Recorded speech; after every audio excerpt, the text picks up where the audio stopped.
The story begins on a rainy night. At the top of a mountain of corpses stood Fang. Despite suffering from a curse that accelerated his aging 100-fold, he had managed to clear the ruins of the ancient god. A woman holding a dagger looked at him with admiration and called him impressive before taking the divine artifact, the Eye of Judgment, for herself. Fang, gravely injured and on the brink of death, turned to Zhao and asked why she had betrayed him. Coldly, Zhao told him the truth. He was nothing more than an adopted child taken in by her parents. She had never considered him her brother since they shared no blood. A blond man named Song appeared, resting a hand on Zhao's shoulder while holding the artifact. He praised Feng for being useful and smiled, saying that without him, they never would have obtained the Eye of Judgment. To drain Feng's remaining lifespan all at once, Song had embedded the soul-stealing blade into his body, a blade he had painstakingly acquired for this exact moment. He asked mockingly if Feng liked his farewell gift. Feng had raised Zhao after their parents' death. He paid for her education, protected her when the game descended upon the world, and risked his life countless times for her sake. But now, seeing her betray him, he realized he had been blind. Zhao spoke again, her voice filled with disdain. After their parents died, Feng had controlled her life, giving her orders, watching her every move. He had been useful back then when she and Song needed protection. But now that they had the divine artifact, he was worthless. Song stepped forward to deliver the final blow, promising he would take good care of Zhao. Feng, filled with rage, vowed to never forgive them, but before he could finish speaking, Song ended his life. In 2025, the godforsaken game descended upon the world. Lifespan became the only currency. Dying cost you years, killing monsters granted you more. Players could spend lifespan to bring their game abilities into the real world. The strong could crush tanks with their bare hands, slice through airplanes with a blade, and endure nuclear blasts with nothing but their bodies. The world fell into chaos. Feng fought alongside Zhao through countless battles, enduring every hardship. Together, they climbed the global rankings, eventually breaking into the top 100 powerhouses. After years of bloodshed and close calls, Feng finally conquered the ruins of the ancient god and earned the divine artifact, the Eye of Judgment. At last, he had the qualifications to stand at the top, but the price of his success was betrayal by the only family he had left. Everything he had fought for became fuel for someone else's rise. All his struggles meant nothing. If he had a second chance, he swore to fight only for himself. And then it happened. Feng opened his eyes and found himself in his old room. He sat up quickly. This was the real world. He remembered dying, so why was he here? He grabbed his phone. The date read 2025. Looking out the window, he saw the city skyline. It was beautiful and untouched. It was the same day the game had first descended. Somehow, he had returned to the past, reborn 9 years earlier. The next morning, Zhao kicked open his door. Seeing Feng calmly drinking coffee, she exploded with anger, asking why he hadn't answered her calls. She kicked over the trash can and began yelling. Feng remembered this day clearly, the day they fought over Song. Posters of Song still hung on the wall. Before the game's descent, Song had been a major underground idol. Zhao had been obsessed with him. But beneath the flashy exterior, Song was a con artist who used his fans for money, and worse, using the young girls however he wanted. Feng had always tried to protect Zhao from that scumbag, and for that he was accused of trying to control her life. Pointing at him, Zhao screamed that it was his fault Song lost first place that month. She demanded money to help Song regain his rank, threatening to get even angrier if he didn't comply. Feng responded without hesitation. With a cold expression, he slapped her hard across the face. She fell to the floor, blood dripping from her nose, eyes wide in shock. This time he had truly hit her. Staring her down, Feng warned her not to test his patience. If she kept barking, he'd break her jaw. He threw a credit card over her head, saying it was the money left by their parents. All these years, no matter how desperate things got, he had never used a cent out of respect for them. He made one thing absolutely clear. From that day forward, he had no sister. Zhao burst into tears. Feng turned away, seething. In his past life, he gave up too many chances to protect her. Rare dungeon items, secret class opportunities, he had passed them all up. No more. He took out some sleeping pills, washed them down with water, and laid on the bed. Without that burden dragging him down, this time he would rise. He would use his knowledge of the future and climb to the top. Zhao could survive on her own. As for Song, Feng would take his head personally. Feng drifted into sleep and found himself once more within the Hall of Choices. The sight stirred a strange nostalgia in him. The first time he'd stood here, he'd been paralyzed with nerves, taking hours to make his decision before stepping out. But things were different now. Time mattered, and he wasn't here to hesitate.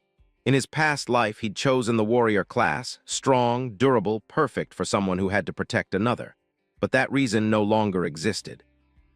With no sister to shield, he needed agility, precision, and speed. So without a second thought, he selected the assassin class. Just then, an unexpected system message popped up: Divine Artifact. Eye of Judgment successfully bound. A shock ran through him. The artifact activated on its own, and with it came a passive ability. Upon entering the Forsaken game, he would automatically receive the highest rank profession and talent corresponding to his chosen path. Fang was stunned, realizing now how the artifact truly worked. As long as it acknowledged a master, it couldn't be used by another, even if stolen. Perhaps this was the reason behind his rebirth. Darkness began pouring into him, transforming his body. His hair turned a ghostly white, and his figure dissolved into shadow. He wasn't just an assassin, he had unlocked Shadow, a rare, high-tier hidden class. A complete departure from his past life's warrior role. The sheer power flooding him was overwhelming. He recalled how rare it was to awaken a hidden version of a class, yet the Eye of Judgment's authority had made it a certainty. Another system message confirmed it. The authority of judgment was a primordial force, older than laws and beyond divine rule. While he couldn't actively use this authority without first acquiring divinity, its passive effect was already active. This revelation left him speechless. In his previous life, it wasn't until 7 years after the game arrived that a powerful player broke through the Forsaken Realm and reached the realm of order. Only then did humanity learn of the concept of order. Yet even then, no one ever obtained the true power of order. And now, at the very beginning, Fang had already surpassed it. Now his objective had become clear: survive the Forsaken Realm, obtain divinity, and activate the authority of judgment. With the class selection finalized, the system asked him to choose a username. He hesitated, then typed in Shadow, a reflection of what he had become. He was transported into the Forsaken Realm, a broken, desolate land filled with ferocious beasts ready to devour his lifespan. This was the battlefield: kill to earn tradable life, die and lose half of your remaining time. Fang appeared in Shell Town, a temporary sanctuary. No monsters prowled within its borders, and players were safe from each other here. The acceleration of lifespan decay was reduced to normal within its boundaries. One by one, more players began to arrive, yanked into the game while sleeping, working, or simply unaware. Their gazes slowly turned to Fang. Something about him was different: his appearance, the air around him. Noticing the twin daggers at his waist, some deduced he was an assassin, but his presence felt unlike anything they had seen.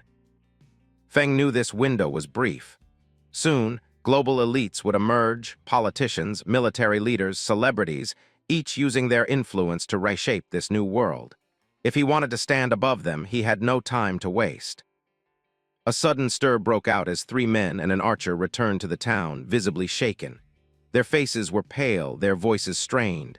They'd just returned from a battle and were lucky to be alive.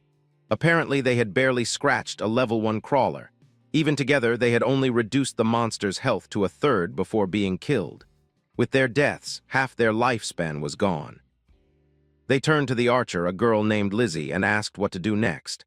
Fang quietly watched. Judging by her equipment, Lizzie had a hidden class too. She seemed to notice him and offered a polite smile, suggesting they form a team.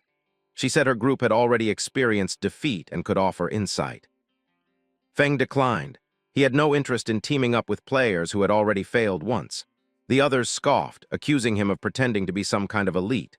According to them, even 5 people couldn't defeat that low-tier monster. What chance did he have solo? Lizzie quickly checked the system and learned his in-game name: Shadow. As Fang walked past them toward the town gates, Lizzie decided to follow at a distance. She was curious. Maybe she could learn something about monster behavior, or maybe just watch him crash and burn. The land forsaken by the gods was a grim and perilous place, its very atmosphere instilling unease. Lizzie and her companions had begun tailing Fang quietly. She wasn't sure why she'd been dragged into this world, but years of experience in online gaming had taught her one thing: teamwork increased survival chances. So almost instinctively, she had gathered a party. However, the moment they left the safety of the town, reality struck hard. The very first monster they encountered wiped them out effortlessly. Lizzie understood then, this creature wasn't something level 1 players were meant to face. Her teammates, still reeling from their loss, were particularly upset when they noticed Fang's gear. While their group's assassin carried the standard dagger, Fang was wielding a short blade. Even more baffling was Fang's speed. He moved with a swiftness that shouldn't have been possible at this stage. The assassin among them couldn't hide his jealousy. By right, he should have had the highest agility, and yet Fang outpaced him. On top of that, Fang's outfit was unlike anything they'd seen so far. Everything about him felt off, as if he were on an entirely different playing field. That's what convinced Lizzie to keep watching. He might reveal something valuable. As Fang's eyes turned toward them, Lizzie tensed and ducked out of sight, uncertain whether he'd spotted them. But a moment later, he simply vanished. No sound, no trace, just gone. Bewildered, Lizzie and her teammates scanned the area.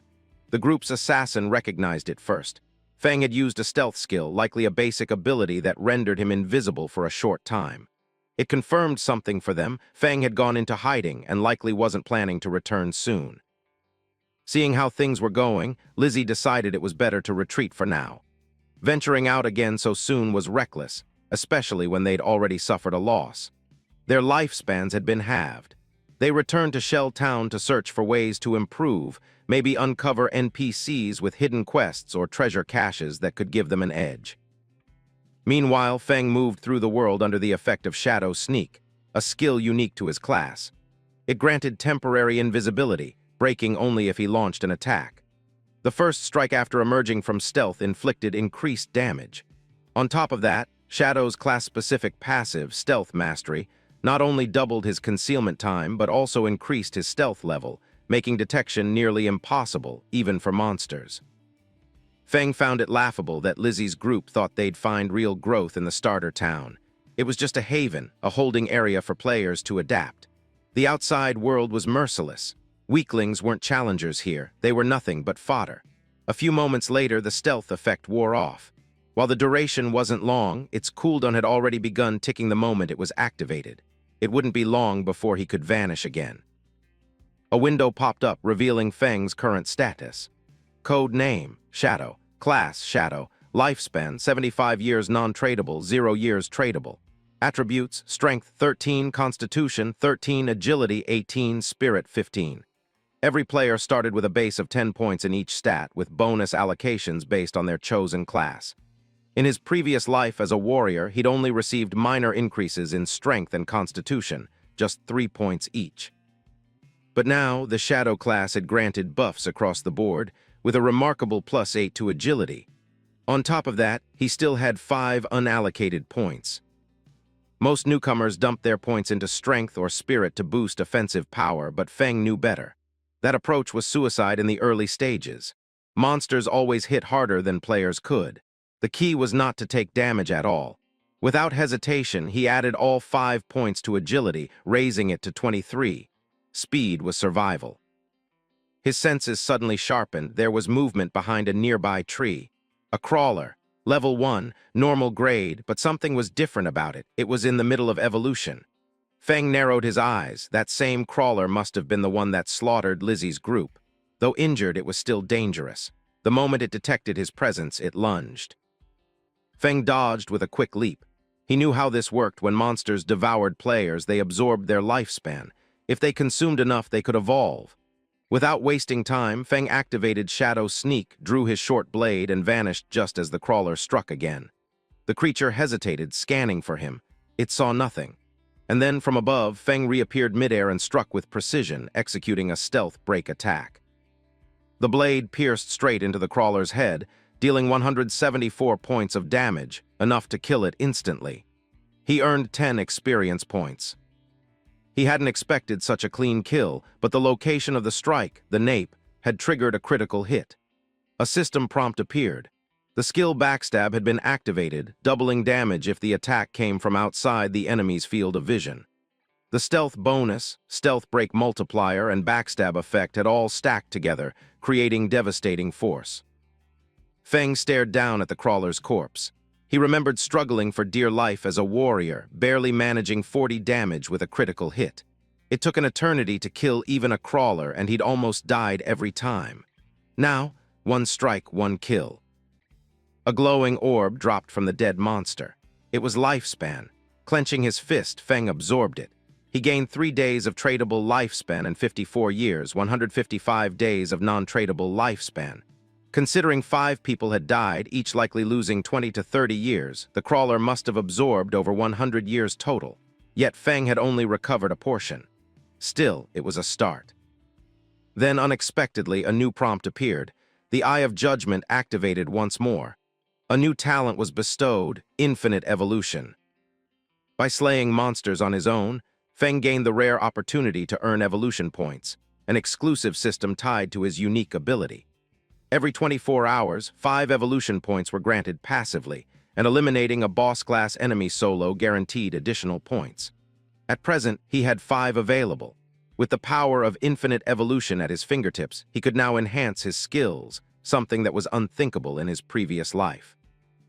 Back then, no matter how rare the loot or skill book dropped by monsters, its quality remained fixed. Nothing could surpass its inherent tier. But now, he possessed a force that transcended the system's natural laws, a force beyond structure and balance. Curious to see the potential of this newfound power, Fang spent 4 evolution points to enhance Shadow Sneak and Backstab. The results were immediate. Shadow Sneak advanced from normal to bronze quality, increasing its duration from 12 to 16 seconds. The bonus damage from breaking stealth went up from 60% to 90%, and its cooldown dropped by 2 seconds. Backstab rose from inferior to normal grade, boosting its damage by 5%. With the enhancements and stealth mastery, Shadow Sneak now lasted an astonishing 32 seconds. That meant he could practically maintain invisibility indefinitely, simply waiting for the cooldown between activations. If he'd had these upgrades earlier, he might have eliminated that crawler even at full health with a single blow.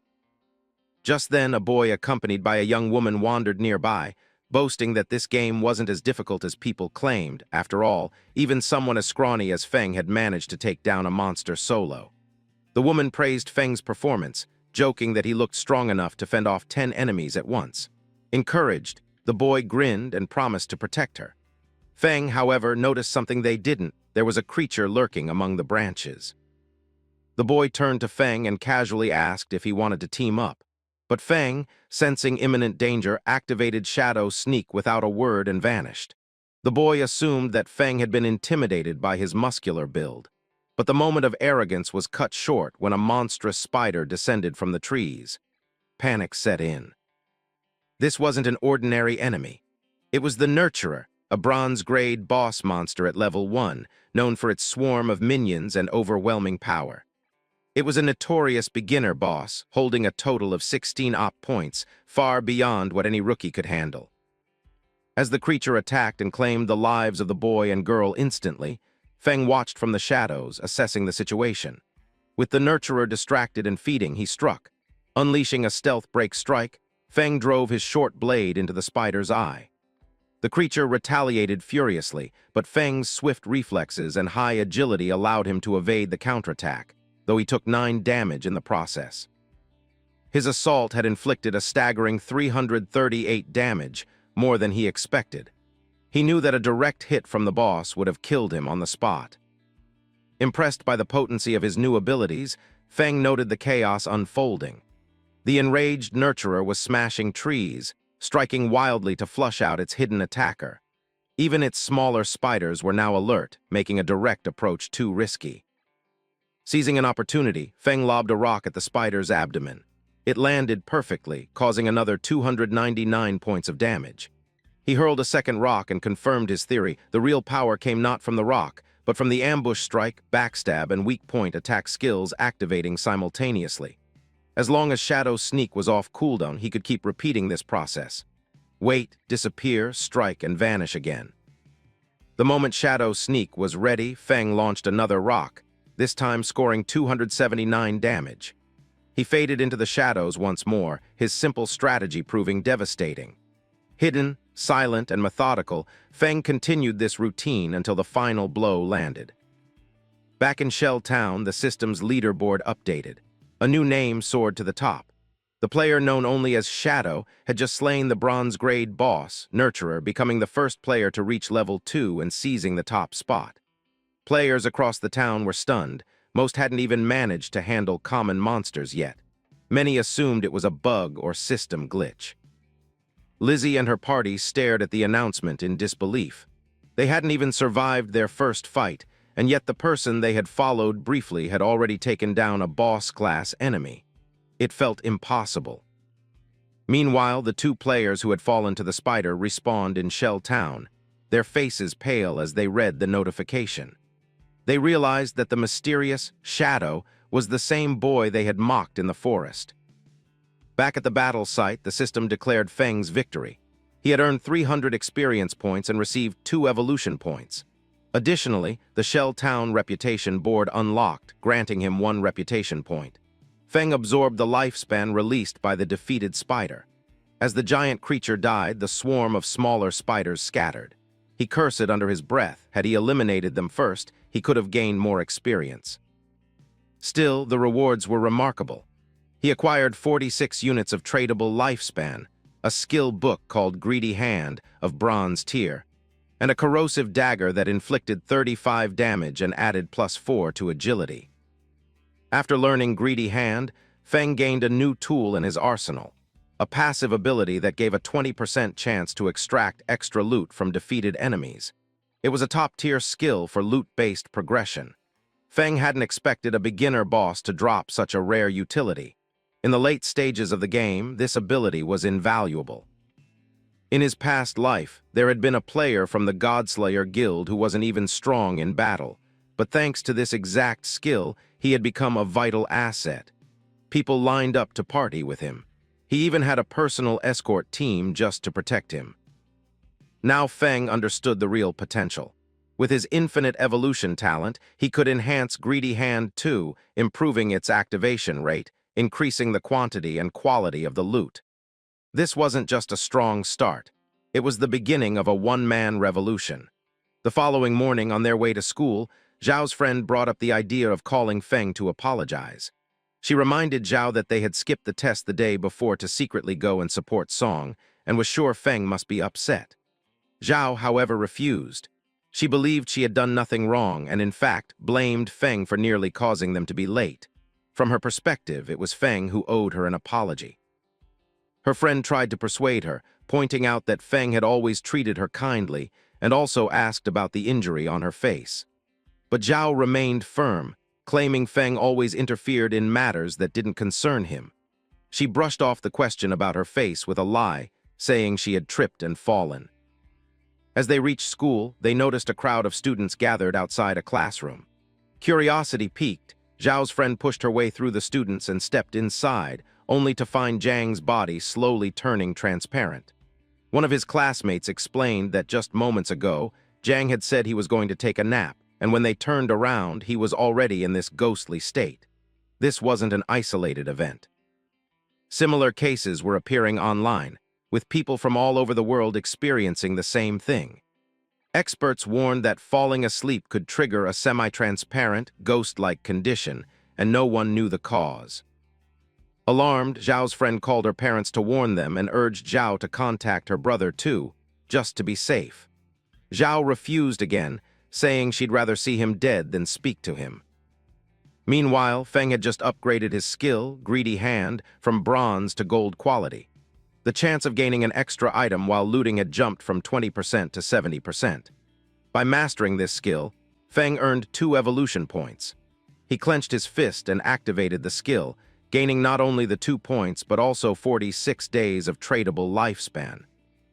Pleased with the reward, he noted that leveling Greedy Hand up to Tier 3 would require 3 points, and once he reached that level, he would have a 100% chance of extra loot with every kill. He was certain the world's governments had already caught wind of the situation, and more players would soon flood into the game. He needed to move faster. Feng equipped a bronze-grade corrosive dagger, which boosted his attack by 35 points and agility by 4. He activated Shadow Stealth to avoid monster detection, aware that it wouldn't be long before people discovered that skills and gear from the game could be brought into the real world, a revelation that would likely throw everything into chaos. To extract skills and equipment, two conditions had to be met: reaching level 10 and possessing enough tradable lifespan.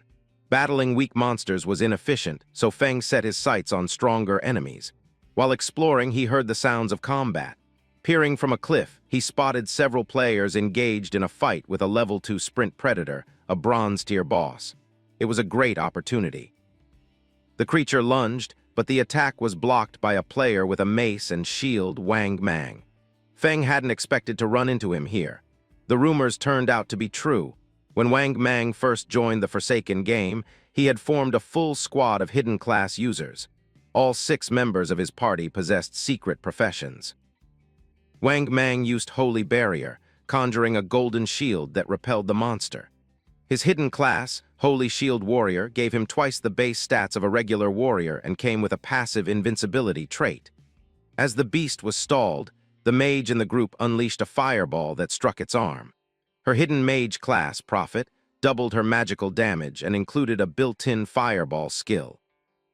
The archer of the group had the hidden class Sharp-Eyed Shooter, giving her double the standard archer stats and access to a rapid-fire ability. The team's priest held the Oracle Priest class, providing twice the healing capacity and a group heal function. Both the mage and archer launched attacks, but the monster dodged effortlessly and retaliated against Wang Mang, pushing him back. The archer began to panic, realizing their long-range attacks were too slow for this quick opponent. As the priest healed Wang Mang, he decided their best strategy was to steadily chip away at the monster's HP while relying on the healer's support. Fang thought Wang Mang was being far too hopeful. He knew they were overlooking one critical fact: they were in the wild, and drawn-out battles would attract other monsters.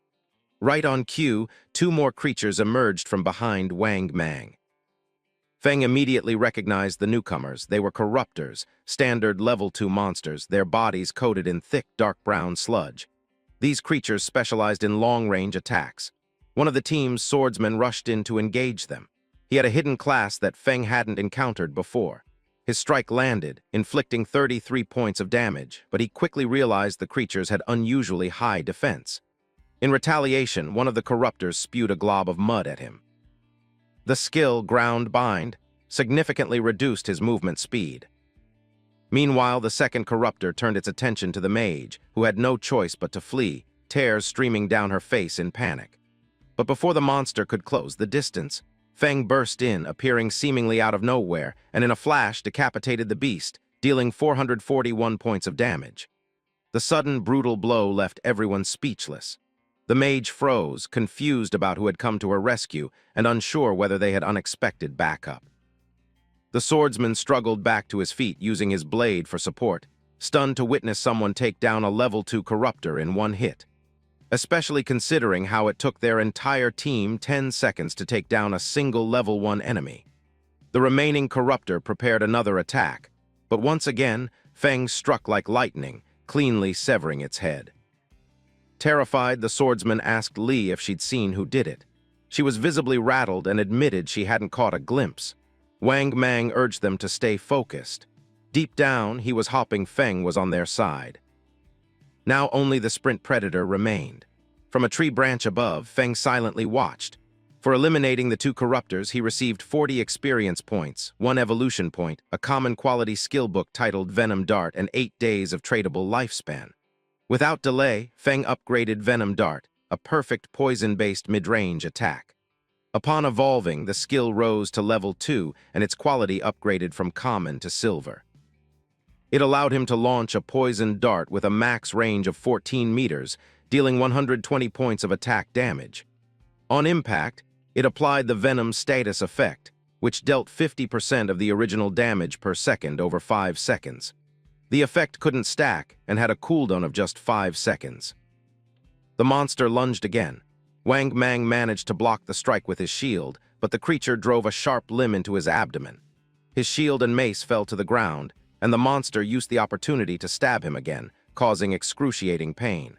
The archer began trembling, and the priest panicked, knowing his healing abilities couldn't keep up with the damage being dealt. Realizing the severity of the situation, Wang Mang told the others to retreat. Just then, Fang fired a dart straight into the predator's skull. The attack dealt a massive 845 points of damage, slicing the boss's HP in half. The mage and archer stood frozen, astonished. The boss staggered, and venom oozed from its wounds. Eventually, it collapsed, suffering an additional 324 points of damage from the poison effect, which triggered repeatedly. Since Fang had dealt over 90% of the total damage, all the loot was his. For defeating the sprint predator, Fang earned 600 experience points, reaching level 3. He also received 2 evolution points and 55 days of tradable lifespan. He hadn't anticipated that the poison's damage over time would activate his class's passive ability. Thanks to stealth, he could now remain hidden while hurling darts endlessly. At this point, nothing in the early or mid-game could pose a threat to him. Loot began materializing beside the fallen boss. Wang Mang was stunned by the sheer damage output he had just witnessed. Seconds later, the loot vanished from sight. He got up and sincerely thanked Fang for stepping in. But Fang, cold and direct, told them not to trust anyone in the wildlands so easily, leaving the team visibly shaken. Wang Mang nodded, grateful for both the help and the warning, and told the others not to disturb Fang as he collected his spoils. He also added that if Fang ever needed assistance, he was welcome to come find him. While looting, Fang made a note. Wang Mang seemed like someone reliable, and more importantly, he had backing from Daxia's government, which had substantial resources. Fang considered finding a steady outlet to sell his unused loot. Using Greedy Hand, he earned 3 more evolution points and 55 additional days of tradable lifespan. Among the loot, he acquired a pair of Sprint Predator leather greaves of bronze quality. Equipping them boosted his physical defense by 9 points, all-element resistance by 5, and reduced his cooldowns by 15%. It had been an incredible haul. He still had plenty of class-specific gear and skill books, and once his inventory was full, he made his way back to town to trade it all in for lifespan. His eyes sparkled with determination. This time, his growth rate was 100-fold faster than in his previous life. Not too far from where Fang had been fighting, another group of players was struggling against an onslaught of monsters. As more enemies poured in, they quickly realized they were outmatched and attempted to retreat. But before they could escape, a much larger beast emerged. In an instant, it lashed out with razor-sharp vines, cutting down the entire team. The players respawned back in town, visibly frustrated. Monsters always appeared in swarms, and when injured, they would flee before anyone could finish them off. Rumors had it that only reaching level 3 would allow players to log out, but that goal felt more unreachable by the minute. Some players suggested increasing their party sizes, arguing that teams of 3 weren't sufficient, and that groups of 6 or 10 might stand a better chance. But others disagreed. One player mentioned witnessing a group of 10 getting completely wiped out, and pointed out that larger gatherings risked triggering boss spawns. Recently, a party of 40 had stumbled upon a curse master, and over 30 of them had been instantly wiped out by a single attack. Elsewhere, Lizzie and her team had also returned to town after yet another failed attempt. The situation was dire. Without reaching level 3, there was no way to escape. Everyone had ended up inside the game after falling asleep, meaning only their consciousness was here.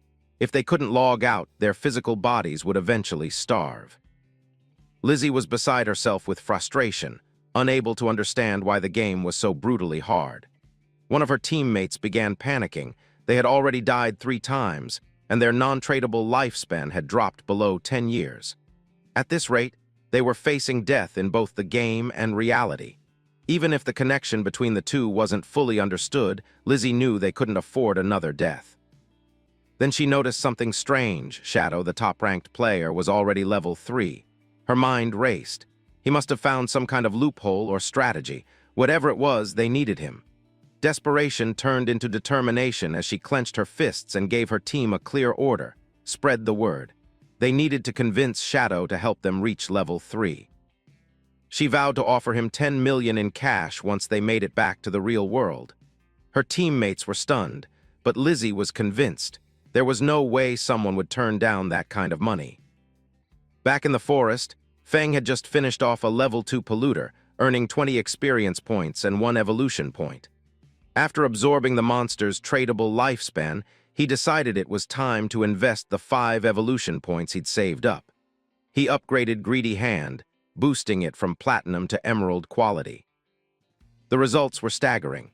The extra loot chance now stood at 160%, and there was even a 20% chance that the bonus item would be of a higher tier. Fang was in awe. With further evolution, the odds could hit 200% or even more. This skill was becoming wildly overpowered. As rain poured down, something unusual caught his eye. It was the Curse Master, the same boss that had obliterated the team of 40. The bronze tier boss was roaming through the forest, absorbing life force as it prepared to evolve into silver tier. Fang wasn't surprised. Its immense power explained the massacre. However, his inventory was already full. Killing the boss now would be pointless since he wouldn't be able to claim the loot. So, he marked the boss's location on his map, planning to return once he'd cleared out some space. Meanwhile, news had spread like wildfire through the town. Someone was offering 10 million for Shadow, the mysterious top player, to help them power level. With people dying and losing lifespan every day, the wealthy were already scrambling to find a way out. The poor, they were being left behind. Amid the growing chatter, Fang strolled into town, turning heads instantly. Without saying a word, he opened the market stall function through the system. A notification blared across the area, announcing that equipment and skill books would be on sale for the next 10 minutes. Gasps echoed through the crowd. Fang was not only equipped with 2 pieces of bronze-tier gear, he was selling 2 more. People could barely believe it. Someone among them had already slain a bronze-tier boss. One of the players nearby questioned why Fang's face was hidden, and someone quickly explained that he had activated the face concealment feature, which synced the in-game appearance with the real-world one, meaning Fang chose to stay anonymous. A mage wandered up to his stall, her eyes lingering curiously on one of the items before asking about the price for the icicle spell. Fang told her it cost 100 days of tradable lifespan.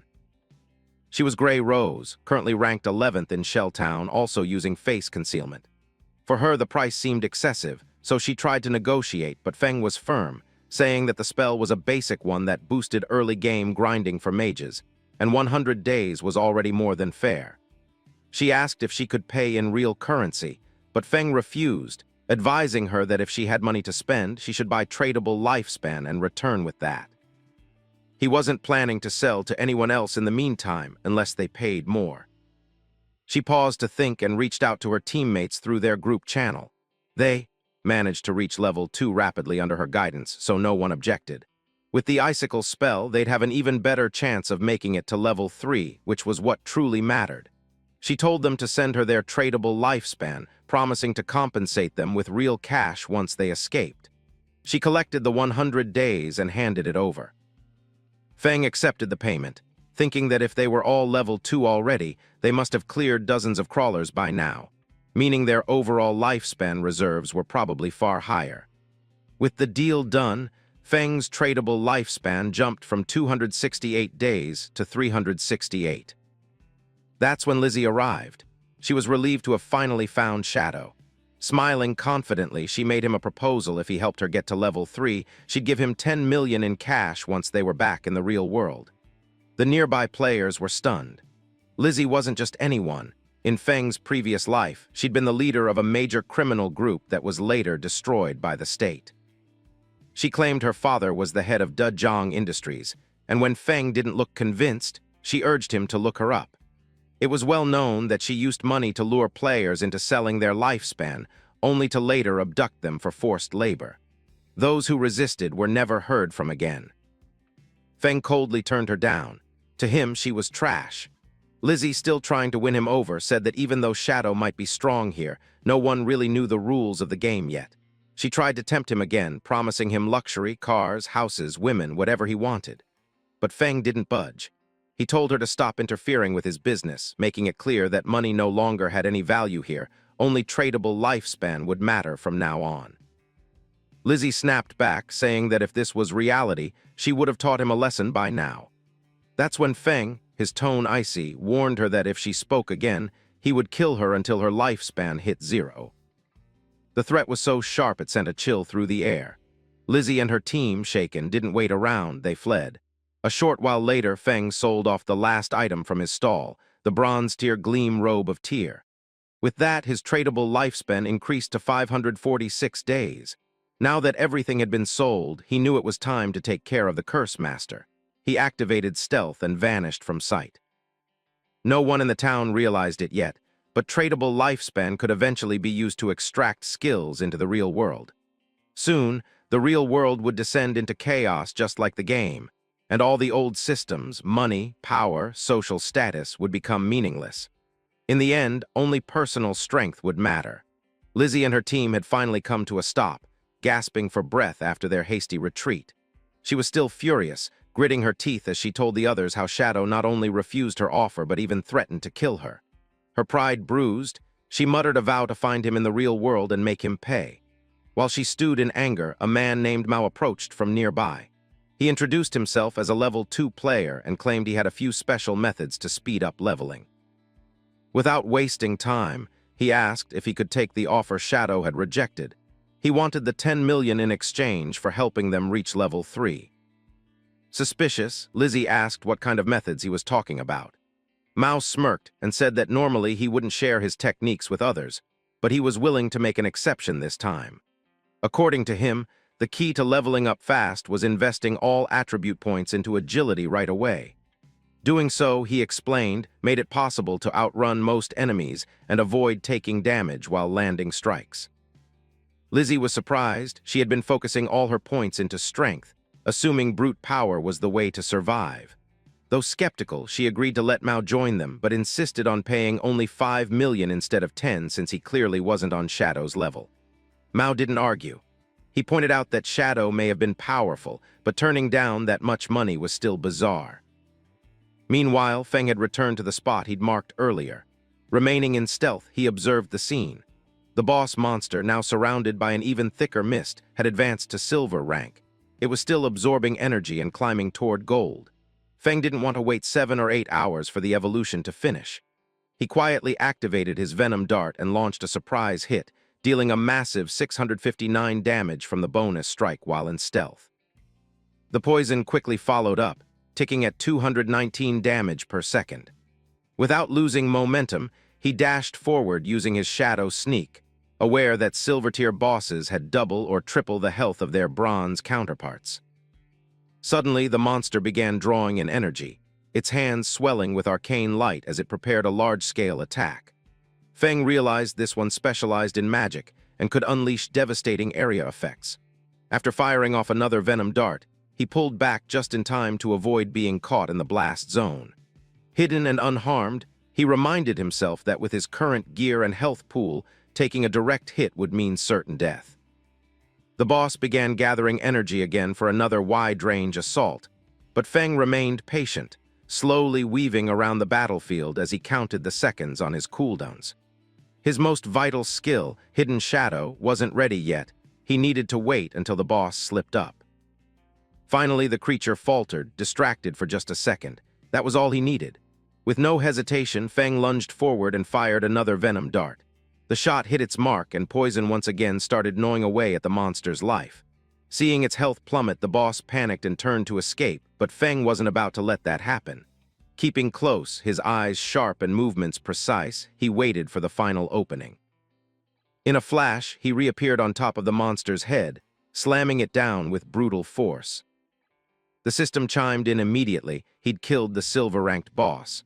Lines of notifications appeared in front of him, confirming that he'd gained 1,800 experience points, enough to push him from level 3 straight to level 5. On top of that, he earned 4 evolution points and a hefty bonus of 124 days of tradable lifespan. Fang let out a small laugh, amazed at the rewards a single boss could offer. As the monster's body broke down into loot, he activated his upgraded Greedy Hands skill, and with a shimmer in the air, the system confirmed that all the items had been collected. The haul was far better than Fang anticipated. Along with the evolution points and lifespan from defeating the silver boss, he had just received an additional 4 points and another 124 days of tradable lifespan. It was essentially double the reward, and the unexpected windfall brought a grin to his face. 2 major bonuses in 1 kill, he couldn't complain. Doing the math, that single battle had given him a total of 12 evolution points and a staggering 372 days of lifespan that he could trade.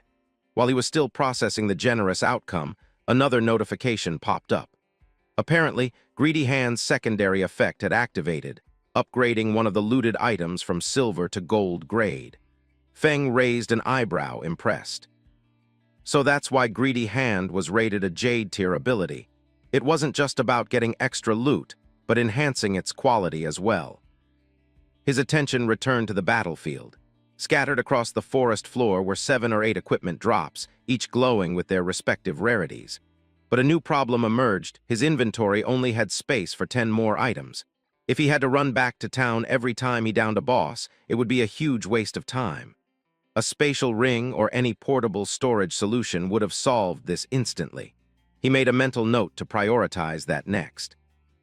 Just as he moved to inspect a particularly shiny piece of gear, the scene cut away. Back in Shell Town, a flicker of light announced the arrival of the mage from Wang Mang's squad. Relief was clear on her face. She'd made it back, all thanks to Wang Mang's leadership. One by one, the rest of the team appeared beside her. They voiced their gratitude, acknowledging that without him they wouldn't have made it to level 3, let alone survived the journey back. But Wang Mang downplayed the compliments, insisting their success was the result of collective effort, not just his guidance. Still, the mage seemed troubled by something. She let out a small sigh, admitting she regretted not adding Fang as a friend back in the forest. Maybe it was the mud she was covered in, she joked. Her teammates chuckled. One of them gave her a wink and said that now, cleaned up and in her upgraded gear, she'd probably make a better impression next time. Their conversation was interrupted by a town-wide announcement. The leaderboard had just been updated. A hush fell over the plaza as players read the message. Shadow had reached level 5. The shock was instant. People started whispering, how had he climbed 2 levels so quickly? Someone guessed he must have brought down a boss monster. Another player mentioned seeing him just 10 minutes ago in the town square, casually selling gear. The news didn't add up. How had he jumped so far ahead in such a short time? One guy, half joking, said his sister had just turned 18, and maybe they should try setting her up with Shadow. After all, getting help from someone that powerful would be a lifesaver. His friend shot that idea down immediately, reminding him that Shadow had already turned down a 10 million offer. If that wasn't enough, a blind date wasn't going to do the trick either. Back at Wang Mang's camp, the mood shifted. Their earlier celebration suddenly felt hollow. Shadow had already broken through level 5 while they'd only just escaped level 3. Some started to worry, wondering if they'd fall behind for good. But Wang Mang remained composed.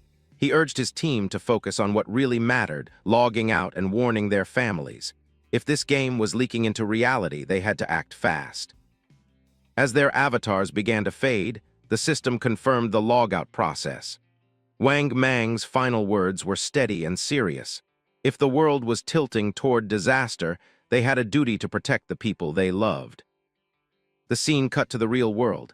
Wang Mang's eyes fluttered open. Almost immediately, voices called out for the captain. Uniformed officers rushed to his side, their expressions laced with anxiety. One of them admitted they'd panicked. His body had started going transparent while he was unconscious. The horrifying realization hit them.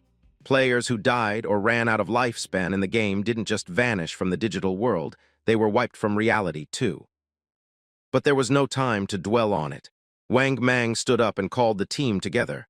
Something bigger was happening, and they had to be ready. Someone asked Wang Mang for a detailed statement, and he began explaining that his squad had entered as a coordinated party and that each member had unlocked a unique hidden class, which had given them a strong start. Yet, despite that, they had nearly been wiped out by a single elite monster. They would have died there if not for the sudden intervention of an unknown player called Shadow. Wang Mang confirmed the truth of everything in his account and went on to highlight just how fast Shadow had advanced. When Shadow saved them, he was already at level 3, but by the time their team finally hit that same level, Shadow had already climbed to 5, jumping 2 whole levels in what felt like no time at all. This news left the higher-ups unsettled. One of them voiced the question on everyone's mind. Does this mean Shadow is the top player in the world already? And how did he gain levels so quickly? Theories started flying, and Wang Mang offered one himself. Maybe Shadow had managed to bring down a high-ranking boss or had accomplished some feat beyond the usual leveling methods. But then, one officer noticed something strange from the report. If Shadow was already level 3 when he assisted them, why hadn't he logged out like the rest of them? It raised a troubling idea. Maybe Shadow didn't have anyone waiting for him outside. Maybe no family, no friends, nothing tying him back to reality. A female officer voiced a bold theory. She guessed that Shadow might actually be a transmigrator, someone who didn't belong in this world to begin with. People like that often grew strong fast and usually had no attachments like family. Her explanation made sense in a weird way, and she added that such people often came from nowhere and rose like they were fated to lead. Her cheeks turned red the moment the room fell quiet, and she realized what she'd just suggested. But before anyone else could respond, the lead officer shut her down. He called her out by name, Enyu, and told her to stop bringing up novel plots during official meetings, saying she had clearly been reading too many stories. Still, the mood in the room had shifted, and no one could quite dismiss the idea. The lead officer brought attention back to more pressing matters. He revealed that classified reports from researchers had found a disturbing trend. Recently, a sharp increase in older people dying in their sleep had been noted, and when they cross-referenced the data with the players who had returned from the forgotten game of the gods, the results were terrifying. Turns out, all those people who died in their sleep had also died repeatedly in the game. Meaning once a player's in-game lifespan hits 0, they don't just vanish from the game, they die for real. One officer expressed his fear, saying this whole game wasn't normal, that it felt more like something from beyond their understanding.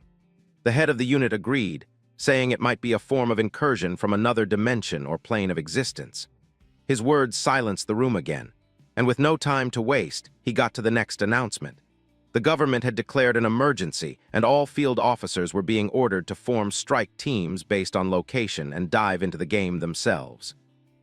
Their job was to gather intelligence and understand the threat better. This wasn't just about the police anymore.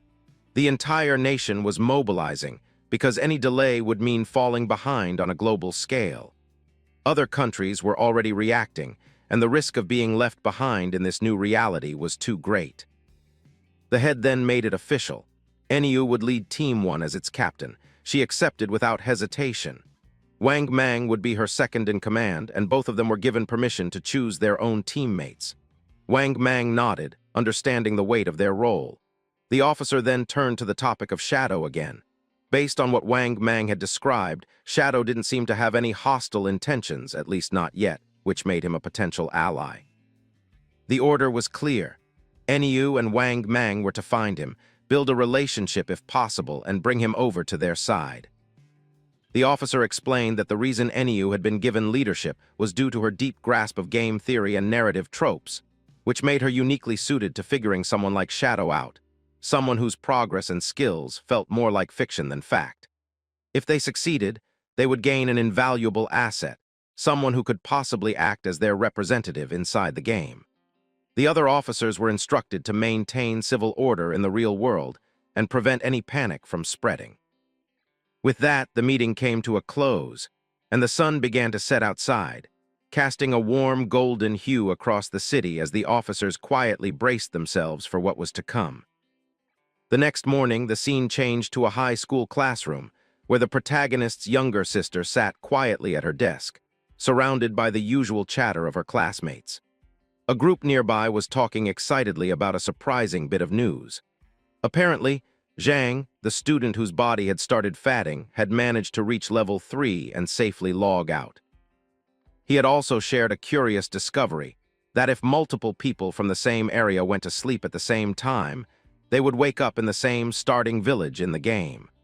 The idea filled the room with a mix of excitement and concern. One girl was visibly anxious, saying she couldn't leave her parents out of it. She wanted to bring them in, but was scared they'd get hurt since they had no gaming background. Another student disagreed and said they shouldn't be so quick to involve their families. They needed to get stronger first, and only then protect others when they were ready. The protagonist's sister, meanwhile, stared at her phone, her heart heavy with frustration.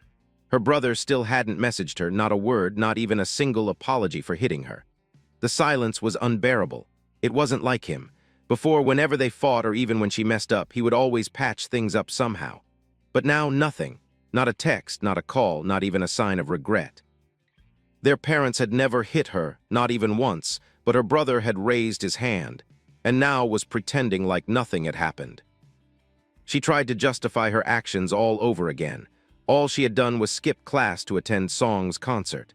Was that really such a big deal? She pouted stubbornly and made up her mind. Unless he called her and apologized 1,000 times, she would never forgive him ever again. Her bitterness slowly faded into something softer as she started thinking about Song.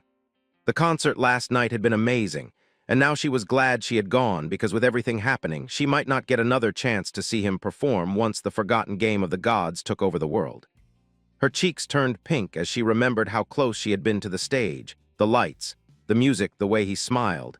It was all still fresh in her mind, and it made her heart race. A sudden realization hits her: if everyone enters the game world while asleep, then Song must be entering it too. Her cheeks flush at the thought of encountering him inside the game. Could this be her opportunity?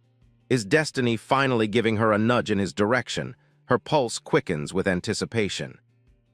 While preparing to sleep, another thought crosses her mind. Zhang had reached level 3 incredibly fast. That must mean he had already gotten a good grasp on the game. If she wanted to perform well, she'd need some solid guidance. Without wasting time, she sends Zhang a message, asking if he has any useful advice before she logs in. Zhang, sitting with a group of classmates, checks his phone and sees her message. A smirk forms on his lips. The school beauty asking him for help? It's unexpected and too good to pass up. He knows this is a golden chance to make a connection, whatever form it might take. He replies quickly, assuring her that she's come to the right person. His main tip: when she starts the game, she should allocate all her initial attribute points to agility. Without that, she won't be able to outrun the early game monsters and will keep getting killed. She's surprised. Wouldn't that be a problem if she chooses a mage class? Zhang confidently reassures her. Agility isn't just for physical fighters. Mages benefit from it too, especially since it increases casting speed, which makes a huge difference early on. Still doubtful, she asks what she should do if even that doesn't help. Zhang replies confidently she doesn't need to worry. Once someone in their starting village reaches level 5, the teleportation portal will unlock, linking all beginner villages. After that, she can team up with stronger players to level up faster. He also promises to come find her once the teleport system is live. Hearing that, her worries fade. Lying in bed, she smiles. People like Zhang are incredibly convenient. It looks like she has a reliable support system already. But just before she falls asleep, another plan begins to take shape. This is perfect. She'll enter the game before her brother does, level up faster and get stronger. And once he finally joins, she won't lift a finger to help. No guidance, no handouts. He'll have to survive on his own. Satisfied with that thought, she drifts off, her heart brimming with excitement for the game world that awaits her. Meanwhile, the story shifts back to the protagonist, who stands over the corpse of a defeated boss monster. Among the scattered loot, a glowing ring catches his eye. As he picks it up, a system message informs him that he has acquired the Cursed Ring, a rare gold-tier item. It's a universal accessory that increases all primary stats, strength, agility, intelligence, and endurance by 8 points each. In total, that's 32 extra stat points. It also raises dark element resistance by 26 and boosts weak point damage by 50%. The only requirement is that the wearer must be level 4 or above. He scans the item carefully. The stat bonus alone is worth nearly 3 full levels. With the added elemental defense and increased precision damage, this ring is clearly a powerful asset. Without hesitation, he puts it on and prepares to move forward. Another system alert soon appears. He has unlocked a new skill, Instant Shadow Slash, a silver-grade ability meant for assassin builds. The skill unleashes a rapid series of slashes in a straight line, covering up to 15 meters. Enemies caught within its 2.1-meter wide arc are struck 3 times, each hit doing 100 base damage and counting as a backstab. The skill also grants 5 seconds of brief invisibility. Its only downside: it can't target weak points and it has a 12-second cooldown. It's a skill packed with potential, solid damage, area control, and a brief window of safety. He learns it immediately. Still holding a few evolution points, he decides to enhance one of his favorite abilities, Greedy Hand. Spending 8 evolution points, he evolves it from Jade rank to Diamond. The results are significant. The chance of getting bonus drops from enemies increases from 160% to 220%, and the odds of that loot being a higher tier jump from 20% to 40%. In short, almost every enemy he kills will now drop 2 pieces of loot, with a good chance that at least one of them will be top quality. Satisfied but not done, he uses 3 more evolution points to level up Instant Shadow Slash. The skill's range expands from 15 meters to 21, and the slash path widens to 3.1 meters. The damage per hit doubles from 100 to 200, and instead of 3 strikes, enemies now get hit 5 times. The cooldown drops to just over 10 seconds, and the invisibility duration stretches to 7 seconds. Every hit still triggers backstab effects, even if it can't land on weak points. Looking over the rest of the items, he sees mostly junk, but one thing stands out: a silver-grade warrior skill book titled Battle Roar. He can't use it himself, but he knows it'll fetch a good price when sold for tradable lifespan. Just as he finishes sorting through the loot, something catches his attention. In the distance, 3 towering creatures move toward him. He recognizes them right away: limb crawlers, dangerous level 4 beasts known for their grotesque appearance and unpredictable attacks. But instead of running, he sees an opportunity to test his new strength. He activates Instant Shadow Slash and vanishes into a blur of motion. A rapid chain of slashes cuts through all 3 monsters before they even react. As the bodies collapse to the ground, the system informs him that he's earned 80 experience points and 5 additional days of tradable lifespan. Standing among the wreckage, he feels a strange, ominous energy radiating from himself. His power has grown immensely. He thinks for a moment, if he combines Poison Dart with Instant Shadow Slash, he could potentially wipe out enemies before they ever fight back. It's a deadly combo. Checking his lifespan count, he sees that he has 618 days remaining. But to bring game abilities and items into the real world, he'll need at least 900. That's roughly 2.5 more years. He sets a goal. First, sell off all valuable items in his inventory. With the right trades, he might reach 900 days even faster. And once he hits level 10, he'll be able to bridge the 2 worlds, bringing everything he's built in the game back to reality. The scene shifts to the boy as he silently makes his way back to the starter town, cloaked by his latent image skill. Moving like a shadow, he picks up a conversation nearby. A man is congratulating a woman for reaching level 3, reminding her of a deal they had made earlier. Watching them from a distance, the boy recognizes the pair. It's Lizzie and Mao. From their conversation, it becomes clear that Mao had helped Lizzie level up to 3 so she could safely log out, in exchange for 5 million in cash. Now that she's reached the required level, he's expecting her to follow through on the payment. Lizzie assures him, scoffing at the idea that her father's company wouldn't be able to spare such a small amount. She says she'll log out and take care of the transaction in the real world. Before leaving, she hands him her phone number and tells him to contact her after he's out. Then she makes another offer. She wants to buy all of his tradable lifespan, offering 10,000 in cash per day's worth. Mao, clearly thrilled, agrees without hesitation. Smirking, he mocks King Fen for turning down a similar offer, saying they can finalize the rest once they meet in real life. Fang, completely hidden from view, watches from mere meters away, his presence unnoticed. Mao, still oblivious, continues boasting about how lifespan in the game isn't a big deal. In his eyes, it's no different from in-game currency, something that can be earned easily. To him, the smartest move is converting game progress into real-world profit, and he feels clever for figuring this out so early. Later in the starter town, Feng stands before the massive teleportation gate. As he extends his hand toward it, the gate begins to glow with a vivid blue light. As the glow intensifies, a system window appears congratulating him for activating Shell Town's teleportation formation and awarding him 1 reputation point. It also states that he can use the gate for free once each day, but any extra use will cost tradable lifespan.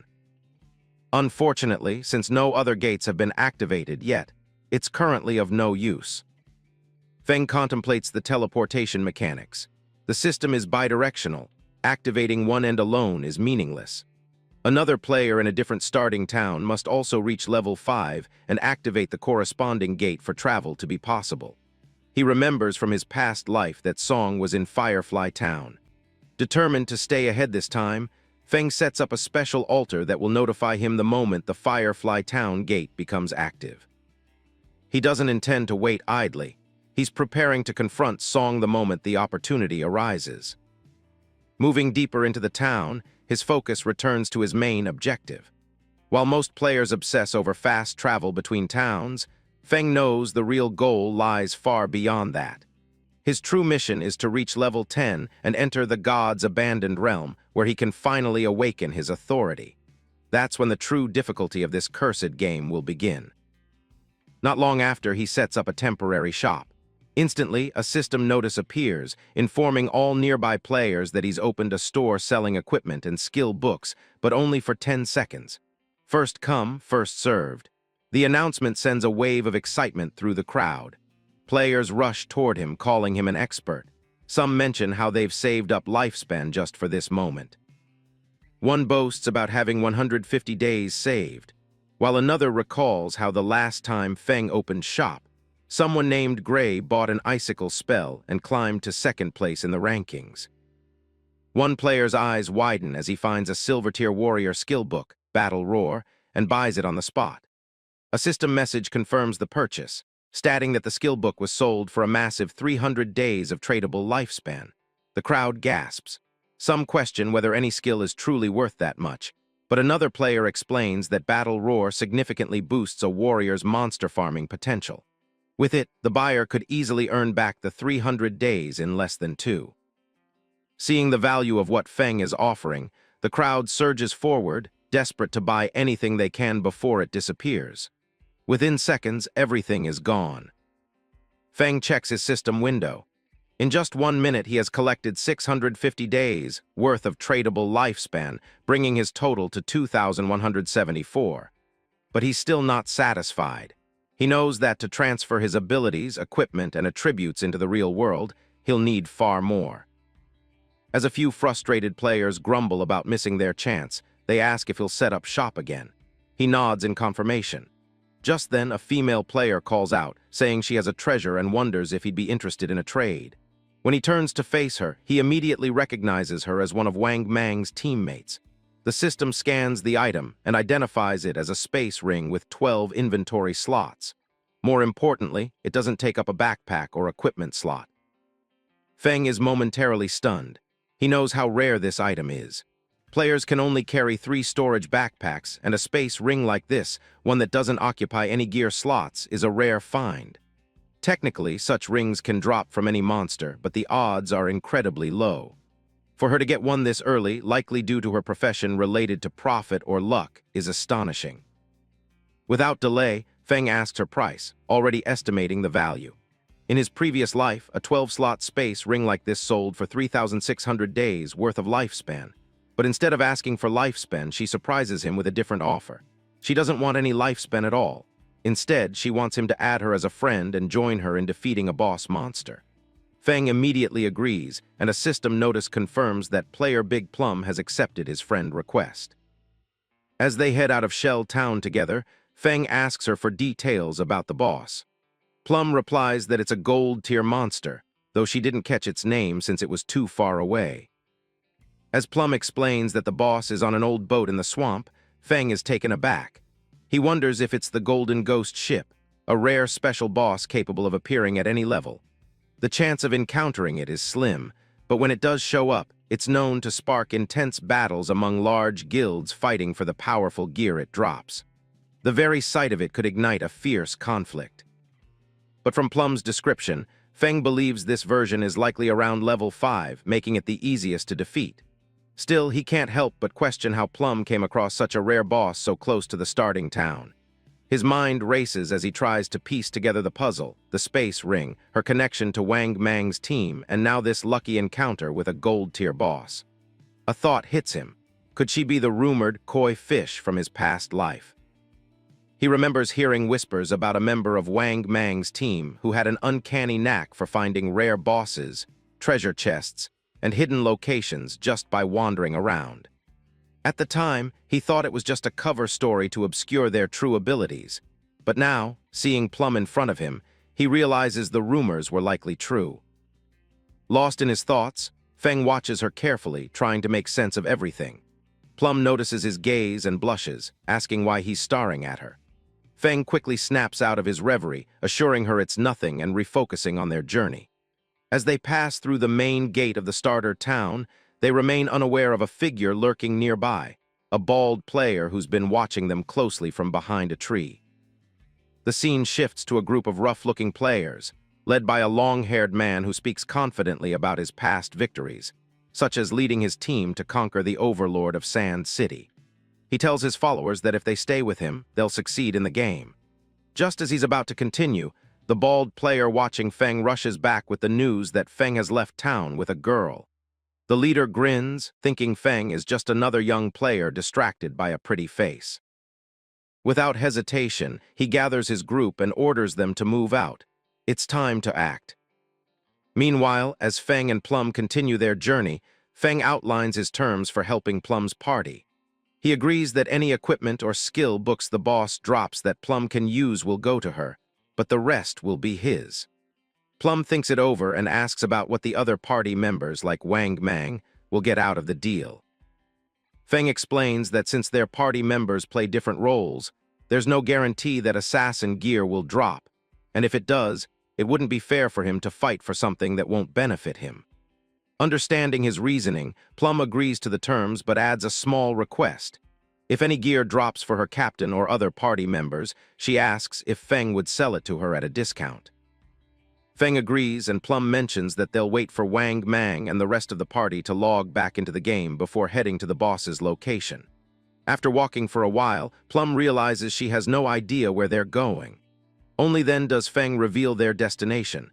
They're heading to fight the gold-tier boss monster. Plum is taken aback by the audacity of the plan. Fang is an assassin, and she's a mage. She can't take a hit from such a powerful foe. Facing a gold-tier boss with just the two of them seems like a death wish. But Fang remains calm and assured. He explains that he doesn't intend for her to fight at all. His plan is to tackle the boss alone while she stays at a safe distance and watches. Despite Fang's confidence, Plum can't believe it. She knows he's strong, but defeating a gold-tier boss solo is unheard of. As she prepares to ask him more questions, Fang suddenly stops, sensing something. Without a word, he activates his latent image skill and vanishes into thin air. Plum is left standing there, stunned. Moments ago, he was right beside her, but now there's only empty space. She calls out for him, but there's no answer. Meanwhile, the group of bald-headed players continues to observe from a distance. Their leader smiles, confident in their advantage, but then one of his men notices something strange. Fang has disappeared. The leader dismisses it, thinking Fang must have tricked Plum and left her behind. With a wicked grin, he orders his group to move in and capture Plum first, planning to have some fun before anything else. As they close in, the leader reminds them that sticking with him will guarantee a good life, and that even women are falling into their laps. But just as they get close, a shadowy figure materializes in front of them. The leader freezes, his grin fading as he looks into the swirling dark aura. Confusion flashes in his eyes. Before he can react, Fang uses his instant shadow skill, and in the blink of an eye, the fight is over. A cold gleam slices through the air, and the group falls lifeless to the ground before they even know what hit them. Fang steps back into the shadows, disappearing without a trace. A system notification pops up, confirming the kills and awarding him 12 days of tradable lifespan. Fang glances at the fallen bodies but pays them little attention. Their loot is barely worth noting. Taking them down felt like hunting low-level monsters. Fang reappears beside Plum, who is still unaware of what just happened. She immediately asks about his sudden disappearance, and Fang casually explains that he sent a few followers back to town. Plum seems satisfied with the answer at first, but her curiosity gets the better of her, and she starts asking questions.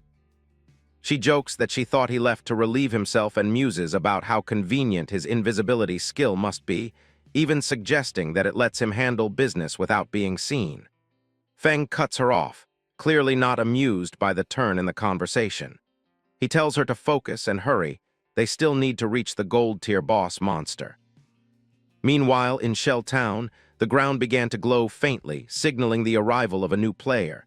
It was Fang's sister, who had just spawned with the healer class. Her eyes widened in astonishment as she spotted a magical staff nearby. Picking it up confirmed the reality of everything around her. Everything felt tangible. Players nearby quickly noticed her presence, recognizing that she was new to the game. She was elated, having secured the rare hidden class, Sacrifice, which she assumed must be incredibly powerful. She was convinced that this class would be her way to attract Song's attention. However, uncertainty filled her mind as she wondered where Song could be and whether he was aware of the secrets surrounding the spawn locations.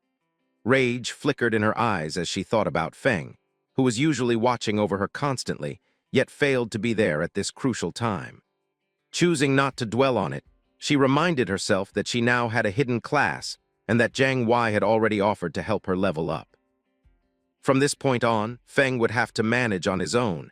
She had no intention of worrying about him anymore. As she turned her gaze to the leaderboard, her shock was immediate upon seeing that a player named Shadow had already reached level 6. This infuriated her because Jiang Wei, who often bragged about his strength, was only level 3. It became clear to her that Shadow was the real expert, and she reasoned that if she could team up with him, her progress would be far faster than with Jiang Wei. But the question remained, how could she find this player? Nearby, a group of players were discussing their current predicament. They were from Wang Men's party and were growing anxious because they hadn't heard from their healer, Sui. With no time to spare, Wang Men asked for suggestions. One player noted their inability to defeat monsters without a healer, while another added that they weren't as skilled as Shadow, who could handle combat alone. They suggested searching for a replacement healer. Just then, Fang's sister approached them with a smile and offered her assistance. She let them know that she had the hidden class, Life Sacrifice. For her, it was the perfect opportunity to prove herself. Elsewhere in a swamp at the base of a cliff, Fang and Plum stood surveying the area. Hidden in the misty waters was the Golden Ghost ship. Using his shadow sneak ability, Fang vanished, instructing Plum to stay hidden and watch for any ambushes while he dealt with the boss. Although confused, Plum agreed and told him to be cautious. Fang descended into the swamp, triggering a system notification that warned of a violent domain caused by the ghost ship's presence. The area drained lifespan at a rate 100 times faster than normal. Fang calculated that remaining there for 15 minutes would cost him an entire day of his life. Fortunately, this accelerated time effect didn't pose much of a threat to him. The system then identified the Golden Tier ghost ship as a level 5 boss. A timer appeared, giving him 45 minutes and 25 seconds to defeat it, a welcome relief since it was ample time. Using Instant Shadow Slash, Fang launched a rapid assault, dealing 150 damage before the boss could react. He followed up with a venom dart that struck the ship's bell, triggering a critical hit and disabling its stealth. He then retreated, preparing for the next phase. One of the biggest challenges with this boss was its elusive weak point. Most assumed it was the ship or its skeleton, but the actual vulnerability lay in the ghost fire bell on the ship's prow. Enraged by the attack, the boss manipulated the surrounding water, generating large, deadly water pillars.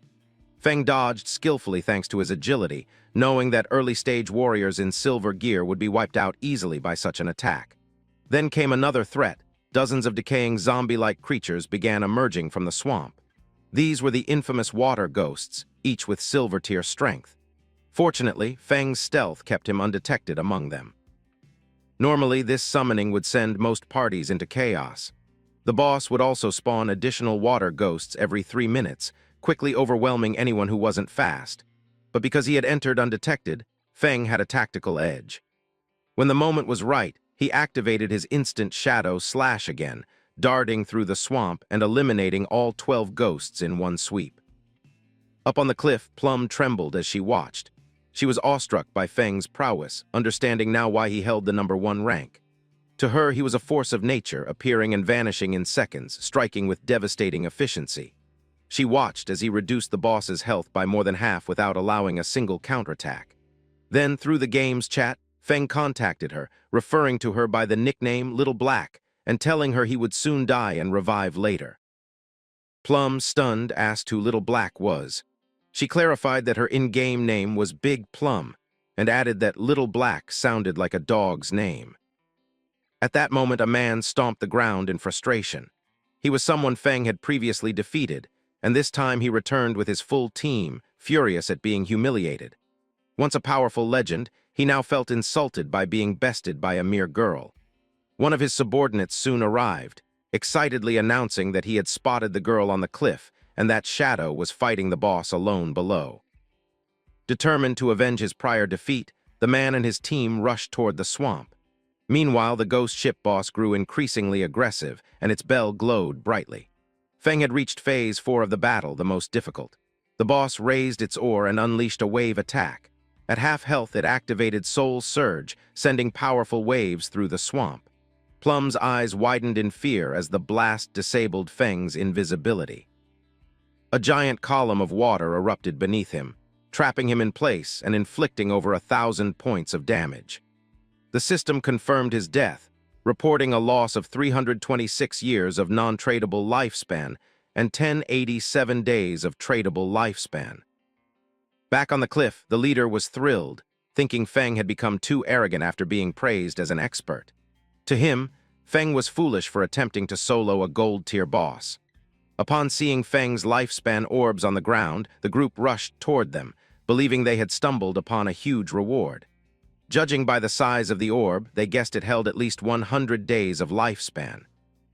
Intent on claiming both the loot and the boss kill, they advanced confidently until they found themselves suddenly airborne. The leader looked around in confusion, unable to understand what had just happened. After being teleported back to Shell Town, the group felt an overwhelming sense of frustration. None of them could understand why the boss had been so powerful or how the player named Shadow had managed to wound it so severely. Some members were furious. The moment they had stepped into the swamp, the boss had instantly eliminated them with a massive water pillar. The area itself had been swarming with smaller enemies, making combat nearly impossible. Their leader clenched his teeth in denial. Unwilling to accept such a loss, he ordered everyone to regroup. He was determined to make another attempt. At the same time, Fang had already returned to the swamp. He looked around, confused by the abundance of lifespan orbs scattered across the ground. Using the in-game chat, he notified Plum of his return and asked why there was so much lifespan lying around. She was surprised he had made it back so quickly and explained that a large group had charged in, only to be instantly wiped out by the boss's attack. Fang allowed himself a small smile. They had clearly overestimated themselves. Still, he remembered his own past struggles with the ghost ship. The boss continued to roam the swamp, and Fang kept a careful watch, knowing from experience that the ship would only use its immobilization skill once. After that, dealing with it became much more manageable. Below half health, there was a set chance that the ghost ship would vanish and reappear elsewhere, which made defeating it without delay a difficult task for most players. Wasting no time, Fang launched a poison dart directly at the ship's bell, triggering its aggression. As it began preparing another attack, Fang used Shadow Sneak to vanish. He then observed the boss's behavior carefully, identifying the familiar patterns before closing in with instant Shadow Slash. His attacks landed precisely. Meanwhile, the enemy leader and his team reached the cliff again. One of them pointed out that Fang was already engaged in combat with the boss. Hearing this, the leader became enraged and started looking for a way to eliminate both Fang and the boss. From the cliff, Plum watched the group return and grew furious. Shadow was on the verge of finishing the boss, and she refused to let them interfere again. Gripping her staff tightly, she summoned a thunder spell. A lightning strike burst from her staff, striking the group below and leaving some of them charred. The survivors stood in shock. The leader, angered, demanded to know who had attacked them. One of his men pointed at Plum, identifying her as the source. He grabbed his axe and ordered his men to kill her. Frightened, Plum turned and fled, calling for help. The group pursued her, shouting threats. Not far from the scene, two men hiding behind a tree watched the chaos unfold. As Plum and the others approached, they pressed themselves back into cover. The swamp, Fang had drawn back from the boss, observing it closely. Its health was nearly depleted. Despite being only a level 5 boss, the Golden Ghost ship proved difficult to defeat solo. His damage output was low, and the fight had gone on long enough to attract attention. Spotting a group on the cliff, he recognized them as the ones who had recently died. He also noticed another group stationed near the swamp, clearly waiting for him to kill the boss so they could ambush him and claim the loot. The poison finally began to overwhelm the boss. Its body started to fade as its eyes glowed ominously. A moment later, the system broadcasted a notification. The Golden Ghost ship had been defeated. Fang gained 480 experience points, reaching level 8, along with 7 evolution points and 216 days of tradable lifespan. Activating Shadow's sneak once again, he disappeared into stealth. Across the server, a general announcement echoed. Shadow, a player from Shell Town, had become the first to kill a gold-grade boss. He earned 3 reputation points, and the notice drew the attention of nearby players.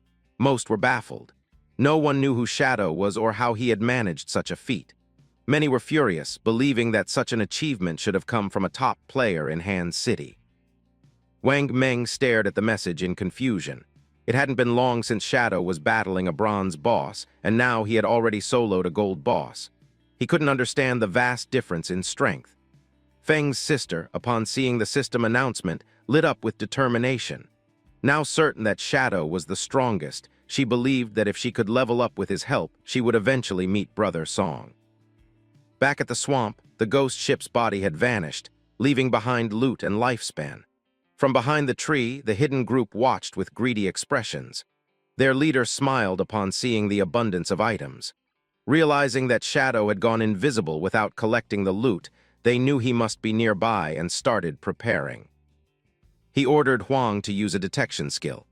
Huang nodded, drew his bow, and activated Phantom Horned Eagle, firing an arrow that turned into a ghostly bird. It exploded mid-air, scattering feathers over the swamp. Fang watched the feathers fall, surprised that the hunter had already learned an anti-invisibility skill. It wasn't unexpected that they felt confident. They clearly thought they could take him down and steal the loot. However, their detection skill was only level 1, and it couldn't penetrate Fang's advanced invisibility, which came with his assassin class. Confident, Huang turned to the others and said that Shadow had likely fled. The group then moved toward the loot, planning to secure it first and wait out the timer. After 5 minutes, the loot would become theirs. They smiled, believing they had won. But just as they relaxed, Shadow reappeared. Their faces twisted in shock. Before they could react, Fang struck like lightning, taking them all down in a flash. With the area finally quiet, Fang turned his focus to the loot. A thought crossed his mind. Where had Plum gone? He decided to look for her later. For now, he had enough evolution points to upgrade Greedy Hand. After the upgrade, it reached epic quality. The skill now had a 220% to 300% chance of generating extra loot from monster corpses, and all extra drops were guaranteed to be 1 tier higher. He activated the skill, causing the loot to gather together and glow. As Greedy Hand absorbed the items, Fang smiled. A bright light radiated through the forest as the results appeared. 21 evolution points, 648 days of tradable lifespan, and 2 special items, Ghost Fire Bells. Fang's eyes widened at the sight of the bells. These rare items prevented lifespan loss upon death and had a cooldown of 1,560 seconds. Each bell granted 2 abilities: Soul Absorption, a passive skill that increased lifespan gained from kills by 20%, and Soul Shock, an active skill that immobilized all enemies in a 100-meter radius for 3 seconds with a 512-second cooldown. Since the bells were classified as items rather than equipment, both shared a single inventory slot and didn't use up any equipment slots. As Fang reviewed the loot, Plum contacted him via voice chat. Her panicked voice came through, begging for help.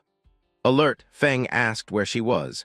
The only response he received was the sound of her terrified screams and pleas for them to stay away from her. Plum was terrified. The leader and his men had finally cornered her. With twisted grins, they praised her for her stubborn resistance, claiming there was nowhere left for her to escape. One of them mockingly told her to come quietly, promising they'd make her feel so good she'd ascend to heaven. Her fists clenched in anger and disgust.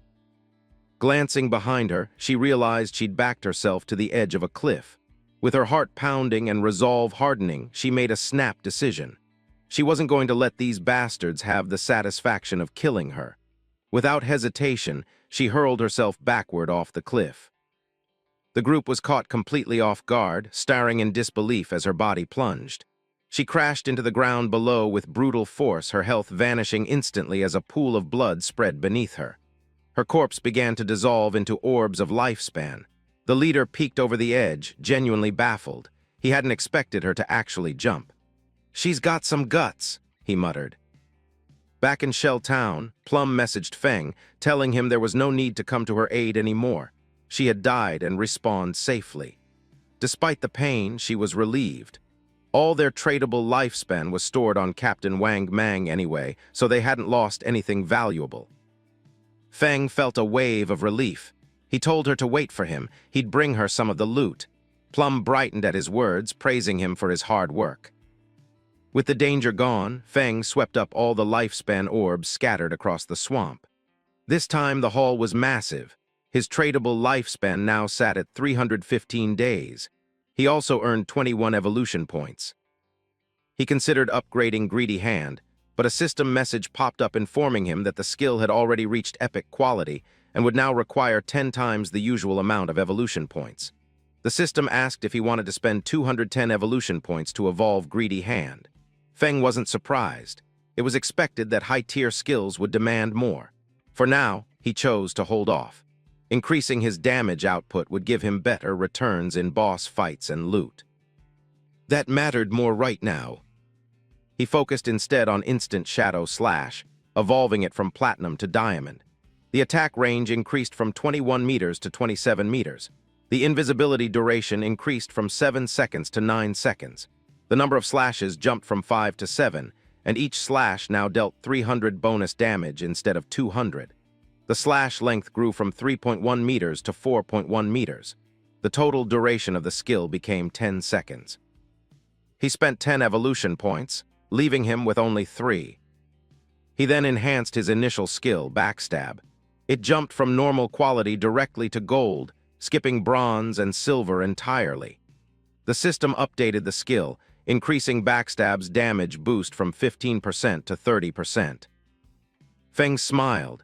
With Instant Shadow Slash evolved and Backstab enhanced, his total damage output had more than doubled. Even without breaking stealth, he could now deal up to 3,000 damage. If he did break stealth, a full combo could reach between 6,000 and 7,000 damage. Opening the system window, he reviewed his newly upgraded arsenal. He recalled that gold-tier bosses usually dropped 2 to 4 silver items, with only a small chance of gold equipment. But thanks to Greedy Hand, he had received 11 gold-tier items and skill books, 2 platinum equipment pieces, and 1 platinum-tier skill book. Even better, 3 of the items were tailored for assassin classes. Among them were the Ghost Chip Dual Blades, platinum-tier assassin weapons with a base damage of 136, agility plus 22, attack speed plus 24%, and armor penetration plus 17. The level requirement was 5. The weapon had a unique effect. Each normal attack would deal damage twice. Feng equipped the dual blades. Though he rarely relied on normal attacks, the base stats alone were excellent. The boost to attack speed would also speed up his skill usage and reduce cooldowns, and the armor penetration was a bonus. Next, he equipped the Ghost Fire leather armor, a gold-tier chest piece with 25 physical defense, 50 fire resistance, 14 damage block, and an additional 419 health points. The level requirement was also 5. Feng was stunned. Despite leveling up, his base constitution hadn't increased much. His max HP was still 350. This armor piece alone had boosted his health significantly beyond that.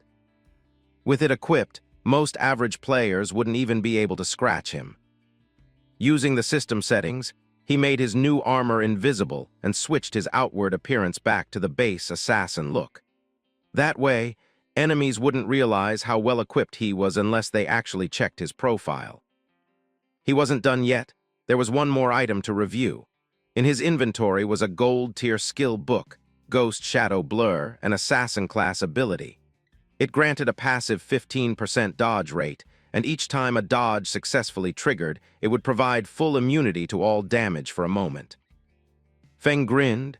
He had finally acquired a survival skill fit for assassins. Then he remembered most players avoided this skill. The dodge stat was difficult to build up in this game, and focusing on it meant sacrificing other vital stats. If a dodge didn't activate, the player could be killed in an instant.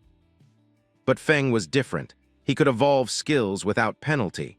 For him, raising dodge wouldn't weaken his other attributes. It was all upside. With everything sorted, he moved out from the area. The remaining loot consisted of gear for warriors, priests, and archers. He planned to sell them all to Wang Mang with a 10% discount. Even if they couldn't afford them now, he knew Wang Mang would sell them on credit without hesitation. This massive upgrade was all thanks to Plum. Without her koi-like luck, he never would have found a level 5 ghost ship in time. He made a mental note. He owed her one, and he would make sure to thank her properly. As Fang passed a tree, the furious leader and his remaining men appeared. They spotted each other at the same time, but it was the leader's side whose faces turned pale with fear. The moment they recognized him as Shadow, they started running, overwhelmed by panic. As expected, Fang had no intention of letting them escape. He activated Shadow's stealth and sighed lightly as the skill took effect. Before they could take another step, Fang dashed forward like a bolt of thunder, swiftly eliminating all of the subordinates in a single blur of motion. The leader panicked and tried to run at full speed, but Fang appeared directly in front of him, deactivating the stealth mode. The man's face nearly collided with Fang, and his eyes welled with tears. Trembling, he begged for mercy, admitting his mistake and pleading for forgiveness, saying he had less than a year of lifespan left. But Fang, staring at him with a cold, indifferent gaze, simply asked if he had considered his own fate when attacking others. Without hesitation or remorse, Fang struck him with a poisoned dart. As the man writhed in agony, Fang turned away and left. After killing so many players, a new system status activated. He had entered killer state. Currently at the first layer, this status meant that upon death, he would lose 75% of his remaining lifespan. Fang remained calm. He possessed the ghost fire bell, and even if he died once, it would protect him from any loss. Returning to Shell Town, he noticed that everyone was staring at him. Whispers and murmurs spread as people recognized him as the one who had slain a gold-tier boss. However, many were puzzled since he wore no visible equipment. Some assumed he had exploited game bugs to achieve victory. While he was passing through the area, a man ran up to him and asked him to wait. Fang turned, curious. The man, trying to appear casual, showed him a skill book and explained with a forced smile that they had bought the wrong item. It was meant for assassins, so he insisted Fang take it, adding that he hoped they could forget the past. The system identified the item. It was a common-tier skill book called Impale, a single-target skill that added 20 attack points and caused a 2-second stun with a cooldown of 22 seconds. Fang's eyes narrowed slightly in surprise. It was a control skill, rare and highly valuable. He accepted it and continued on his way while the group dispersed in another direction. Among the group, one man was furious and complained that they had been forced to give Fang a skill book just to appease him. Another man agreed, frustrated that they had been treated with such disrespect. One of them suggested using their contacts to gather more people, claiming that even if each person only contributed a spit, they could drown Fang with sheer numbers. Zan Shah, their leader, stared ahead with a serious expression. He noted how fast Shadow was leveling and growing, clearly operating solo, which meant he likely had a powerful secret. Zan Shah proposed tracking him down in real life and kidnapping him. If they could uncover his secret, they could even force him to work as their slave and gather lifespan for them. Another man praised Zan Shah for the clever plan. Since Shadow's voice sounded unfamiliar and clearly not local, they assumed he was poor. It wouldn't be hard to manipulate someone like that. They agreed to send in a professional beauty to lure him in and get information. Meanwhile, Fang had met up with Plum and told her to accept the trade, saying he had something for her. Her eyes lit up with joy, though she corrected him, saying her name wasn't Little Black but Big Plum. Fang handed her a powerful necklace containing a fire-based skill. As soon as she used it, flames erupted from her staff, and her face brightened with excitement. The skill significantly increased her damage output and more than doubled her mana regeneration. She thanked him sincerely, but Fang brushed it off, saying he was just honoring their agreement. Then he asked for the space ring. She smiled shyly as she took it from her inventory, telling him he could keep it.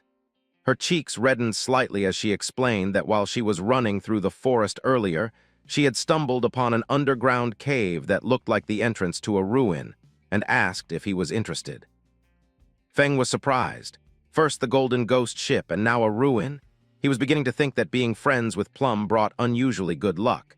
If he hadn't given her 2 gold-tier pieces of equipment, she might not have shared this information with him. With the addition of the space ring, his inventory finally expanded to 27 slots. Feng asked where Wang Mang was, saying that once he sold some items, he would investigate the ruin. She raised her hand and explained that Wang Mang and the others had gone to train a new priest and wouldn't return soon. Opening the map, she marked the location of the entrance.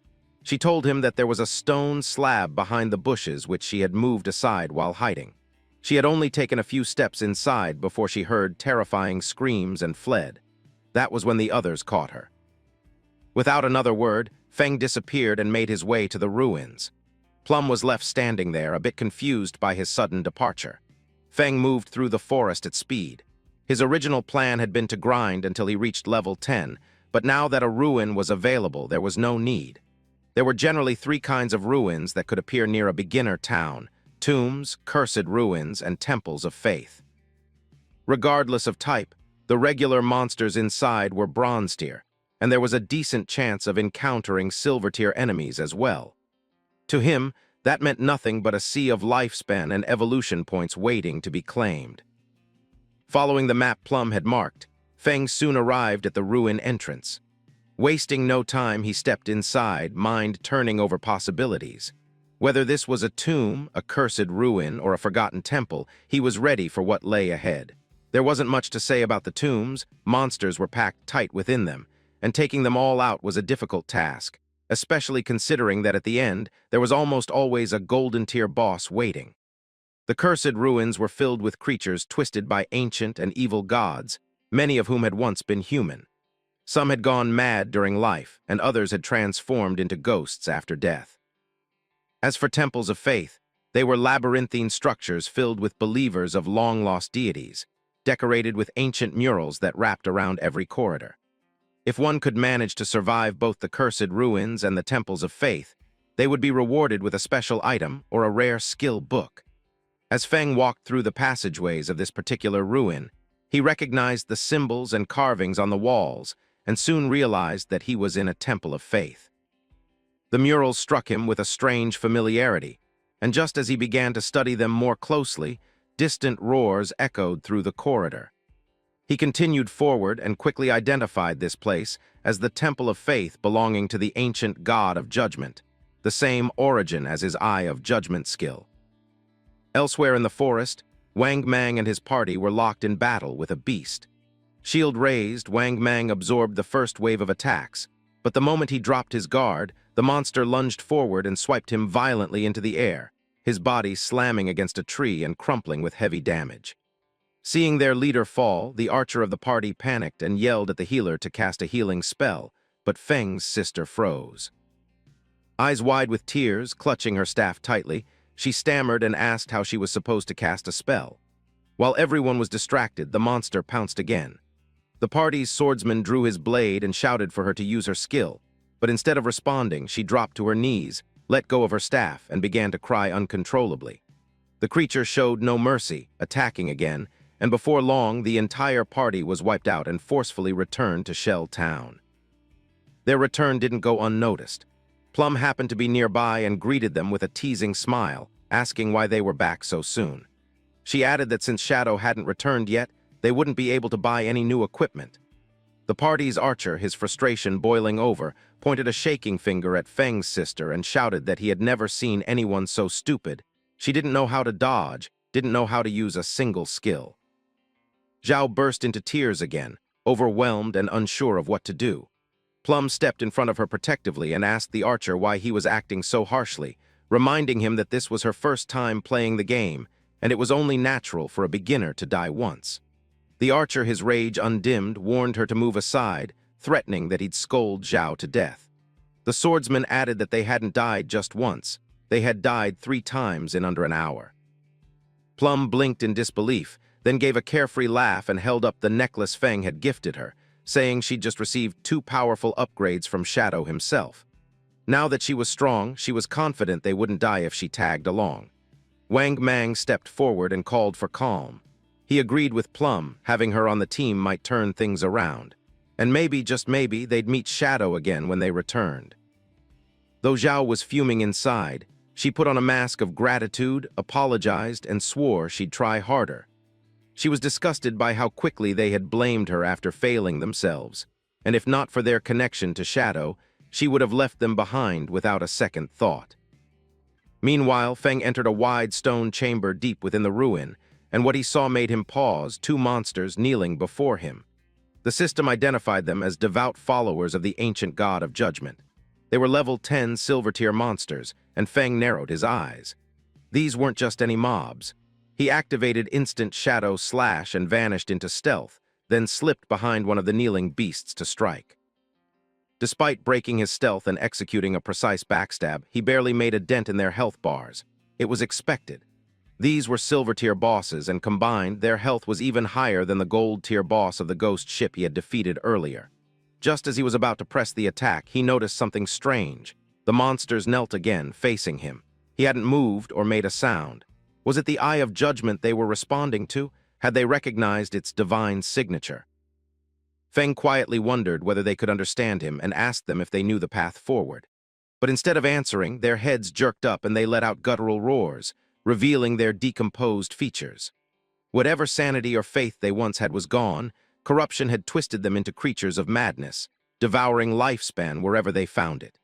Their glowing eyes locked on movement behind Fang, and the 2 monsters turned and charged down the corridor. There at the entrance stood a team of players, Grey Rose's squad, the very group that had once bought Ice Spike from him. Realizing too late that these were silver-tier bosses, the players tried to escape, but before they could flee, the monsters attacked. A wave of toxic mist surged through the hall, melting their bodies away and leaving behind only glowing lifespan orbs. Fang watched silently, surprised they had stumbled into the ruin. From the looks of their equipment, none of them were prepared to go deep into a place like this. Deactivating stealth, he stepped forward and picked up the fallen lifespan.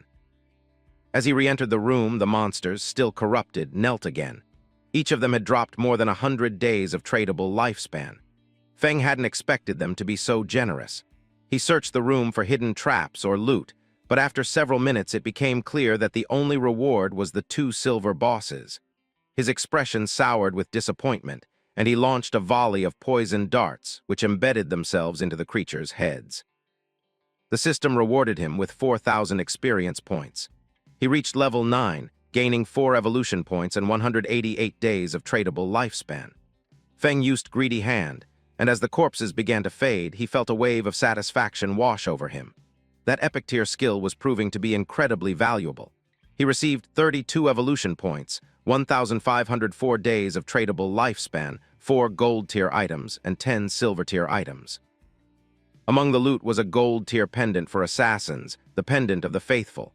It granted 15 points of agility and a 20% cooldown reduction. Its unique effect allowed him to summon a silver-tier devout follower to fight for him, with a cooldown of 6,000 seconds. He clenched his fist in triumph. The pendant was excellent. With 20% cooldown reduction, his stealth skill dropped from 22 seconds to 19. Poison darts went from 4.35 to 3.75 seconds. Instant shadow slash fell from 10 to 8 seconds. Farming lifespan had just gotten even more efficient. Since all his other gear required a level higher than 8 to equip, no one else could use this necklace yet, so he decided to keep it for now and sell it later. Just as he was about to leave, the ground trembled slightly. Curious, he turned back and saw a small stone pillar rising from the floor. His eyes lit up with joy. After clearing all the monsters, the hidden mechanism had finally activated. Fang examined the stone pillar with care, his instincts alert. It was a hidden mechanism, one he had seen before in similar ruins. As he stepped onto the platform, the pillar activated with a faint hum, and the door beneath him began to slide open. Slowly, the platform began its descent into darkness, sealing the entrance above as it carried him deep below the temple. Minutes passed, and Fang estimated he had descended nearly 400 meters into the earth. The air grew colder, the silence heavier. This place was ancient, and Fang's senses told him it was dangerous. Based on what he knew from his past life, this was a hidden maze beneath the temple, a place filled with traps and danger but also great rewards. These labyrinths were common in high-level ruins, and he had explored several before. Though death was likely for those who walked them unprepared, the key was using cannon fodder others to trigger the traps. With calm confidence, Fang reached into his inventory and retrieved the pendant of the faithful. His stats weren't yet high enough to survive any triggered trap himself, but this item would give him a critical edge. He summoned a devout follower with a flick of his hand, and a corrupted zombie emerged from the mist, bowing before him. Fang pointed down the corridor and issued a single command, "Scout ahead." The follower obeyed silently, shuffling forward through the gloom. Fang crossed his arms and smirked. Exploring the maze was much easier with a disposable lackey. Still, danger could come at any moment, and he wasn't willing to take unnecessary risks. He brought up his interface and spent 11 evolution points to enhance his passive dodge skill, Ghost Shadow Blur, evolving it from Gold to Epic Tier. The upgrade was astonishing. His passive dodge rate leapt from 15% to 75%, and each dodge now granted immunity to all damage. Feeling more secure, he then used 13 more evolution points to evolve Instant Shadow Slash from Diamond to Epic. Its range now extended to 30 meters. The attack executed 9 rapid slashes instead of 7, the cooldown dropped to 8.8 seconds, and the damage increased from 300 to 400 points. Fang's eyes gleamed. Reaching legendary tier would require 10 times more points, but the scaling of higher-tier skills made it worth it. The higher the tier at the start, the more efficient the evolution curve. An epic skill could reach legendary with just 10 points, while starting from normal would cost hundreds. With only 11 points left, he decided to evolve Shadow Sneak, his starter stealth skill. Spending 8 points, he boosted it from silver to platinum. The stealth duration increased from 16 to 24 seconds, and the stealth-breaking attack was enhanced by 90%. Its cooldown dropped from 26 seconds to 22, and thanks to his cooldown reduction trait, it now reset in just 16.3 seconds. It wasn't perfect, the stealth-breaking damage was still weak, but it was enough for now. He'd replace it later. As he continued through the winding maze, his devout follower triggered a trap, and a massive boulder crashed down from above, crushing the creature instantly. Its body dissolved into light. Fang sighed and decided to wait for the cooldown to summon another. The maze was treacherous, but there was no rush. Each step had to be taken with care. Meanwhile, on the temple's upper floor, a man with a shield and a hooded woman peeked into the room Fang had once stood in. The man turned to Grey Rose and reported that the monsters were gone. Grey Rose, surprised, stepped inside and noticed the lifespan orbs were also missing. Someone had defeated the silver-tier bosses. She guessed correctly it had to be Shadow. That expert was the only one capable of such a feat, but something else bothered her. She remembered seeing someone seemingly communicating with the monsters earlier. Could it be that Shadow had a skill that allowed him to charm bosses? That kind of power was terrifying and mysterious. Back below, Fang summoned another devout follower and continued forward. For 3 hours, he had explored the maze, avoiding traps and mapping its structure. At last, he reached what seemed to be the final door. From past experience, he knew that getting to this point often meant hundreds of players would have died acting as bait. He ordered the summon to open the door, but despite straining with all its strength, the monster couldn't move it. Fang frowned and approached, placing a hand on the cold stone. As soon as he did, the door began to shift and open, releasing a wave of smoke that rolled across the floor. Fang wiped the sweat from his brow. This wasn't good. On the other side was a large chamber filled with cracked pillars. In the center stood a chest wrapped in thorn-covered vines. Beside it knelt an NPC, an eerie woman with the lower half of her face wrapped in bandages. Fang triggered his system to scan her stats, but nothing appeared. No information at all. That had never happened before. The woman began whispering in a strange language and slowly faded into light. Fang watched in stunned silence. As she vanished, the vines on the chest disintegrated. Though suspicious, he knew this woman had to be connected to the Eye of Judgment. The chest began to glow with golden light, an unmistakable sign of rare loot, but Fang remained cautious. Traps and mimics were always a risk. He signaled to his summon to open it. The monster obeyed, and as it lifted the lid, a beam of light erupted from the chest. Inside was a skill book, one that glowed with a godly aura. Inside the chest lay a treasure worthy of legends, a skill book tailored perfectly for an assassin. Its title, Bestowal of Mercy, was a deceptive name for such a lethal ability. The book shimmered with an epic-tier glow, and upon inspection, Fang discovered it granted both a passive and an active effect. The passive alone was absurd. It provided a 100% correction when aiming at weak points and doubled the damage dealt to them. Even more impressive, it expanded the enemy's weak point hitbox, making precise attacks nearly effortless. But it was the active skill that truly caught Fang's attention: Slit Throat. This devastating technique enhanced Shadow's next attack with a powerful debuff. The target would bleed for the same amount of damage inflicted per second for 3 seconds. A strike dealing 300 damage would result in a total of 1,200 points of pain, triple the initial impact. Due to Fang's cooldown reduction stats, the skill's 60-second timer was reduced to just 44.4 seconds.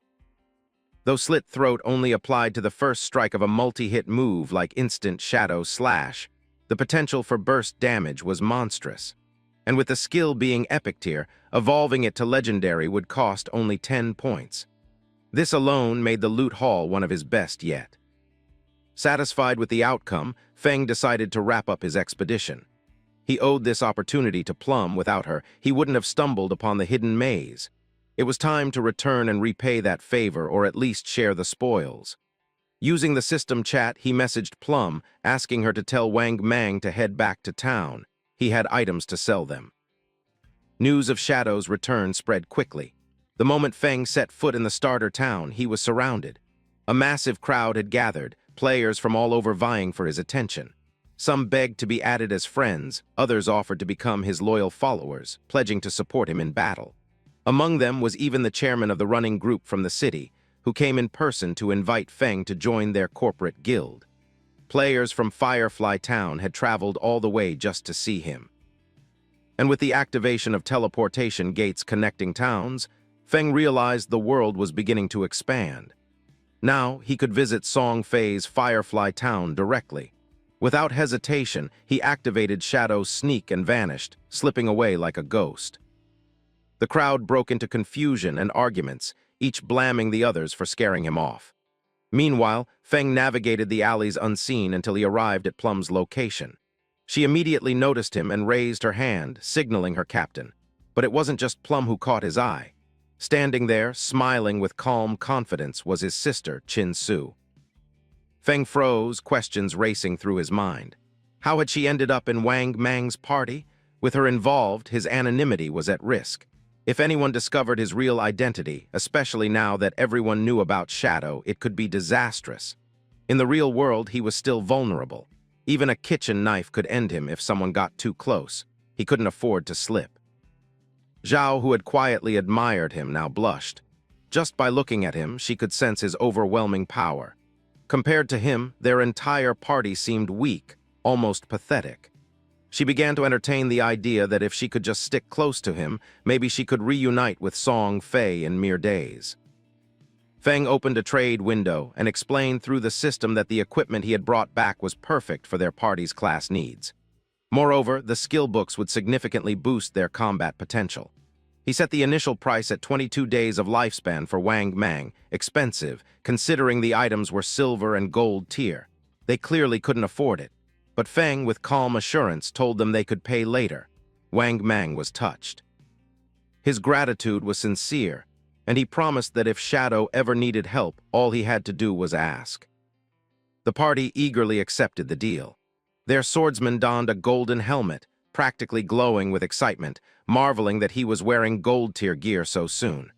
Wang Mang equipped his new items as well, gaining a gold-tier skill that instantly tripled his DPS. The emotion was too much. He wept openly. The fact that Shadow trusted them enough to let them buy on credit only deepened their respect. As they celebrated, Wang Mang checked the inventory again and frowned. There was nothing for a priest. Zhao looked visibly confused and a little disappointed. Meanwhile, the archer clenched her fists in frustration. She had only managed to leech experience during their time together, and now it seemed the spoils had passed her by. Zhao stepped forward with a bright smile and introduced herself to Feng as the priest of Wang Mang's party, her voice carrying the hopeful lilt of someone trying to make a good impression. She asked if he happened to have any gear for her. At that moment, the system chimed, informing Feng that the player Little Graceful wanted to add him as a friend. Zhao's eyes sparkled with excitement as she looked at him expectantly, only to be met with Feng's cold, emotionless gaze. Before she could even register what was happening, he vanished, dissolving into the air like a wisp of shadow. Left blinking in confusion, Zhao asked aloud where he had gone. Wang Mang scratched the back of his head awkwardly and tried to reassure her, guessing that maybe Shadow just didn't have any priest gear this time. Maybe next time, he said with a shrug. But the archer wasn't as kind. She spoke the harsh truth, pointing out that Shadow had clearly ignored Zhao on purpose while going out of his way to help Plum. After all, Shadow was the kind of person who came and went like a dragon in flight, majestic, untouchable, and terrifyingly cool. Feng, meanwhile, had already moved on. He knew perfectly well that there was a gold-tier priest staff and a gold-tier priest skill book in his bag. But giving them to Zhao? That was out of the question. Not only did he distrust her, she posed a risk to his growing cooperation with Wang Mang's crew, especially with their connections to the in-game authorities. Zhao was a liability, and liabilities had no place in Feng's plans. What he needed was a real priest, someone powerful, reliable, and loyal. His eyes narrowed with purpose. He needed to find little Yui. Gi Yui, the former manager of the God Slayer Guild in his past life, had held the hidden class of White Avian Priestess. She wasn't just a healer. She came with a mystical white bird capable of mass heals and buffs, and she had once defeated an epic-tier boss completely solo. Compared to her, Zhao wasn't even worth mentioning. And as fate would have it, Yui was from Firefly Town, just like Song Fei. Without wasting another second, Feng activated the teleportation gate, aiming straight for Firefly. He had little time and even less patience. Firefly Town was a sharp contrast to the starter town. It was bustling, stylized, and bathed in warm, ethereal light. As Feng walked its crowded streets, he caught the tail end of a heated conversation between two players. They were rushing back to the Wailing Valley. A silver-tier boss was below half health, and they couldn't risk someone stealing the kill. One of them cursed aloud, blaming Song Fei. Apparently, that bastard had arrived with a flock of fangirls, making it impossible for anyone else to compete. How does some minor celebrity have so many brain-dead fans? One of them growled. Feng's eyes narrowed. He'd barely arrived and already caught wind of Song Fei. Soon he reached a twisted valley cloaked in smoke and ash, the level 5 zone known as Wailing Valley. Ember fiends roamed the craggy terrain and shackled wailed in chains of fire. From a hidden vantage point, Feng saw the battle firsthand. A two-headed beast wreathed in flames was under siege by dozens of players, including a few who had abandoned the boss entirely to fight each other. It was chaos. Then Feng spotted him. Song. Among the crowd was the infamous bastard himself, surrounded by a harem-like team of mages. Two players stood before him, blades drawn, faces contorted with rage. One accused Song of stealing his lifespan through a sneak attack. The other, a tank wielding a great shield, asked mockingly if Song thought hiding behind his girls would save him. He boasted about having the rare god-tier anti-aging skill. But before he could move, one of Song's mage girls smashed his skull in with her staff, silencing him permanently. Feng stared, remembering all too well the truth behind Song Fei's heaven-defying mage god title. In their previous life, Song had convinced hordes of fans to pick the mage class under the guise of unity. Then he stripped them of gear, of skills, of hope to strengthen himself. But a party full of mages couldn't survive on its own, so his cult-like followers adapted. Some maxed intelligence to become glass cannons. Others dumped points into agility, becoming disruptors. A few focused on health to act as meat shields, while others chose strength, turning into staff-wielding battle mages. It had worked for a while. In the early game, Song Fei's party was untouchable, stealing lifespan from player after player. But Feng knew how this played out. One by one, most of Song's fangirls would die. With a theatrical flourish, Song pointed dramatically at the towering silver-tier boss and let out a melodramatic sigh, claiming that his heart ached watching how hard his precious fans were working. He hoped the monster would die soon, he said, so everyone could rest and the world could be full of love and free from violence. As if on cue, a wide-eyed girl from his entourage stepped forward, utterly moved by his supposed compassion. One of Song's loyalists nodded fervently, agreeing that the one suffering the most was their beloved Song. According to her, he was working so hard he shouldn't have to bear it any longer. With a trembling hand, she pointed at the monster, vowing to kill it to protect him. Rallying to the cause, Song's fangirls launched their attacks. Spells flew through the air like fireworks, fueled by blind devotion. They swore to follow him to the ends of the world, willing to make him king even if it meant death. The twin-headed boss roared and launched a blazing stream of fire toward Song, but before it could reach him, one of the girls dove in its path. Her body was consumed by flames as she collapsed at his feet, fatting into particles. Song gently took her hand, eyes filled with staged sorrow, while the girl, barely conscious, vowed through tears to do anything for him. A chubby girl gripped her staff tightly, rallying the others. If they killed this ugly monster, then Brother Song would rise to first place in the rankings. He had to surpass Shadow. That declaration sent the rest into a frenzy. Screaming war cries and chanting Song's name, they cast barrage after barrage of powerful spells, thunderbolts, flame pillars, light spears, driving the boss to its limit. Song watched eagerly. This was it. Once the boss fell, he'd hit level 8. Shadow, who'd been stuck at level 9 for so long, would finally be left behind. Song's smug smile widened. He didn't know how Shadow had killed a gold-tier boss so early, probably a bug, but soon none of that would matter. He was about to become the top-ranked player in the game. But just as the final blow seemed near, a hand cloaked in shadows materialized behind Song and clamped over his mouth. His eyes widened in horror. In an instant, Fang decapitated him. His blade flashed again, instant shadow slash, tearing Song's body into bloody chunks. Before his fans could even scream, Fang blurred into motion, slicing through their ranks and cutting through the boss in the same motion. Blood sprayed in arcs. In mere seconds, the boss and every member of Song's party lay in pieces. The system notification rang out. Silver-tier boss defeated. You have earned 150 experience points. The battlefield went dead silent. The lifeless body of the twin-headed monster crumbled, its form breaking apart into glowing orbs of lifespan. Fang stood alone, silent, as he deactivated his stealth skill. Gasps filled the air. Many had watched in awe. One single attack, thousands of damage points. While their magic had barely chipped at the boss with 100-point spells, Shadow had obliterated it, and them in a blink. Whispers of disbelief turned into cheers. Some had hated Song Fei, others had envied him, but all of them were smart enough to realize one thing: crossing Shadow was suicide. They backed away, giving him space, murmuring their thanks for ridding them of the bastard. In truth, they were terrified. In Feng's past life, he wouldn't have hesitated to kill them too, but now he simply turned his back and walked away. Meanwhile, back in Firefly Town, Song respawned in a burst of pixels. The system coldly announced, "You were killed by Shadow. You have lost 1,106 days of tradable lifespan and 18 years, 113 days of non-tradable lifespan."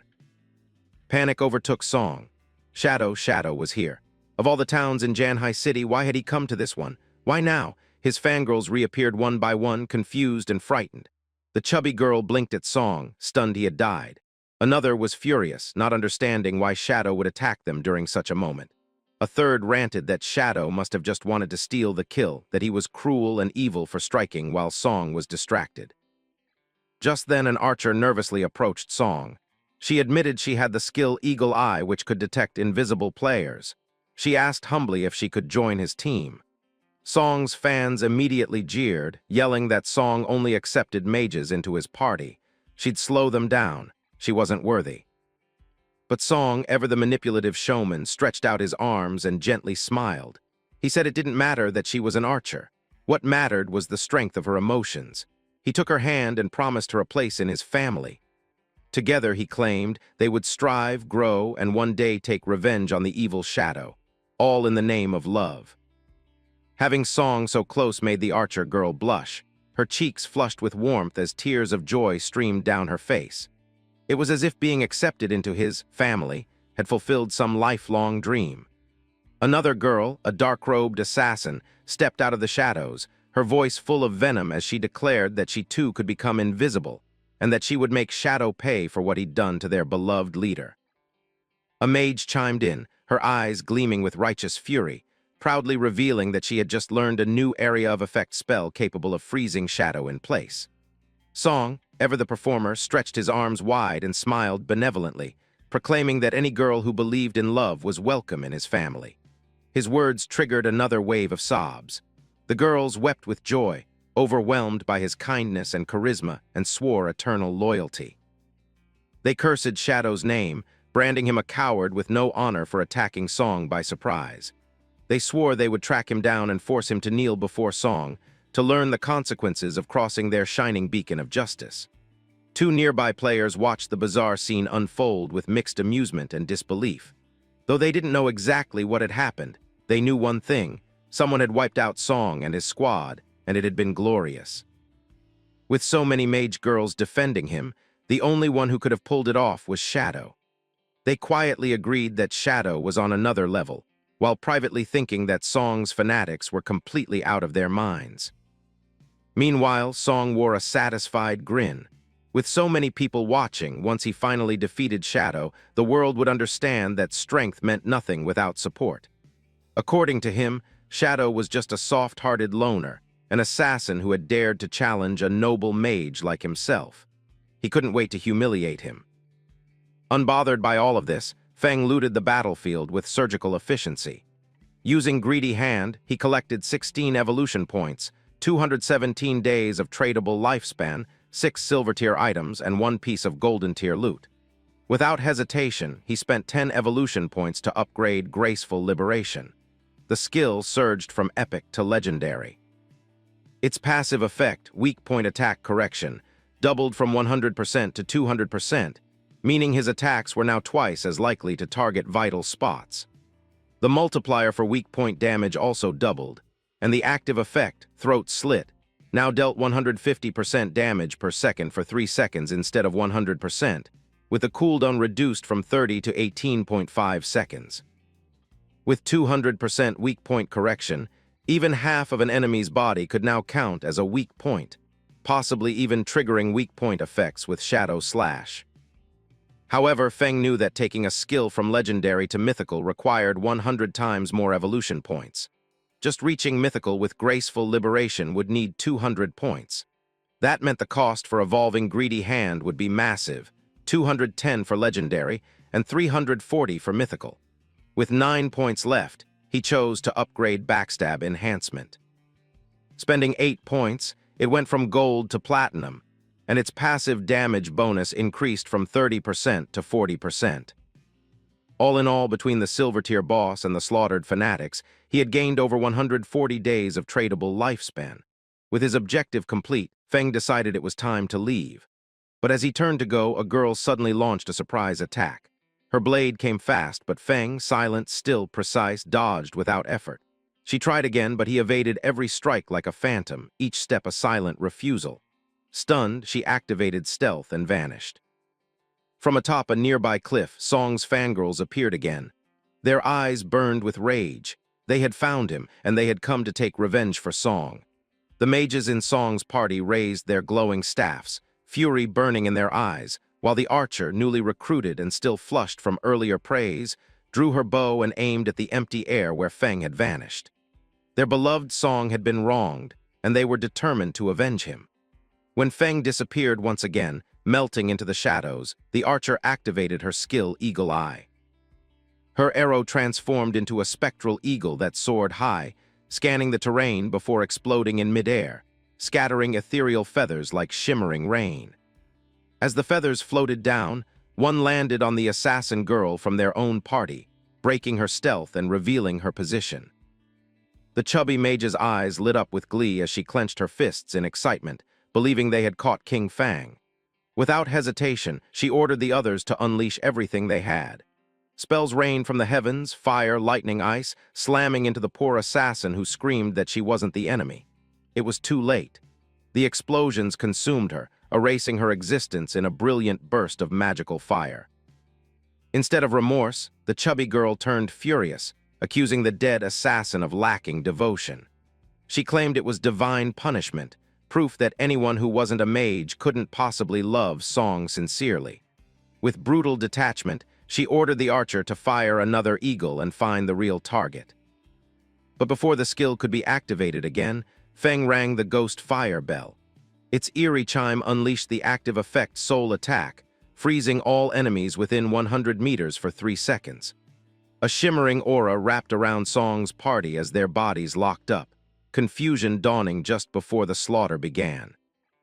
Like a bolt of thunder, Fang emerged from invisibility, his blade slashing through bodies with ruthless precision. They had no time to scream, no chance to resist. One by one, they collapsed, their lifespans bursting from their corpses like vapor trails of doomed devotion. Hiding around the corner, Song peeked out and froze at the sight of the carnage. Confused, he couldn't understand what had happened. He doubted it was Shadow, surely an attack that powerful would have revealed him. But then came the voice. Cold, inevitable. King Fang. Appearing before him, cloaked in arrogance and silence, Fang made it clear that Song's end had come. In panic, Song activated a magic shield, a shimmering barrier wrapping around him like armor. But Fang calmly launched a poison dart, which sliced through the shield like paper, striking Song in the forehead. The scream that followed was shrill, desperate, and then silent as Song collapsed, his body unraveling into glowing orbs of lifespan.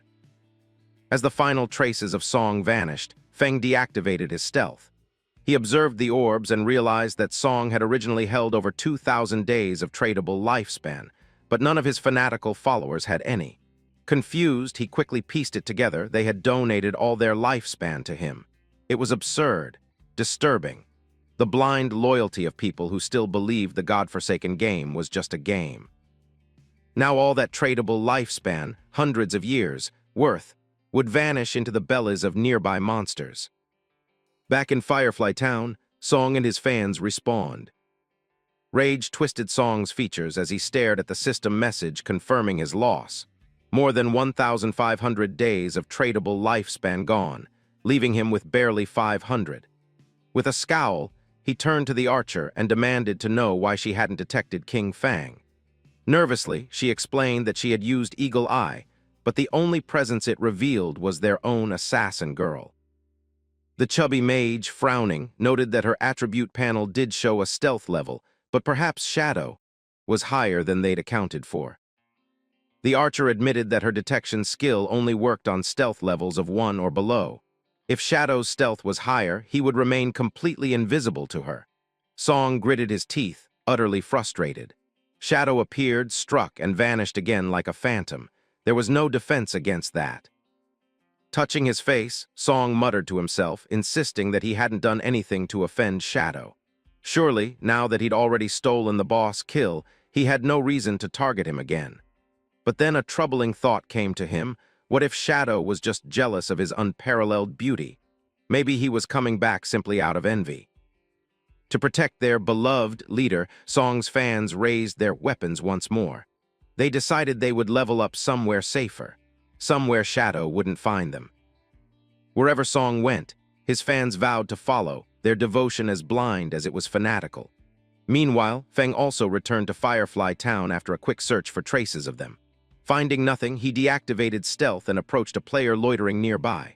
Upon recognizing Shadow, the man's face turned pale with fear. Trembling, he pointed shakily toward the outskirts, revealing that Song and his loyal followers had headed in that direction. Then, gathering some courage, the man made a desperate request. He begged Fang to kill Song and, if possible, to spare his girlfriend, a female hunter named One Flying Treasure Cat.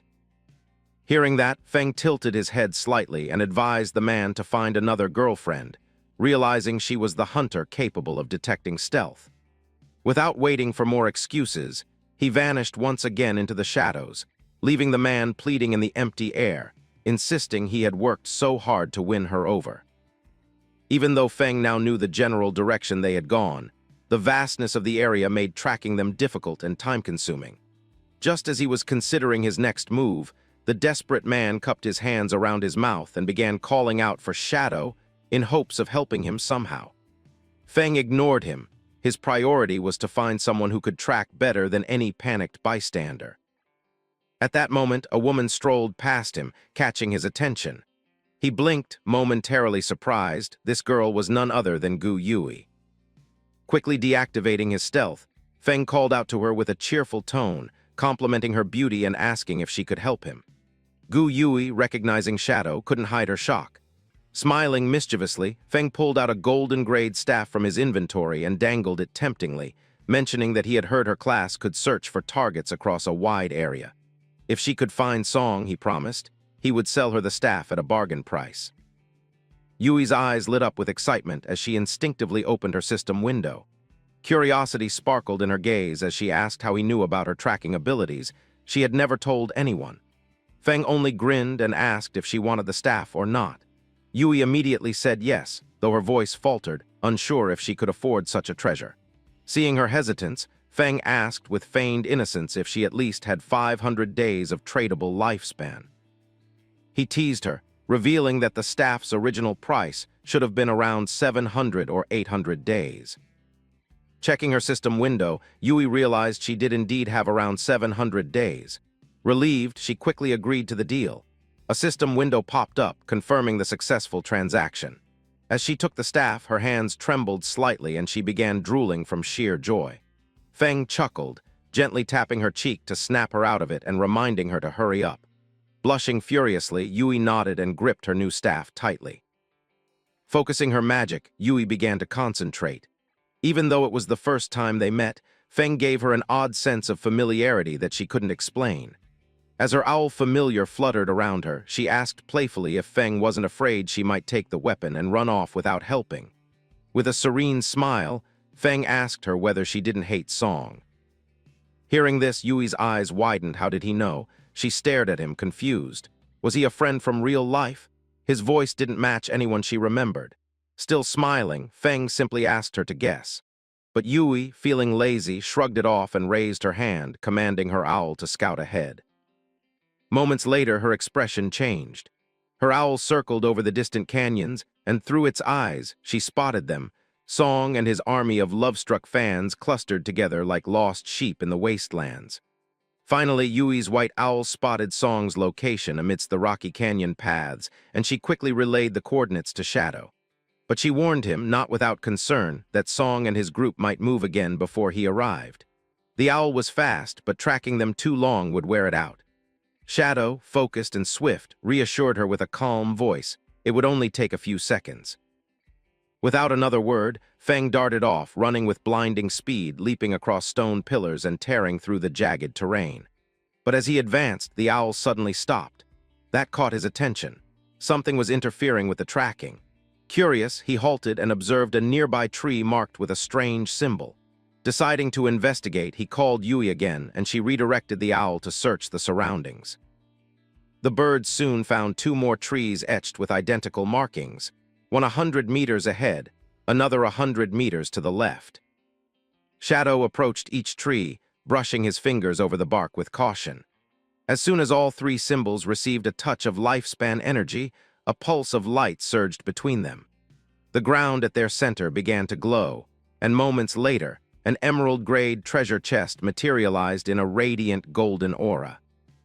Feng froze in awe. A divine blessing, right here in a starter zone like Firefly Town? He could hardly believe it. These blessings from ancient gods were rare and unpredictable, able to appear anywhere in the Forsaken Lands. Some summoned monsters, some released plagues of creatures, and others, like this, held unimaginable treasures. Yui, who was still observing through her owl, was just as stunned. That emerald chest was worth at least 1,000 days of tradable lifespan, over 10 million real-world credits. Shadow was impressed by her quick math. In his past life, lifespan sold for 10,000 a year at launch, but by day 2, the value had skyrocketed to 50,000. Yui, still curious, began recording the symbols for future reference. A clever glint danced in her eye. Who knew what she could uncover with her tracking class? Meanwhile, Shadow opened the chest. Inside was a skill book glowing with malice. Curse of the Blossoms, an emerald tier ability. With it, cursed flowers could bloom from an enemy's corpse, draining their tradable lifespan to 0. The skill had no cooldown. Its only requirement was use within 15 seconds of the target's death. Fang remembered this wicked spell from his past life. With it, every kill became an opportunity. If he struck down Song again, guarded the corpse for just moments, he could rob him of everything. A dark smile crept across his face. This time, Song wouldn't just die, he would be emptied. As Shadow sprinted toward his prey, the scene shifted. In a distant canyon, Song's fangirls were fighting a boss, pouring damage into the beast while their idol waited in the back for the final hit. Song was smug, confident that Shadow wouldn't follow them this far. After all, Shadow had already stolen a silver-tier boss and humiliated him twice. That should have been enough. He was wrong. Just as the boss weakened, the chubby girl pointed to another ridge where a separate party was battling another boss. Song, with the grace of a serpent, manipulated his fans again. He claimed the rival group was a fan guild of another idol, one trying to outshine him. The girls' expressions twisted in rage. No one would surpass their beloved Song. Without hesitation, they descended upon the unsuspecting group. The enemy team, thinking they'd gained allies, welcomed them. But before the words of peace could leave their lips, the chubby mage brought her staff down with brutal force, flattening the leader in one strike. The rest of the team stared in disbelief as Song's fangirls turned on them like wild animals, mumbling incoherently about idols and destiny. One girl tried to question what was happening but was silenced by a wave of magic. In a bizarre flourish, the fanatics began reciting twisted poetry, proclaiming Song's divine arrival. With the enemy party wiped out, the girls stepped aside as their golden prince stepped forward to land the final blow on the boss. Song, still playing the innocent, thanked them all with fake sincerity, spinning lies about nearly being ambushed and praising their heroism. His words made them blush and giggle. They were completely lost in his delusion. But the show was over. As the camera pulled back, a lone shadow emerged at the edge of the canyon. Song sensed something was wrong. A chill ran down his spine. He turned too late. Fang's blade cleaved through the air like a flash of divine judgment. Instant slash. Song's head flew clean off and his body collapsed. But this time, Shadow didn't walk away. He knelt beside the corpse and invoked Curse of the Blossoms. A massive red flower sprouted from Song's chest, its petals pulsing as they drank the tradable lifespan from the brat's body. The fangirls stared, dumbfounded, unable to comprehend what they were seeing. As the scene shifted, Song reappeared at the portal of Firefly Town, dazed and frustrated, still unable to comprehend why Shadow kept targeting him so relentlessly. In his twisted rationale, he convinced himself that it had to be jealousy. Perhaps Shadow was bitter over the crowd of fangirls constantly surrounding him. Or maybe one of those girls was someone Shadow liked. The brat thought the boy's constant visits to Firefly Town were no coincidence, and figured it was all some long-winded ploy for revenge. But while he stewed in his overinflated theories, a sudden system notification sliced through his thoughts, warning him that his tradable lifespan was decreasing at a constant rate and had already plummeted drastically in just the few seconds following his latest death. Confusion gave way to panic as Song stared at the notification, unable to understand what was happening, until he speculated it could be some sort of penalty for dying too often. But before he could sort through the mess in his head, the rest of his fan club began arriving at the portal too. The chubby mage among them breathlessly informed Song about what they had seen. A sinister blood-red flower had bloomed over his corpse, clearly leaching something vital from the body. It didn't take long for Song to connect the dots. The cursed flower, the rapidly draining lifespan, it was all the work of Shadow, who had unleashed a new terrifying skill. Realization dawned on him with the weight of a hammer, and the brat snapped, commanding his followers to log off immediately. If they continued dying under Shadow's hand, their tradable lifespan would hit 0, and that meant true death. Still playing the charismatic puppet master, he called them his family, as he told them he'd head into reality to buy more time and later return with gear purchased using accumulated lifespan. The girls, still enchanted by their idol, accepted the idea wholeheartedly. each one dreaming of a triumphant comeback where they would confront Shadow with overwhelming power. Even as Song's digital presence vanished from the game, his face twisted in bitter frustration. He refused to accept this as defeat. After grinding for 2.5 years to build his current fame and resources, he couldn't believe that some nameless nobody could threaten it all. In his world, money crushed everything. He just needed time. Meanwhile, back on the battlefield, blood-red blossoms bloomed across the ground, each one rooted to a corpse, silently siphoning the tradable lifespan out of Song's fanatics.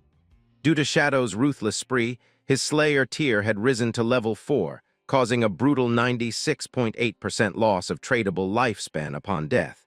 But Shadow didn't care. He estimated that this ambush had earned him another 1,000 days of life, a reward rightfully stolen from Song Fei and his delusional crew, who had clearly slain plenty of monsters before becoming fertilizer themselves. Yet the feast didn't last.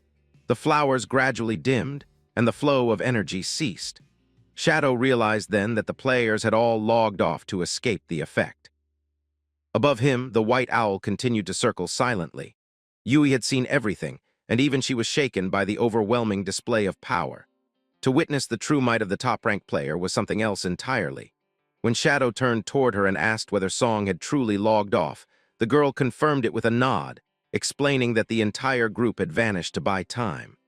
Shadow calmly instructed her to keep watching and to notify him the moment Song dared to return. When she asked if her task was done, Shadow told her to wait a little longer. He just acquired a golden tier priest class skill, Sword of Divine Judgment, and her eyes practically lit up at the mention. She wanted it badly. Seeing this, Shadow offered to trade it to her for 500 days of lifespan, but added that he was willing to sell it at half the price if she accepted one condition. At first, the girl narrowed her eyes and snapped that she wasn't about to sell her body, which made even Shadow flinch, as he quickly clarified that she was really overthinking it. All he wanted was for her to join his team as their long-term healer. Her expression relaxed, and with a light laugh, she agreed almost immediately, though she warned him that if the team turned out to be a bunch of useless idiots, she'd personally blame him. Shadow assured her they were far from shabby and decided to contact them right away. The perspective then shifted to another part of the Forsaken Lands, where Wang Mang stood triumphantly over the twitching corpse of a poisonous monster, finally having slain the thing and grinning in celebration over the XP gain.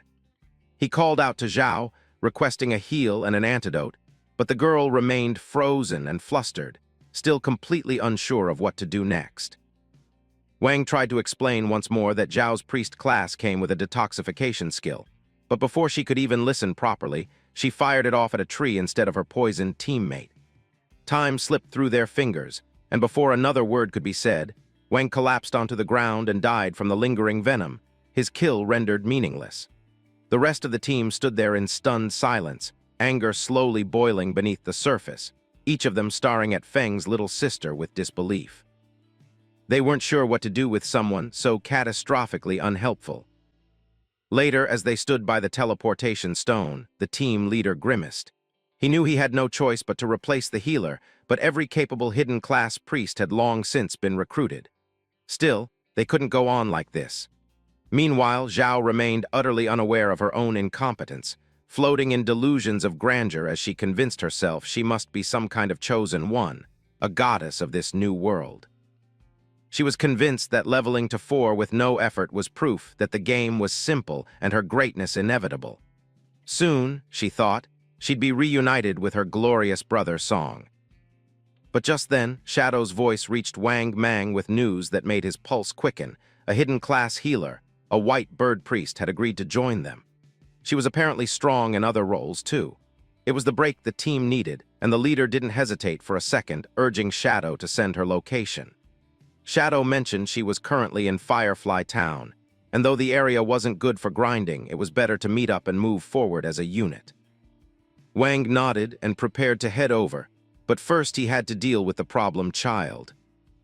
He turned to Zhao and gently explained that their team needed to relocate to a higher-level zone due to the dense population in Shell Town. He claimed, with well-practiced tact, that her level was simply too low to survive there. But before she could say anything, the entire party sprinted off without her, whooping in relief now that they were finally free from the burden of a healer who couldn't even heal. Zhao, however, remained unfazed. She believed their departure was a blessing in disguise. Clearly, they were too weak to be worthy of her. Now she would track down Shadow herself and make him carry her forward. In the meantime, Wang Mang arrived at Firefly Town and met with both Shadow and Yu. The moment he spotted them, he handed over the tradable lifespan he'd earned from their recent monster battle, eager to settle his debt and move forward. Even with their progress, he was beginning to realize how tough survival in this game really was. As they discussed their plans, Wang mentioned someone new, a captain named Enru. The name froze Shadow in place, his mind racing. That name, it couldn't be a coincidence. And just like that, the girl arrived. Waving cheerfully at them, Enru's presence drew both men's eyes immediately. Shadow couldn't believe what he was seeing. The stunning young woman in front of him was indeed that Enru, codenamed Justice Execution, the only player in the entire game to wield the hidden class of Dragon Swordsman. In his past life, she had ranked among the global top 20 and had served as one of the key figures behind the official forces of the country. A national pillar, revered and feared in equal measure. And now she was here, early, radiant, and blushing as she greeted Shadow with admiration in her eyes. She introduced herself warmly, confessing that she'd always looked up to him, even joking that he might be a time traveler or a reincarnated hero, given the insane pace of his growth. Shadow listened quietly, letting the memories of his previous life fill in the blanks. Back then, he had met her much later under different, darker circumstances. She hadn't been on the same team as Wang, which made this unexpected meeting all the more shocking.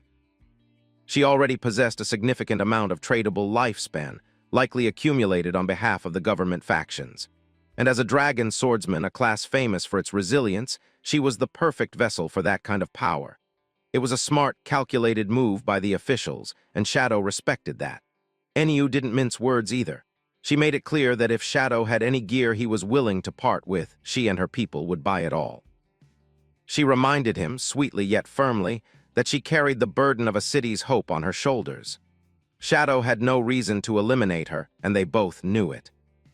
He agreed easily, stating that he wasn't short-sighted enough to ruin such a mutually beneficial opportunity. A partnership like this could lead to immense gains on both sides.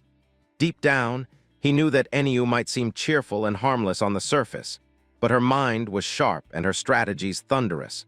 Those who underestimated her quickly learned why she was so feared. As soon as one of the girls from Song's group logged out of the game, she read an article and realized that, according to news released by the officials, the lifespans in the Forsaken game were too real. If it hit 0, the person would meet their end in real life as well. Another member started screaming on the phone, telling the others that before they met their end, they should subscribe to the channel so they could get the latest chapter fastest. She was starting to wonder, were they just playing a game, or had this suddenly become a matter of life and death? Because she had already given all her tradable lifespan to Song and had nothing left. Another girl started crying, telling her friends that she only had a few years to live. The fourth girl wondered how she had so little lifespan left, and the crying girl explained that because she had taken out quite a few other players for Song, she had earned a killer status. Dying once felt like losing 2 years of her life, which meant that if she died 2 or 3 more times, her lifespan would be over. Everyone realized that they only had a few years left, and if they didn't do something, it would be really dangerous for them. In the game, the chubby girl realized that she was always the tank, charging at the front lines. Because of this, she also got the killer status. But she knew that, in front of stronger opponents, even the blessed majors ended up dead. Now, the chubby girl had just a little over 1 day left to live, and as soon as her lifespan hit 0, she would meet her end sooner than the others. She didn't want to believe what she read, even though it came from official sources. But suddenly, another notification popped up. As the fatty read everything, she realized that her so-called brother, Song, was buying up lifespan for himself. She thought, maybe that bastard will definitely help me. She wanted to find him as soon as she could. She also wanted to look her best, well, the prettiest she could, so she decided to take off her usual clothes and wear her best outfit to the meeting place. And I kid you not, I don't break character and I'm all for body positivity, but what the ugly hell was this? Anyway, the fatty started running with insane speed. unnatural for someone her size. As the scene shifted, we came to Shadow's house, where his little sister finally woke up and realized that she had returned to reality. Even though it was getting hard to tell, she knew where she was. She immediately checked her phone and saw that the selling of lifespan had already started. She could sell a single day of life for more than 15,000, and with 200 days left, she was technically already a millionaire. But suddenly, she opened the chat from the same group and realized that Shadow had been targeting that bastard Song and had already killed him 3 times through assassination. Zhao started crying because she knew that if Song's lifespan ended in the game, he would also die in real life. Even though the sister wasn't the brightest, she had some brains. She knew that even if someone had 100 years of non-tradable life, after dying 3 or 4 times, they'd only have about 12 or 13 years left in real life. But she still wondered why Shadow wanted to kill Song not once, but 3 times. Judging by the chatter in the group, Shadow had been cornered by dozens but still took out Song like a pro, wiping out the whole squad of females. It was so terrifying that the girl wondered how someone could be this powerful. But suddenly, the chubby girl started sending messages to the group, telling all the other ladies to gather around so that Song could get more lifespan from them. She announced that all the female fans in the city who wanted to listen to Song should go find him and sell their tradable lifespan to him so that he could live longer and not suffer. The chubby girl announced that Song was at Grand River Square right now, and the exchange rate was 10,000 for 1 day of life. She manipulated the others, saying this was their chance to make infinite money and help their idol at the same time. As soon as the sister heard everything, she couldn't believe that Song was so close. There was no way she could just stand by and let this once-in-a-lifetime chance slip away. She knew she had to go and meet that bastard. Even the sister started running, just like the chubby girl, but this time at least she had the stamina and the proportions to do so. Thanks to other perverts, she had accumulated over 200 days of transferable life. Now, she could actually help Song no matter what. As the scene shifted again, we went back inside the game, where we saw Shadow slashing through multiple sea monsters. System notifications popped up, telling him that his 4 core attributes had increased by 2 points, and he had gained 5 free attribute points along with unlocking career advancement. The system congratulated Shadow for being the first player in the city to reach level 10, earning him 7 prestige points and other rewards. Shadow was also the first player in the whole kingdom to reach level 10, earning him 2 more reputation points. The system told him that once there were 7 level 10 players in the city, a teleportation feature to the abandoned continent of the gods would be unlocked. As the first global player to hit level 10, Shadow also gained an extra 14 points and triggered a world announcement. As soon as people read the notification, they realized that Shadow was way too overpowered. He had snagged the first achiever's reward and was also the first in the world to hit level 10. Everyone also knew that Shadow had assassinated the little idol Song multiple times, and no matter what Song did, he couldn't escape. But the players were happy, knowing that Song deserved this beating. Another adventurer couldn't believe Shadow was from the same empire because, in his team, there was a hidden class blacksmith who was still only level 8 after so much grinding. But for Shadow, it was different. He was already at level 10. The man had 500 million people in his country, but not one could catch up to Shadow. As the scene shifted again, we saw our boy standing by the ocean. The system notified him that he had spent 13 evolution points to upgrade his assassination skill from Platinum to Emerald, boosting damage from 40% to 50%. Now, Shadow was a level 10 assassin with a tradable lifespan of over 7,000 days and a non-tradable lifespan of over 1 billion days.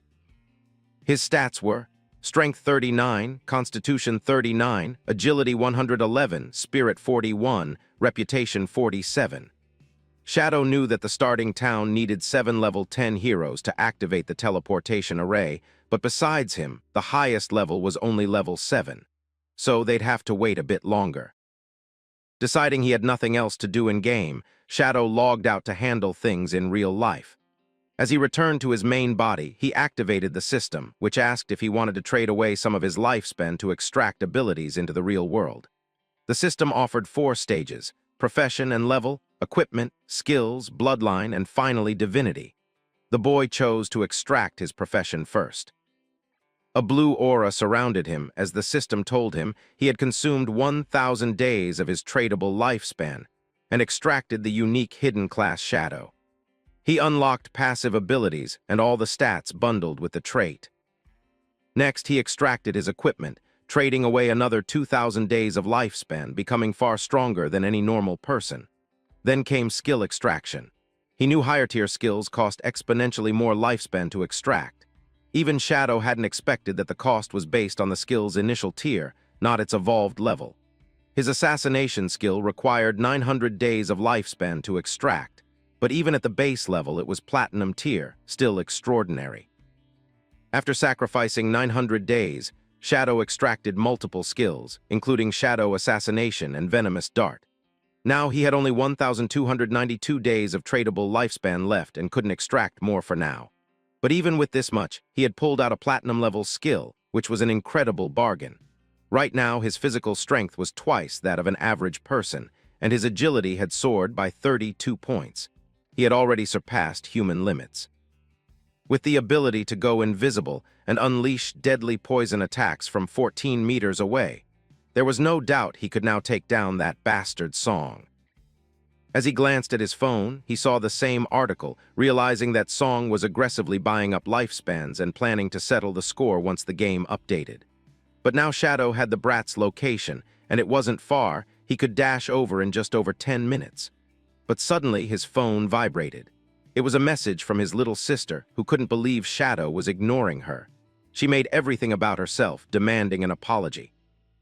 But this time, Shadow was different. He immediately blocked her and threw the phone away, walking off while thinking that soon everyone playing the game would realize what the true game of the Forsaken world really was. As the scene shifted to the Great Squire, the entire place had turned into a chaotic concert ground, filled with deafening cheers as the crowd roared for Song, the brat who sat smugly on his throne while doing absolutely nothing worthy of their applause. Among the sea of screaming fans was Shadow's own little sister, her face flushed as she cheered with all her might for the boy she saw as the love of her life, lost completely among the countless other girls who seemed ready to give up everything for him. And yet, Song wasn't even performing. He was simply sitting there, lounging as if the entire world existed to worship him, while beside him sat a girl who leaned in close, smirking as she whispered that she already knew Song had been taken down by Shadow 3 times in that cursed game. But she told him not to worry, assuring him that she had already sent someone to Firefly Town to track the boy in reality.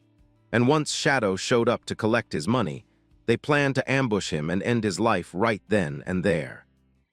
Song, with that gleam of arrogance in his eyes, wanted to know exactly how the investigation was proceeding, and the girl, with a chuckle, explained that their trap was already in motion. They would catch Shadow, call Song over so he could vent his anger as much as he liked without restraint, and then finish things for good.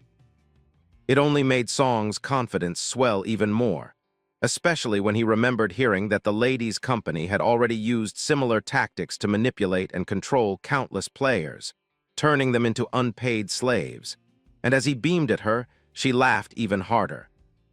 She started boasting that all the players who had fallen into her schemes were just a bunch of clueless fools, struggling in life and easy to exploit, while on Song's side, things were far better because he had an army of women ready to throw away their lives for him, women so blind that some would even die if he asked. Song sat there, glowing in self-importance, but just as the scene seemed locked in this sick parade of manipulation, a loud shout tore through the noise. Someone from the audience, a lone man, screamed out for everyone to stop recklessly selling their lifespan, warning them that according to the official statement, once their lifespan hit 0, they would die in real life too, something most of them hadn't even bothered to consider. His voice struck like lightning, and he called out Song directly, accusing him of knowing the truth, of buying up the fans' lifespans while fully aware it meant their deaths, branding him a reckless monster who endangered lives without a shred of shame. The crowd wavered, eyes flickering uncertainly, but Song, broken in his arrogance, refused to let the situation slip from his hands. He dismissed the man in his mind as nothing more than another troublemaker and slowly stood up, masking his manipulation behind a new performance. He addressed the girls sweetly, calling them his esteemed friends, and said he had noticed some debates among them, admitting with a carefully crafted sigh that while he was aware his acquisition of lifespans had caused some public stir, he wanted them all to know he felt deep regret and offered his sincerest apologies if he had caused any inconvenience. That single lie was enough to spark an uproar as the girls, now whipped into an emotional frenzy, shouted back that he had done nothing wrong and didn't need to apologize for anything, because they were giving their lifespan away by their own will. Seeing his trap working perfectly, Song pretended to be overwhelmed with gratitude, thanking his fans for their endless support while urging them with mock sincerity that all love should be positive and uplifting.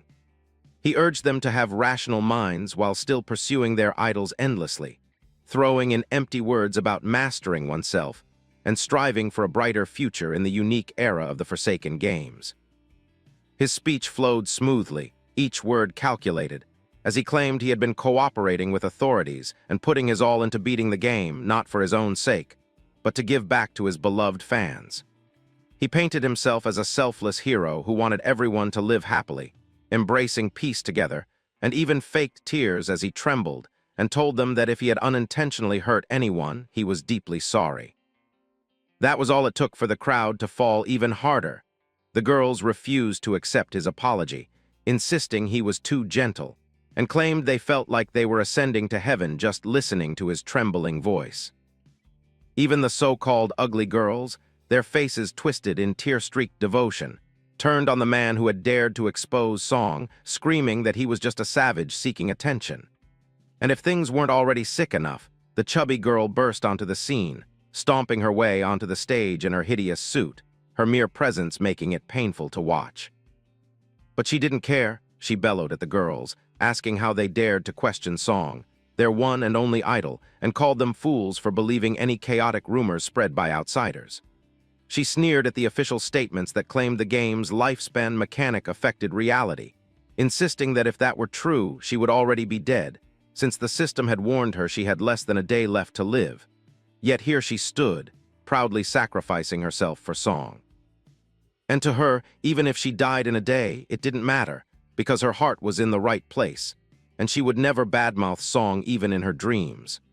Her words hit the crowd like a drug, and they cheered again, completely swept away as they declared they were ready to hand over their lifespans without hesitation. Girls shouted their remaining days, some boasting they had 20 days, others only 17, 5, or even 3. But they didn't care and pledged it all to Song, who gritted his teeth in disgust at the sight of the chubby girl, yet still forced himself to smile, and told her that to be loved by someone as amazing as her was truly flattering. As long as the love went deep, he claimed, he was ready to embrace every single ounce of lifespan they gave him, even as the girl herself melted in tears, ready to embrace her final moments. But before this grotesque love fest could reach its next sickening peak, a sudden blue light shimmered through the skis, and in a flash, it pierced straight through Song's head. Blood and black matter exploded everywhere, and the whole audience froze in shock, unable to process what had just happened. The chubby girl, her face now splattered with gore, let out a high-pitched scream, her mind breaking as she watched her precious Song lying there with his skull blown open. The stadium erupted into chaos as girls screamed and stampeded, bodyguards scrambled to shield the rich lady, and everyone ran without a second thought. The woman, pale with terror, knew exactly what was happening. She had seen it before. When Song's corpse hit the ground, a glowing hill of lifespans appeared around him, shimmering for a brief moment before vanishing into thin air, snatched away by someone unseen. And as her sharp eyes flicked through the panic, realization struck her like a hammer. Only Shadow could have used such an assassination skill. Only he could move so fast and strike with such precision. But before she could even voice her fear, before she could tell her guards who the killer was, another flash of blue light tore through her skull, splitting her open just like Song. Down below, unseen by any, Shadow stood cloaked in blue aura, his form invisible as he silently activated his assassination skill again and again, erasing every enemy that crossed his sight without mercy. As the scene shifted to the night, we see that the sister was not able to believe that the idol Song had met his tragic end at the Grand River Square. And the chubby, ugly girl who was the brat's perverted fan had donated her entire Forsaken game lifespan, collapsing lifelessly before Song's body. The police investigation revealed that Song died due to supernatural powers, which should not be possible according to her. She was still not able to believe it. Just yesterday, she had gone to see brother Song's concert, and now he was already having a funeral. The report said that the assassin who killed Song used throwing knives and was invisible, so the girl realized that this must be the power of the godforsaken game. Meanwhile, another one of her friends asked if she also thought that maybe it was Shadow who killed Song, as he was getting in his way. And the girl had also heard that Shadow took out Song 3 times in the game already, so it was not impossible. Still, both of them wondered how the powers given to players in-game were possibly manifesting in the real world. Zio wondered if Shadow really killed Song, as he had already taken out several characters in the game, and in real life, the only one who could take down someone as popular as Song was Shadow because of his assassin ability. And the throwing knives and invisibility were the very skills of an assassin, which were their fundamentals. The girl concluded that the killer was Shadow and no one else. We see that as the taxi was taking her home, she decided that since Shadow had found a way to bring game abilities into the real world, she would get close to him and make him fall for her so that she could use our boy, because after all, he was a man himself. The girl was sure that no matter what method she had to use, she would still do it. As the taxi stopped, both Zio and her friend got out, and a shocking revelation was made, that instead of using Shadow, the girl was planning to kill him instead because he had killed her brother Song. The girl was making a really distorted face, and her friend wondered if she was doing okay because she looked really terrifying. On the other hand, as the scene shifted, we see that Fang was inside a restaurant, using chopsticks to eat delicious and soupy noodles. As he was eating, he was thinking that in the Forsaken game of gods, players were almost invincible compared to reality. But it was still a bit of a mess that would cause mayhem if it was given to the wrong hands. Still, as the boy was really hungry, he had to munch down some carbs soon. But the phone vibrations were distracting him from the delicious food. It was another female friend of Fang, who told him that his boss had been throwing a fit, saying that since he was blocked by Fang's phone and WeChat, he was going to get fired, and his salary for the month would be at stake if he didn't get back to work. Fang remembered that the girl was named Yang, and she had a really nice body and personality, but she was a bit fragile and often got bullied, even in the boy's previous life. She was also a member of the God-slaying guild. Fang decided to text her back, telling her not to worry about the boss and to just skip work so they could dive into the godforsaken game and level up. Hearing that, the girl wondered if Fang had ever stepped into the godforsaken game. She had heard that it was a real nightmare inside, as people were losing their lives at an alarming rate. The boy decided to help the lady, telling her that whatever her profession was at first, she should just stack her points on agility. The girl agreed, asking Fang how much lifespan he had, because she knew that inside the godforsaken game, lifespan was really getting pricey and they could buy valuable goods with it. The girl wanted to know how much he had earned and what he was doing, but Fang decided to lie, telling her that he was almost out of it all. The boy told her that he had bought a house and cars so he could live his life lavishly, and the girl was shocked, saying no wonder he had blocked his previous boss. But as Fang remembered, he realized that the fat boss was just a psychopath. The real trouble was his boss's boss, as she was the daughter of the chairman of the Quinn Group. Fang's previous company was part of the Quinn Group, and the young lady spent her days doing nothing but targeting men. She was also involved in doing multiple dirty things with 6 middle-aged men as they checked into a hotel, and she had also gone out with 3 African-American guys for a joyride when it was time. Fang wanted to stay as far away from her as he could, because she had local power in her hands by being the daughter of the chairman. Quinn was the kind of person who idolized foreign trends, and not long after the game's mass abandonment, she left the country and headed to North America, founding one of the top 3 guilds in the region, Alice's Wonderland, specifically opposing her own country. Even in the boy's past life, she had brought endless trouble to both his country and the God-slaying guild. The boy knew that he needed to figure out a way to take care of her before she left for abroad. Otherwise, once she set foot in North America, dealing with her would become a whole different ball game. The boy knew that if Quinn were to die, the Alice in Wonderland Guild would never even exist, because it was rumored that the multifaceted founders of the guild were all entangled with Quinn, fulfilling her twisted desires and fetishes as long as she wanted. So as soon as Quinn herself died, the founders would also naturally lose their connection, and just like that, the guild would fade away.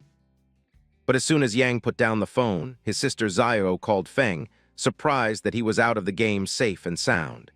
She was shocked that he had not died. Since her brother was still alive, she just wanted to let him know that she had bought a house with her own money, so he should not come bothering her anymore. But instead of the fearful reaction the girl expected, Feng calmly told her that he wouldn't do so and wouldn't even call her again. This surprised the girl as she started blabbering in astonishment, telling her brother that from now on, he should not bother with her and not try to find out where she lived. But as the girl kept rambling, our boy told her that if she had nothing fruitful to say, he was hanging up. At last, the girl angrily told him that she was cutting all ties with him. But as calm as ever, Feng simply ended the call without saying anything and put the phone in his pocket. He decided to head back into the game and level up some more, as it wouldn't be long before someone reached level 10, and once that happened, the ability to extract powers into reality would be known to everyone. Feng was sure that when that time came, the world would know no peace again. As the scene shifted, we entered the godforsaken game, where one of Xiao's friends could not believe that she had really cut ties with her brother. She was shocked by Xiao's dumb behavior and told her to just apologize to him because he seemed genuinely furious this time. But Xiao, as dumb as expected, was not ready to apologize even when it was her mistake. Instead, she told her friend that she had sold her lifespan to the Quinn Corporation for a whopping 2 million. Now, the girl had a plan. She had already bought a house and wanted her friend to live with her. She decided to meet with Shadow soon. They would use him to level up. But suddenly, a middle-aged man called out to Xiao, giving her the assassin skill book she wanted. Even though he appeared middle-aged in-game, in reality, he was just a boy who wanted Xiao not to forget her promise and do what they had discussed. Xiao gave a frustrated smile, telling the boy that he would get to indulge in his little perverted acts once she achieved her goals. But deep inside, she knew that once she met Shadow, she wouldn't have to care about anyone else. Xiao immediately called the guild leader Wang, telling him she had an assassin skill book, a control skill, and asked him to check if Shadow wanted it, ready to give it to him no matter what. Deep inside, the girl was laughing a devilish laugh, thinking that the foolish man actually had some worth after all, having managed to snag such an awesome skill book. This book would be the red thread tying Xiao to Shadow. She would close in on him, quietly stay by his side, heal his wounds, and slay his enemies so they could level up together. She thought she would make Shadow become dependent on her help, and that he would gradually learn to trust her and treat her like his other half. But when Xiao became strong enough and Shadow no longer held any value to her, she would kill him from behind to avenge Song. As the scene shifted, we came to a desert area inside the game where Shadow teleported and turned invisible, searching for bosses to slay. But suddenly he heard some noises. When he turned around, he realized that the boss he encountered was no ordinary one. A multi-handed monster resembling an arachnid stood before him. Shadow decided to first strategize and survive while the monster dealt heavy damage to another tank from a guild. But even the tank wasn't capable of withstanding the monster's attacks. His shield broke, and he was being utterly defeated. As Shadow came closer, he realized the boss was the Golden Limb Spider, a level 8 golden boss. Shadow remembered that this monster had level 2 stealth detection skill. In other words, against this monster, his invisibility would be completely useless. The golden 8-legged spider started roaring as it waved multiple of its hands, each holding swords. Even though Shadow's invisibility was no longer effective, he was still moving as fast as lightning, attacking instantaneously and landing multiple hits on the spider. Each strike dealt critical damage and shaved off thousands of hit points, causing the spider to scream in pain and agony. Shadow knew the effect of doubling damage when attacking from outside the target's line of sight was working. And even though the opponent could see through invisibility, making it ineffective, Shadow still dealt significant damage, even if it had dropped a bit. However, the legendary blessing, the effect of liberation, amplified the weakness of the golden-limbed spider. Its heads and hearts were now almost 200% larger, with bigger critical points and a large surface area to attack. Among the 9 swift strikes of the Shadow Slash, Shadow knew that several would hit the target's weak points, inflicting triple weakness damage. So the blessing directly compensated for the damage lost due to the negated invisibility. The boy immediately remembered the little lamb and thanked her, knowing the skill was truly worthy of being called legendary. She was the one who helped him track down the Temple of Faith, which is how he obtained this special skill. As the scene shifted, we saw that the masked lady was watching the fight from afar, wondering what was going on and how the damage from Shadow's skills was so outrageous. She couldn't believe a single attack had dropped the golden-limbed arachnid's health bar by 2/3. But Shadow wasn't ready to give up. He kept fighting, throwing multiple venomous darts at the spider. Even though they weren't very effective, they still caused some damage. In fact, a critical hit to the spider's head inflicted heavy damage. But to Shadow, it still wasn't enough. He realized he had missed the precision target by just a little. His move was slightly out of sync, and he knew he needed to level up and achieve higher rankings to get a stronger stealth rank, so he wouldn't have to rely on strategy so heavily in critical situations. Now the boy had no choice but to face the 8-legged arachnid head-on, since his invisibility was no longer useful. The girl in the mask began screaming at Shadow, asking if he was crazy for trying to fight such a massive boss monster alone. But the boy refused to back down, unleashing another series of strikes at the spider, making it scream in pain once more. Meanwhile, both Zio and the masked lady were in awe of Shadow's skills and speed. His reflexes were lightning fast, and he clearly understood the boss's attack patterns like the back of his hand. Even Zio knew that assassins were fast enough to keep up with any boss in the game, and Shadow was even stronger. What shocked them most was how Shadow could dodge every one of the boss's attacks just in time. Both girls suspected Shadow had fought this boss many times before, and they were right. Shadow had previously fought the golden-limbed spider while traveling with a clueless girl who couldn't even protect herself, let alone heal him. Over time, Shadow refined his skills, realizing that warriors don't just rely on brute strength. Footwork and dodging are mandatory for survival. That's why Shadow had become unbeatable. Even as an ordinary warrior, he rose to the top of the global elite, and now, with his recent power-ups, things were even more magnificent. While thinking about all this, Shadow kept attacking the spider boss until finally it collapsed. The boss let out a final roar before falling. Compared to special bosses like the Golden Ghost Ship, which unleashed unavoidable attacks, the golden-limbed arachnid was relatively easy to deal with. But suddenly, the masked girl noticed the boss trying to escape. She wondered what was going to happen next. But Shadow wasn't about to let it get away. He materialized one of his poison darts, ran toward the monster, and sliced off its head in a single stride. A notification popped up. Shadow had slain the golden-limbed arachnid, gaining experience points, 7 evolution points, and 497 days of tradable life. Now it was time to use Greedy Hand, an overpowered skill. Shadow gained 21 extra evolution points and another 497 days of lifespan. He was stunned. The boss had dropped 28 evolution points and nearly 1,000 days of tradable life in one go. He began upgrading his skills, enhancing his shield of protection. The system notified him that the shield's evasion rate was back to normal. Whenever the assassin class skill was activated, the shield would convert his evasion into a damage-absorbing shield lasting 8 seconds with a 60-second cooldown. The skill required at least level 8. For every 20% evasion skill, Shadow gained 1 layer of immunity. The shield would shatter when the duration ended. Shadow was surprised, but not really. The epic shield of protection granted such powerful effects that he could now create almost 3 layers of damage-absorbing shields at once. He knew this would let him tackle many boss fights without even getting scratched.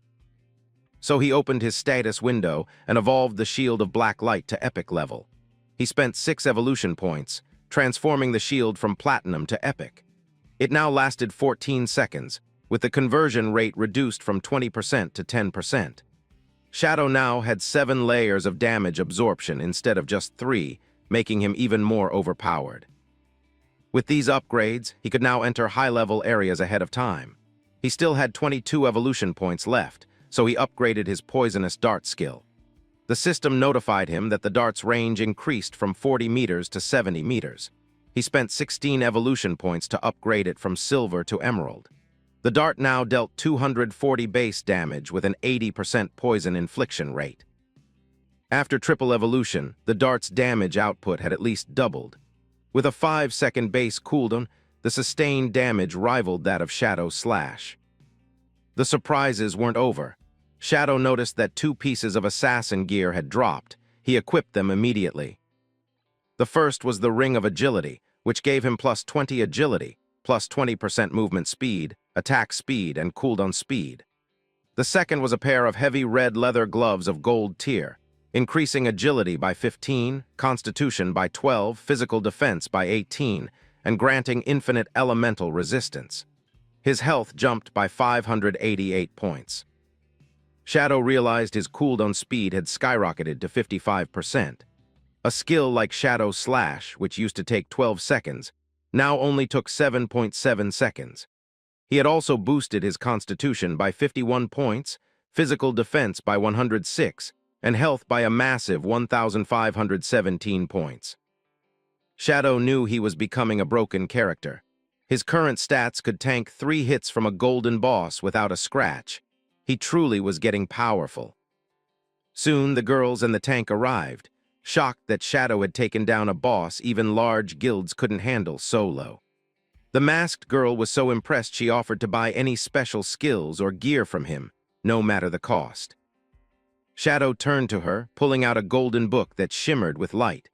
He told her it was a level 7 group skill called Frost Bounce *, which launched ice orbs that bounced up to 10 times. He offered to sell it for only 800 days of tradable life. The girls objected, saying 800 days was outrageous. They'd seen a level 5 golden skill book sold for only 400 days. But Shadow insisted that Frost Bounce was level 7 and dealt 40% more damage than level 5, so it was a steal. The masked lady agreed and bought it. Shadow received a notification that he had sold the skill and gained 800 days of tradable life. He turned invisible and teleported away, realizing there were barely any bosses left that could pose a threat. He decided to return to town and spread the word, offering rewards for the locations of silver and gold tier boss monsters. Shadow knew this would give him a never-ending stream of bosses to slay and skyrocket his growth. Suddenly, a system notification appeared. It was a message from Wang. He said that their former teammate, Yahello, wanted him to meet Shadow and hand over a skill book. Shadow refused immediately, calling the skill trash. He suspected that since most people now believed he was responsible for Song's death, Yahello giving him a skill would look suspicious. Shadow told Wang firmly that it was trash and she should keep it to herself. He wondered whether Yahello was trying to climb up with his help or out for revenge. Maybe both. The girl couldn't believe Shadow had rejected her offer. The scene shifted again. Shadow called Wang, asking him to come to town so he could guide him to the Western Temple. He hinted at a wild and thrilling adventure there. But Wang was serious. He wanted to ask Shadow directly, was he the one who killed Song with his assassin skills? Shadow knew there was no point in hiding anymore. He admitted it. Wang, being his friend, knew that Shadow had been offline during Song's assassination and that no one else could have pulled off such a hit. The motive and timing aligned perfectly, and since Wang had asked, Shadow realized the authorities had probably figured everything out. In just 2 more hours, other players would reach level 10, and the truth about ability extraction would be impossible to hide. Shadow knew this was the moment to gauge his country's official response. It would serve as a literal test. As the scene shifted, Shadow entered a large chamber where the military officials had gathered alongside their teams. Enru directly asked Shadow if he admitted to assassinating Song. Without hesitation, Shadow said yes. The woman then explained that they had conducted an investigation and found Shadow to be the prime suspect. Everyone in the room stared at him, yet they all knew the truth. Song and Jiang had harbored malicious intentions toward the boy. and Jiang Industries had been imprisoning players, abusing them, and forcing them into labor. So with both of them dead by Shadow's hand, the act could be justified as self-defense. However, Shadow was well aware that, because the military had yet to confirm the boy's true identity as Fang, they had decided to continue their alliance with him, for now.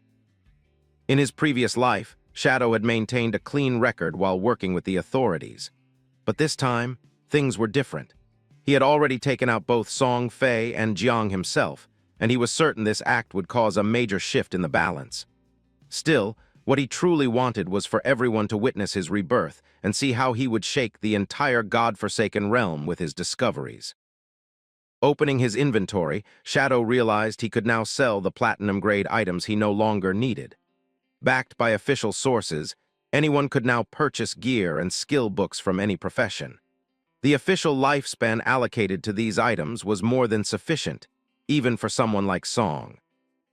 One by one, Shadow dropped various loot items. The crowd was stunned. They were staring at actual platinum-level gear and skill books.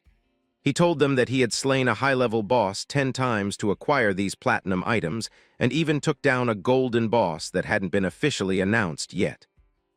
Skepticism spread at his words. No golden boss takedown had been broadcast. But Shadow explained that he'd stumbled upon a treasure chest thanks to his good luck and had even obtained an emerald-grade skill book. The young mage from Wang's team confirmed it, stating that she had witnessed Shadow open the emerald chest and saw the amazing items that had dropped. Her name turned out to be Little Snow, though Shadow affectionately referred to her as Little Lamb. Hearing that nickname annoyed the girl. Shadow asked her if she preferred being called Little Blakey instead, but she snapped, demanding he just pick one name and stick with it. Regardless of the banter, everyone now knew they couldn't compare Shadow to any other player.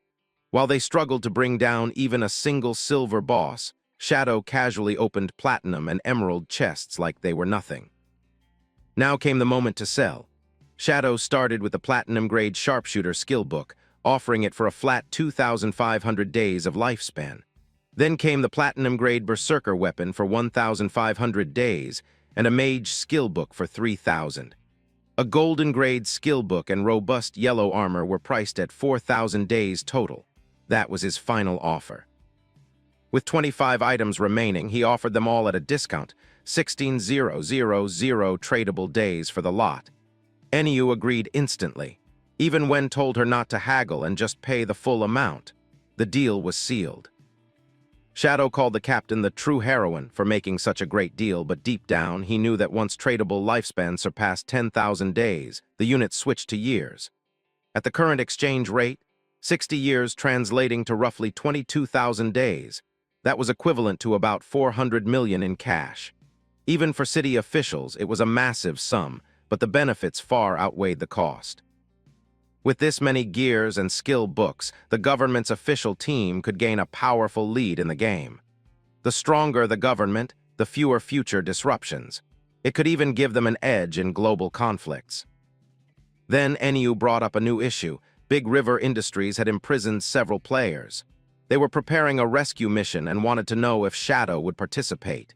He figured this might be their attempt to recruit him, maybe even whitewash his record for killing Song. But he had too much on his plate. He declined the mission, though he was willing to share some vital information. Shadow revealed that he had indeed brought his in-game powers into the real world to defeat Song and Jiang. As long as the God-forsaken game existed, players could grind up to level 10 and then sacrifice their lifespan to extract their abilities into reality. It was exactly what he had done, and he warned them that time was of the essence. They needed to grasp what that meant. The captain understood immediately. If Jiang Industries people reached level 10 and unlocked real-world abilities, the rescue mission would face serious complications. Having said his piece, Shadow teleported away from the hall. After he left, the captain told Wang that their squad of 6 high-level players should split up. When united, they destroyed small monsters too quickly, and the damage output was inefficient for XP gain. Splitting up would let each member maximize their personal leveling. Wang agreed, telling the team to hit level 10 at all costs, log out, and report this intel up the government chain. The scene now shifted to the city's main shopping district, where the crowd was stunned. Shadow had set up his shop again. But this time, he wasn't selling anything. Instead, he was making a bold declaration. He offered 30 days of lifespan for verified silver boss coordinates and 100 days for golden boss locations. Suddenly, a man approached him, asking if he was still peddling gear. He relayed surprising news. The CEO's daughter from Jiang Industries had declared that if Shadow helped her level up, she'd offer him 300 million plus a stake in Jiang Industries. The man insisted Shadow would never get such a chance again and should treasure it. But the shocking part was, he hadn't yet heard that Shadow had already killed both Song and the CEO's daughter in real life. As realization dawned, the man's face twisted in disbelief. How could the lady be dead? Yet he knew she had brought it upon herself. When she tried to catch Shadow in real life and force him into her schemes, he had eliminated her on the spot. At first, she had offered 10 million to Shadow, asking him to level her up. He'd refused. The man had jumped at the chance instead, seeing the money. But when he tried to collect afterward, 2 men had brutally knocked him out. When he woke up, he found himself imprisoned in a basement he couldn't even identify. Whipped and tormented daily, he was forced to grind in-game to earn lifespan for the industry and lure others in. Now, he couldn't believe that the same foolish Shadow he once mocked had brought down that evil woman. In truth, the fool had been him all along. The man tried to claim he had been forced into it, but Shadow saw through the lie. Rather than risk further exposure, the man tried to flee. Just then, 2 others arrived and handed Shadow verified coordinates for a silver boss. He paid them 30 days each. Meanwhile, a different scene played out elsewhere. People were gossiping about the Ace of Spades guild, particularly its leader, a woman who embodied both wealth and beauty. She was the highest-ranking player in the Shin group, and many feared her. She had already taken out multiple players and might now be eyeing their lifespans. She walked flanked by 2 muscular men, casually commenting that the game wasn't that impressive. She had spent a bit of cash to collect powerful gear and skills. Her plan was simple: overpower others and steal their lifespan. Deli D complained that she was supposed to be in North America, but her flight was grounded due to the reveal of this cursed game. She wanted nothing more than to indulge herself with some big D American fun, stirring up storms of pleasure. But now she was trapped in this noisy metropolis. She viewed her own countrymen with disdain, calling them rats, weak as cockroaches. Turning to the white man beside her, Tony, she praised his countrymen's special abilities. Tony grinned, saying she had a good eye and that they were superior in more than one department. The woman clearly understood what he meant, already feeling his hand brush her leg. But then she received news: useless Song was dead. She had once played with him and found him disappointing. But if Shadow had killed him, then Shadow was a force worth knowing. Even though he came from a pesky country, she admitted he might be the best in the world. She resolved to find him, not just to meet him, but because she wanted him to take her down. Not in battle, but in bed. She logged off briefly, assigning someone to track down Shadow's real identity. She planned to offer him 3,000 days of tradable lifespan.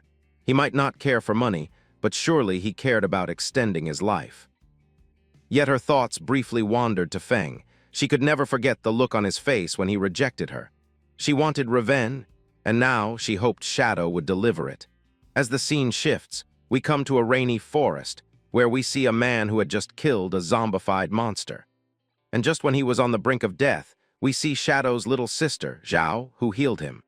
The man wanted her not to push him to the brink like this because he was just a hair's breadth away from meeting his great-grandma after being dead. But instead of listening to the feedback, the girl became even more arrogant, telling the man that he was just acting all fierce now that he was still alive and should be grateful. Even when the man tried to make her understand that he was only reminding her, Zhao was not ready to listen to anything, telling the man that her system had just alerted her that her hunger level had hit 90%. And she was logging off to grab a bite. And so she was taking her friend along too, even though the group was in the middle of a mission and the man still needed the healer's help. Zhao didn't listen and logged out. The man was now really frustrated because he was the boss of these ladies. But just after one glimpse of Shadow and how powerful he was, the sister had started giving him the cold shoulder instead.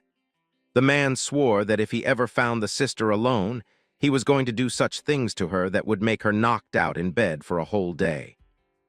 As the scene shifts again, we see that in the real world it was morning time, and Zio woke up inside her new apartment, feeling really hungry after not exiting the game for so long.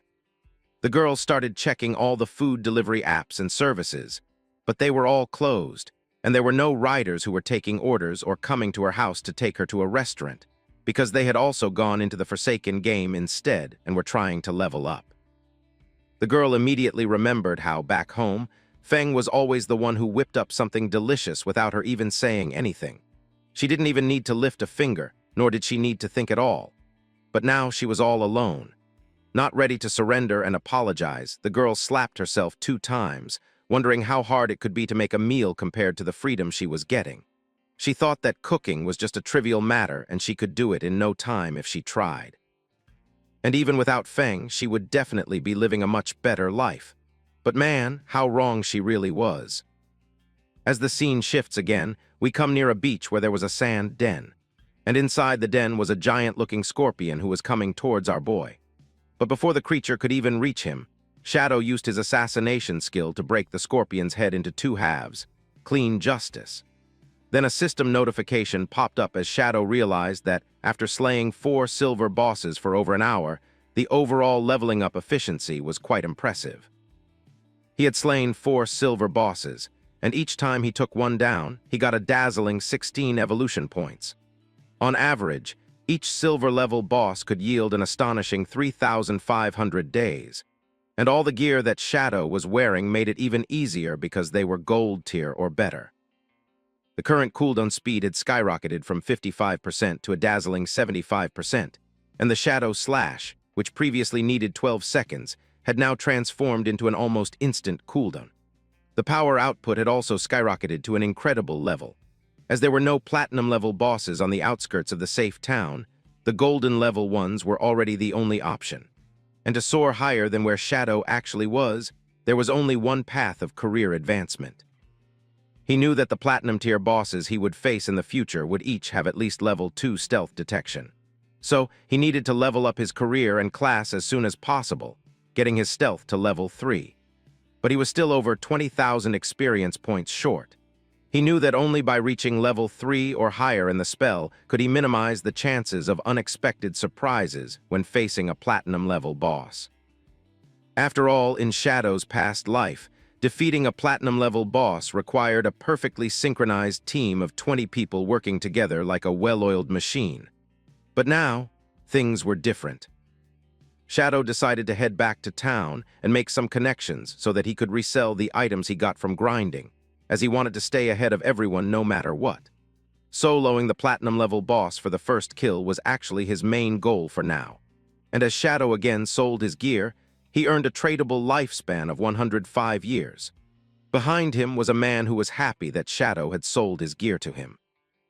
With that, our boy was close to 40,000 days of tradable life, and had extracted quite a few great deals. But suddenly, a man from Justice called out to Shadow, telling him that he had a hit list and Justice wanted Shadow to do some sneaky work. He had to go into the real world and take someone out, but the reward would be more than worth it. At first, Shadow ignored the man, but he was not ready to give up. Coming up ahead of him once again, the man told him that he needed to take care of someone called Fang, who was just an ordinary person. Since Shadow had already killed Song, the man thought that killing Fang would also be a piece of cake for him, and Justice considered it free money lying around.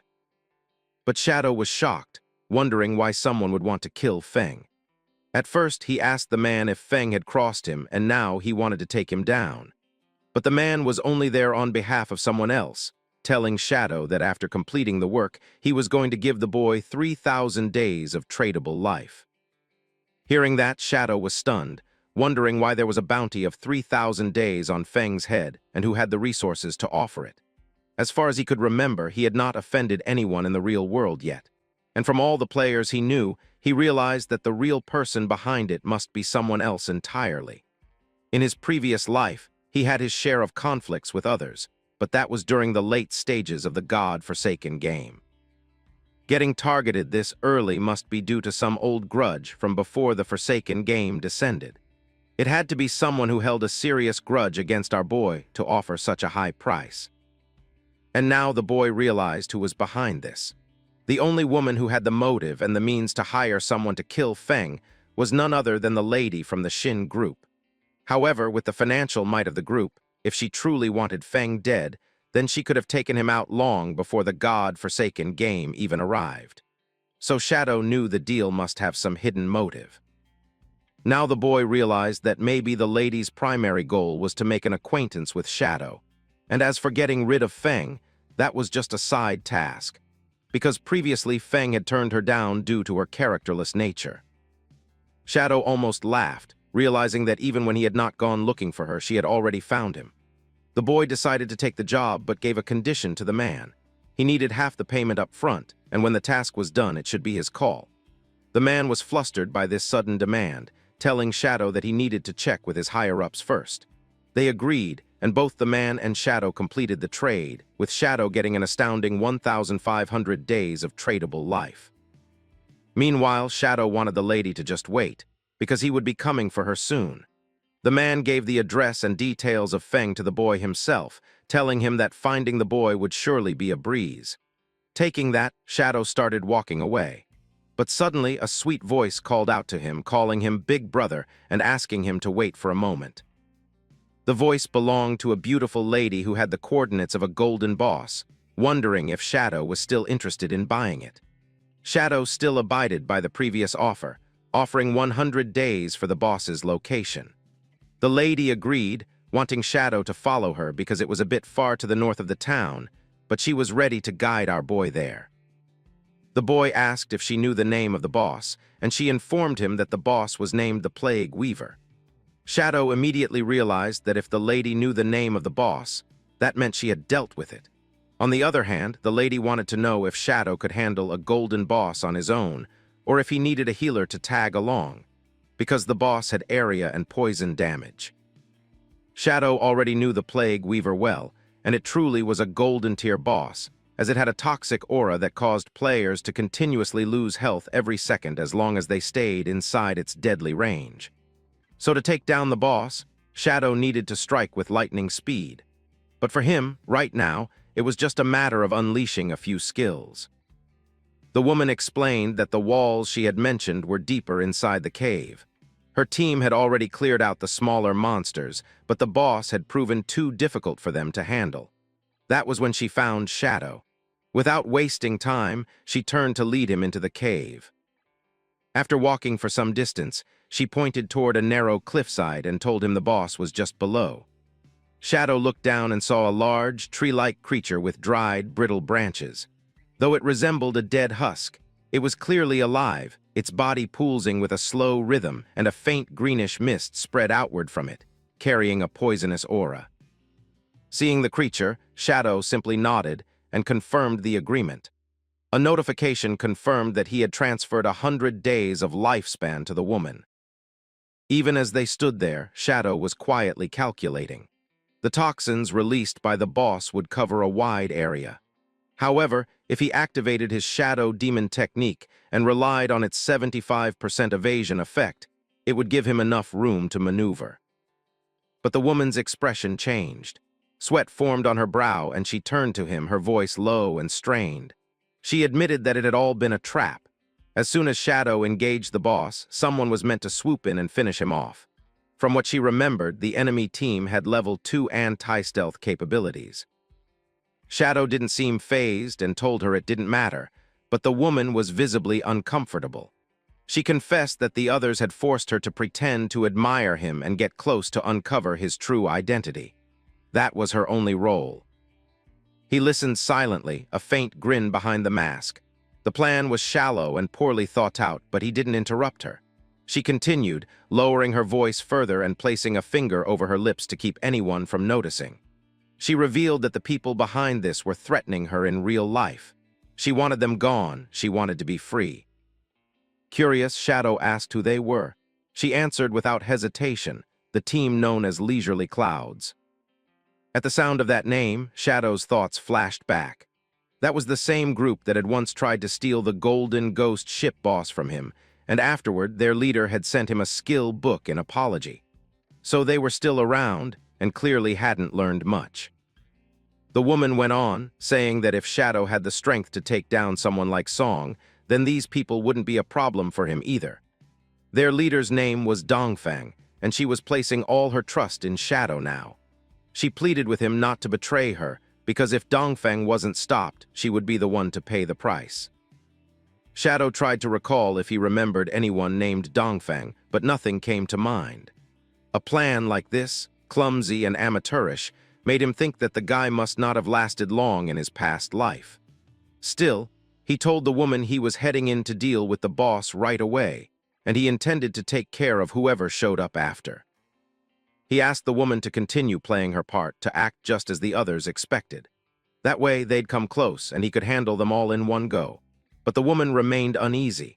She warned him again. Previously, Dongfeng had brought 3 full teams of 18 people to try taking down the same boss. In less than 30 seconds, they were completely wiped out. The poison damage was too intense, and they hadn't even managed to chip off 5% of the boss's health. There was no way to defend against the gas. It spread everywhere. The only real option was to find a way to end the fight quickly or escape entirely. But by now, Shadow was already deep in his assassination stance, blending into the shadows and circling for an opening. The tree-like boss began to stir, forming a glowing red sphere at its core. The energy buildup was ominous. Clearly, a high lethality skill was on its way, but Shadow didn't back off. Activating his throat-slitting assassination technique, he launched forward with blinding speed, slashing through the boss's brittle limbs with precise, repeated strikes. His movements were fast enough to leave afterimages, and the damage from the installed techniques racked up quickly. The creature let out a distorted screech as its health plummeted below half in seconds. From above, the woman could barely believe what she was seeing. One swift charge, and Shadow had already taken down 2/3 of the boss's HP. The damage dealt exceeded 80,000 in total. She wondered whether he was even human. Moments later, Shadow struck again.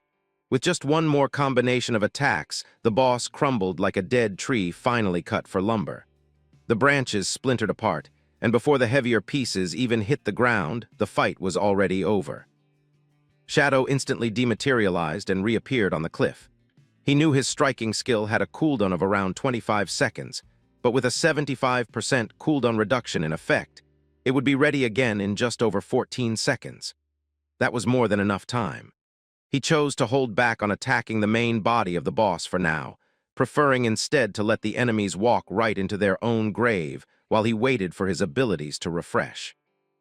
Meanwhile, a large group of players was pouring into the cave, their eyes glowing crimson, giving them a sinister presence.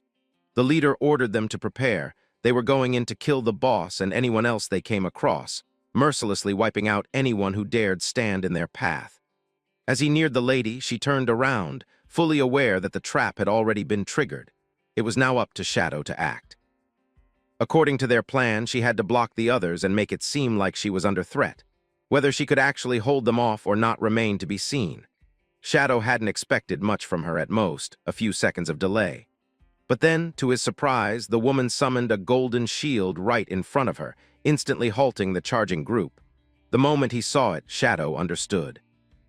That was no ordinary item.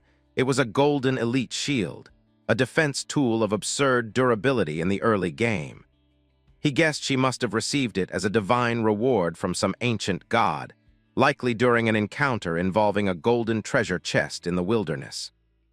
But it didn't matter anymore. Now it was his turn. He launched himself forward and activated Shadow Slash, sweeping through the crowd with precision and lethal speed. The skill wasn't just flashy, it was brutal. Anyone who had come close enough to try their luck was sliced down in an instant. Their bodies collapsed before they could even cry out. But Shadow wasn't finished. He unleashed the crimson flower of life absorption, and soon, eerie red blossoms sprouted from the corpses, drawing out every remaining shred of life essence from the fallen. The lady stood frozen, both in awe and in terror. What she was seeing went far beyond her expectations. A single skill had massacred the entire group, and now their bodies were infested with grotesque crimson flowers feeding off them. She quietly thanked the gods that she hadn't followed Dongfang's instructions to the letter. If she had, she'd be lying among the dead. Now seeing an opportunity, she proposed an alliance. She offered to share the real-world location of the Dongfang clan, suggesting that they could be hunted down directly. Shadow found the proposal tempting and agreed, realizing this was a useful lead. The woman, clearly relieved, tried to seal the deal with more than words. She cupped her chest with both hands, speaking in a sultry tone, promising special services and claiming that her throat was especially tight. Shadow didn't even glance her way. His attention had already shifted. He turned back toward the boss and moved toward it with quiet determination. With a single, decisive strike, he ended it. The towering tree-like creature that had once radiated poisonous energy was torn apart. It crumbled like old, dry wood chopped for firewood, unable to even resist. The system quietly tallied the results. Shadow had defeated the Plague Wielder, a level 10 gold-tier boss. The rewards were generous: experience points, evolution points, and a massive bonus of 555 days, worth of tradable lifespan. He immediately noticed how much more valuable this was compared to draining regular players. Running around, gathering mobs, and wiping out groups might be satisfying, but nothing beat the clean efficiency of a boss kill. Before absorbing the loot, he glanced over his shoulder to see if the woman had left. She was still there, but quickly gave a small smile, claiming she was already on her way out and telling him not to worry. Satisfied that she was gone, Shadow activated Greedy Hand and began collecting everything left behind. Among the spoils, he noticed a skill book, one that caught his interest immediately. It taught a move called Darkest Hour, a platinum-grade assassination skill. The cooldown was meant to be 60 seconds, but with his current bonuses, it was reduced to 34. The technique unleashed a dark radiance from his blade, blinding every enemy within 20 meters. The higher a target's mental resistance, the shorter the effect would last, but that didn't bother him. A second or two was all he needed. This was perfect. He would no longer need to rely on positioning alone. As long as he blinded his targets, he could double his damage output. Even if they were high-level bosses with hidden attributes, it wouldn't matter. His efficiency wouldn't drop, and more importantly, they wouldn't see death coming until it was too late. The boy obtained a new weapon. It had an attack power of 216, increased his agility by 42, and added a 0.3 multiplier to attacks aimed at weak points. The weapon also had a unique effect. Any attack made while in stealth would be infused with poison that exploded after 3 seconds, dealing 50% of the original attack's damage. Shadow was satisfied with the gain. For him, it was another productive day with good rewards. The evolution points he had accumulated were also progressing well. He estimated that once he reached 98 points, he would be able to evolve his epic-grade Greedy Hand into a legendary one, which would improve his loot collection rate further. He also noticed that he needed just over 10,000 experience points to level up his profession, so he went back to farming mobs. The moment he appeared in the field, the monsters started to flee, but it didn't make much difference. Shadow's stealth skills made it easy to close the distance and eliminate them before they had a chance to get away. From the outside, it looked like the monsters were just falling one after another without any visible cause, but in reality, they had no chance to detect or respond to his attacks. After a long session of grinding, he received confirmation that it was time to upgrade his profession. As the system activated, a yellow light surrounded him. His profession level increased to 1, and he received a boost in his stats. His spirit stat rose from 5 to 15, and his profession-related attributes improved as well. His weapon weight and strength increased from 3 to 9, and his agility rose sharply from 8 to 24. He received new skills, including a passive that doubled the duration of his stealth. Another passive increased the level of his stealth skill to level 2, raising its effectiveness further. He retained a profession-specific passive that enabled a special effect. If he attacked an enemy without being seen, the strike would be classified as a phantom strike. The damage, which was previously doubled, was now increased to triple the normal amount. He also realized that reaching the first level of his hidden profession had multiplied his basic attributes by 3. Additionally, he was now able to activate stealth again while already in stealth. meaning he could theoretically remain invisible indefinitely as long as he managed his cooldowns properly. The bonus damage from attacking enemies who couldn't see him had increased as well, from double to triple. Shadow recognized how strong he had become at just the first tier of advancement. His hidden class clearly had a high growth ceiling. As he reviewed his progress, a system-wide announcement appeared, stating that 7 players from the city region had already reached level 10. As a result, a teleportation portal to the abandoned land of the Divine would open in 10 minutes, and eligible players were advised to prepare for the journey. He found it surprising that even at 8:30 p.m., several players were still active and had already reached the threshold. His name was at the top of the rankings, but he noticed that the second spot was taken by a player named Rose, followed by Zio, Dolly Wang, and Yu. All of them were names he was familiar with. In his previous life, foreign players had dominated the rankings during this stage of the game, but this time, things had changed. Because he had sold so many skill books and gear early on, many domestic players had progressed faster, and now they were occupying top positions on the leaderboard. He understood that altering too much could shift the balance of the game and affect how events played out. He had already influenced things more than he intended. Meanwhile, in the real world, a group of officers apprehended a man and handcuffed him. One of them reported to a superior that the key members of the industrial crime syndicate had been arrested. However, 3 key figures were still inside the game and had not logged out. Since their bodies were unresponsive in the real world, the authorities were unable to detain them physically. The officer asked for further instructions, but the superior told him to report the situation to an Yu and let her find a way to force the suspects to log in or return from the game. The police had already developed effective ways to catch people playing the game. No matter how strong they were in-game, they still had to return to their real bodies eventually. Hunger, fatigue, and basic needs made it necessary. Once the suspects logged out to eat or rest, they would be apprehended immediately. Even criminals couldn't avoid that. This time, the process had gone unusually smoothly. The police were aware that it was largely due to Shadow. He had provided them with information about Great River Industries and tipped them off about the possibility of extracting in-game abilities into reality. The senior officer understood that if they had delayed the arrest any longer, the syndicate leader, Jiang, would have likely reached level 10. At that point, the extraction of game powers into the real world would have been completed, and any attempt at capture would have led to violent confrontation. Thanks to Shadow's timely information and actions, that scenario had been avoided. Their country, unlike several others, had been spared from the chaos that had already claimed thousands of lives elsewhere. The police had even sent their own personnel into the game. These operatives were pursuing the Earth God, following a line of epic-level quests that would help them steadily climb toward level 10. Much of their early progress had been made possible by the gear and skill books that Shadow had provided. The senior officer made a mental note that Shadow was no longer just a skilled player. He was a valuable national asset. They would need to find a way to bring him under their long-term strategic umbrella.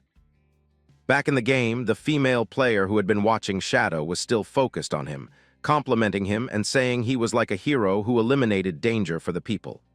Her tone was flirtatious, admiring. Shadow, still hidden in stealth, responded offhandedly, asking what had her acting so enthusiastic. Before she could answer, a series of notifications were quietly registered in Shadow's interface, and the girl casually remarked that no matter what Shadow did, the system or media always painted him in a good light. That confirmed to him that the authorities were deliberately managing his public image, likely to make future cooperation smoother and less controversial. He opened a private channel to contact the police, who asked him whether he had discovered Dongfang's real location. However, they already suspected that Dongfang had not logged out of the game at all. Without an exact physical location, they couldn't act on it. Shadow didn't pay much attention to the rest of the conversation.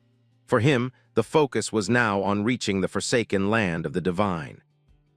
He noticed several players already queuing at the teleportation circle located in the town. However, the teleportation circle on the mainland side remained unused. He made his way toward it.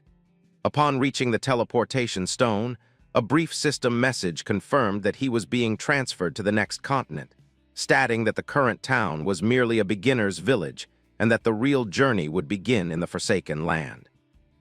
As Shadow passed through the portal, nothing could be seen. No figure, no sound, just the brief shimmer of activation. A few nearby players who had stealth detection skills were confused. Some had level 2 detection and were baffled by their inability to see anything. One of the players tried to guess what had happened, but a girl nearby commented flatly that it simply meant Shadow's stealth level had exceeded the detection threshold and was now beyond level 2. On the other side, Shadow arrived at the Forsaken Realm of the Gods.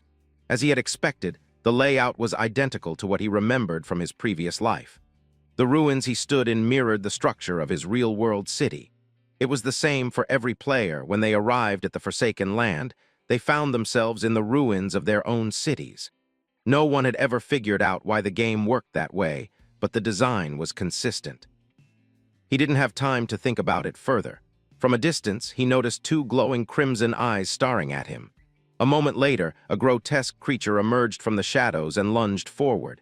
It had several eyes and rough stones embedded across its back. Shadow quickly activated his invisibility and evasion skills, slipping away from the creature's attack. Now it was his turn. With a clean movement, he triggered an instant shadow slash, cutting through the monster with a critical strike. It was identified as an Earthshaker, a level 11 common monster. The creature collapsed, and Shadow received the expected experience boost.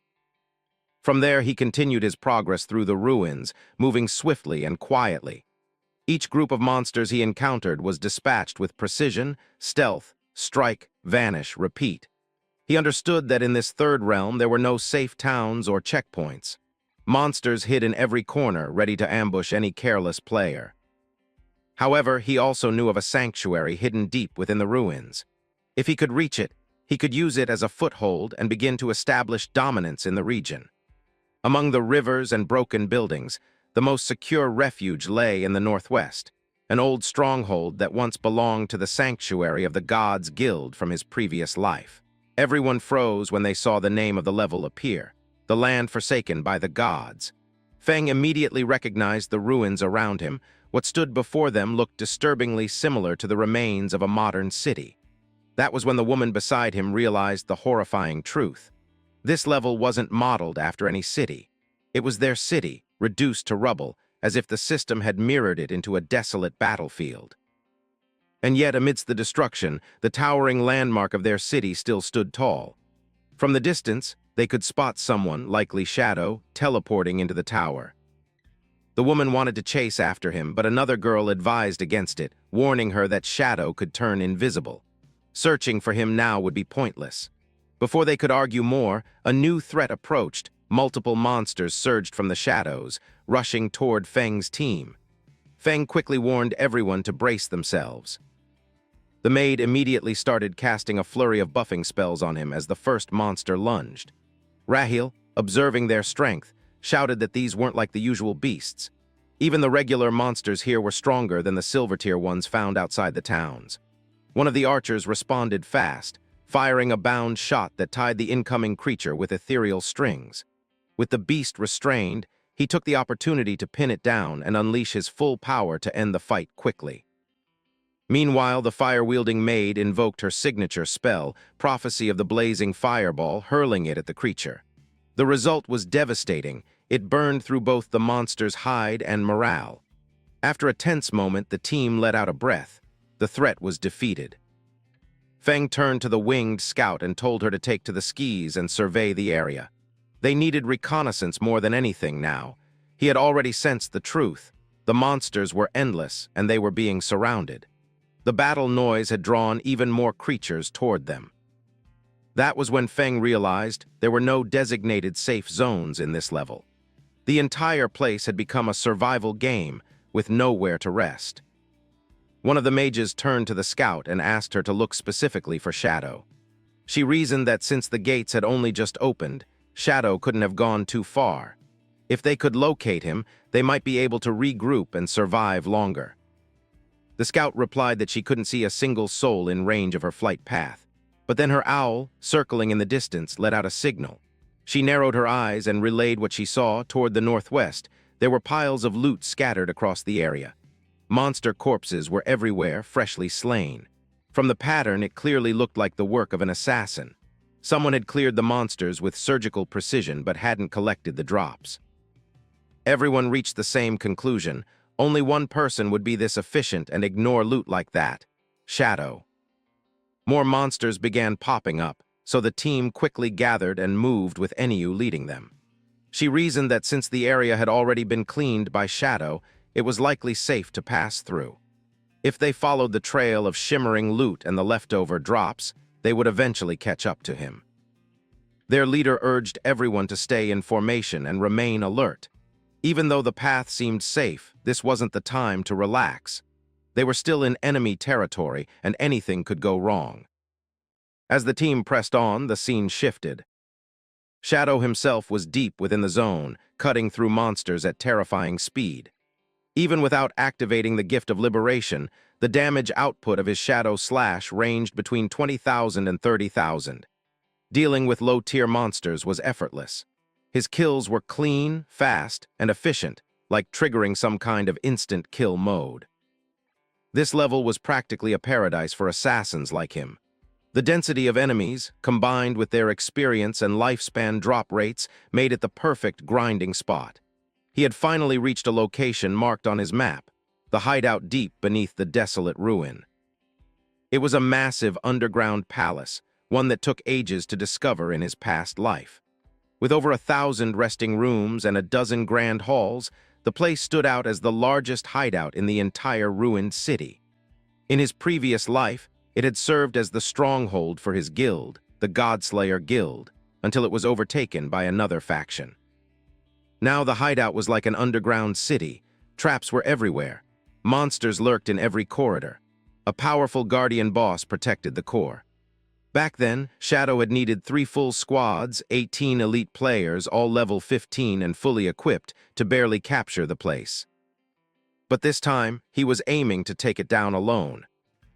Just then, a system notification appeared, confirming that he had entered the regional hideout. To claim the territory, he would first need to defeat the Guardian. Before that, however, he had to deal with the swarm of corrupted creatures that filled the halls. He spotted one of them, a level 12 Golden Tier Crater, a spirit-type monster that harnessed elemental energy.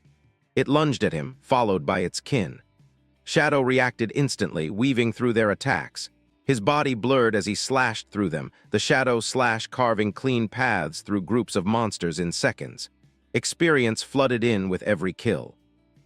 Despite the number of enemies, Shadow continued grinding without pause. He knew he had to clear every room, every corridor to trigger the appearance of the Guardian. The hideout wasn't small. There were thousands of chambers and dozens of halls. But he wasn't worried. He unleashed a blinding skill, casting darkness over the room and plunging the monsters into disarray. In their blinded state, his attacks gained even more strength. Even his basic strikes were fatal now. Within moments, 15 more monsters were gone, disintegrated by the power of his blows. But this was only the beginning. The land of pure souls, as this underground palace was also known, was enormous. It was a monumental task to clear, but Shadow remained determined. With every room he cleared, the power stored in his greedy hand scale continued to grow.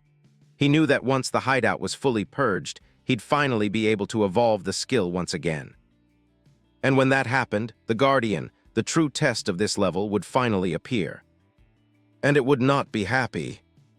Meanwhile, players from all over had begun to enter the level known as the Land Forsaken by the Gods, and like Fang's group, they too were stunned.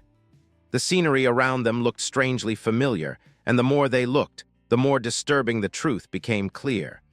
This wasn't just a corrupted battleground. It was the ruins of their very own city. The realization struck them hard. Each group from different regions had been transported into a ruined version of their real-world cities. The resemblance wasn't superficial. It matched every street and landmark down to exact geography. But there was no time to stand around in shock. Monsters were everywhere, and they were relentless. The only way to survive was to run or fight, and most opted for the former. The harsh reality quickly set in. There were no safe zones here. Even the rivers and seas that once flowed through the cities were now scattered with drifting loot and tradable life spans, tempting but dangerous. Elsewhere in the ruins, Meng and some members of his squad had found a relatively quiet corner. With no monsters nearby, they chose to remain hidden, holding off from making any moves. Despite their earlier confidence, they had underestimated the scale of the danger. Even when they believed they could take on Shadow and others, now that real threats were looming, they found themselves trembling like leaves, crouched beneath the shadows of broken towers and crumbling statues. Meng felt a tinge of embarrassment when Anu remarked that their current posture was far from heroic. But given the situation, she thought the description was fair. One of the mages among them brought up the obvious issue: they would need to establish a hideout of their own. With monsters constantly patrolling the ruins and no areas marked as safe, running blindly wasn't a long-term option. They needed somewhere defensible, or they'd be wiped out before they made any real progress. A girl in the group raised a pressing concern. If they died here, where exactly would they respawn? No one had the answer, and that silence spoke volumes. She suggested they postpone any attempts at serious combat for now and instead grind levels until all 6 of them reached level 10. Only then would they stand a chance at handling the real dangers of this level. The captain considered her advice and agreed. They would play it smart, no unnecessary fights, no heroics. For now, their focus was survival and leveling. But then something caught the attention of the treasure hunter girl. Her eyes gleamed as she spotted something valuable in the distance. At the same time, the owl from their reconnaissance team was still sweeping the skis, following the trail of loot and signs of activity. But something was off. The trail abruptly vanished. The loot stopped mid-path, as if its collector had vanished into thin air. She was almost drooling at the sight of the gold and gear left behind, but Meng quickly warned her to hold back. He explained that Shadow might have intentionally left that loot, and if they touched it without checking, they could be crossing a line. The items were still valuable, and he'd rather talk to Shadow before assuming anything. On the other side of the ruins, Shadow was still moving. He had been grinding non-stop, slicing through every monster in his path. The halls of the underground palace had been cleared one by one. In total, he had already conquered over 40 grand halls and thousands of smaller rooms. His kill count was impressive. More than 400 lesser monsters, 4 bronze-level bosses, and 2 silver-level bosses had already fallen to his blades. And in the process, he had gathered over 80,000 evening slave monsters as part of the drops. His experience bar was surging, and his evolution points had reached 205. He only needed 5 more points to trigger the next evolution of his greedy hand skill. With the current pace, he was confident that wouldn't take long. Then his communicator buzzed. It was Meng finally reaching out. Meng messaged him, mentioning the scattered loot left behind by Shadow. He asked if Shadow would be willing to trade some of the gear in exchange for lifespan, a resource that was becoming the most valuable currency in the game. Shadow raised an eyebrow, realizing Meng and his team had also made it into the land forsaken by the gods. He didn't reply immediately. There was something more urgent he had to handle first. Still, he noted the coordinates Meng sent and kept them in mind. He'd follow up after his current task was complete. Because something big was coming. Shadow had slain so many creatures that he knew the Guardian was about to spawn. The entire underground began to hum with unnatural energy. A blue, crackling aura began forming at the center of the palace. A system notification popped up in front of him, confirming his suspicion. You have triggered the emergence of the Platinum-ranked Guardian of the Pure Soul Realm. Soul Keeper, Faisal level 15. Shadow narrowed his eyes. This was no ordinary fight. The monsters patrolling the ruins were already high tier, but this was something else. Even back in his previous life, Faisal had been one of the most powerful region bosses in the game, a top-tier guardian in every sense. He remembered all too well how Faisal's 750,000 HP was split across 3 deadly phases. The Guardian specialized in lightning-based attacks, and his single-target burst damage had been enough to obliterate even the tankiest warriors in a full golden set. Now Shadow would face him alone. And this time, he wasn't just fighting for gear or experience. He was fighting to claim mastery over the pure soul realm and take control of the most powerful hideout in the land forsaken by the gods. But now Shadow was different. He wasn't some desperate frontliner anymore. He was a mercenary, a solo killer who had clawed his way to power. And unlike the past, he didn't even need to worry about resisting that single-target lightning skill. He could just activate his Shadow Slash and weave through attacks like a ghost. Without hesitation, the boy activated one of his assassination skills, closing the gap in a blink.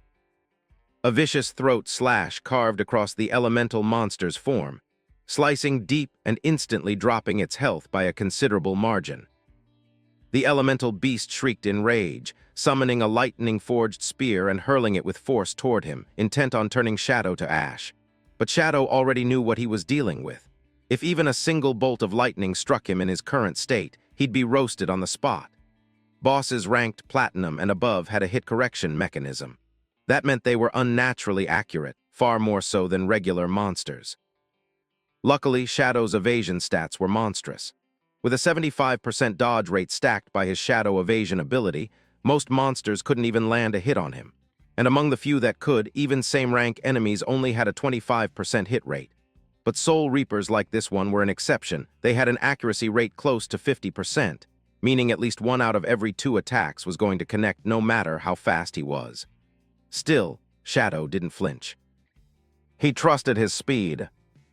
With his agility now at a staggering 182 points, Shadow's sprinting speed broke through all normal thresholds. He was running at 40 meters per second when fully unleashed. If he kept his eyes sharp and tracked the incoming bolts carefully, even the most accurate lightning strike could be dodged. Back in his past life, he had fought this very boss alongside a full guild and barely survived with the help of a master tactician and luck that wasn't even his. But this time, there was no luck involved. No support, no distractions, just him. And Shadow was determined to take down the monster solo using every assassination technique at his disposal. No delays, no hesitation, no chances given. Each skill he used cut deeper into the monster's health pool. Blessed Liberation, Throat Cut, Shadow Slash, and Poison Blade were stacking deadly effects together. The sheer pressure of his assault brought the Guardian down by a staggering 250,000 health points already, forcing the creature to shift into Phase 2. The monster roared as its body turned into a swirling sphere of thunder and lightning, entering an invincible state. Shadow knew exactly what this meant. Phase 2 had begun, and the only way to proceed was by eliminating the 3 lightning orbs floating above the battlefield. If they weren't taken out quickly, the boss would go berserk. He remembered it all too well. During his first run in his past life, the entire party had been wiped out in seconds when the boss entered this frenzy mode. And back then, it was his own sister who had completely frozen in panic, throwing a tantrum mid-fight. She insisted she didn't want to play anymore because she thought she was going to die. But ironically, when she sat out the next attempt, the team managed to beat the boss easily. It was only after the victory that they realized the biggest bottleneck to their success had been his sister's constant complaining and lack of contribution. This time, there was no such baggage. Shadow already knew the weakness, and he was going to exploit it to the fullest. Without hesitation, he locked onto the energy orbs and hurled 3 poison darts in rapid succession. The darts struck true, each one disrupting the flow of the thunder energy. With every orb destroyed, the boss's health took a mirrored hit. Shadow knew he only had to take down all 3 to trigger the final transformation. And right on cue, as the last orb cracked and shattered, the Guardian's form flickered with unstable lightning. Its eyes began to glow ominously, and the entire field around Shadow shifted. The air sizzled as the terrain was electrified from beneath and above. Phase 3 had begun. Shadow braced himself. He knew this phase well. It was a storm of constant lightning strikes and devastating electric pulses that rained down without rest. In his previous life, the guild's players had only survived it by wearing full sets of lightning-resistant gear. And even then, they'd needed 4 priest-class supports casting barriers and heals non-stop just to keep from getting fried. But now, Shadow didn't need any of that. He was far too powerful. There was no need to overthink it or stretch the fight with complex mechanics. He calmly activated the dark shield, enveloping himself in an orb of protective energy. As lightning crashed above and crackled beneath, the protective field shimmered but held strong. Not stopping there, Shadow launched himself into the air, triggering his mobility skills to their maximum. It was time to launch an aerial assault. Shadow was flying in the sky when he realized that the Lightning Guardian was intentionally creating a lightning storm on the ground. So, he decided to start with an aerial assault. He began using his holy gift, the Shadow Slash, while applying the Darkness Shield. At the precise moment, Shadow attacked the Lightning Guardian with extreme precision, breaking away its helm and defeating the boss in one shot. A notification informed him that he had slain the Soul Reaper of Platinum level and had finally reached level 11. His core attributes had increased by 4 points, and he had also earned 10 free attribute points. Along with that, he had gained 1,520 days of tradable lifespan, which was really awesome. Another system notification popped up, telling Shadow that he had achieved the world's first kill of a platinum-level boss. His name would now be announced across the world. He also received an extra 10 attribute points for his achievement, along with becoming the master of the Sanctum of Purity. The boy knew that the Sanctum not only offered refuge in the game, but also served as a treasure trove and more. Most importantly, it could also be extracted into the real world. Because the moment the game of the Forsaken God descended, real-world weapons had already begun to rot, especially the most devastating of them all, the nuclear bomb, which became unusable on the first day. Aircraft and tanks might barely scrape by for a month or two, but ultimately, they were doomed to become nothing more than heaps of scrap metal. So the key battles of the future in reality would rely entirely on the extraction points given inside the game, along with the abilities that individuals acquired. Once the hidden place was extracted into reality, it would unleash a magical barrier, transforming into an impregnable sanctuary of absolute safety. In his previous life, Shadow was the one who had slain gods, and his guild had used this place as a stronghold, which constantly evolved. Even though there were countless joyful memories, he had also witnessed the relentless flow of blood from people entangled in their own schemes and rivalries. This time, Shadow was determined not to take the same path again. He would grow on his own until he reached the peak, before thinking about anything else.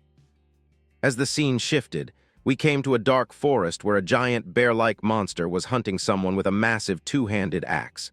A team, including the dumb sister and someone else, was tackling the boss. The man told her to get away, but she kept screaming and didn't move out of the monster's path. Without a second thought, she was split in half and teleported back to the safe town. A notification informed her that she had met her demise and had lost 14 years of her non-tradable lifespan, along with 2 days of tradable lifespan. The dumb girl couldn't believe that she kept dying again and again. On the other hand, the man was furious at the healer for not even being able to dodge an attack from a high-level boss wielding such a massive axe. But Zhao was on another level. She believed she had made no mistake and that it was the tank's fault. According to her, if he couldn't keep the boss in check, then she wouldn't bother dodging the attack. The man tried to knock some sense into her, telling her the monster had performed an area of effect skill, and there was no way the tank could defend against it. But when the girl refused to listen, the player left the team and abandoned them mid-fight. Her frightened friend tried to explain that, with the tank gone, they needed to find help or they would all be killed. But before the dumb girl could even react, her friend was also slain by the monster and sent back to the safe zone. While crying, the friend told Shadow's sister that they should fight lower-level monsters first so they could level up, because their time and lifespan were running out.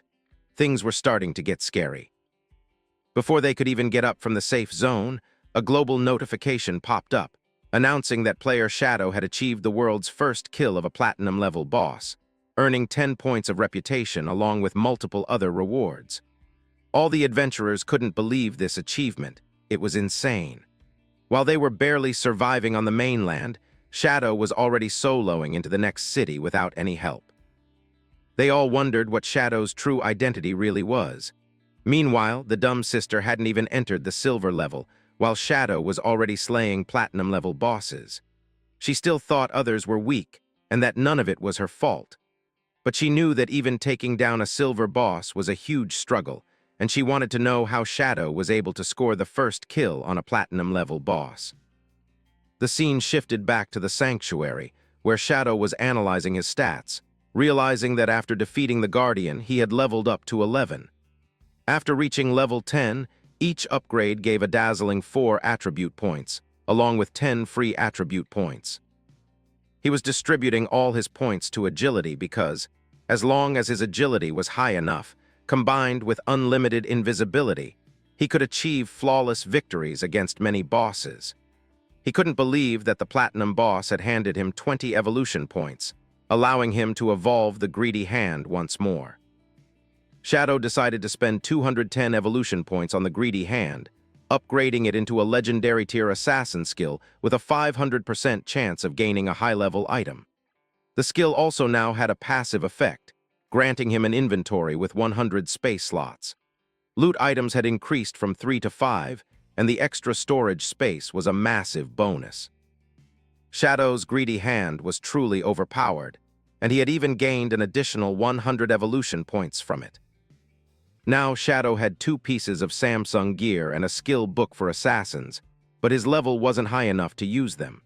So, for now, he decided to stash them away in the hideout storage. Shadow was also able to summon the devotee Shadow Believer.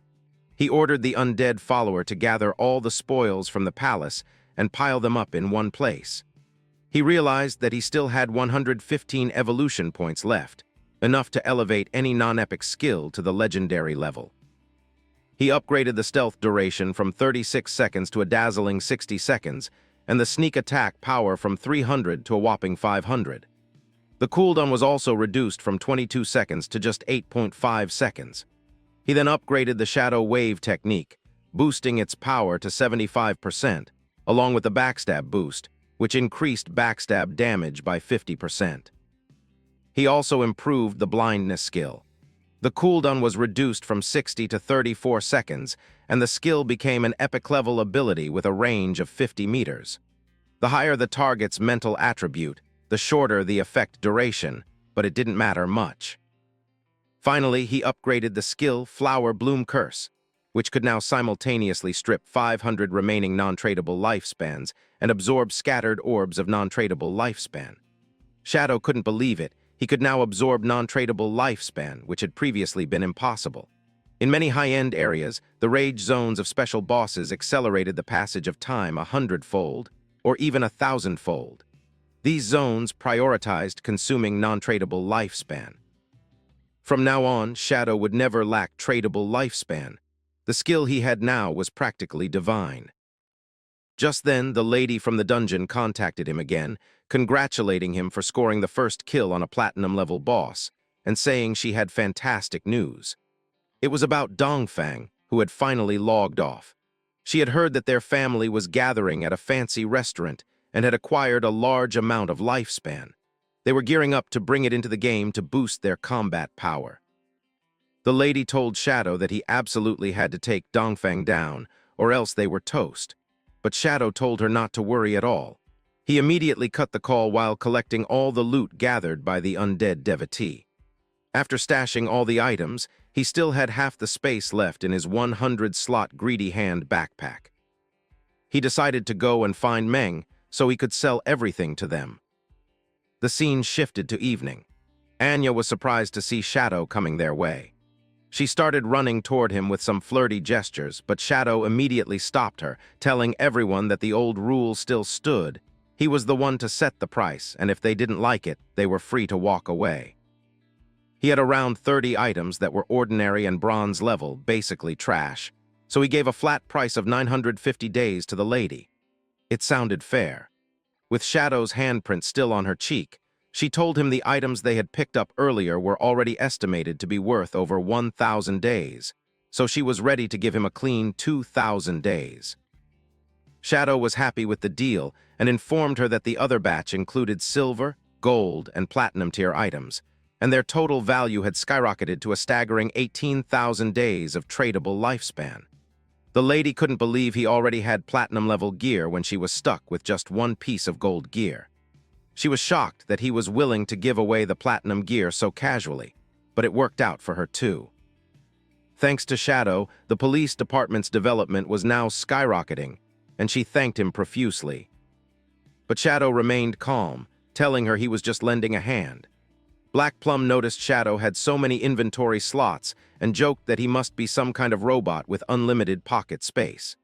Shadow ignored the question and told the ladies that their backpacks must be bursting. He advised them to check beneath the statue in the heart of the city ruins for something special, and then head to the teleportation array in the humble little town. However, he warned them that going back the first time would cost them 500 days of their lifespan, though returning would be free, so they needed to weigh their options wisely. For the lady, this was great news.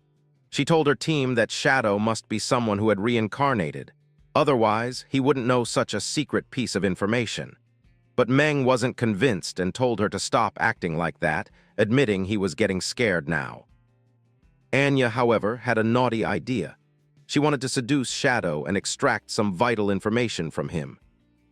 As the scene shifts, we see that Shadow was walking away from the team, opening his system window and deciding to use his lifespan to extract his powers into the real world.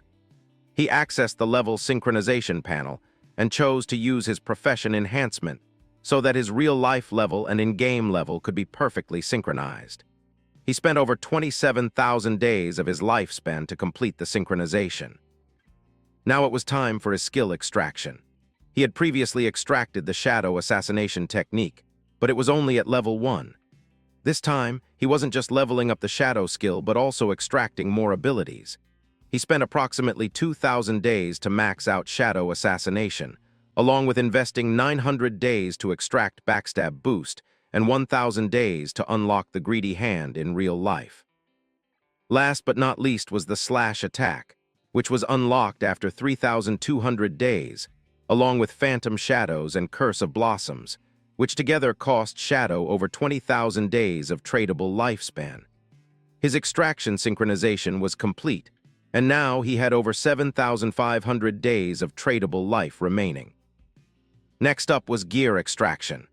After spending 3,600 days, he extracted the golden tier boots of invisibility, along with the Devotee pendant, which cost another 3,394 days. The Devotee pendant was important because it reduced cooldown times and could summon silver tier undead believers, who were practically invincible in reality for now. With a single wave, Shadow had wiped out his entire fortune, leaving him with just 486 days of tradable lifespan left. But now, his real-life skills had nearly caught up to his in-game progress. He still needed to earn a bit more lifespan so that the next time he logged off, he could fully sync up. After deciding this, Shadow logged out and returned to the original body of the boy. He knew that his sister knew his address, so it was best to skedaddle from here for safety, especially with that rich lady also trying to kill Fang. He knew that extracting the land of purity into real life would cost him more than 1,300 days of tradable lifespan. So until then, he needed to find a temporary place to call home where no one could find him.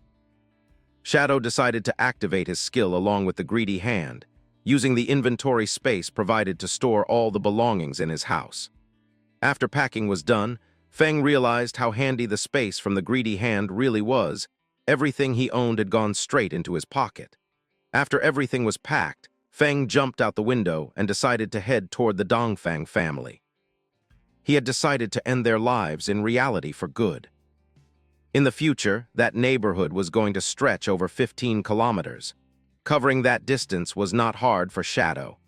At the speed he was going, it would only take him 10 minutes to reach the place where the family was gathering. The scene shifted to the restaurant where the Dongfang family had assembled. A meeting was underway among various individuals discussing the realization that abilities and lifespan gained in the game could impact the real world. It was seen as a colossal opportunity for the Eastern faction, as their company had done remarkably well this time, establishing a foothold in the game. Meanwhile, Dongfang was telling his grandfather that this was all part of what he should be doing, and even the old man was pleased with his grandson's growth. This time, they had acquired a massive amount of tradable lifespan to buy gear and skill books. Their goal was to level up all the core family members to level 10 at lightning speed, allowing them to seize the upper hand and expand the family's influence in the real world once again. With the right development, the Eastern family was destined to become a dominant force and ultimately establish a realm filled with wealth. But on the inside, Dongfeng wasn't so innocent. He secretly hated his grandfather, thinking the old man was already half buried in the ground yet still clinging to the chieftain's throne that he wanted for himself. Once he caught Shadow, he planned to squeeze all his secrets out of him, then use him to earn extra lifespan, perhaps even by assassinating his own grandfather. Dongfeng believed that when he reached the top of the leaderboard, all the others would perish. Suddenly, his thoughts were interrupted by his grandfather, who asked how the plan to deal with Shadow was coming along. Dongfeng replied that he had found a reliable woman to fish out Shadow's identity, and news would be coming very soon. The old man wanted to capture Shadow alive and harness his true power for the Eastern family so they could reap tremendous rewards. Meanwhile, on the outside, Shadow had already beaten all the guards. No weapons were working on him. The boy had never expected noble families to actually carry guns, but even though he couldn't guarantee a perfect dodge every time, he still managed to handle them, despite not bringing any armor into the real world. He knew that even a single bullet to a vital point could be game over, but he was determined to finish the job.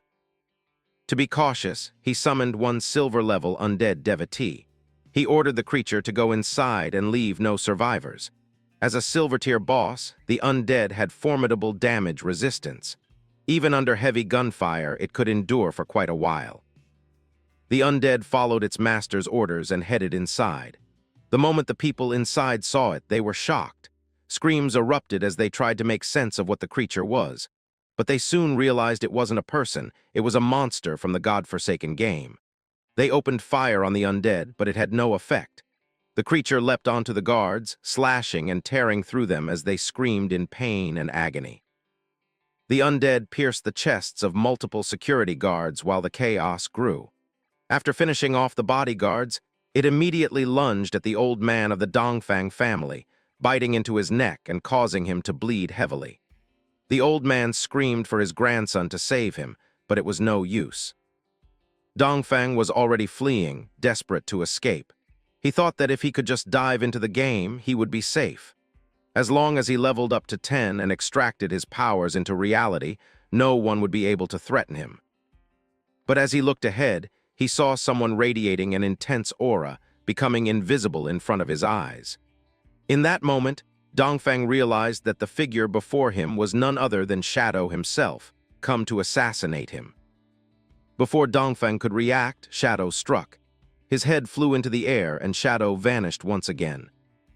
Shadow then used the flower curse to absorb all the tradable and non-tradable lifespan he could.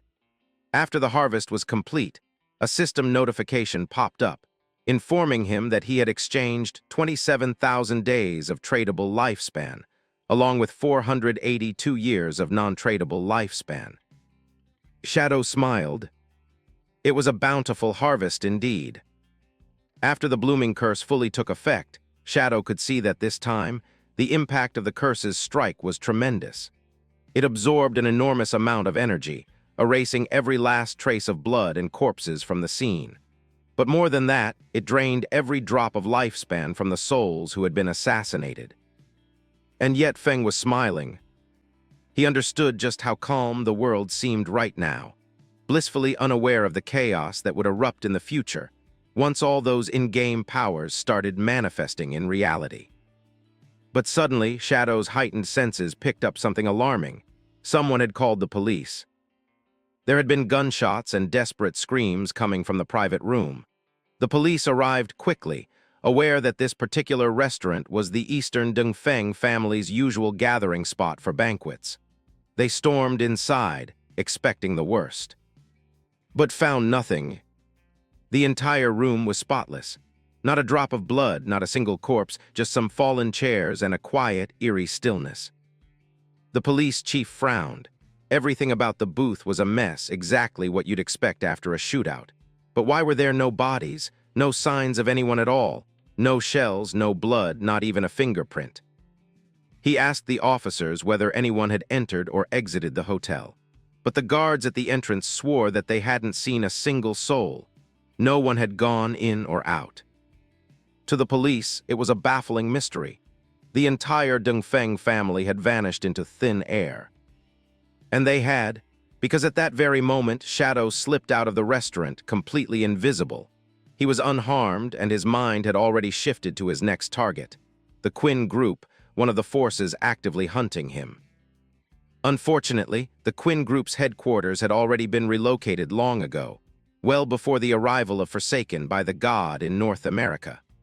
Only one member of interest remained nearby, the president's beloved daughter, Shishi, who was now trapped within the magical urban district. Shadow needed to extract her before she could leave the country. If she made it abroad, the situation would spiral out of control, stretching from this city into the heart of the magical metropolis. The distance was nearly 300 kilometers. Even for Shadow, it would take 2 or 3 hours to reach it on foot, a complete waste of time. So he decided it was better to find another route, and maybe snag himself a reliable steed.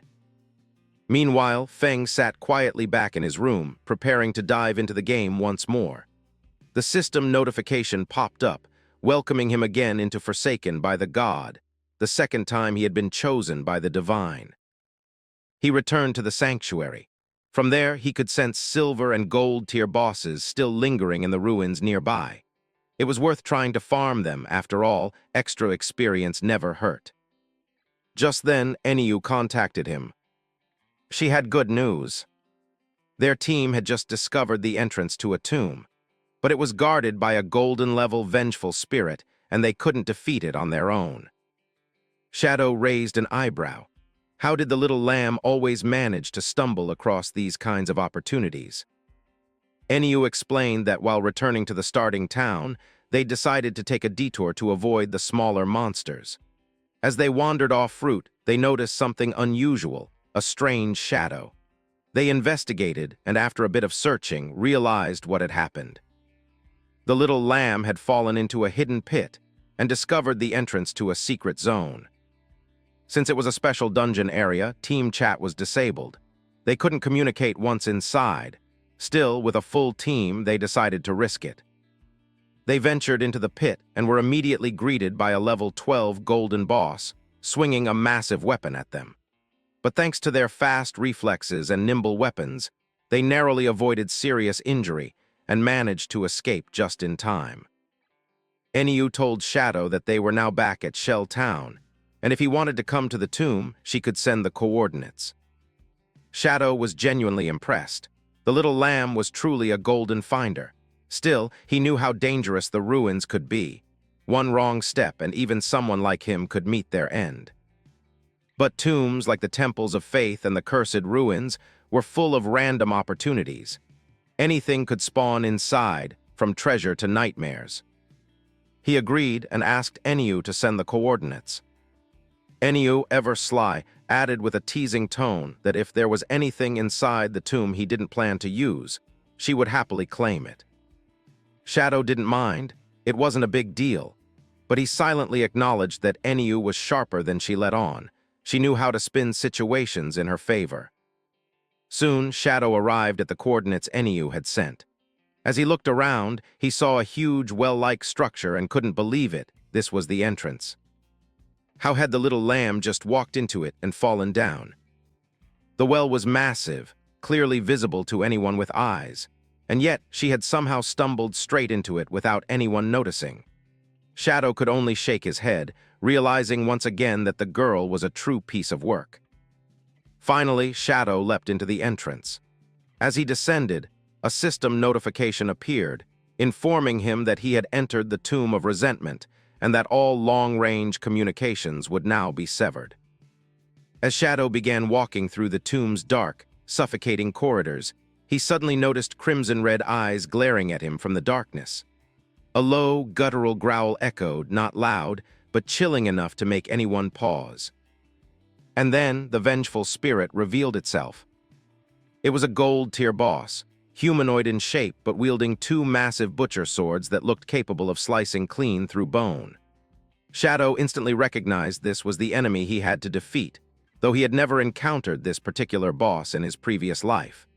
Still, judging by its appearance, he could tell that the boss had extremely high attack power and a wide area of effect. It was going to be a wild dance if he hoped to survive. Only now did Shadow truly understand why Enyu and her team had fled in panic. The gear and skill books he'd sold them were all attack-oriented. They had virtually no defensive value, and against an aggressive, high-damage boss like this one, that setup was practically useless. Shadow estimated his health to be around 5,000, but he knew just one clean strike from this boss could take off nearly half of it. A second or third hit would finish him for good. He had no choice but to run. As the spirit launched its first strike, Shadow activated Shadow Flash, instantly vanishing into thin air and reappearing behind the enemy. This not only granted him assassination points, but gave him the first strike advantage. He aimed straight for the monster's arms, slicing at both with precise intent, hopping to disarm the creature and limit its offensive reach. The blow landed, but Shadow could feel the boss's immense defense. It absorbed nearly 80% of the damage. Still, the attack wasn't in vain. With one clean follow-up from his graceful liberation skill, Shadow landed a throat-splitting critical strike that should have been enough to end most enemies.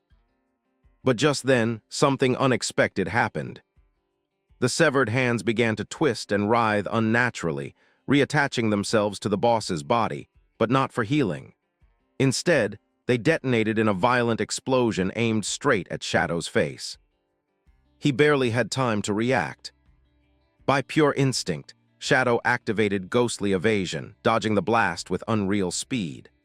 As he landed on the other side, he exhaled in relief, knowing that if he hadn't triggered the skill in time, he'd be nothing more than charred remains. It had been careless of him to lower his guard.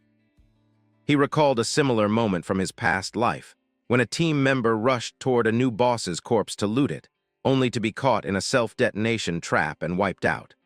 Some entire teams had been obliterated like that, even against lower-tier platinum bosses. And yet, here was a golden-tier spirit pulling off the same trick. He hadn't expected this. Then, the final system notification popped up. You have slain the vengeful spirit. Reward, 1,010 days of tradable lifespan plus 20 evolution points and the skill book, Nightfall Crescent Blade.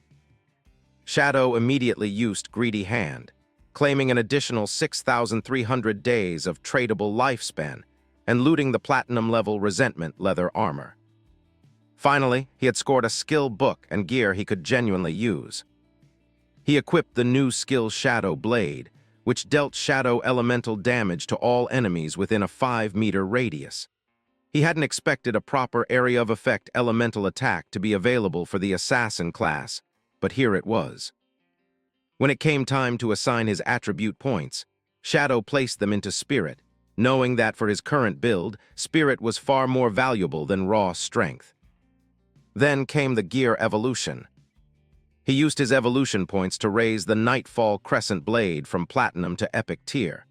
With the upgrade, its attack range expanded from 5 meters to 12 meters. Now, it dealt explosive shadow damage over a wide area, peaking at over 1,300 points per hit. Even Shadow was surprised by the leap in output. Still, he knew that because it was an area attack, the individual damage was diluted. It couldn't compare to the single-target brutality of Shadow Slash. But for clearing out waves of enemies or being surrounded by hordes of minions, this new skill was perfect. He swapped out his old level 5 Golden Ghost fire armor and equipped the Resentment leather armor, which drastically improved his physical resistance and block rate. It boosted several core attributes, reinforcing his survivability, and was a significant upgrade across the board. Now that the fight was over, Shadow tallied the remaining loot, nearly 20 valuable pieces in total. Selling them would likely earn him over 10,000 days of tradable lifespan. With that thought in mind, he turned his eyes to the sealed gate ahead. It was time to enter the actual crypt. And this time he crossed his fingers, hoping to find not just gold-tier loot, but maybe even a decent riding creature. The ultimate prize. As the scene shifted, the setting moved to a dense forest where a hideous goblin stood grinning perversely. He was staring at Shadow's sister and her friend, who were clearly overwhelmed. They couldn't even land a single scratch on the creature. Instead, they were being killed again and again in a seemingly endless loop. Nearby, another teammate had finally had enough. Frustrated and fuming, he grabbed the collar of the girl and shouted in anger. According to him, she was nothing more than a brainless waste of space, relying only on her face and figure, yet unable to even use those properly. He blamed her entirely for the repeated team wipes. With only 2 years of lifespan left, the boy snapped. He shoved her away, yelling that if she ever showed her face at the academy again, he would make her life a living hell. Then he logged out. Zhao's friend, seeing the situation unfold, walked over to console her. She gently suggested that Zhao join her and her parents' community group, a support guild dedicated to helping the elderly and players who weren't skilled at the game. It was a peaceful group, built for survival and mutual aid, but the advice was lost on Zhao. Instead of listening, her mind was filled with revenge. She kept replaying the moment in her head, wondering how a guy who was barely a 4 out of 10 had the nerve to threaten her. In her view, she was the one making a compromise by even teaming up with someone like him. It was his fault they died, not hers. He was the tank, and he failed to do his job. Dismissing her friend's suggestion, Zhao told her to go run off and play house with her little family group. Boiling with rage, she logged out of the game. Back in reality, she woke up in her lavish bedroom, though lavish was just an illusion now. The house was under debt, and the luxury felt hollow. Restless, she picked up her phone and started messaging every guy she had in her contacts, asking if they were up for leveling with her and helping her survive.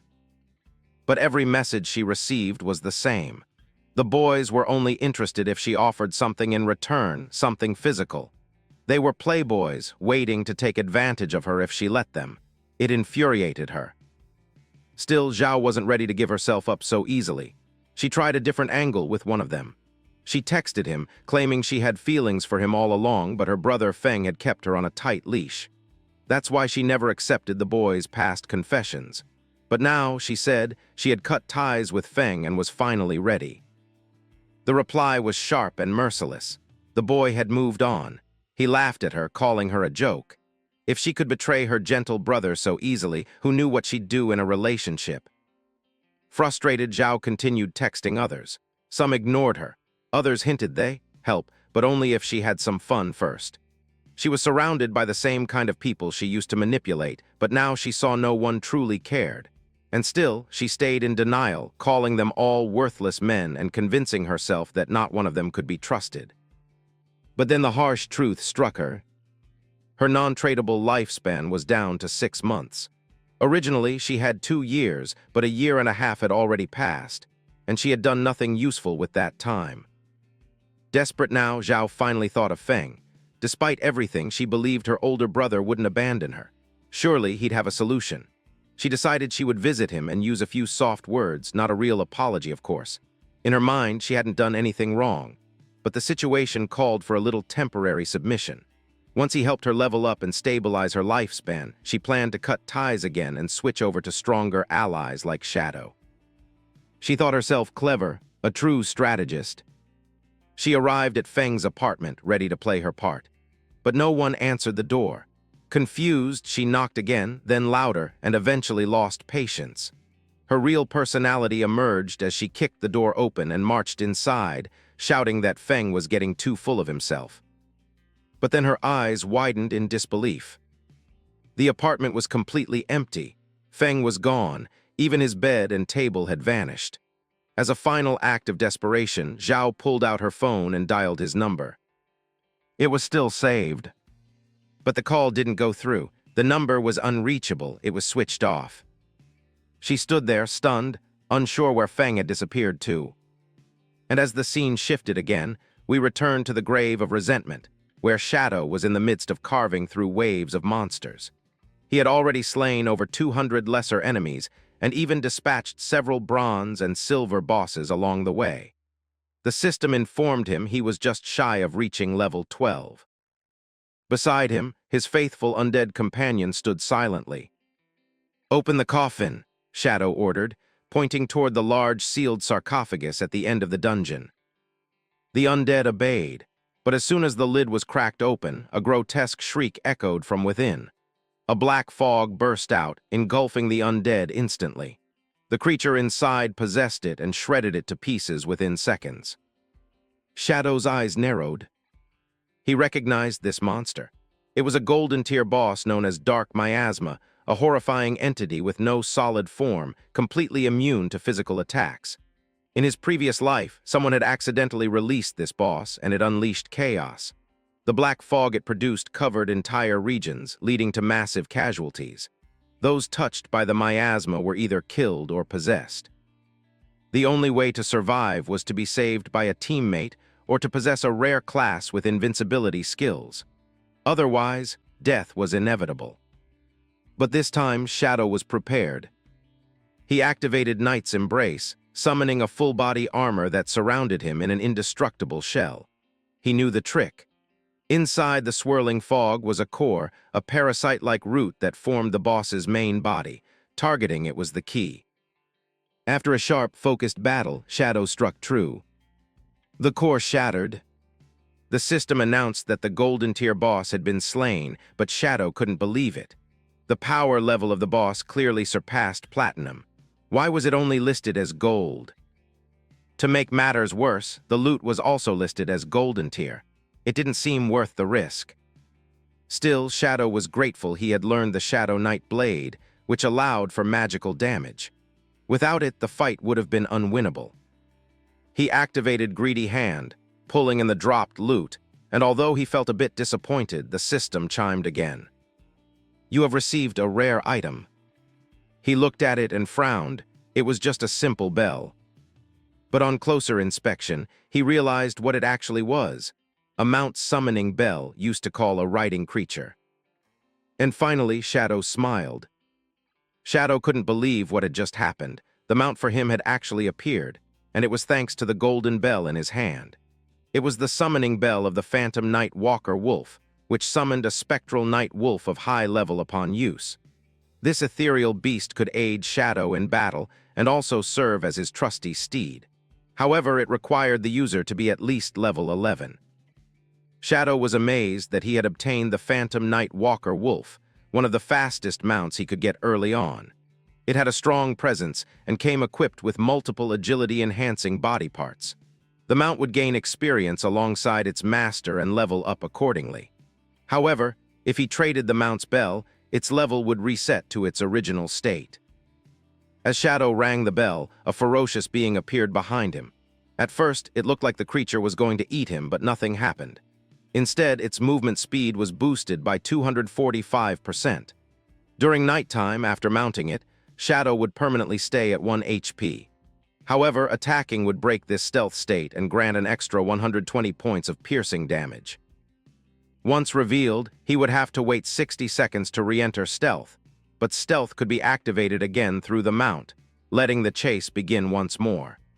It had a cooldown of 12 seconds, and physical defense as well as elemental resistance were boosted for a total of 1,800 seconds.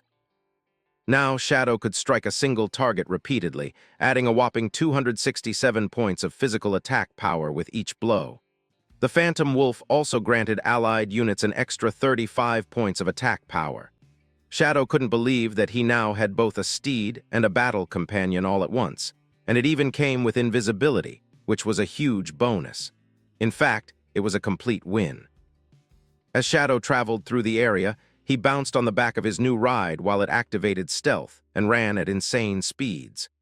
Shadow was invisible while deciding to level up to level 15 and gather enough lifespan to summon his mount into the real world. Next time he logged off, he planned to head directly to the magical city and eliminate the queen, putting an end to any future problems. As the steed hopped across the buildings, Shadow commanded it to head to the Jianghai Arena. The area was vast, with 2 underground levels, a labyrinth of intricate pathways, and an overwhelming number of monsters. It was the perfect place to level up quickly, so he ordered the lone Walker Wolf to take him straight there. As Shadow entered the arena, hopping and jumping all around, multiple soldiers sensed something and turned toward his direction, even though they couldn't see him. Shadow already knew this arena was a paradise for powerful monsters, and that much was expected.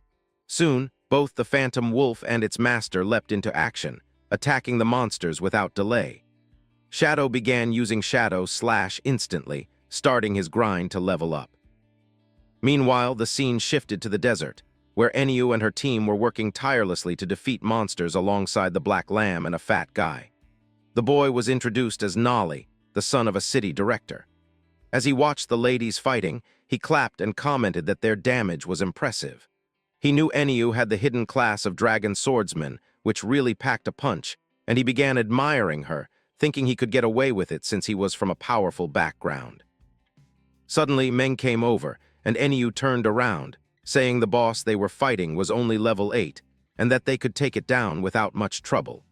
However, it had still taken them over 10 minutes, and she couldn't understand how Shadow had managed to defeat a platinum boss all by himself.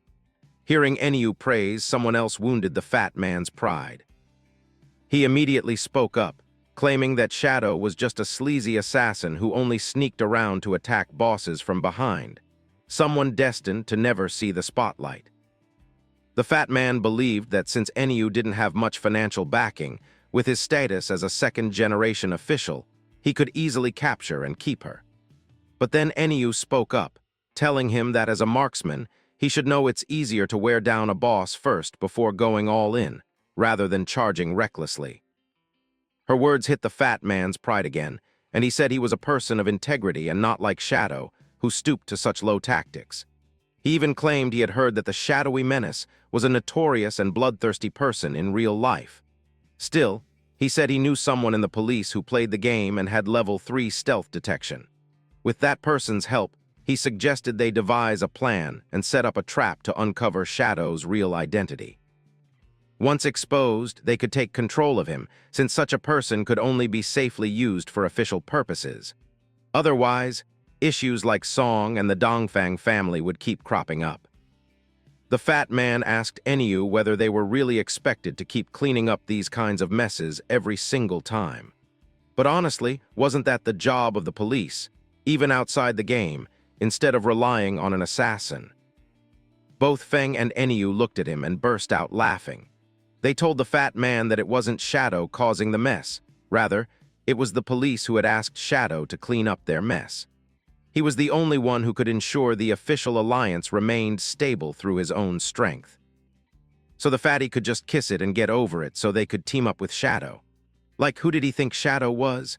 He had the global first kill of both the Golden Boss and the Platinum Boss, and that too solo.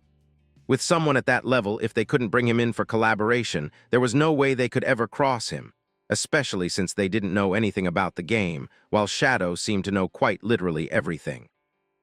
They started laughing, asking the fatty if his brain had been devoured by a crawler or some zombie because he clearly couldn't think straight. And even though the boy was a second gen, he couldn't stop the insults from flowing due to the dumb things he had just said. Despite his background, Enyu didn't hold back either, roasting him further by asking if being a second-generation rich kid meant he didn't need a brain. Hearing all this, the fatty was nearly in tears and decided he would take revenge on Shadow, even though Shadow wasn't even involved in this conversation. He thought that as long as anti-stealth levels could keep up with Shadow, he wouldn't need to worry about controlling him. Suddenly, the fatty started dancing, telling the officers that without any connections, they actually dared to scold him, and now it would come back to bite them. He told Enyu to wait and watch while he handled everything, believing he could bring Shadow to his knees and make him beg for forgiveness, though he didn't even know what for. But he was instantly ignored by Fang and Enyu, who wondered what loot they had missed because of the fatty's interruption. Enyu told Fang that they missed a piece of golden gear for the priest, a silver item, and a skill book. Still, she kept talking about Shadow because he always dropped loot like a king. They all knew that Shadow must have snagged a handful of golden treasures, or maybe even some platinum ones by now. The lady wondered how many bosses their boy had actually taken down.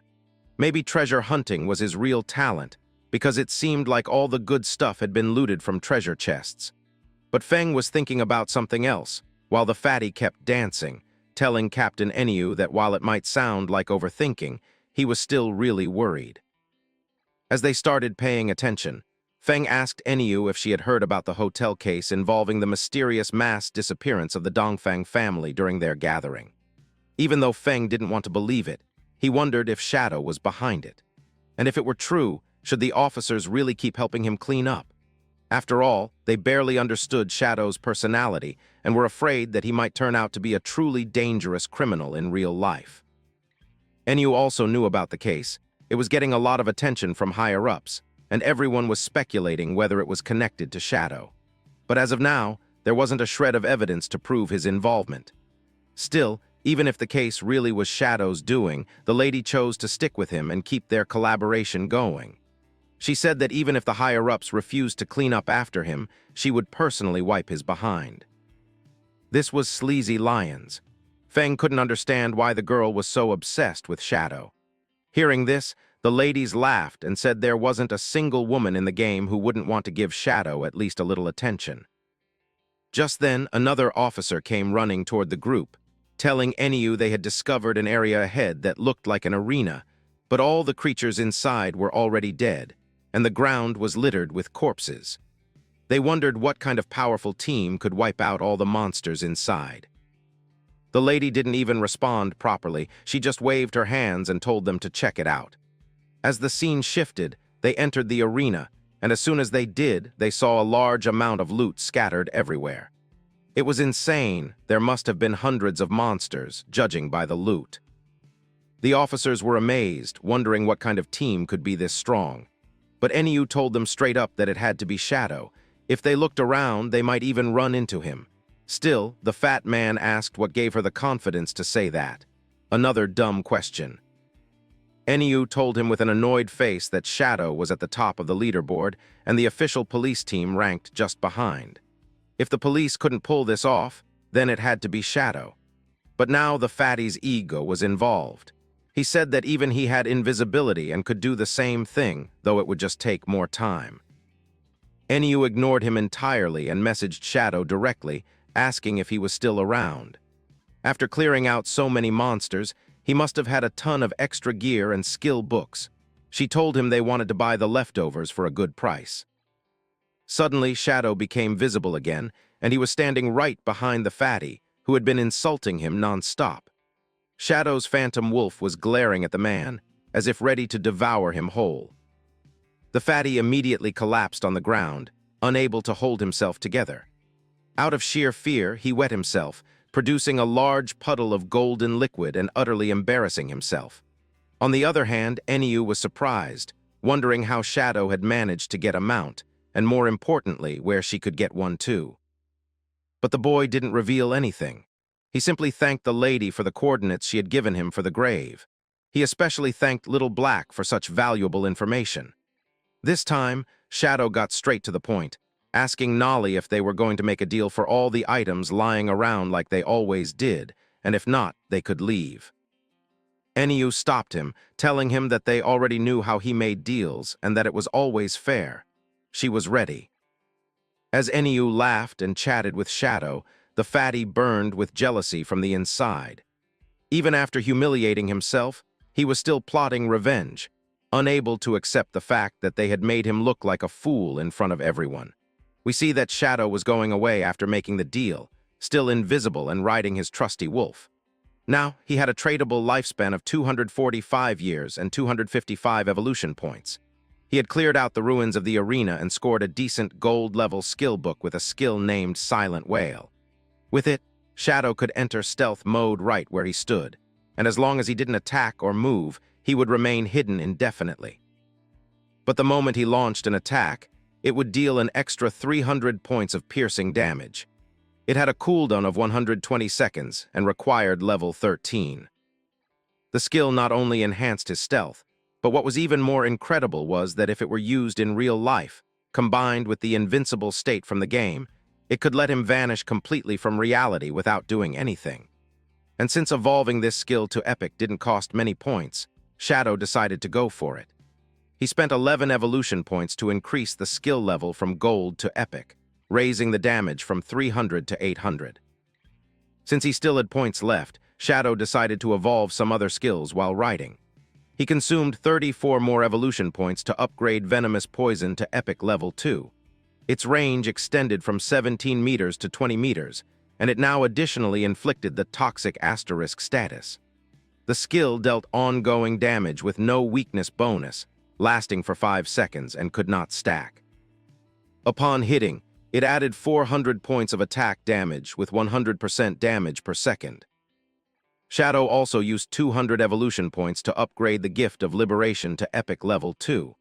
Its base attack bonus increased from 200% to 300%, and it granted a double damage multiplier on weak points. Activating the skill allowed his next attack to deliver a devastating throat slash effect, inflicting 200% of the attack's damage per second for 3 seconds. Its cooldown was also reduced from 22 seconds to just 9.7 seconds. Now, Shadow understood just how powerful mythical skills really were. Except for certain special monsters, every enemy he encountered felt like a breeze. So, he knew it was time to start targeting bigger enemies to ensure he still got good loot.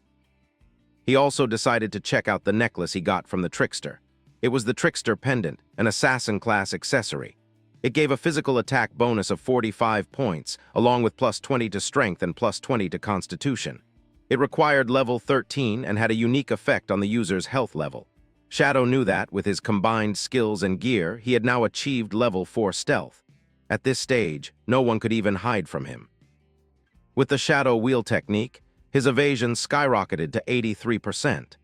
His entire assassin gear boosted his physique and spirit by 5 points each, and his dodge rate increased by a whopping 32%. Shadow then started heading toward the desolated city once again when he noticed something in the sky resembling a sandstorm. He wondered what it was. But then, it was revealed that an ugly-looking creature was standing on the roof of a damaged building, holding 2 massive axes, one in each hand. Shadow immediately realized that this creature was the Saint of Steel. He wondered who was bold enough to bring this boss out. Even in his past life, the Saint emerged amidst the city ruins, facing a staggering army of over 1,000 adversaries and racking up a total of more than 400,000 deaths without even getting scratched. In fact, the Saint of Steel was the guardian of a sanctuary called Church Haven, which was the second largest sanctuary in the ruined city. Originally, Shadow had planned to take down Queen before tackling this boss, but since it had already spawned, he thought he might as well claim it for himself now. Shadow turned invisible again and started moving toward the boss on his trusty steed. As he closed in, he saw many players already fighting it, but all of them were getting slaughtered again and again. They weren't able to inflict any damage at all. Their faces twisted in pain as they died repeatedly, teleporting back to the safe zone and losing precious life points. To Shadow, trying to challenge the Saint of Steel right now was ambitious, but also completely pointless. But suddenly he saw something that shocked him. There was a man running around on a Mount 2, and it was a white lion. Shadow immediately recognized the man. It was Chen, who possessed the hidden profession of Templar Knight. He was Shadow's old friend, a rival who had battled him for 9 long years without ever having a decisive winner. This person was cunning and wicked.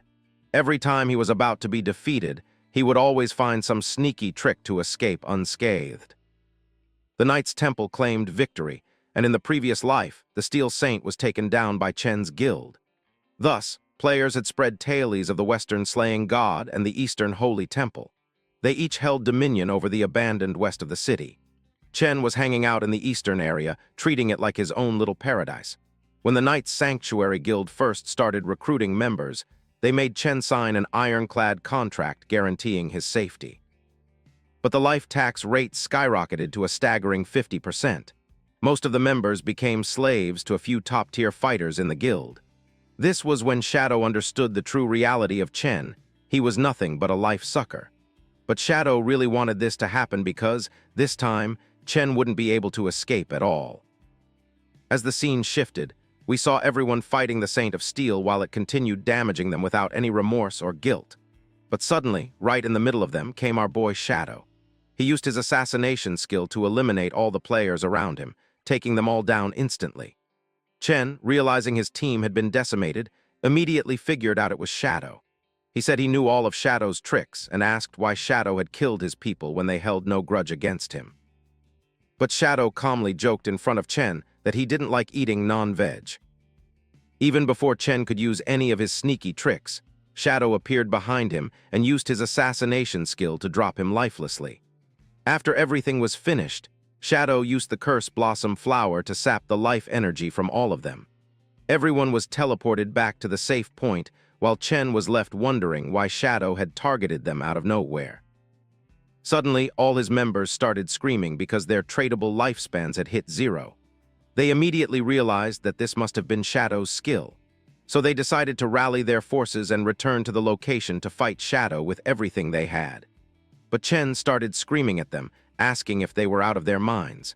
According to him, they should head somewhere else, evolve, and reclaim the lost years of life.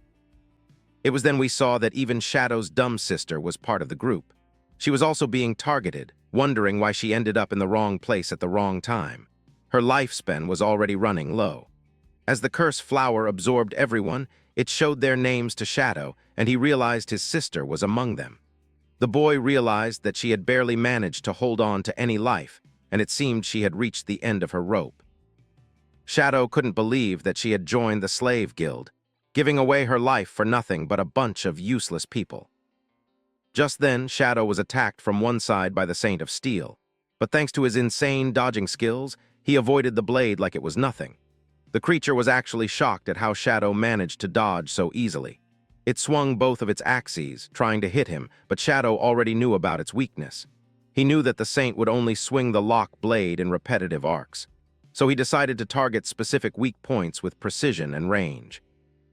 He started using the Shadow Whale attack, which inflicted throat slash and unleashed a devastating burst of damage. After using the slash, the Saint of Steel was completely finished, with green liquid spurting all over the place. But then the creature revived itself, this time even more menacing. Its bottom half revealed multiple eyes that looked creepy, and now the Steel Saint had many hands. Shadow knew that the reason it became the Guardian lay in its terrifying second phase.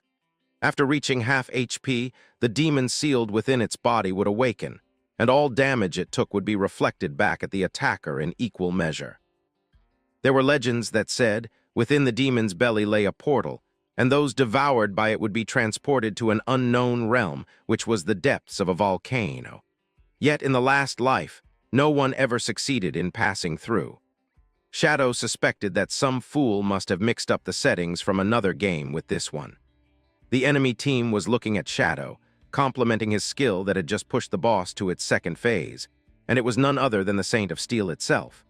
They were not able to believe that Shadow was able to do something like this because the Saint of Steel was a Platinum tier burst.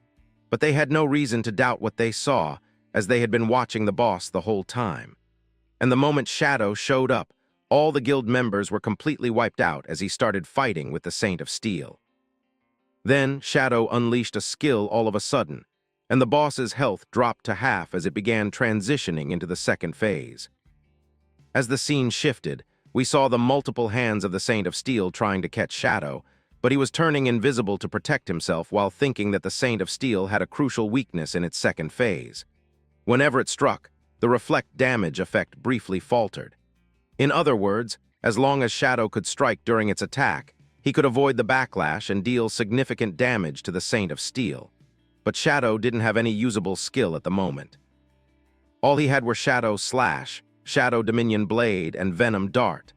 All these skills inflicted enduring damage, and if Shadow used them, he could still suffer from the counter damage. With Shadow's current development, he knew that he would instantly perish due to his own skills. Suddenly, Shadow noticed a group of players upstairs who had been watching him for quite some time.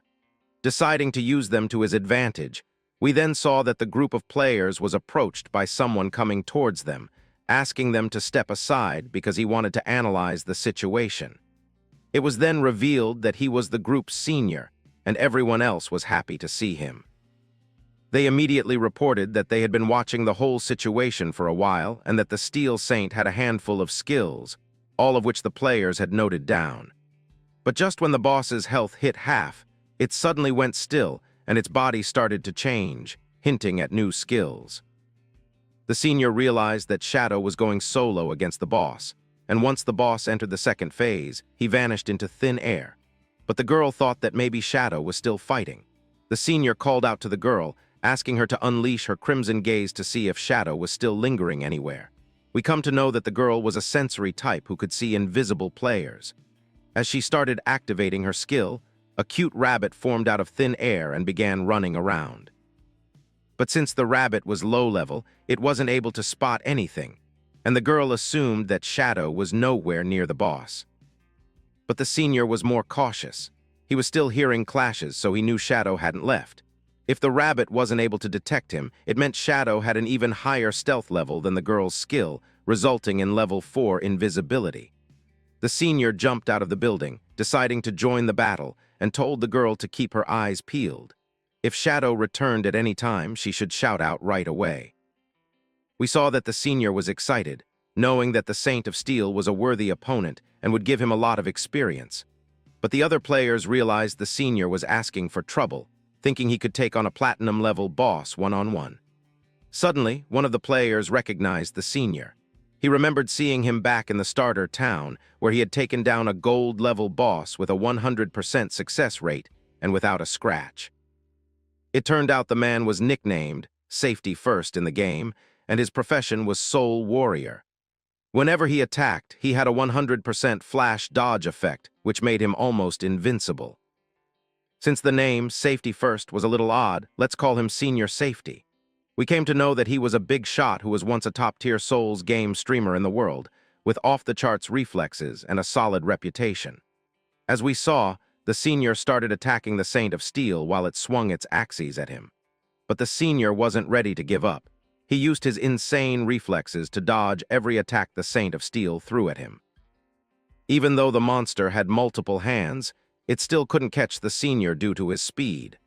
The man dodged every attack at just the right moment, executing perfect dodges and parries. Then the senior started rolling around to evade the monster's multi-directional attacks, while the other players started praising his skills, realizing that everything he was doing in the game was based on his real-life training too. The man had great trigger discipline and remained completely calm. It became clear that the senior was truly impressive, always dodging perfectly. Another set of players watched the senior calmly and began to notice something strange. Every time the man rolled, the boss's health dropped significantly. One man noticed that as the senior rolled, countless slashes flickered around the Saint of Steel's body, dealing solid damage. He wondered if Soul Warriors were really this powerful, since perfect evasion was part of their basic gameplay, making them the strongest in strategic games like this. As long as the man could successfully dodge while rolling, his next attack would bypass 50% of the enemy's defenses, which could create chaos. Then suddenly, after one last dodge, Senior Safety stopped rolling and drew his sword, a blue aura glowing around him. The players were shocked to see such an amazing special effect. The girl realized the move he was using would deal over 1,000 damage. The senior began laughing contentedly while slashing the Saint of Steel repeatedly with his powered-up state. It was his ultimate move, Razor's Edge, which unleashed the fury of patient blades to defeat an enemy. The girls started clapping, realizing that before they knew it, the boss's health was down to just 1/4. It was a big deal, since the senior might actually be able to defeat a platinum-level boss after a series of attacks. He finally stopped, putting his sword back into its sheath, thinking the battle was over. But just as he got cocky, the monster struck him, and all the players were stunned. They wondered what had happened and why the senior had died when he had clearly dodged all the monster's attacks. Even after all his skills had landed, the boss's health didn't drop below that 3/4 mark. It was then revealed that Shadow had remained invisible, watching the entire battle. Now he understood how to defeat the Saint of Steel. He decided to follow the same approach as Senior Safety, chipping away the boss's health through precision. He now knew the key was not to block the monster's attacks, but to dodge them, causing the boss to stagger.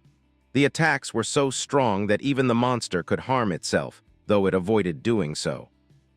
Shadow understood that he couldn't attack while rolling, so using stagger efficiently was difficult.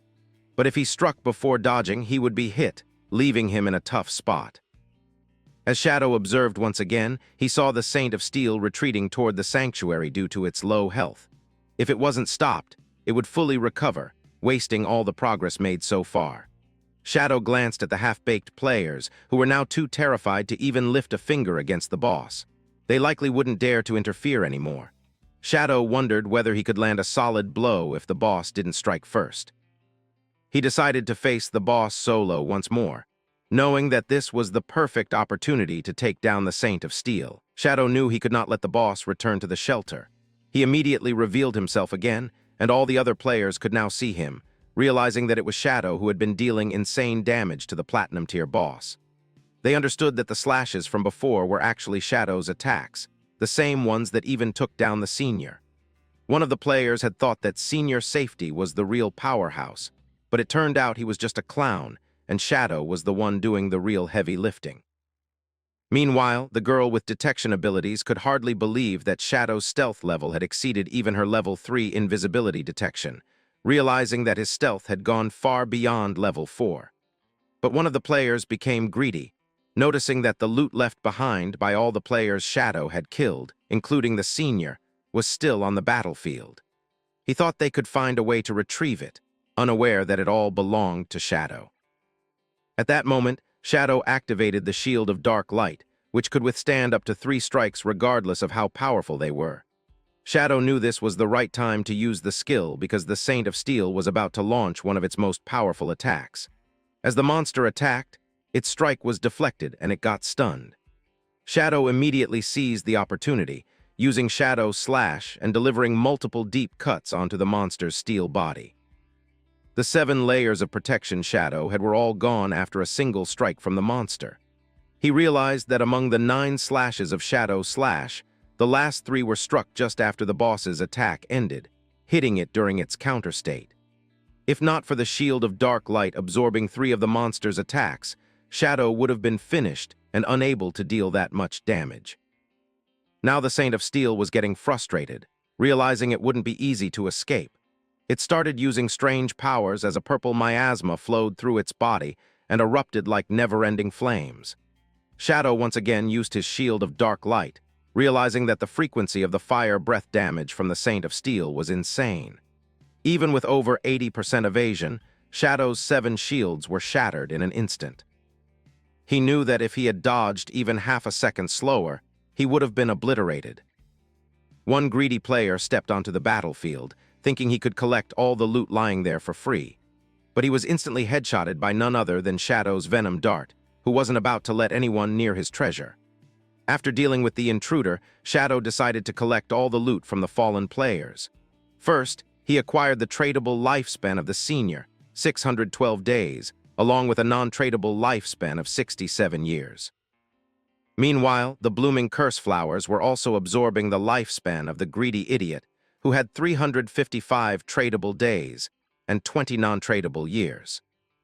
Since Shadow believed Senior Safety might be useful in the future, he chose not to use the blooming flower on him so he could survive. Shadow was sure the Senior had a long life, especially since he had never actually died in-game thanks to his powers. But the fight was not over yet. The Saint of Steel wasn't ready to give up and sent one of its hands toward Shadow, preparing to attack again. It was then that Shadow realized he could only rely on his Dark Shadow Shield along with his Shadow Slash to slowly chip away at the Platinum Tier boss. Even if the efficiency was low, it was safe enough for him, so he went with it. Meanwhile, the other players watched the intense battle between Shadow and the Saint of Steel. The girl noted that Shadow showed no mercy, whether it was to monsters or humans. She wondered what his secret was, how he maintained his stamina, and how he managed to secure first kills on high-level bosses. She finally understood it was due to his unmatched strategy and power. As the scene shifted, we saw the boss monster finally going down as Shadow landed the finishing blow with his stealth slash, slicing it into multiple chunks of steel. A notification popped up, informing him that he had slain the platinum-ranked Saint of Steel, earning 48,000 experience points and 120 evolution points. He also unlocked the key to the sacred sanctuary hideout. Everyone present and watching the fight was shocked. They couldn't believe that Shadow had soloed a platinum-tier boss, and finally realized the true power of the #1 player on the world leaderboard.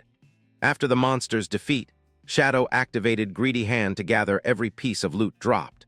Once done, he distributed his attribute points, increasing his damage, resistance, and constitution by 77 points. He also obtained a frostbite leather armor with a level 13 requirement. It was an assassin-class gear with a physical defense of 95 and elemental resistance of 120. Shadow realized that a single Jade-grade equipment piece offered more defense than an entire armor set from others. It was crucial for him to collect these. He also received a major buff in his skills. A notification told him that with the gift of the Black Flame, every layer of dark fire would sap 7% of the target's defense and elemental resistance. Additionally, whenever Shadow would strike or be struck, a layer of black flame would inflict on the target, stacking up to 5 layers and increase damage by 35%. He understood that this new skill and gear were far superior to the previously dropped Soul Reaper piece. Now, he upgraded his Assassin's Instinct to Emerald tier, allowing him to glimpse the outline of stealth units and giving him a +2 boost to his anti-stealth level. This meant he could detect hidden enemies much earlier. He also couldn't believe he had acquired a reverse stealth skill that could be upgraded straight to Legendary. Spending 33 evolution points, he upgraded the skill to Legendary and increased his weakness attack modifier by 50%. With a level 5 anti-invisibility, 50% weakness attack modifier, and the stacking passive from Divine Liberation, his total damage could now reach 350%. Shadow was so confident that he believed he could now hit an enemy's weak point with his eyes closed. With 97 evolution points left, he decided to evolve Ghostly Shadow into a legendary skill. It was a passive that boosted evasion rate from 75% to 85%. Finally, the scene shifted again as Officer Anya and other police department members approached, waving at Shadow. The lady asked him what awesome stuff he had for her. Shadow wondered if the girl was really human or a dog, since she came sniffing around the moment he got loot. Anya was excited and mentioned that although she hadn't checked the leaderboard, she couldn't believe Shadow jumped to level 13 overnight. It was incredible and dangerous. Meng congratulated Shadow and said that despite grinding all night, they were only halfway to level 11, while Shadow had already reached 13, which was insane. Anya playfully slammed Meng on the head and laughed, telling Shadow to take it as a joke. Shadow didn't care and casually told her that he had some new stuff and had priced it. The lady completed the transaction, paying the appropriate amount to buy the whole package. But then Shadow told her that there was another fantastic item for sale and asked if she knew anything about the hideout or the sanctuary. Anya had done her research. She knew that although there were no safe zones in the ruins of the game forsaken by the gods, player clans could seize hideouts as strongholds. These hideouts could store supplies and deploy magical defense barriers during critical moments. Shadow realized she was referring to small hideouts dropped by golden bosses. The lady explained that even though no hideouts had been uncovered in the ruined city yet, a medium-sized one had been taken down in the Magic City, so the authorities were aware of them. Just then, Shadow pulled a golden key from his inventory and placed it in front of the greedy girl, asking if she knew what it was. He explained that it was the key to the sanctuary hideout dropped by the Platinum tier boss. The hideout spanned 800 acres, and they could go back and discuss what kind of price they wanted to offer. Until then, Shadow would decide whether or not to sell it. Both officers were stunned after hearing the size of the hideout. Anya knew that the larger the hideout, the better it was in terms of defense and infrastructure. With 800 acres, every official in the city could have their own room. Anya immediately apologized for her boldness and asked Shadow how much he wanted to sell the key for. Shadow told her to return and discuss it internally, so they could propose a fair price and he could negotiate without bias. But deep down, Shadow knew that in his past life, the sanctuary hideout fetched him 2,000 years of lifespan. If he sold it to the authorities, along with the lifespans he had already collected, it would be enough to bring his gears, skills, and levels into reality. Anya agreed and said she would report it to her superiors, but before leaving, she asked Shadow for one more favor. Shadow was curious and asked what it was. Anya explained that she had received word from Shadow Moon Town. It had encountered a gathering of Golden Tier bosses, 7 in one place.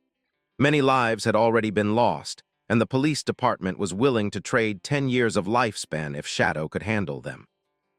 Shadow, being smart, knew that even with 7 Golden Tier bosses, the officials working together should have enough strength to clear them out, though it would take time.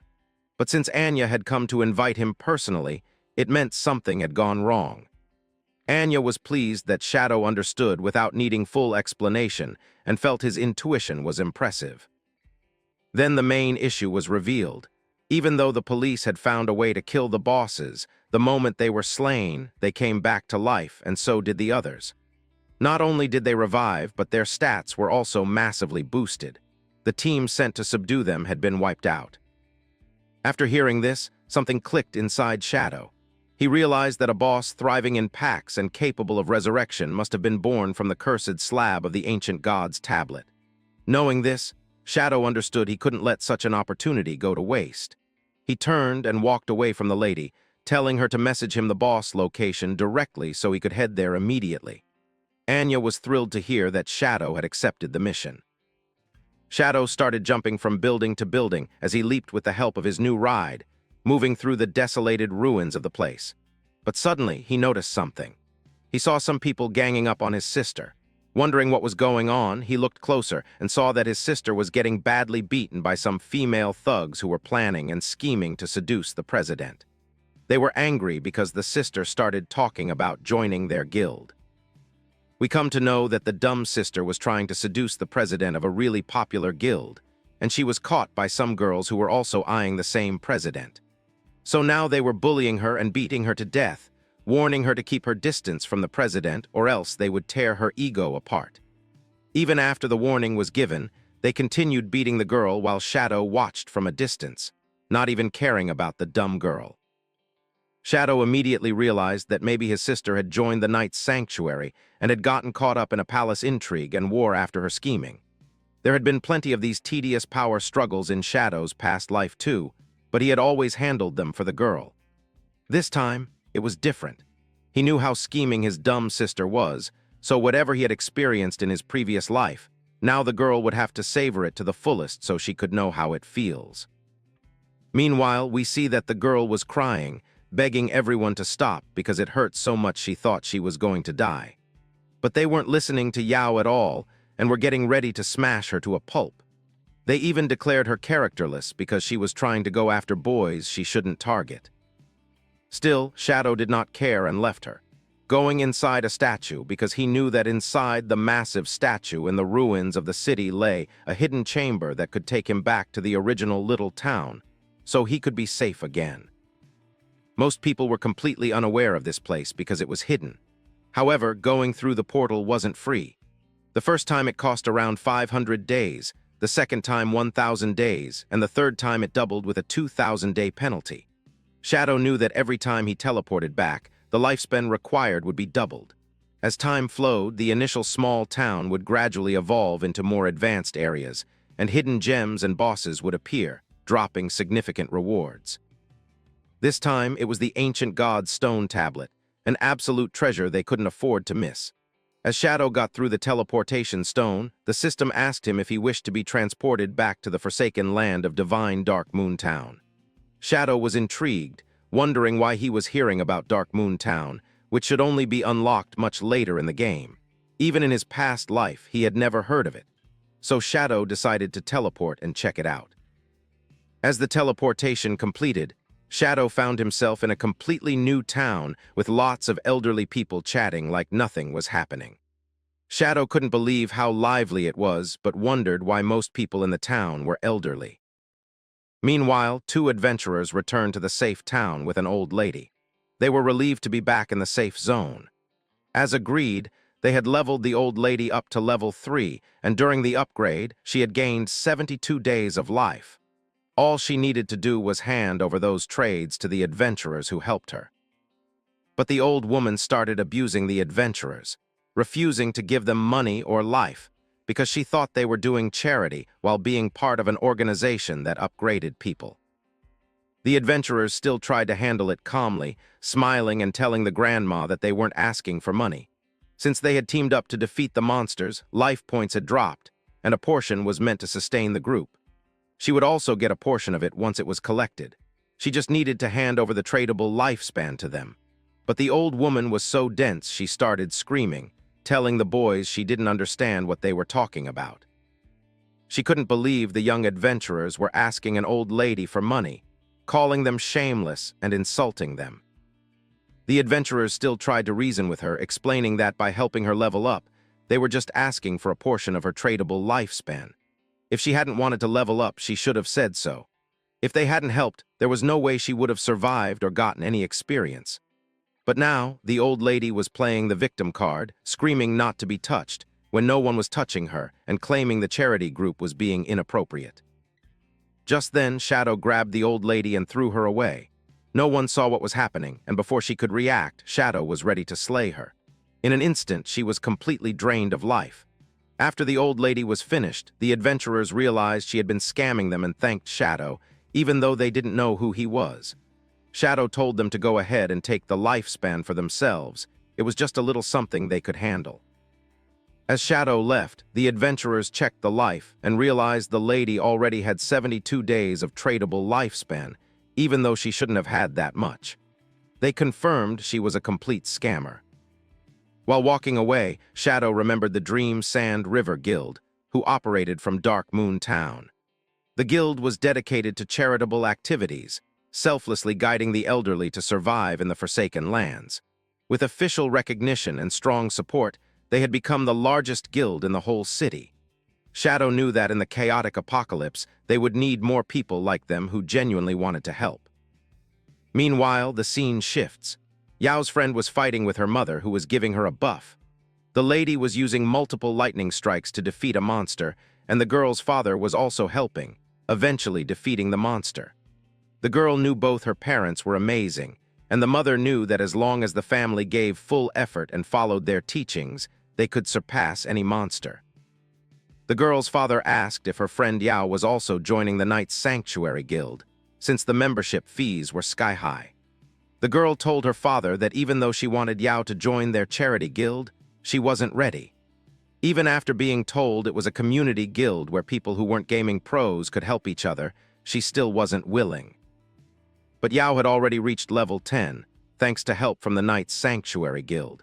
The mother knew that joining that guild wasn't easy.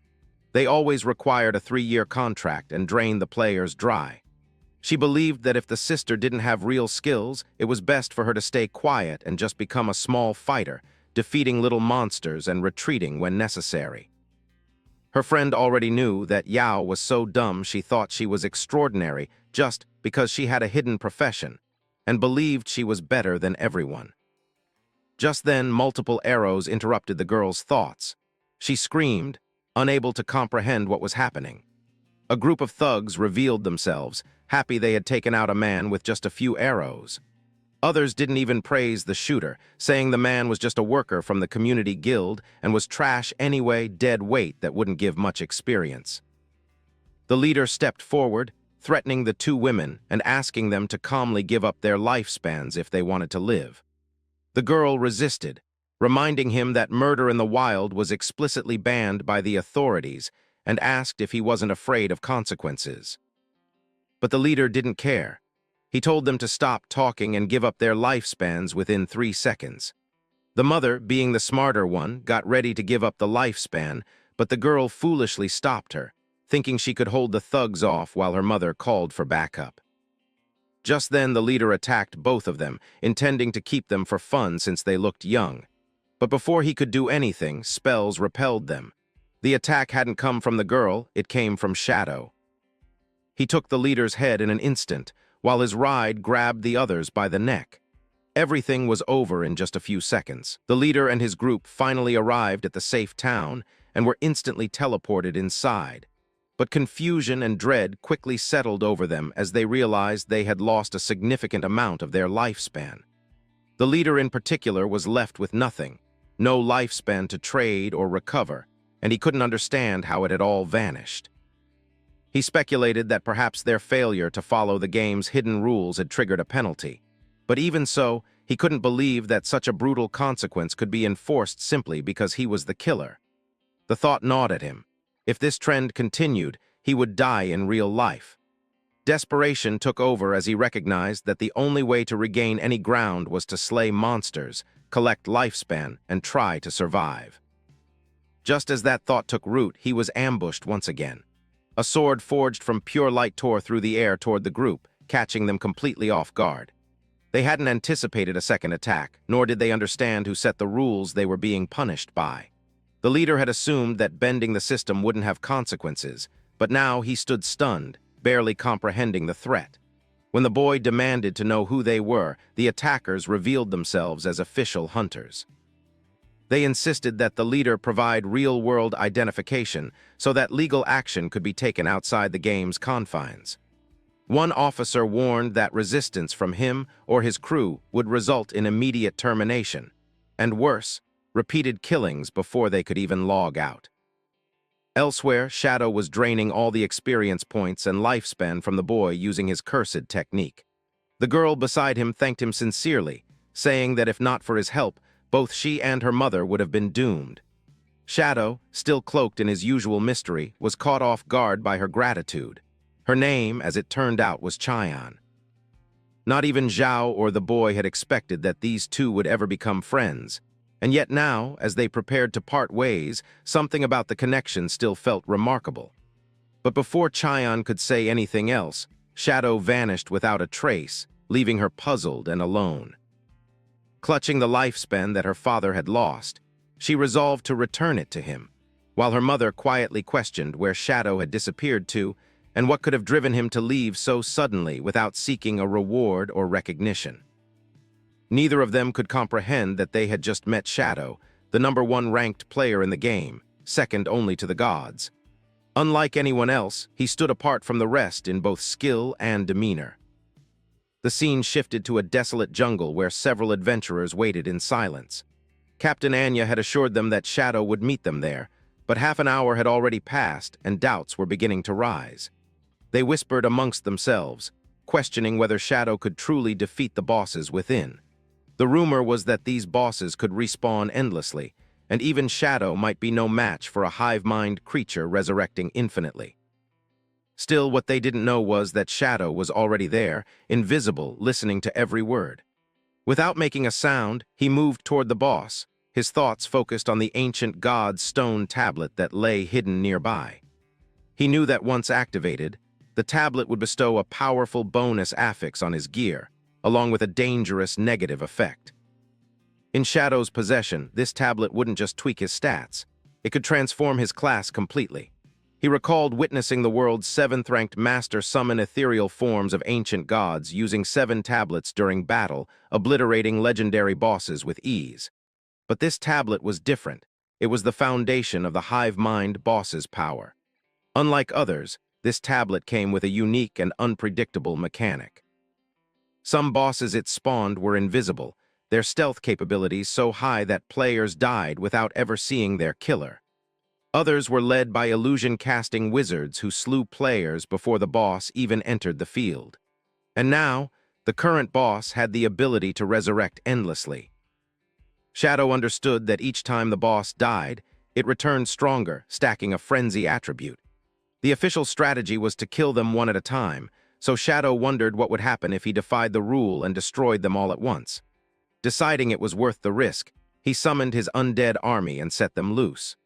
The undead swarmed the bosses with relentless force, taking damage but dealing plenty in return. Shadow assessed the monster's strength, twice as powerful as a typical golden tier boss even at level 10, and with no reflection damage. Channeling his Dark Knight aura, he cloaked himself and began executing each boss while they were distracted by the undead. When the last of the monsters fell, the real chaos began. Their corpses began merging together, fusing in unnatural ways. Shadow watched closely, realizing that his gamble had paid off. This was the true Phase 2, and now he saw it clearly. The massive boss monster's body was inscribed with multiple ancient symbols. They were divine glyphs, ones Shadow instantly recognized from his past life. The creature was Athos, the ancient god of calamity. Each glyph held a word, and together they formed an ancient sentence that revealed the sequence in which the boss's body needed to be attacked. Grinning to himself, Shadow remembered how he had once studied the divine ruins to no avail in his previous life. Now, finally, that useless knowledge was about to prove vital. He moved with precision, striking each symbol in the correct order until the monster began to sink beneath the ground. Yet even then, the nightmare wasn't over. A monstrous form emerged from the river, refusing to submit. Dozens of stone tablets and sealed coffins rose from the depths around it. Shadow understood immediately. The inscriptions matched those from the monster's body. It meant that the demon could only be permanently slain if defeated near its corresponding coffin. With the ancient god's stone tablet now in hand and clarity at last, Shadow moved in for the final blow. The time for hesitation was over. He would end this fight and the demon for good. Crows flew over the battlefield where Shadow was engaged in combat with the ancient god known as Slate. The nearby players turned their attention toward the disturbance, uncertain whether the shaking they felt was from an earthquake or if the boss was going into a frenzy. Their curiosity got the better of them, and they decided to investigate. The team's mage asked where Shadow could be, doubtful he'd show up at all. Her teammate agreed, thinking there was no chance Shadow could beat the boss on his own. Just then, the swordsman in the group noticed something unusual and called the others over. The entire area was empty, no sign of either Shadow or the boss. The scene left them speechless. As they explored the area, they noticed the ground had started to crack. The players began to speculate, had some natural event eliminated the boss, or was something else going on? Captain Anu sent them a message instructing them to retreat. Shadow had already handled the boss. The players were stunned and confused. They couldn't believe it. Shadow had taken down the powerful enemy by himself. The once-occupied coffins were now empty, and the chains that held the bosses were broken. Just minutes ago, they'd been skeptical of Shadow's chances, yet now all 7 bosses were gone without them even seeing him arrive. They started to understand why their leader had so much faith in Shadow. Meanwhile, under the moon's glow, Shadow walked alone, holding an ancient slate in one hand. He felt that this dungeon run had gone better than expected. A quiet smile crossed his face. He had reached level 14. Defeating the 7 bosses and using Greedy Hand had earned him 294 evolution points. But what mattered most was the ancient slate he now possessed. Because of its complex design, the game's administrators wouldn't be able to decode it for at least a month, which would cause serious losses on their end. Shadow spent 210 of his evolution points, keeping 115 in reserve. One of his skills, Shadow Flash Slash, was upgraded from Epic to Legendary. The upgrades were impressive. The teleport distance increased to 40 meters, stealth lasted 15 seconds, and the cooldown was reduced to 8.8 seconds. Now the skill delivered 9 slashes in a wider 6-meter radius, each dealing an additional 700 attack damage. Most notable, though, was a new passive. Every hit granted a shield equal to 100% of his max HP, stacking up to 9 times and lasting for a full minute. Feeling more confident than ever, Shadow realized that if all 9 slashes hit, his effective HP would be 10 times higher than normal. That drastically reduced his risk of dying in battle. He activated stealth and moved silently through the area. At his current pace, he estimated he'd reach level 15 in 5 hours, after which he'd head for Magic City. Later that night, Shadow reached a set of ruins where a group of women were still beating up the sister. They hadn't let up and looked ready to keep going. Shadow raised an eyebrow, surprised they were still at it. The white-haired woman stretched her arms and complained that her back and waist were sore. Another woman was angry because her hand had become swollen from punching too much, saying it felt like her hands were burning.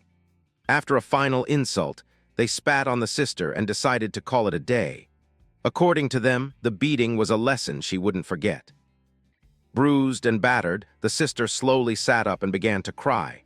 She blamed everything on King Fang. She said she'd told him to end things, but hadn't meant it literally. Apparently, he didn't understand the way women sometimes say the opposite of what they mean. Using her staff, she stood up. Luckily, she had a contract with the Knight's Sanctuary. This meant that for the next 3 years, her survival was secured, even though she had traded away 50% of her lifespan. Still, this deal would help her grow stronger than Chu Yan and the others. She cast Holy Healing, a skill that fully restored health. She promised herself that one day she'd repay everyone who looked down on her, Shadow and those women included. But to her surprise, the healing spell was absorbed by someone else. Shadow, still invisible, had accidentally received the healing. The sister, confused and kneeling on the ground, thought the spell had failed. She had no idea where the magic had gone. At the same time, in the ruins of Magic City, another group of players was fighting a stone-type boss. The creature launched a heavy attack, but the tank blocked it with his shield. Not far away, 3 figures observed the battle from cover. One of them was Qiang Shiishi. She scoffed at Daxia's players, mocking how 18 of them were needed just to take down a single boss. Her teammate asked her to be more appreciative since those players were technically helping them. She laughed and called him polite, but added that Daxia's people dealt such low damage, it was taking forever to finish off a simple gold-tier enemy. The players continued fighting, and the boss's health dropped to nearly half. The team's mage encouraged everyone to push for the kill.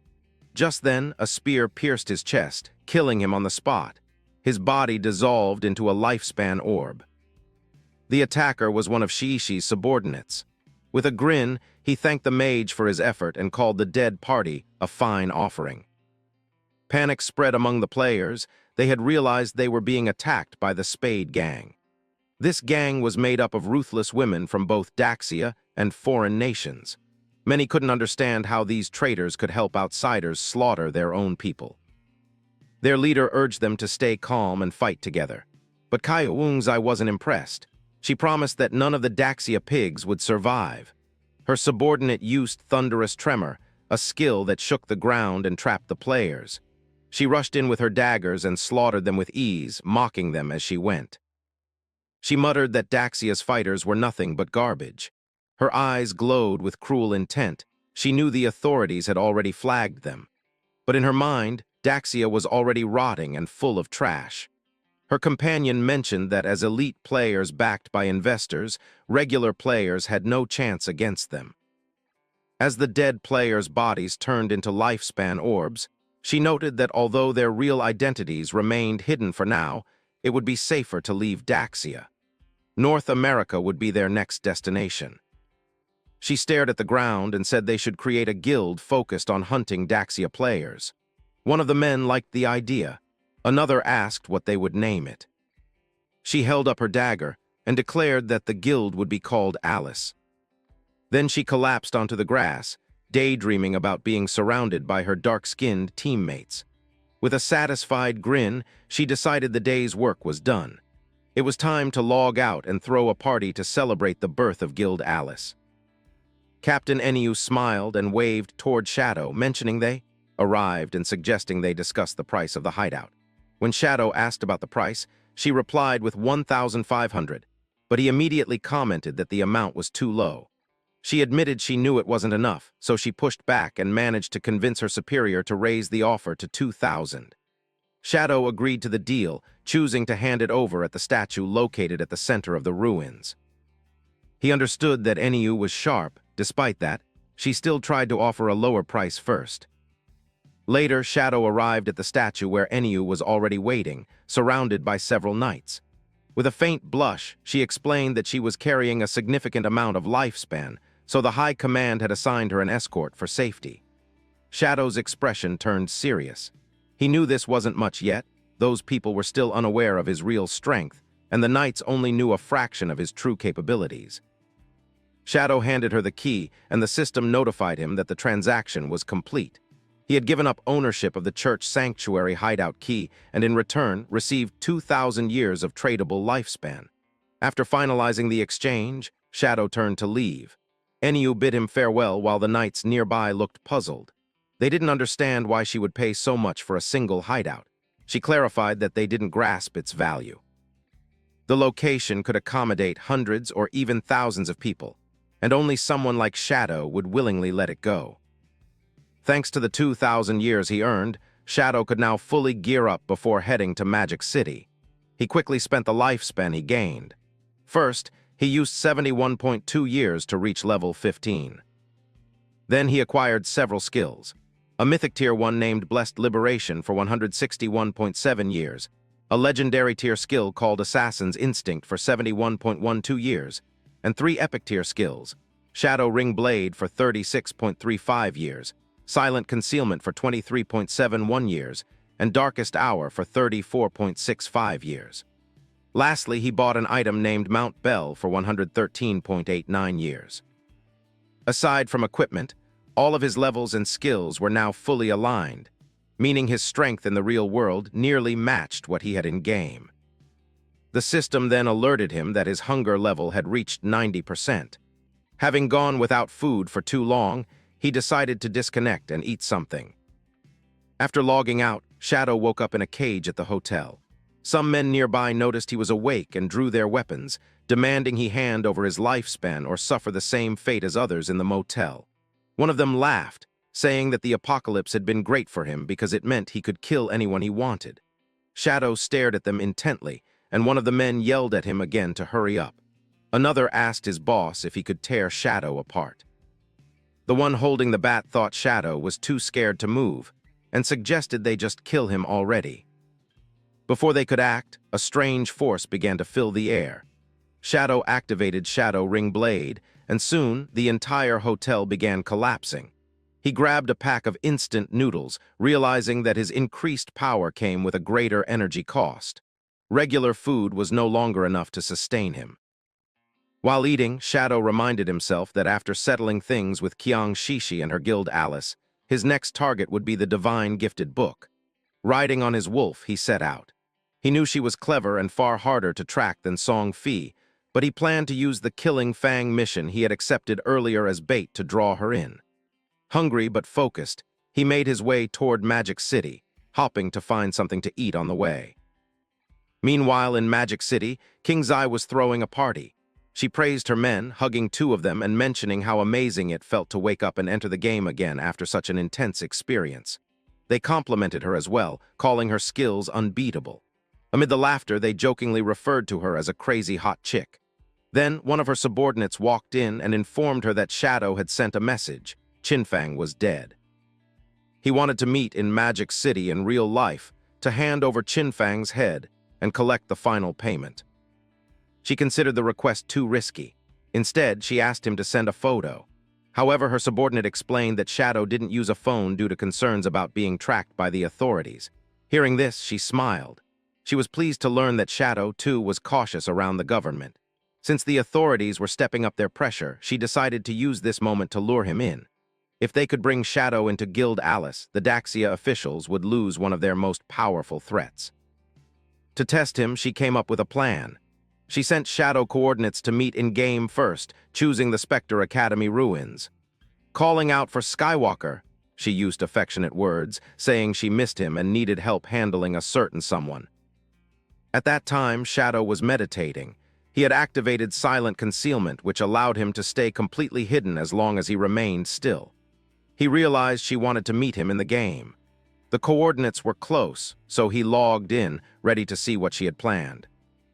A few hours later, Shadow arrived at Spectre Academy while still invisible. Just then, government agents appeared and confronted King Shishi. They identified her as Spade A, the leader of the infamous Spade Gang, and ordered her to surrender or face military action. She smiled and addressed Tian Xingjian, telling him to inform his Daxia comrades that their group was no longer Spade Gang, they were now Guild Alice. Showing off her charm, she stated that their new goal was to hunt down members of Shio's forces. Her boldness left Tyne and his men blushing and furious. They accused her of being shameless and vowed that the authorities would bring her to justice. In response, she teased them, implying that if they gave a good performance, she might act even more boldly. Shadow quietly observed from above.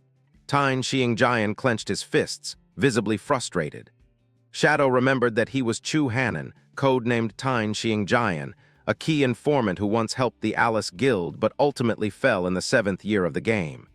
It intrigued him that Qiang Shishi and Chu Hanan were scheming together so early. He knew they were testing him. If he helped Qiang Shishi, he'd be seen as opposing the authorities. If he stayed neutral, she might refuse to meet in the real world.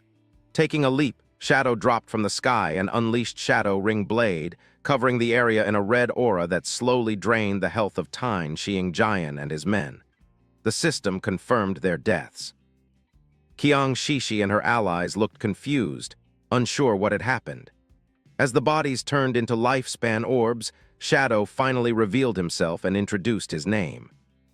Shadow introduced himself to Shishi, and the lady immediately started acting flirty, grabbing her chest and complimenting how handsome and powerful he looked.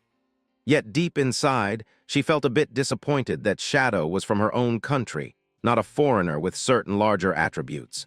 Still, she thought she couldn't be sure until she checked for herself. Two men who were with her were also excited to meet Shadow, impressed by the fact that he had dealt over 40,000 damage, a huge number for someone known as the global #1 player. But just as they greeted him, Shadow attacked without hesitation and split their heads open instantly. Since he couldn't understand their foreign language, their chatter annoyed him. He assumed they were cursing at him and decided to silence them permanently, just to be safe. Even though they were actually complimenting him, Shadow didn't care and simply muttered a small sorry to Shishi, telling her that to avoid future misunderstandings, she should only speak the native language from now on. Otherwise, he wouldn't hesitate to act again. Without wasting more time, he asked to begin the trade. But before that, he told Shishi to dress properly. Strangely, this excited her even more, as she found it fascinating that someone was immune to her charm. She wondered where Fang's mind was and started thinking that Shadow was just a weirdo who didn't want to look at her body, but she couldn't help loving it. Shadow then explained that although he had the target's head in reality, he couldn't bring it into the game as an item. However, if she wanted, he could show it to her in person. Impressed, Shishi believed in Shadow's power and trusted that he wouldn't deceive her. For his work, she paid him 1,500 days of tradable lifespan. After receiving the payment, Shadow turned to leave, but the girl called out to him again. As he turned around, she was now exposing even more cleavage, telling him that since he had the skills and she had the cash, they should team up for the long term. She revealed that she had a new assassination target and invited Shadow to her place that night, teasing that she'd fulfill any desire he had. But instead of reacting to the flirtation, Shadow bluntly asked who the target was and what the reward would be. Seeing that he was interested, Shishi decided to hold off the details and insisted that they meet at her place later. She assured him that the reward would be several times more than this one and told him to meet her at the magical city harbor that night. As she logged off, Shadow was surprised by how bold she was to call him to a private harbor. He figured she probably bought it to keep things secluded. Meanwhile, the scene shifted to the officers who had been pinned down by Shadow at the safe zone portal. One officer couldn't believe Shadow had dared to slay him, but he comforted himself, thinking that since he had helped Shishi team up with Shadow, he would now get to enjoy the rewards she had promised him. However, in front of Lin, the white-haired female officer, he pretended to be a patriot, calling out others who associated with Shadow as fools. He insisted that Lin take everyone to claim their tradable lifespan quickly, so they could act later. But Lin wasn't that easily fooled. She had a gut feeling that something wasn't right. She couldn't believe Shadow would conspire with the Speed's gang. If it were true, she thought, even if it cost her life, she had to find a way to eliminate him. She also understood clearly how vast the power gap between her and Shadow was. She didn't even see him when he assassinated the officer. As night fell, Shadow arrived at the harbor and boarded Shishi's private yacht. He was heavily hooded to avoid being identified. Introducing himself again as Shadow, he told the crew he was there to meet the Ace of Spades, Shishi herself. Everyone was shocked to see the legendary Shadow in person. The captain was ordered to set sail and the ship left the dock. As it began moving, someone called out to Shadow from behind. Turning around, he saw Shishi dressed in a tight, revealing outfit that showed off all her curves. She was taken aback by how mysterious the real Shadow was, but quickly got to teasing. Shadow, however, didn't waste time and asked her directly who the target was. Shishi playfully complained that he had no sense of fun. She reminded him how rare it was for a beautiful woman like her to be in front of a man who wasn't even slightly affected. She brushed aside the serious talk and raised a toast to the enchanting night of spring. wanting to enjoy the moment first. To her surprise, Shadow immediately grabbed the wine, downed it in one gulp, and stayed silent. Shishi thought this meant her plan was working. She gently pushed him onto a soft couch and asked how he was feeling. It was then she revealed that the wine contained a special concoction known to boost male stamina by 100 times, used by her foreign friends to please her. According to her, anyone who drank it would fall under her control, and Shadow, being a man, would be no exception. Now flushed red with excitement, Shishi imagined all the things she could do with Shadow. She told him not to be nervous and to just enjoy, as she planned to reach the peak of the waves with him. She decided not to remove his hood just yet to keep things mysterious. She started speculating about how Shadow might look, clearly drunk and rambling nonsense about how there could be such magnificent men in their home country. Then she started slowly revealing herself, but as this part is censored, we'll leave it at that. She pulled down Shadow's pants and was shocked by the size, feeling the intense heat radiating from his body. Just then, a loud voice called for Shadow to show himself. Before she could react, she was instantly assassinated. Everything hot had suddenly turned into flames. A hand reached in and snatched the necklace from her neck, a protective crystal pendant she had kept hidden. It was a rare universal item that generated a shield every 300 seconds to absorb damage. The man who grabbed it was none other than Fang. The whole situation had been a trap, and Shishi had fallen right into it. Shocked, Shishi asked Fang how he was still alive, hadn't Shadow killed him. She believed Shadow was too powerful to fail. Fang calmly explained that the only reason he survived was because he was Shadow all along. Stunned, Shishi could only wonder. If Fang was the real Shadow, then who was the hooded man she'd just been with? We then see that the hooded figure was one of Shadow's undead followers, who was thoroughly enjoying all the attention and treatment Shishi had been giving him. Knowing that she would not survive because Shadow was there, she immediately slammed her head onto the ground multiple times while now calling Fang Daddy. And now this episode is officially out of bounds for children, but anyways. She didn't want to die, so she was ready to do anything for the boy, telling him to feel free to mistreat her in any way he liked, and to complete all the fantasies he had. All she wanted was for Shadow to spare her, and in return, she was ready to give her tradable lifespan and would forever be the boy's loyal servant. But Fang was actually getting annoyed, asking the lady about the 5 foreigners that she was with. The girl was crying while acting like a stupid person who always thought about naughty things, while she told Shadow that he would be told everything by her, after he promised that she wouldn't die by his hands. But before the girl could even finish her sentence, her head was twisted 180 degrees, and it was all over for her. After defeating the lady, Fang grabbed the phone and got a notification that he had gained 659 years of tradable lifespan. Even though Fang wanted to catch all the foreigners with Shishi herself, since they weren't there, he decided to call the officials using Shishi's phone so that no one would suspect him. As the scene shifted, a lot of police boats arrived near the yacht because they had received a report that a mass assassination had occurred on it, and one of the victims was also the heir of the Quinn group. According to the person who had reported it, the skills used by the killer closely resembled those of Shadow in the game, making it pretty much certain that they could identify the suspect. The search team was immediately dispatched to the crime scene. One of the police officers was actually cursing Shadow, while deep inside he just wanted the melons that the lady had, but now it was not possible. Such a brazen assassin, according to him, was blatantly challenging their laws. The officer told everyone that once aboard the ship, he would unleash his search skills so that he could find Shadow's actual location, and when it was found, the forces should open fire with full force immediately to ensure that the target would be eliminated. As the scene shifted inside the yacht, they saw the lifeless Shishi lying on the ground. One of the reporters revealed that the initial autopsy indicated the cause of death was a fractured cervical spine. They also found unidentified DNA samples in her oral cavities, accompanied by signs of burns. The officer thought that maybe before killing the lady, Shadow had done some naughty things with her. The officer then revealed his name as Nan, also known as Giant, who had an ability that allowed him, after touching the corpse of the lifeless, to gain the killer's location for 5 minutes, making it easy to find Shadow.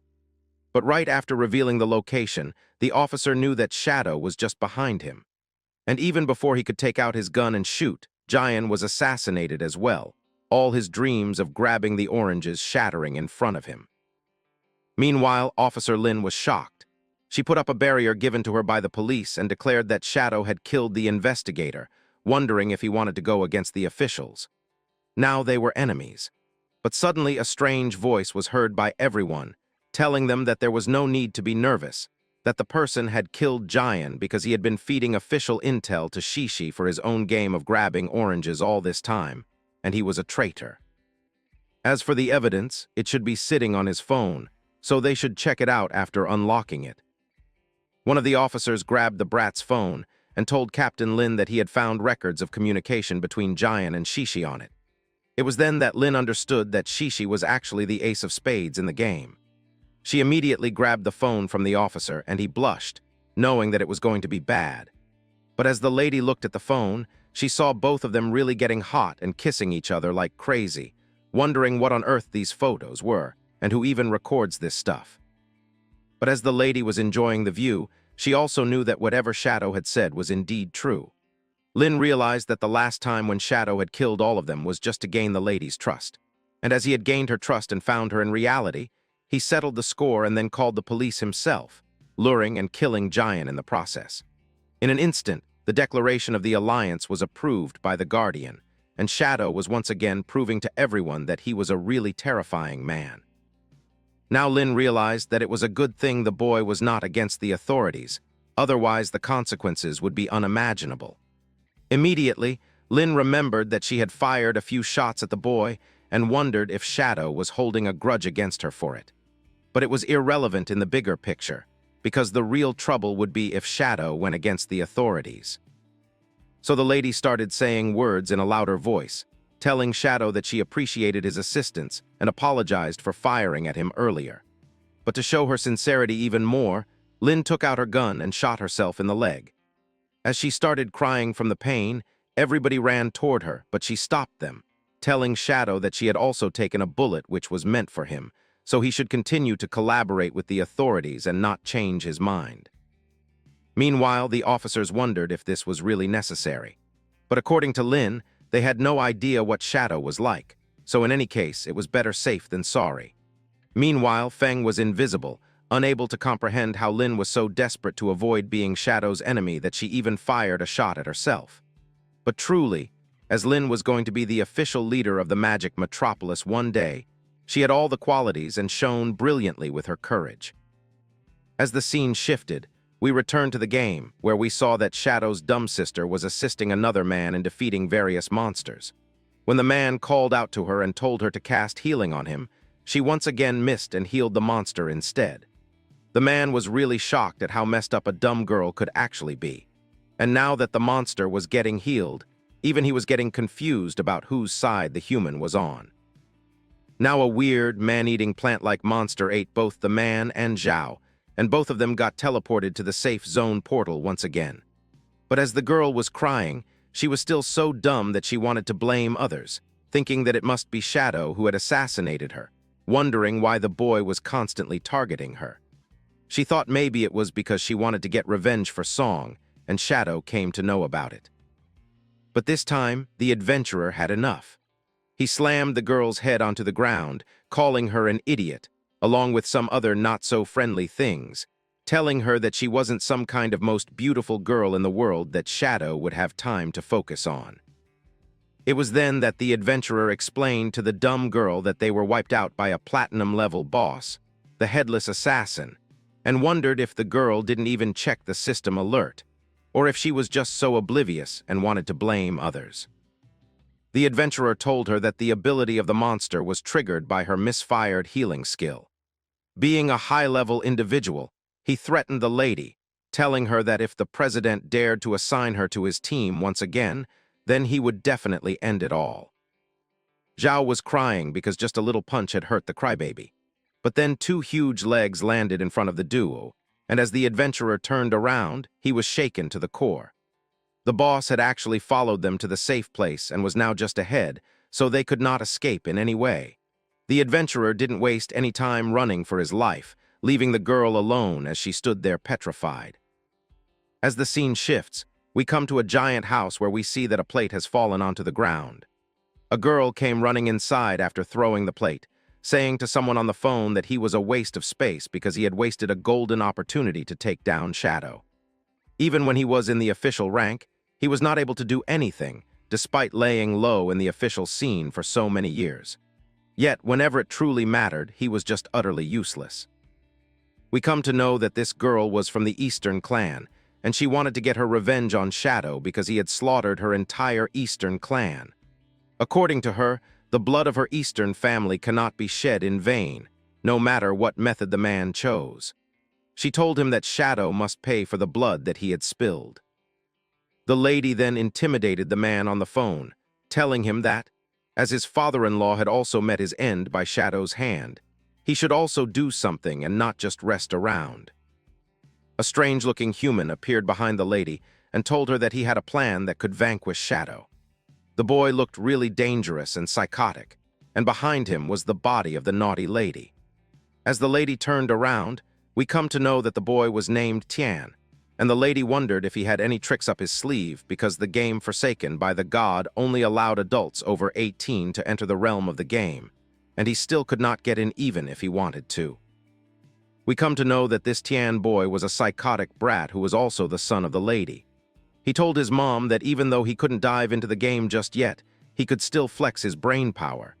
He asked his mom if Shadow was fond of killing, thinking that he would send a few folks to take him out. Then, he could set Shadow up at his dad's fireworks factory, getting everything ready in advance. And when Shadow came to take out the folks, they would ignite the whole factory so that the thousands of fireworks would become Shadow's funeral offerings, allowing the whole world to witness his demise. And even if they failed, Shadow would never be able to reach them because of their status.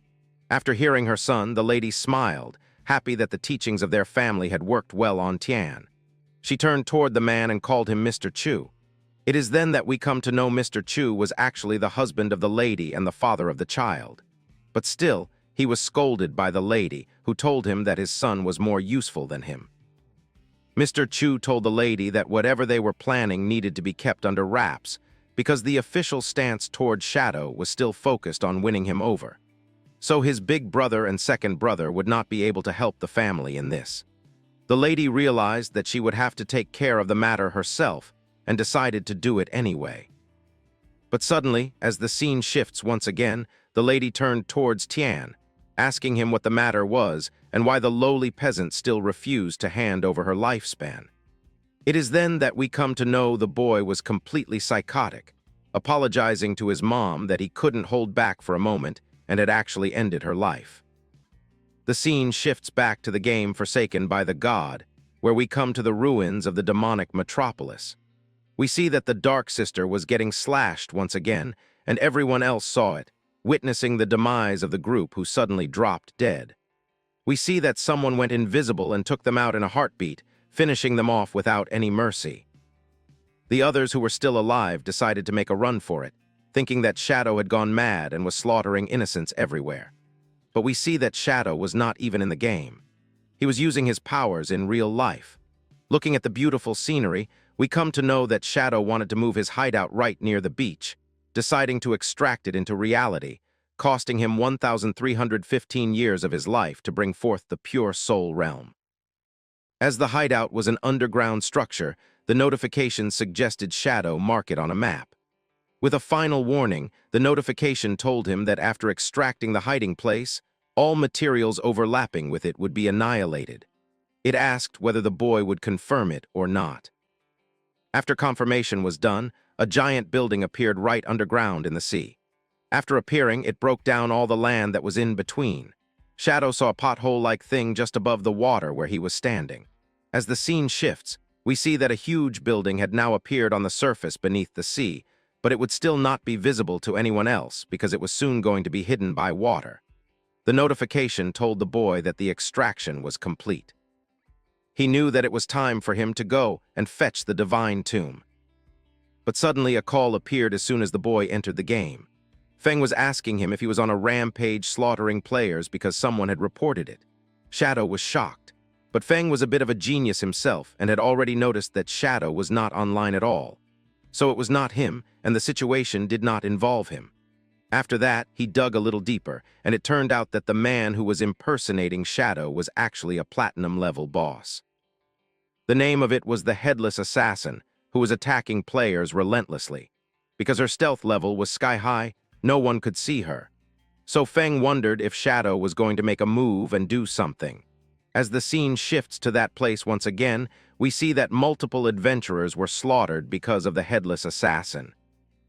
Even one of Fang's teammates was shocked because she wondered what kind of over-the-top platinum numbers it was. Even after having level 3 anti-invisibility skill, she was not able to detect it. She was just not able to see it, or otherwise she could have held everything off. But it was completely different. She thought that even if Shadow were to come, the boss would be completely helpless. Suddenly, another girl told the man to keep it down because she didn't want to attract the boss's attention. In short, she ordered everyone to head upwards first so that their view would be better from there. But just when the boy started getting up and walking, he ran straight onto a banana peel and slipped, doing a 360 while the girl and the other team member were slaughtered instantly by the boss. The man was not able to comprehend how it had happened, but still, it had already been done, and the Headless Assassin was right in front of him. Now he was the one who would have to do something. But the Headless Assassin was not that easy to defeat. She gave a proper fight and even tried to kick the man. As he started dodging and rolling, he knew that he rolled too soon. He was just like a new player in Elden Ring who only rolls away and is not able to do anything. The man was constantly rolling, getting dizzy with every passing second, and the Headless Assassin just waited for this stupidity to end. He rolled, and then finally dropped on the ground because his eyes were all blurry, and he was not able to see the Headless Assassin properly. Thinking that it had vanished, but the platinum-level boss was still there, immediately coming closer to the boy and slamming him down, killing him in one fell swoop while she started celebrating because the stupidity was finally over. But a blue flame appeared in the sky, and the platinum-level boss wondered who it was. Before anyone could do anything, we all know it was none other than Shadow himself, who got onto the back of the platinum boss monster and stabbed her in the back so that she could not move anymore, jokingly asking the boss if her name was Radish because she was completely white and cut from the top, just like a radish top. We go into a flashback just moments before Shadow appeared. Among the ruins, the dumb sister was getting completely obliterated by the other team members, who were all convinced it was her fault the healing spell was unleashed on the Headless Assassin. Now, because the boss had locked onto her, it was trailing her all the way to the resurrection point, slaughtering everyone in its path. Even when the sister tried to put on a cute face and claimed she didn't mean to do it, the men were too annoyed to care. They told the president that this kind of trashy woman wasn't even worth being in their radius, let alone on their team. By the time she acted, they'd all be long dead. Still, the president told them to keep it down in fear of attracting the boss. Though he was angry too, asking Zhao if she was really cut out for battle or not. He didn't think so. From now on, he ordered she should just focus on cracking down on hiding spots. If she managed to find a golden hideout, he'd reward her with 3 extra years of life. And if she found a platinum level one, then 10 years. But deep down, the president was disappointed. When he first saw her hidden class, he thought he'd struck gold, but she turned out completely useless. Even after giving her everything, she was still dying to the weakest monsters, wasting resources every day. So, he gave her just 2 extra days of tradable life. The sister thanked him again, despite having only 2 days and 13 hours left. Meanwhile, the other girls were frustrated, wondering how she kept getting privileges and the president's attention. They assumed she was scheming and decided to start acting like that too, so they could win the president over themselves.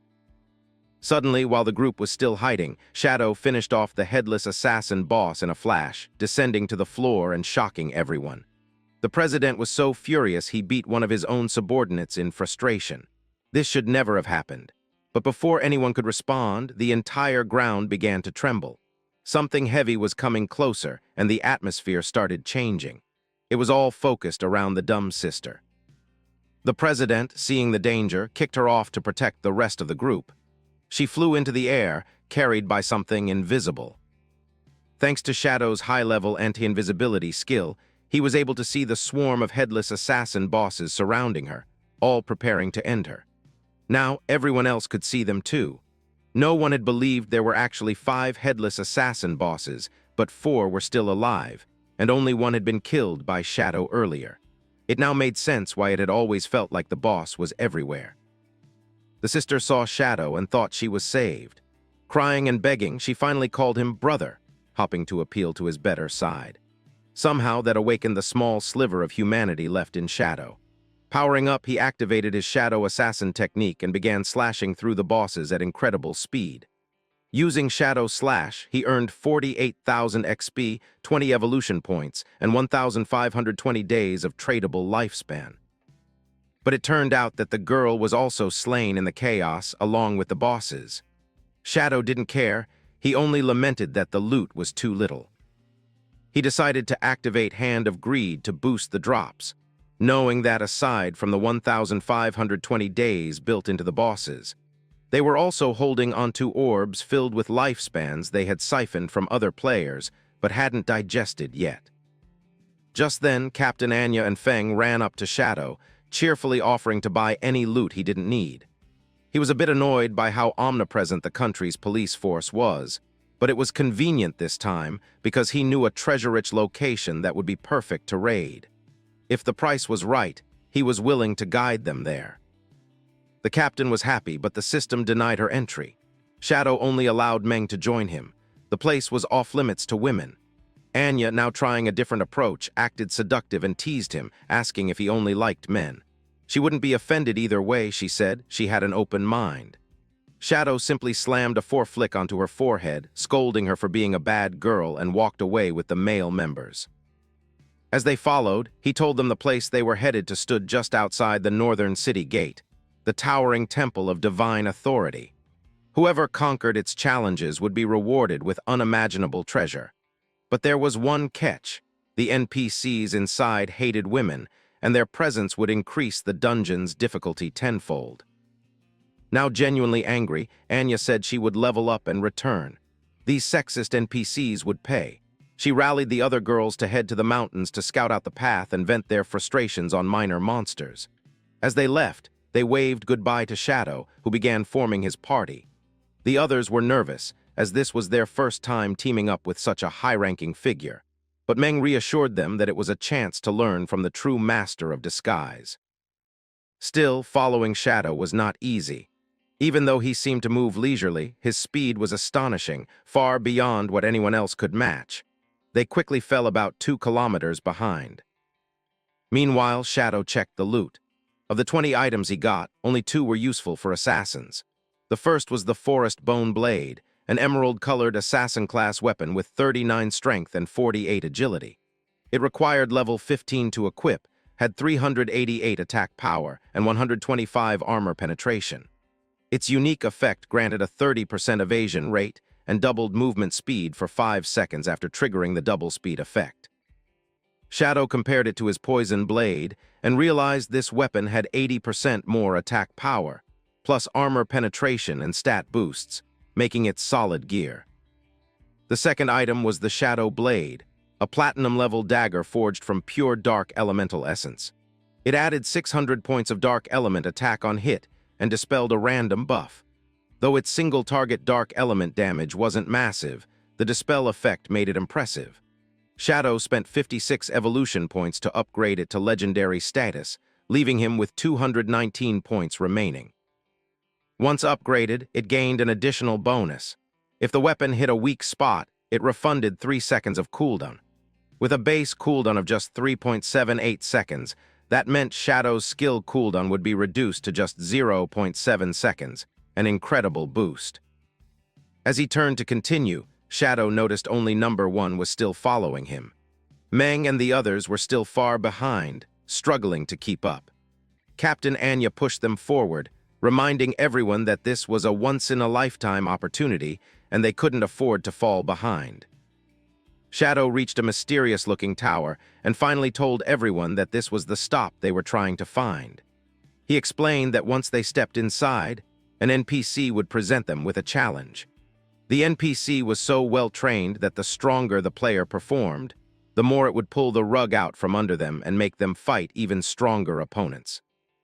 So Shadow wanted the whole team to seize the opportunity using the lower-level players, and decided to unleash only 1% of his power, planning for them to take down the golden boss and become rich once again. But as he turned around, he saw that Meg and the other team members looked almost lifeless. Just as it was getting awkward, Meng woke up from the ground, his hands still shivering, while he assured Shadow not to worry because they would make sure the mission was completed. Shadow turned around once again and started going inside the building, telling everyone that once they conquered the challenges, they could snag some great stuff from the NPC and would not be disappointed. However, they needed to remember to keep their team channel chat going and not let the NPC eavesdrop, as it could strategize according to their plan. After saying all this, Shadow opened the giant, humongous door, which creaked loudly as it swung open. Inside was a wizard-like NPC floating above the ground, who welcomed everyone into the building, calling them the residents of the game forsaken by the gods. He said the arrival of this game had left humans trembling with unease, which he found amusing and started laughing. The wizard then introduced everyone to the Tower of Divine Authority, telling them that if they could conquer the challenges inside, they would be able to trade with the Wanderer and should let him know whenever they were ready. Some people couldn't believe there were NPCs in the game, but others were curious about the kind of boss they needed to take down and what it would look like. Shadow wasn't in the mood for too many questions, telling them to follow his commands so things would be straightforward. But the adventurers kept pressing, asking how long the battle would last, what different phases the boss had, what skills made it so powerful, whether the scoring was mechanism-based or value-based, if there were any instant kill moves, how much agility it had, its weak spots, signature skills, and the duration of the battle. Meng told Shadow not to worry about him, saying he'd been cautious ever since his past team was annihilated by monsters. But Shadow was getting annoyed and immediately approached the Wanderer, saying he was ready and that the trial should begin. The man ran behind Shadow, trying to stop him, but it was too late. The Wanderer smiled and announced that the enjoyment would begin now. As the trial started, a purple portal appeared on the ground using a purple shard, and from the portal emerged an ugly-looking monster, split in half, called the Obsidian Shard Skull Puppet, a level 20 gold tier boss. Everyone was shocked upon seeing the system notification, as the highest level monster they had encountered until now was only level 11. The Obsidian Skull charged at the adventurers, but Shadow told them not to worry and to focus on defeating it. Meng got ready with his high-level shield, but one adventurer was immediately devoured by the monster as it rushed forward. The monster attacked Meng's shield recklessly, throwing him several meters and even impacting Shadow, making him unstable. The adventurers were unsure of what to do, but Meng told them not to worry about him and ordered the archer to use his starry shot skill, along with giving orders to the swordsman. As the adventurers followed the captain's orders, they managed to damage the monster, though it wasn't enough. The monster entered its second phase, glowing with a purple aura that gave it even more power. Shadow, watching carefully, knew the boss had gone berserk and told the adventurers to stay out of the way so he could finish it off. The boy immediately took something out of his inventory and rushed toward the monster at insane speed. As he jumped and threw his night dagger, it dealt 4,500 damage to the obsidian skull. Shadow didn't stop there. He began using his night technique repeatedly, heavily damaging the monster. The adventurers realized that Shadow was equipped with gear far beyond anything they'd seen before. He moved with grace, assassinating the monster without being pinned down even once. The NPC had initially thought Shadow was a complete noob, but now it was clear that was far from the truth, and the Wanderer had no time to strategize. One of the adventurers, confused, asked how Shadow knew that the stronger the player, the pricier the goods would be, since no one should know about the hidden boss. Shadow dodged the question, replying that the game forsaken by the gods was shrouded in secrets, with many truths buried deep within the ruins. He began to confuse the adventurers further, telling them to ask themselves whether they had been exploring diligently or expanding their knowledge of the game. Just as they were making awkward faces, the monster began using a death beam skill, forming a yellow orb of energy in its mouth. Shadow warned everyone to be alert and avoid the spin of the energy ball, explaining that 3 seconds after it hits the ground, the damage would become lethal and the area of effect massive. The adventurers scattered, and Meng ran toward Shadow to protect him. Realizing there was no time to dodge the attack, Shadow told Meng to unleash his invincibility scale to shield them. Meng did so, successfully protecting both Shadow and the curious adventurer. It was a great move.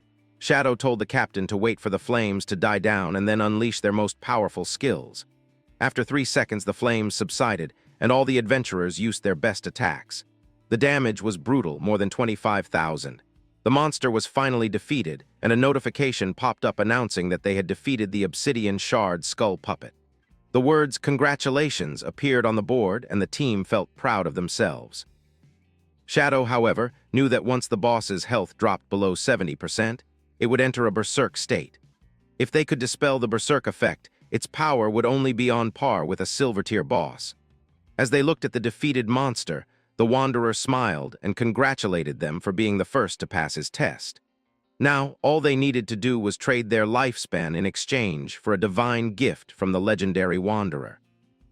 A system notification popped up, telling everyone that the Vander NPC was actually named Wizard Wake, and that he had 6 fingers. But suddenly, the NPC started acting weirdly, and his eyes began glittering with laser-sharp focus as he attacked one of the players all of a sudden, obliterating them with 99,999 damage. Captain Meng was shocked, wondering why the NPC Vander suddenly attacked. But Shadow knew that even when players were powerful, the wandering NPC was actually way more powerful than them.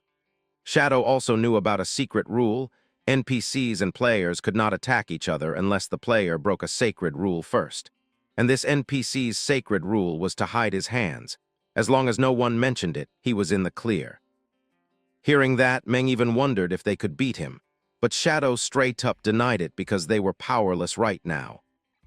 In truth, these NPCs were powerful beings from other dimensions who had attained divinity, and in front of them, humans were nothing. The Wanderer began telling the players to choose the divine tomes they needed and trade their lifespans for the treasures so that they could leave. These divine beings were shackled by the ancient rules of existence, arriving on the planet to help the game but sickened by the god, harvesting the lifespan of the players. Meng was shocked to learn that these NPCs could also consume life force to create resources in the real world. Meng immediately realized that the wandering merchant could create anything, and they would have an endless supply of food, water, and drinks. With the divine tomes they had, thanks to Shadow, no matter what disaster struck them, their supplies would always be safeguarded. They started celebrating even before Shadow knew the reason for it, because they expected this much from him, thinking their big brother would never let them down. But Shadow didn't care and started browsing through the NPC's window, buying a book named Divine Bestowal *, which was one of the 9 divine tomes that would cover all of Shadow's needs. He knew that the Tower of Divine Power had an achievement granting prestigious rewards, but Shadow would have to conquer it. The first book required 9,000 days of tradable lifespan in exchange.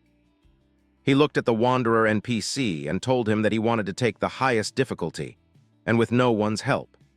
The NPC started laughing, telling Shadow that based on his recent performance, he couldn't even conquer the first level, and now he dared to dream of tackling the highest difficulty. But Shadow simply said he was curious about how the highest difficulty looked. The NPC explained that the difficulty was divided into 5 levels, with the highest being the 5th level. The boss was still the golden-tier obsidian shattered skull puppet, but its attack, health, defense, and cooldown speed had been skyrocketed by 500%. Both Meng and his friends were stunned by the percentage, realizing that they had barely dodged the skill of the basic monster. They were drenched in sweat, wondering how Shadow would dodge the higher-tier one, which now had 5 times the health and defense. They wondered how long it would take to bring it down with no mistakes allowed at all. The NPC told Shadow that if he died in this challenge, all the tradable lifespan he would lose would go straight to the Wanderer, and it was not returnable. Finally, he asked Shadow if he really wanted to do it. The boy immediately agreed. Hearing that, the NPC started laughing as he formed a blue aura portal with his hands, thanking Shadow for the thought of gifting some lifespan to the NPC for his own use. He thought that in this early game of the Forsaken Gods, players from the planet had really become so arrogant that they were paving their own path to self-destruction. Just after saying that, the blue portal changed its color to gold, and the obsidian skull crusher monster puppet appeared, now 500% more powerful and golden in color. Shadow immediately analyzed his foe from top to bottom, realizing that Vic had enhanced the summoned monster by 500% and had also made multiple biological enhancements, skyrocketing its attributes by more than 2,000%. Shadow knew it was the perfect time to test out his new weapon. He became invisible, took out the undead dagger, and threw it toward the golden obsidian monster, using the venomous strike attack. After the strike landed successfully, the gift of the black flame was triggered, and the obsidian shadow puppet began screaming in pain as it was slowly hammered by our boy. Shadow immediately started using his bone blade special effect, which boosted his agility for 5 more seconds along with his invincibility, which was increased. Shadow started absorbing the golden aura, and after his agility was at its peak, he began making small attacks. Suddenly, he teleported behind the golden obsidian skull using the special effect given to him by the undead bone blade and pierced through the head of the monster. The speed boost of 100% was already over as the 5 seconds finished, but that was enough for Shadow to make the monster bleed. Both Meng and his subordinate wondered how Shadow was really invisible all the time, wondering if his cooldown was low or if there wasn't one to begin with. The subordinate thought that maybe Shadow hadn't even activated his invisibility, and instead, he was so fast that he vanished into thin air. Shadow appeared in front of the fallen monster, realizing that the work was over when the notification told him to strike at the throat to grant liberation to the monster. Shadow started using his shadow sneak attack, and as multiple blades pierced the monster, it was completely obliterated in just a few seconds, with the HP bar dropping to 64%. But the monster was still not defeated, somehow getting up again. Shadow already realized the resilience of the monster, and knew he would have to use his shadow sneak slash multiple times to give the monster maximum damage, because only one strike was not enough, even when a third of the monster's health was dropped by one hit. Even doing this sequence of attacks 2 more times was hectic because of the monster's resilience. On the other hand, the NPC was getting cold feet, wondering how it was possible, because the Forsaken Game of the Gods had just opened its gate on Shadow's planet, and there was no way someone could be this powerful this early in the game. It was so troublesome that it was bothering the wandering NPC, Wizard. But Shadow was not going to stop, immediately activating his throat-slit attack and inflicting 200% of his attack damage per second. This attack was enough to constantly damage the monster and finally finish it off after 2 more slashes. The system congratulated Shadow for conquering the 5th-level challenge of the Tower of Divine Authority and gaining 5 prestige points as the achievement was complete. The system showcased Shadow's victory in the first 4 years of difficulty, along with the highest one to everyone. Shadow had also earned a dazzling 10 points of reputation, while the system congratulated him for completing the Tower of Divine Authority solo and clearing this challenge for the first time. In total, Shadow had earned 75 points of prestige, and a huge notification popped up in front of everyone that player Shadow had conquered the Tower of Divine Authority. But to everyone's surprise, no one knew what the Tower of Authority actually was, because no one had figured it out yet. Some thought their city was a wasteland, so there wasn't a single tower structure.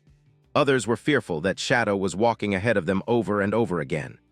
Meanwhile, the NPC was agonizing over his decisions, telling Shadow that he was scamming him and that the planet folks were so cunning. If the wandering wizard had known this fact about his powers, he would have charged them a fortune of tradable lifespan for any divine book. The NPC was so angry that he started using his teleportation skill along with his laser skill, furious at being scammed, and told the humans he never wanted to see them again. Captain Meng wondered what the NPC was up to, and his subordinate thought maybe he was about to bring out the big guns. But just then, Shadow appeared, and as the attack was about to hit them, the boy was calm and composed because he knew it was nothing but a teleportation array.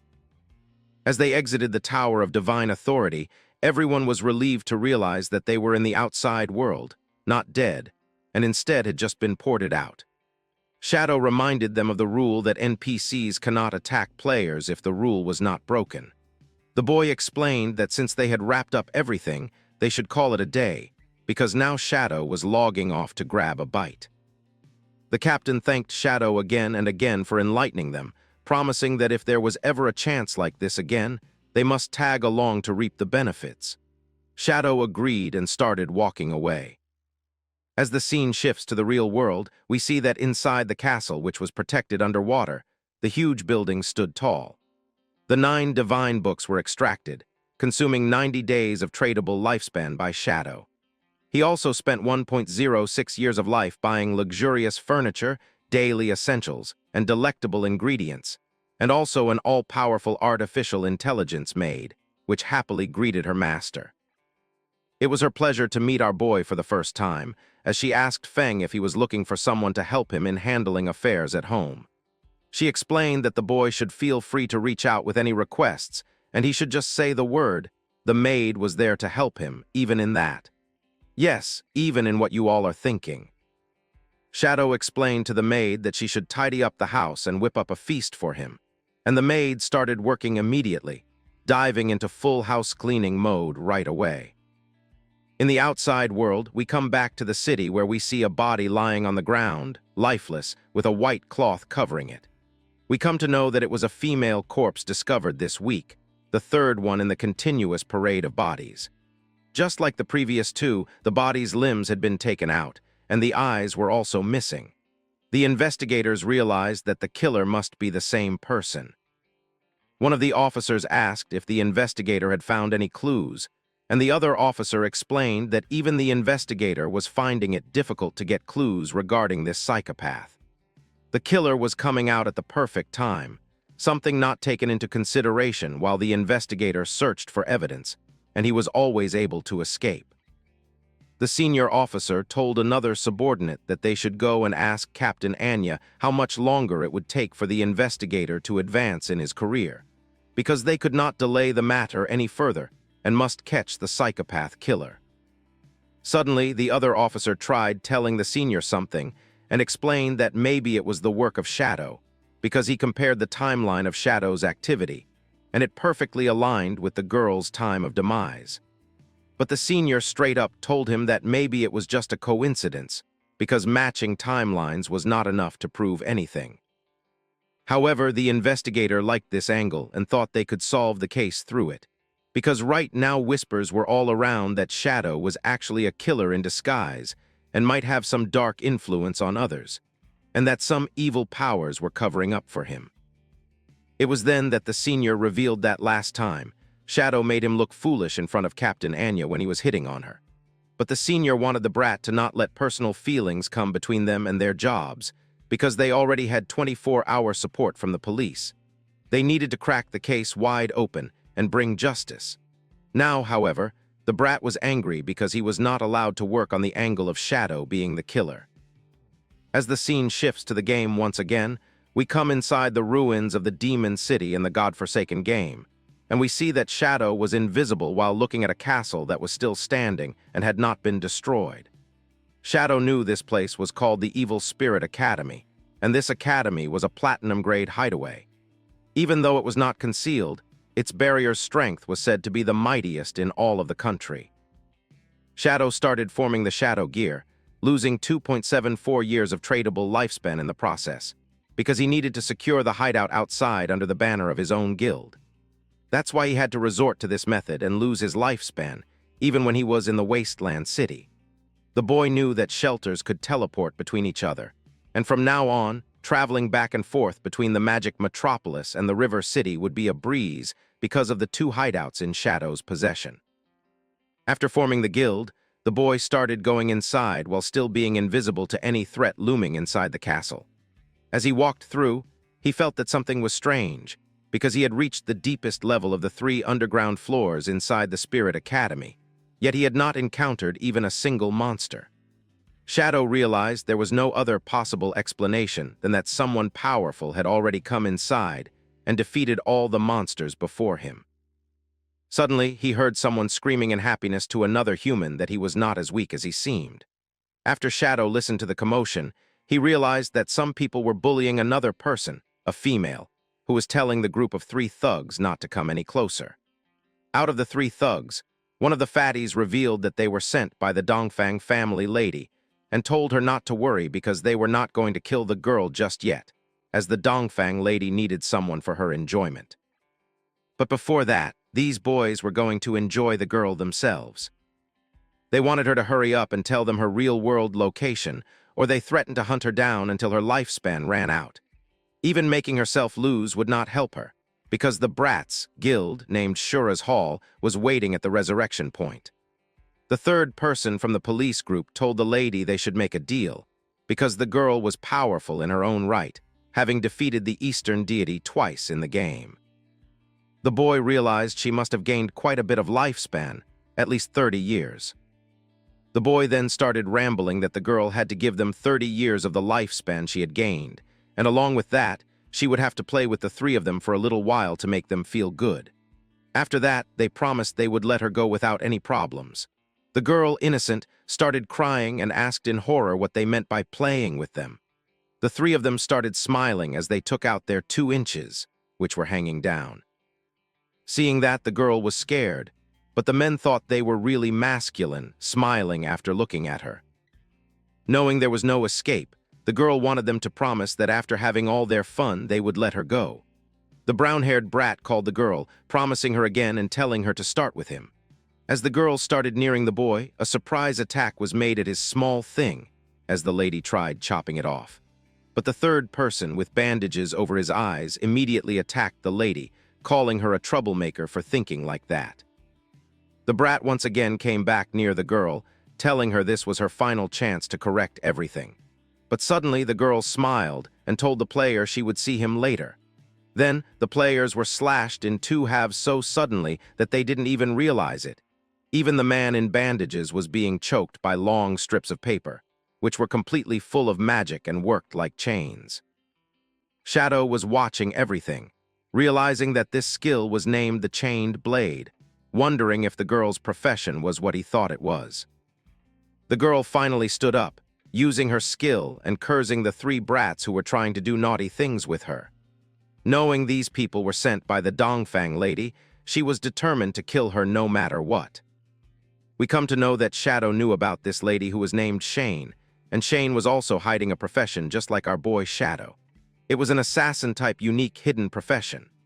Shadow knew that in his last life, Shane was the 10th strongest powerhouse in the whole world, but she was eventually defeated by the present demon, who dealt the final blow after her real identity was exposed.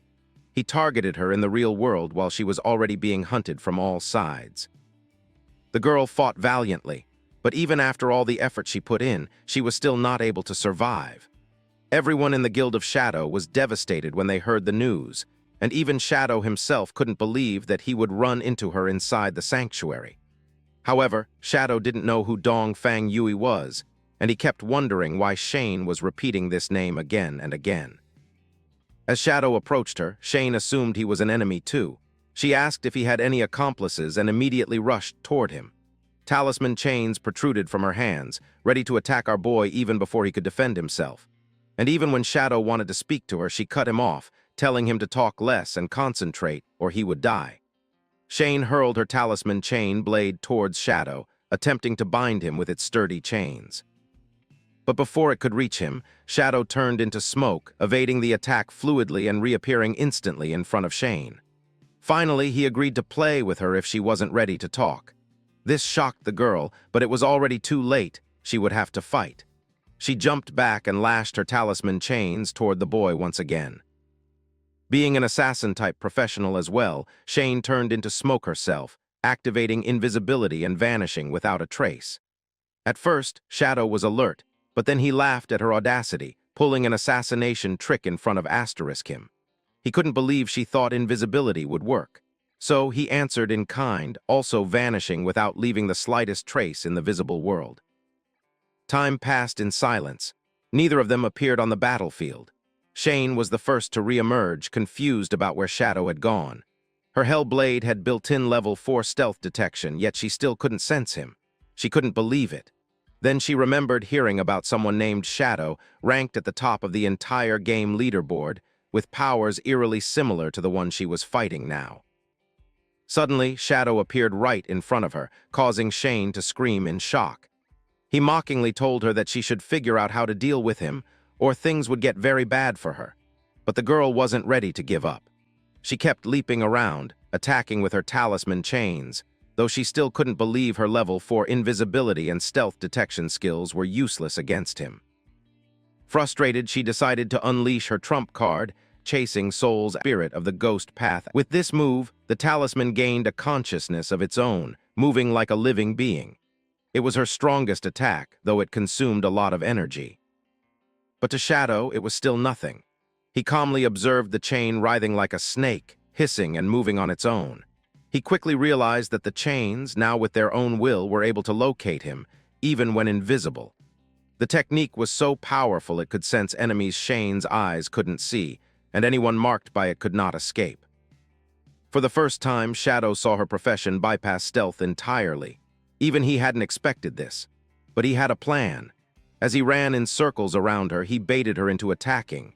Just as she thought she had him, Shadow slipped away with incredible agility, leaving Shane caught in her own skill.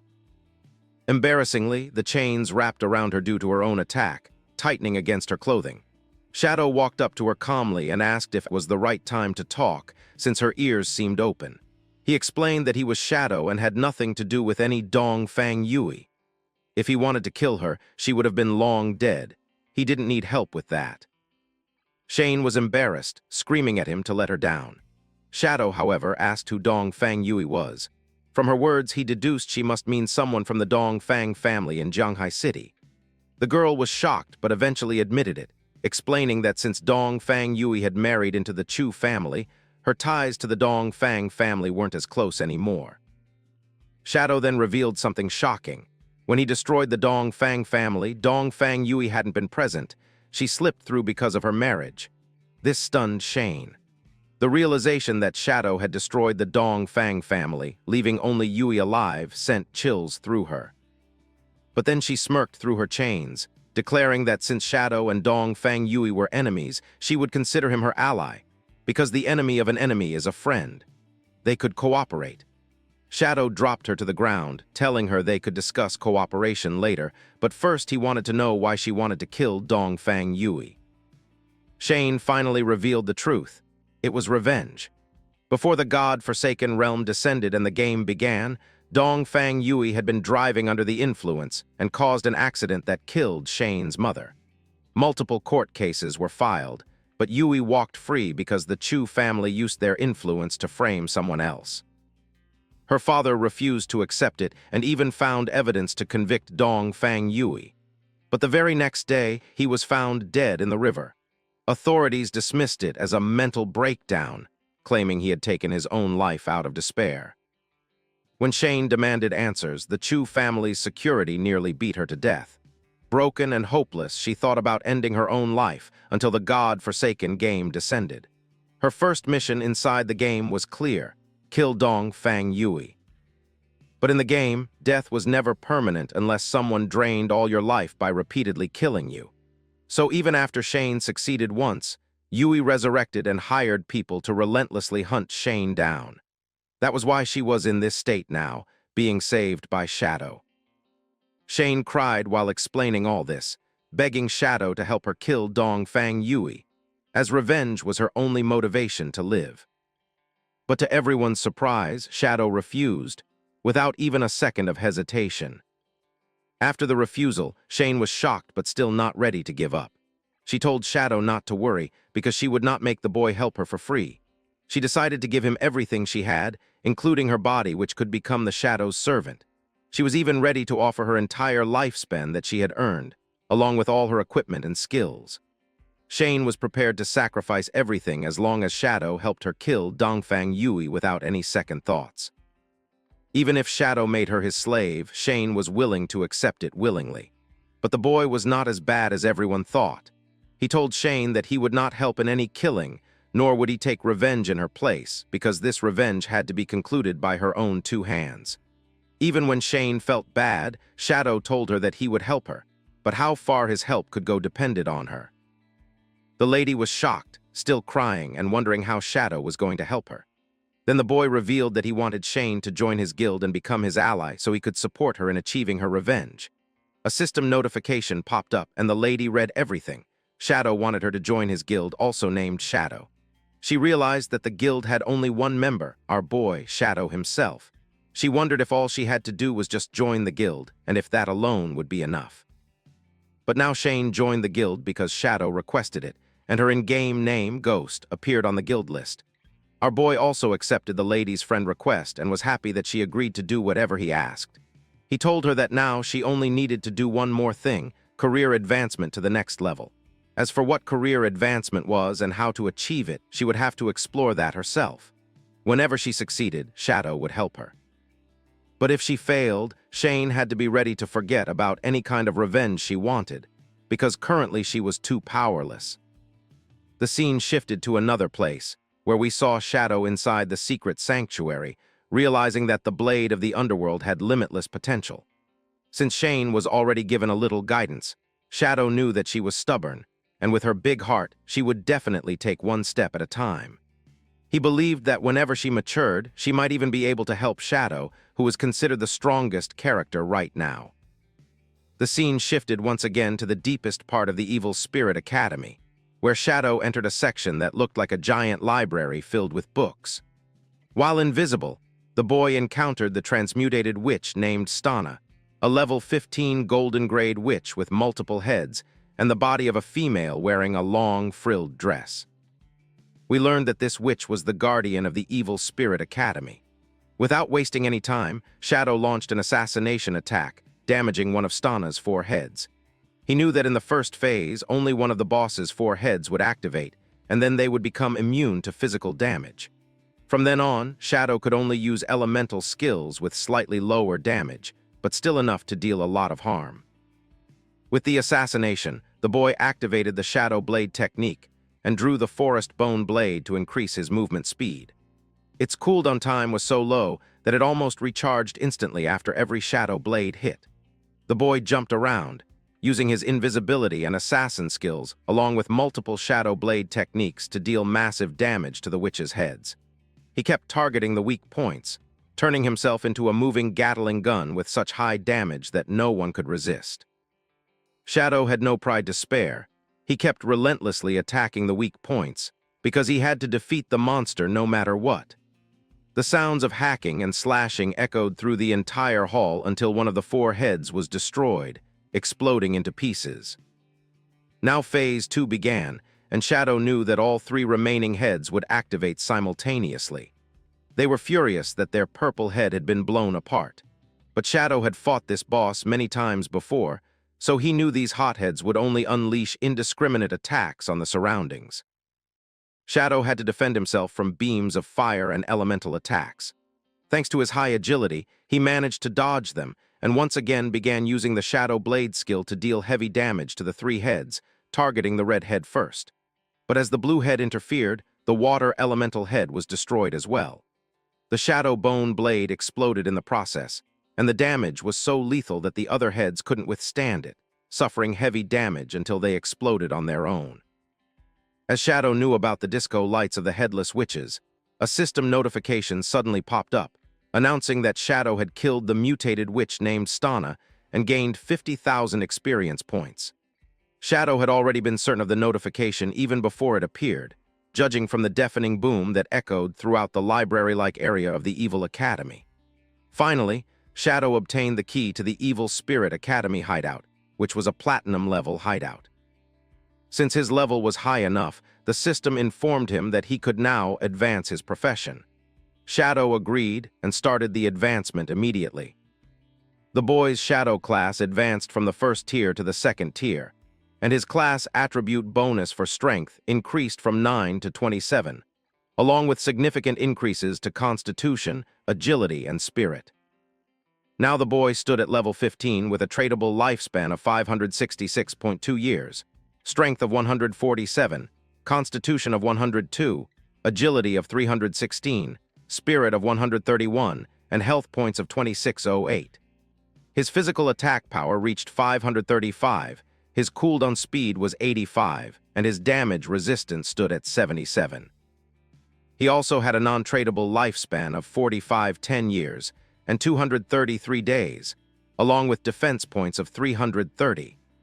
This included 24.8% physical damage reduction, element resistance of 458, and 31.4% lightning damage reduction, along with multiple other elemental bonuses he had gained from defeating the witch Stana. Now Shadow was ready to upgrade his skills. As his body glowed with a gleaming aura, another system notification appeared, telling him that his new job passive would ensure he no longer exited stealth mode. Even if an attack broke stealth, his invisibility would remain effective when he attacked. This was a massive boost to Shadow's power. He realized that his attributes had not only doubled but tripled, and now no attacks could cancel his stealth effect unless he disabled it himself. Shadow had truly reached a qualitative transformation and knew that no one could defeat him if he did not allow it. Looking at the key in his hand, he realized the value of the treasure he now possessed. The scene shifts back to a few minutes earlier at the outskirts of the Evil Spirit Academy. Shane was once again running away, shouting at someone about how he dared to come back. As the view panned over, it revealed the same group of 3 men who previously wanted to play with the girl. This time, they decided to call for reinforcements from the Shura Hall Guild so that everyone could join in tormenting the girl. As the blonde man wondered how long the girl could last, the giant roared that he would not go easy on her this time. The man then used an earth smash skill so powerful that the ground trembled violently. But the girl refused to admit defeat, immediately activating her sacred talisman skill and preparing for a final attack.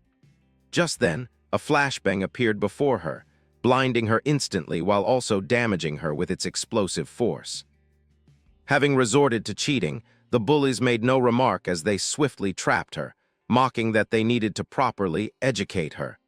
Yet the girl was determined not to die at their hands. She pulled something from her inventory, attempting to drink it, but the blonde man snatched it from her, breaking her hand in the process. Reading the description, he saw it was poison. He realized that if she used it, she would lose half her lifespan but would resurrect at the designated point. This revealed to the group that the girl was not afraid of dying if it meant preserving her honor, which only made the disgusting bullies desire her more. As the man stepped closer to her, a system notification suddenly appeared before the girl. She read that the platinum-level Sanctuary Evil Spirit Academy was now affiliated with the Guild Shadow. With the barrier activated, all non-guild members were considered intruders, triggering the Sanctuary's cleansing protocol. Before the bullies could react, they were electrocuted from all sides, killed instantly, and their dropped lifespan scattered across the ground. The system informed the girl that the cleaning was complete. She was left utterly shocked, unable to believe that the Evil Spirit Academy was actually a sanctuary, and now it belonged to Shadow's guild. Realizing that in just a few minutes Shadow had slain the Guardian and obtained the key, she stood frozen, still in disbelief, while Shadow wasted no time moving forward. After activating the sanctuary, Shadow obtained multiple items, including the witch's transmutation ring from the three-headed witch. This ring was universal for all classes and added plus 22 to all attributes, along with a cooldown speed increase of 30%. The equipment requirement was level 14, and it had a unique effect of increasing skill range by 25% and area damage by 100 points. Shadow also acquired the Toxic Trap, a platinum-level equipment that provided level 5 invisibility. Enemies that stepped on it would take 500 immediate damage plus continuous poison damage, applying additional poison elemental damage and inflicting a slowdown for 5 seconds. It dealt 1,000 poison damage per second, and Shadow could place up to 3 traps with a placement cooldown of 4.65 seconds. Each trap lasted a maximum of 3,600 seconds. He knew he had obtained 2 items specifically for the Assassin class, and even the ring was excellent since it enhanced both Shadow Slash and the Night Ring Blade, as they were both area skills and would be greatly boosted now. Shadow had 363 evolution points left, which was just enough to enhance Backstab to Legendary. He consumed 340 evolution points and upgraded Backstab from Epic to Legendary, increasing its passive damage effect from 75% to 100%, and gaining the legendary special effect of invisibility. Now, all his damage would count as Backstab damage if Shadow was invisible during the attack. Shadow realized that he had achieved a stable Backstab damage increase along with the permanent invisibility of the advanced class, which significantly improved both his damage output and survivability. But suddenly, Little Lamb called out to Shadow, telling him that she had come across another ruin and wondered if he wanted to take a look. The boy asked where it was, and the girl explained that it was in the ruins of the city, near the entrance of a temple, with some murals on the stone that looked very similar to those in the ruins of Beginner Town. Shadow wondered why she hadn't explored the place on her own, since with her strength, she should have been able to take on a platinum-level boss by now. Little Lamb, however, was frustrated and explained that even though she wanted to fight, after clearing the monsters at the end, everything reversed. Even when she and the others tried to kill the new monsters, they couldn't touch them, and then the whole place locked down, stating that she needed to have a faithful connection to enter. She wondered if Shadow might be someone like that. The boy understood everything and told her to wait for him, since he had also found some equipment and wanted everyone to prepare some tradable lifespan because he had a lot of things to exchange. Now that Shadow had 2 teleportation shelters, it was much easier for him to travel from the ruins of Magic City to the ruins of Jianghai City. Before Shadow fully teleported, the lady told him to sell his items to the officials in Magic City because they had no life energy left after defeating the bosses. As the scene shifts, we move to the outskirts of the ruins of Jianghai City, where Little Lamb sat on her mount, which was eating grass while she enjoyed the scenery. Suddenly, Shadow appeared out of nowhere, startling her and asking where the relic was. Both the lady and the lamb were shocked, telling Shadow not to scare them like that because it wasn't easy. Shadow calmly promised to be careful next time. Little Lamb explained that the entrance to the ruins was below the cliff. When Shadow asked how she had found it, she said it was a long story. We then learned that Little Lamb had spawned a mount in the outskirts, and while trying to feed it, a silver boss suddenly appeared, startling the mount. Startled as well, she panicked and fell off the cliff. Fortunately, she was caught by a tree branch near the bottom, and that's how she discovered the cave. The scene shifts back to the present, where Little Lamb warns Shadow not to slip and fall because last time she had died and respawned, forcing her to call Captain and Mang to explore the cave with her. Shadow jumped straight off the cliff, complimenting Little Lamb for finding something like this. The lady then explained that Mang had also jumped just like that, but instead of making a heroic entry, he ended up slipping and falling to his death. Inside, the cave was a maze. Even after clearing all the monsters and exploring every path, it still wouldn't open. While walking inside, Shadow told Little Lamb not to risk dying in the future, reminding her that they should never let their non-tradable lifespan reach 0 because it was extremely dangerous. Even Little Lamb knew there was a skill that could drain others' lifespan, and if someone's lifespan was too low, it could be completely drained. They already had precautions in place to supplement their non-tradable lifespan, and Shadow wondered if the officers had a stable supply channel for lifespan.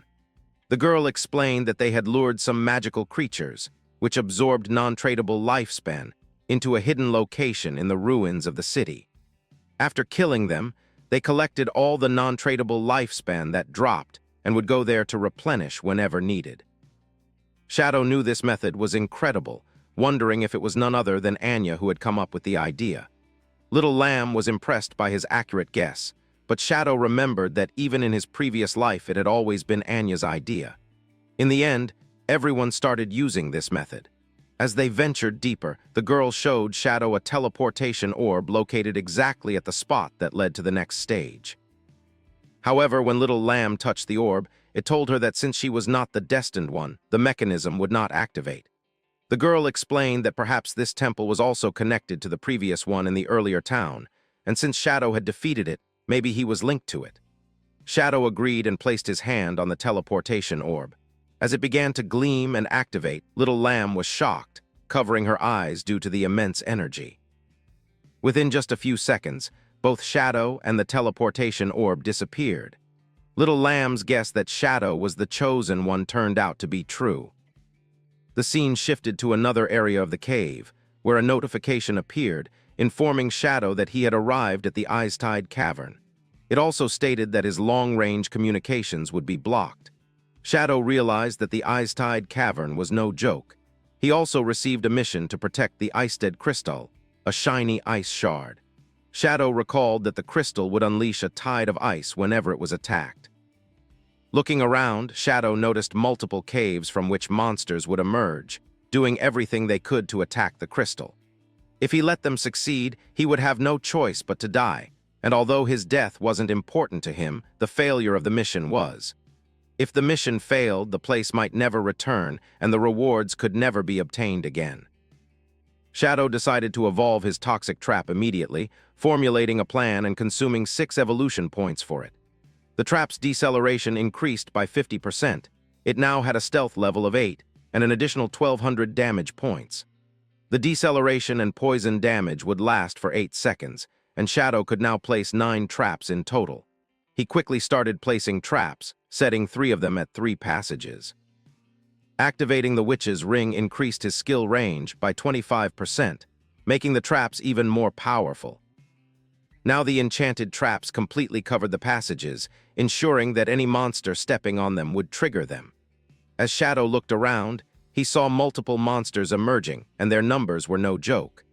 Shadow immediately turned invisible while the monsters wandered around, trying to figure out what was going on. As soon as they stepped out searching for him, the traps activated, brutally damaging them. The attacks didn't stop, and the monsters wondered what was happening to them, but they were eliminated before they could do anything. The new status effect Shadow had gained for his backstab skill allowed him to instantly one-shot enemies. The monsters, known as the Guardians of Athena, were wiped out. However, Shadow's brief relief didn't last. Suddenly, a massive arrow shot toward him. He managed to protect himself using the Night/protective shield. As the dust and smoke cleared, Shadow was shocked to see a puppet-like monster approaching to hunt him, accompanied by several other monsters with crimson eyes, all waiting for their chance to devour their prey. As the scene shifts once again, we return to the outer ruins of the Magic City, where the blonde bully was standing in front of a professional female mage. He said something that made the lady furious, prompting her to ask if he meant that his guild was giving up on hunting the ghost girl simply because she had now joined the Shadow Guild. The blonde didn't even hesitate and told her again that they couldn't handle this, so she should find someone else. The lady tried to intimidate him, asking if he thought the Shadow Guild posed a greater threat to him than she did. She lashed out at the blonde man, warning him not to forget that she had all the information on him and could easily have her guards kill him in real life, which would be a far greater threat.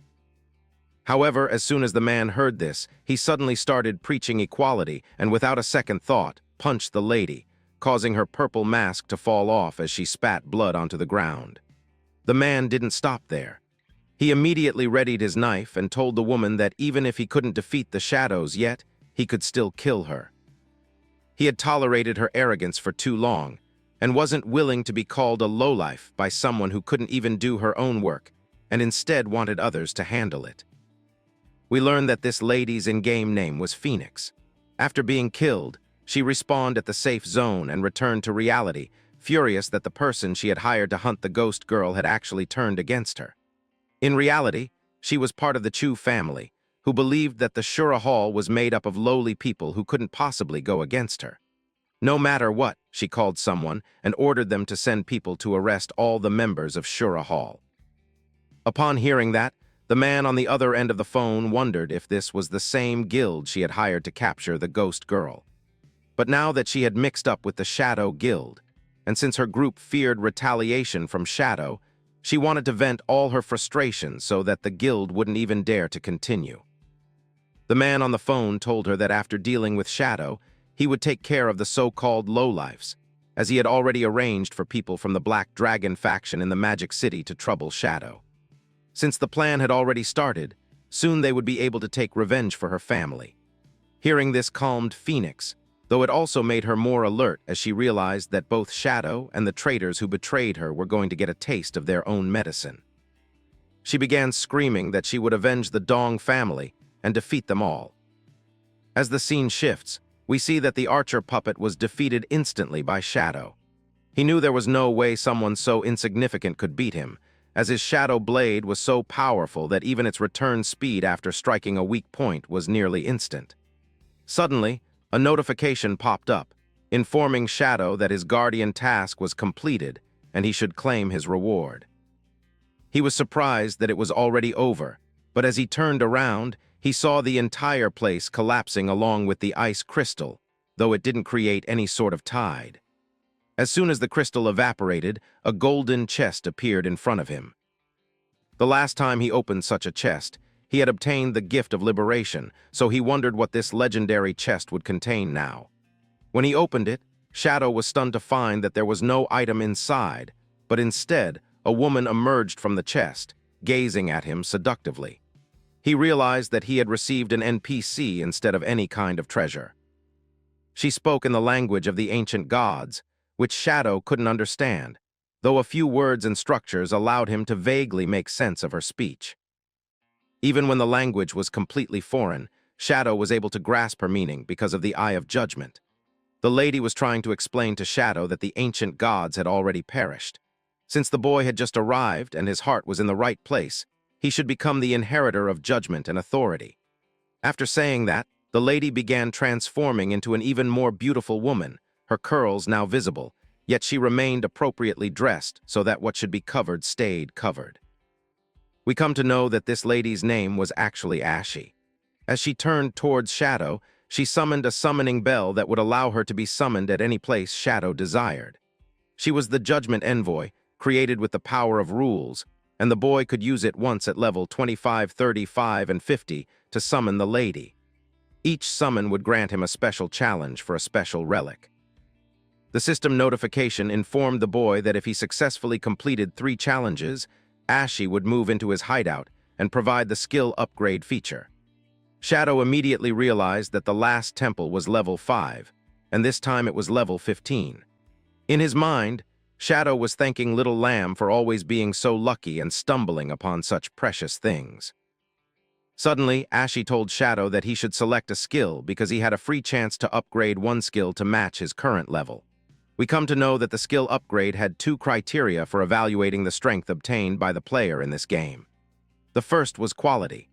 The quality of each skill was fixed and could not be improved normally, but Shadow could still forcefully improve skill quality with infinite evolution. Even the most ordinary skills could be turned into a mythic level one, if Shadow wanted. The second way of measuring a skill's power was the demand level, which was the required level for players to use the skill. It also determined the skill's strength, as a level 5 stealth was easily overpowered by a level 50 stealth. However, high-quality skills were naturally different, and high-level, high-quality skills were even more difficult. Shadow decided to upgrade the highest grade of the liberation skill. But in the future, all of this would no longer be a problem, because he only needed to consume his lifespan to increase his skill level as much as he wanted. Ashy heard Shadow's wish and kissed him on the cheek, upgrading the Divine Liberation skill to Mythical. Its weak point attack modifier became 410%, and the attack multiplier got doubled. It also actively gained the throat cut effect, dealing 310% of attack damage per second for 3 seconds. Its cooldown was reduced to 6.97 seconds, which was just half of what it used to be. After the upgrade was done, Ashy bowed before Shadow and told him she looked forward to seeing him again. After she disappeared, a blue-colored portal appeared in front of the boy. He realized this was the portal for him to leave. But as he was leaving, he turned around and looked at the chest one final time, discovering there was something else inside along with Ashy. The system congratulated him for obtaining the equivalent exchange agreement, an epic class agreement. Due to it, he received an assassin-type armor with physical defense and resistance of 198, along with a damage reduction of 19.8%. He also obtained another skill book of his own profession, and greed remained unchanged with a cooldown of 1 hour.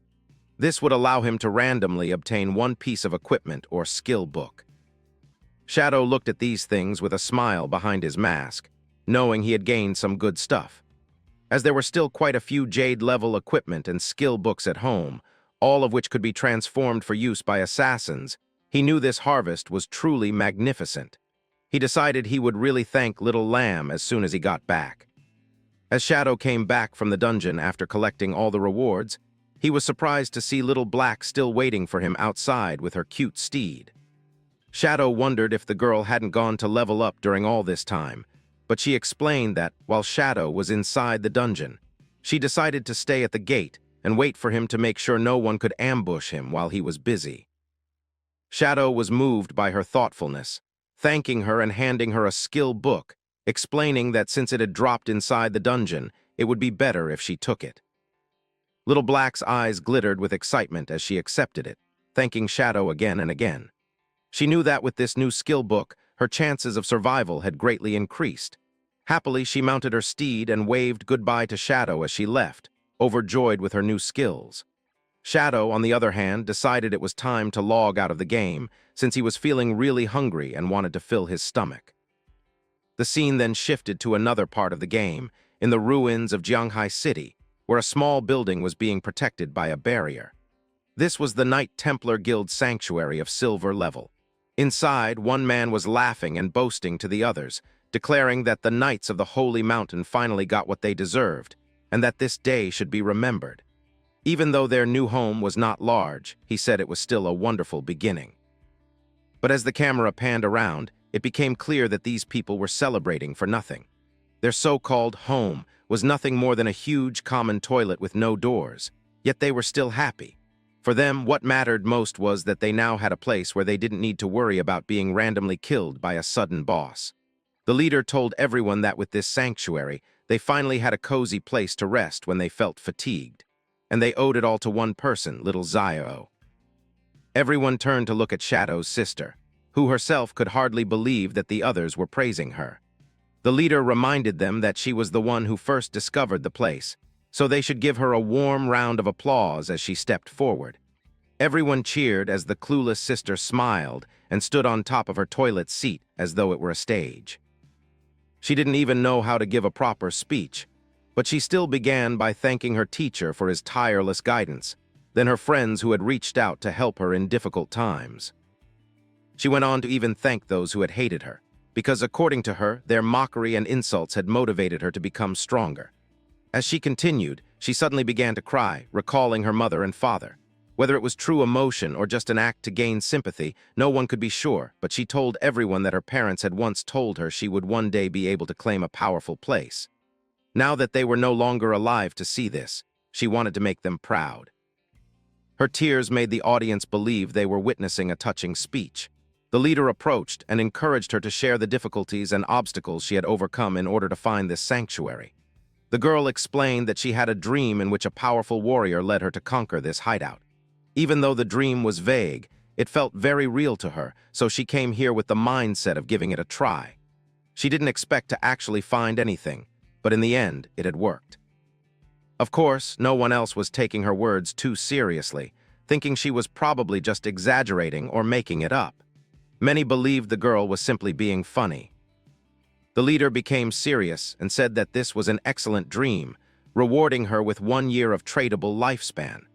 Smiling, he put his arm around her shoulder and told everyone to learn from you and her dedication to the guild. He said that as long as they worked together with one heart, the guild could survive these chaotic times and grow stronger. He then dismissed everyone, telling those who needed to level up to go and those who needed to explore to get moving. Before leaving, he asked Yu to continue searching for hideouts, saying he was counting on her. Her eyes lit up with joy, and she nodded with a smile. A few hours later, with her staff in hand, Yu was inside the Jianghai City ruins. She looked worried as she followed the feeling from her dream, but she couldn't find the place she was searching for. Meanwhile, some guild members were secretly following her.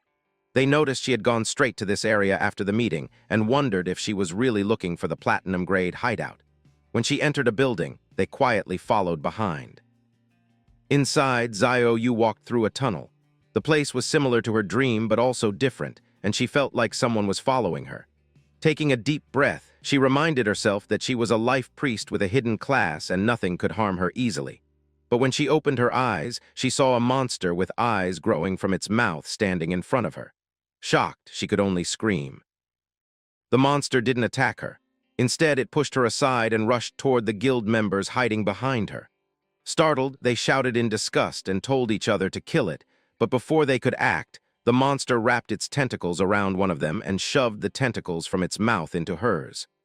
In an instant, the woman weakened as her lifespan was drained away. The others realized the danger and screamed as they ran in fear, knowing the monster could kill them by draining their lives. The monster chased after them, not willing to let them escape. Xiaoyu woke up from the shock and, with fear on her face, saw the monster draining the women's lifespan. Without making a sound, she quickly ran away. She found a spiral staircase and rushed down, tripping and hitting the ground hard. Tears filled her eyes from the pain, but when she looked up, she saw a large door. Her eyes widened in shock as she recognized it. This was the entrance from her dream. She had finally found the platinum-grade hideout. She quickly notified the guild leader, who was surprised but told her not to move. He said he was bringing people over and asked her to join his party so they could find her location. She agreed and told him she would wait. But then she heard noises behind her. Turning around, her eyes went wide again. The same monster was there, staring at her with a sinister smile. Even though she was scared, she clenched her teeth and forced herself to stay calm, telling herself she could handle it. As the sinister creature glared at her, the sister steadied herself and gripped her magic staff, convincing herself that she could win. She was no longer the same weak girl she had once been. A powerful aura radiated from her body, and with a confident smile she reminded herself that she carried the noble hidden class of life priest. Lifting her staff high, the dumb girl activated her strongest skill, venomous vines. Dark vines burst forth from her staff, wrapping tightly around the monster and draining over 500 hit points. Delighted at the success, she cheered as she realized the poison would keep eating away at it while she set up her next spell. She aimed her staff once again and released corrupting poison mist, a foul cloud that spread quickly and continuously sapped the monster's health. Unlike normal poison, this was a vicious toxin that spread far more aggressively. Within moments, the mist had expanded to fill the entire chamber. Panic struck her as fear crept into her eyes. This was an enclosed space, and the suffocating poison covered everything. She frantically tried fanning it away with her hands, but soon her chest burned and she could no longer hold her breath. At that moment, she remembered her life priest abilities and quickly used her antidote spell. The greenish haze slowly began to fade, but doing so also lifted the effect from the monster. Its gaze turned on her, a grin curling across its face. Tears welled in her eyes as she gasped, accidentally inhaling a bit of the lingering mist. The poison hit instantly, and her body collapsed into nothing but lifespan. A system notification appeared. The dumb sister had killed herself.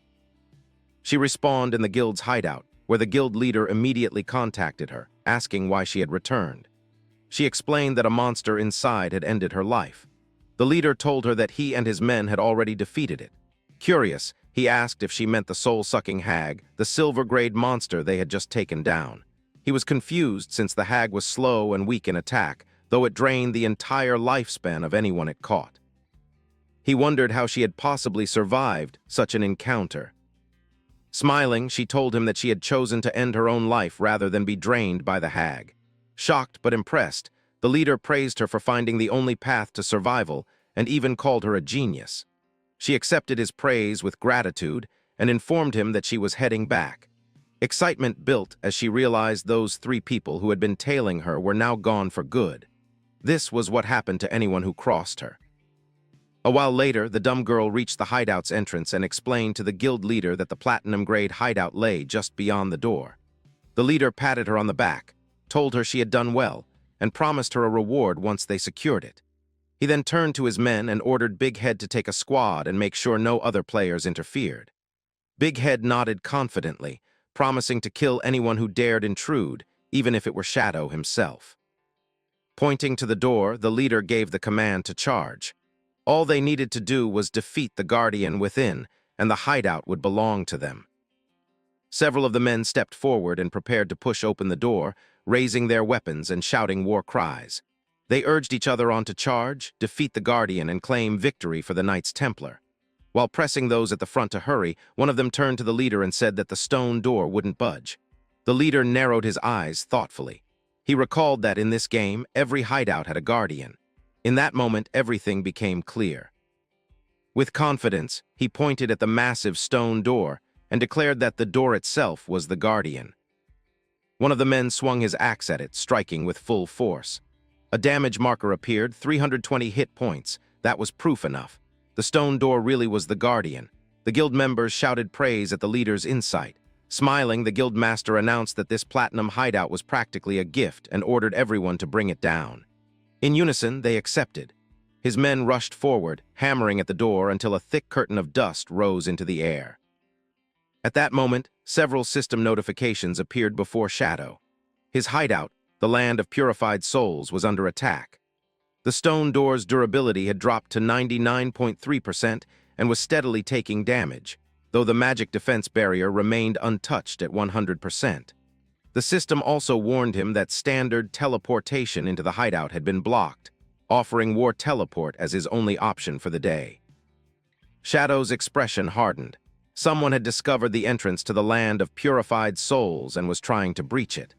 Mounting his wolf, he rode toward the hideout. Judging by the attack strength, he estimated it would take the intruders nearly a year to break through the door. For now, he would simply go take a look.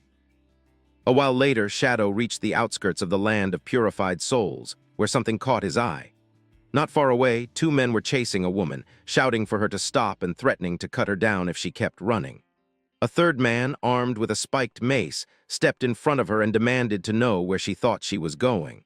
Without hesitation, he struck her hard, sending her body flying back. Grinning, a purple-haired man raised his hand and unleashed a skill, Sacred Chains. 4 glowing blades of energy descended from above, piercing the woman's hands and knees, forcing a cry of agony from her lips. One of the men reminded her that he had already warned this area was under the Knights Templar's control, then mocked her for trying to force her way in. Through pained breaths, she insisted she was only passing through, not trying to intrude. But it was obvious they were only making excuses to rob her. Shadow's eyes widened as he recognized the woman. It was Yang, his colleague from the company, the one who had been kind enough to tip him off before. Realizing this, he quickly pieced things together. The ones assaulting his hideout were indeed from the Knights Templar Guild. The purple-haired man smirked and declared that if they said she was forcing her way in, then that was the truth. Laughing, he reminded the others of the usual rule: he would have the first turn. Another man laughed and claimed he would be next. Before they could act further, a blur of movement struck like lightning. In an instant, the 3 men's heads were severed. Shadow stood there, blade dripping, his gaze fixed on Yang. His eyes glowed faintly as he stared at her. Yang froze, shocked. Was that Shadow? No, something felt different. Yet when she looked into his eyes, there was something strangely familiar, as if she had seen that look somewhere before. After defeating everyone from the Templar Guild who had been present, Shadow saved Yang and used his blood flower plume technique to absorb every ounce of lifespan they carried. As Shadow turned around, Yang caught a clear glimpse of his face, and with just one look he realized it was none other than Fang himself hiding under the guise of Shadow.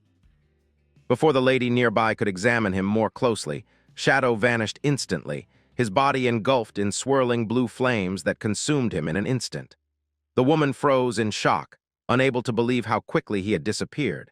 She questioned if the man she had just seen was truly Shadow, because his eyes resembled Fang's so strongly. Still, she convinced herself it had to be a coincidence. After all, she remembered seeing Fang's so-called foolish sister join the Knights' Sanctuary branch of the Templar Guild. If Fang really were Shadow, there was no way he would ever allow his own sister to become a slave. The scene shifted outside to the Sanctuary of Pure Souls. Within its walls, the surviving members of the guild stood nervously behind their leader, who had just welcomed Shadow into their sanctuary. The leader of the Templar Guild was enraged at his subordinates, kicking and berating them for their foolishness. He shouted that daring to rob travelers on the main road was beyond reckless, declaring that such stupidity deserved not one but 1,000 deaths, and no one should be spared. In truth, he was relieved that Shadow had been the one to punish them. The leader remembered clearly that Shadow had once saved them from the Headless One, and since then, every member of the guild had admired him deeply. They had become devoted fans of Shadow, and the leader had encouraged his guild to uphold his ideals: righteousness, strength, and opposition to treachery or corruption. After this flood of flattery and praise, the leader finally asked why Shadow had come to visit their guild's hideout. Shadow's demeanor shifted at once, his tone serious as he revealed that they were currently attacking a hideout they should not have touched. The leader was startled at how much Shadow seemed to know and wondered nervously if perhaps Shadow, too, was interested in the treasure rumored to lie within. But as soon as Shadow spoke again, his fury became unmistakable. Sparks of yellow lightning flickered in his eyes as he told the leader outright that the hideout they were attacking was his. The guild leader went pale, realizing the grave mistake they had made. Even those Shadow had already defeated earlier stared in shock, frozen by what they had just learned. The leader tried desperately to twist the conversation, pointing out that there were rumors saying Shadow's hideout was in the Magic City, and a person could only own one hideout in the game forsaken by the gods. But the purple-haired brat among them muttered nervously that if a guild was formed, then the guild itself could claim a hideout in addition to an individual's.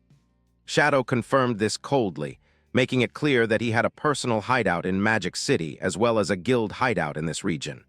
Hearing this, everyone's expressions twisted in disbelief. They could not accept that they had mistakenly invaded Shadow's own stronghold. Even Fang's sister wept bitterly, unable to comprehend how she had failed to realize the hideout was his. She had never once seen him appear there in her dreams, so to her, this revelation felt impossible. The guild leader, now drenched in sweat, dropped to his knees and begged desperately for mercy. He insisted they had no idea the hideout belonged to Shadow and pleaded to be spared.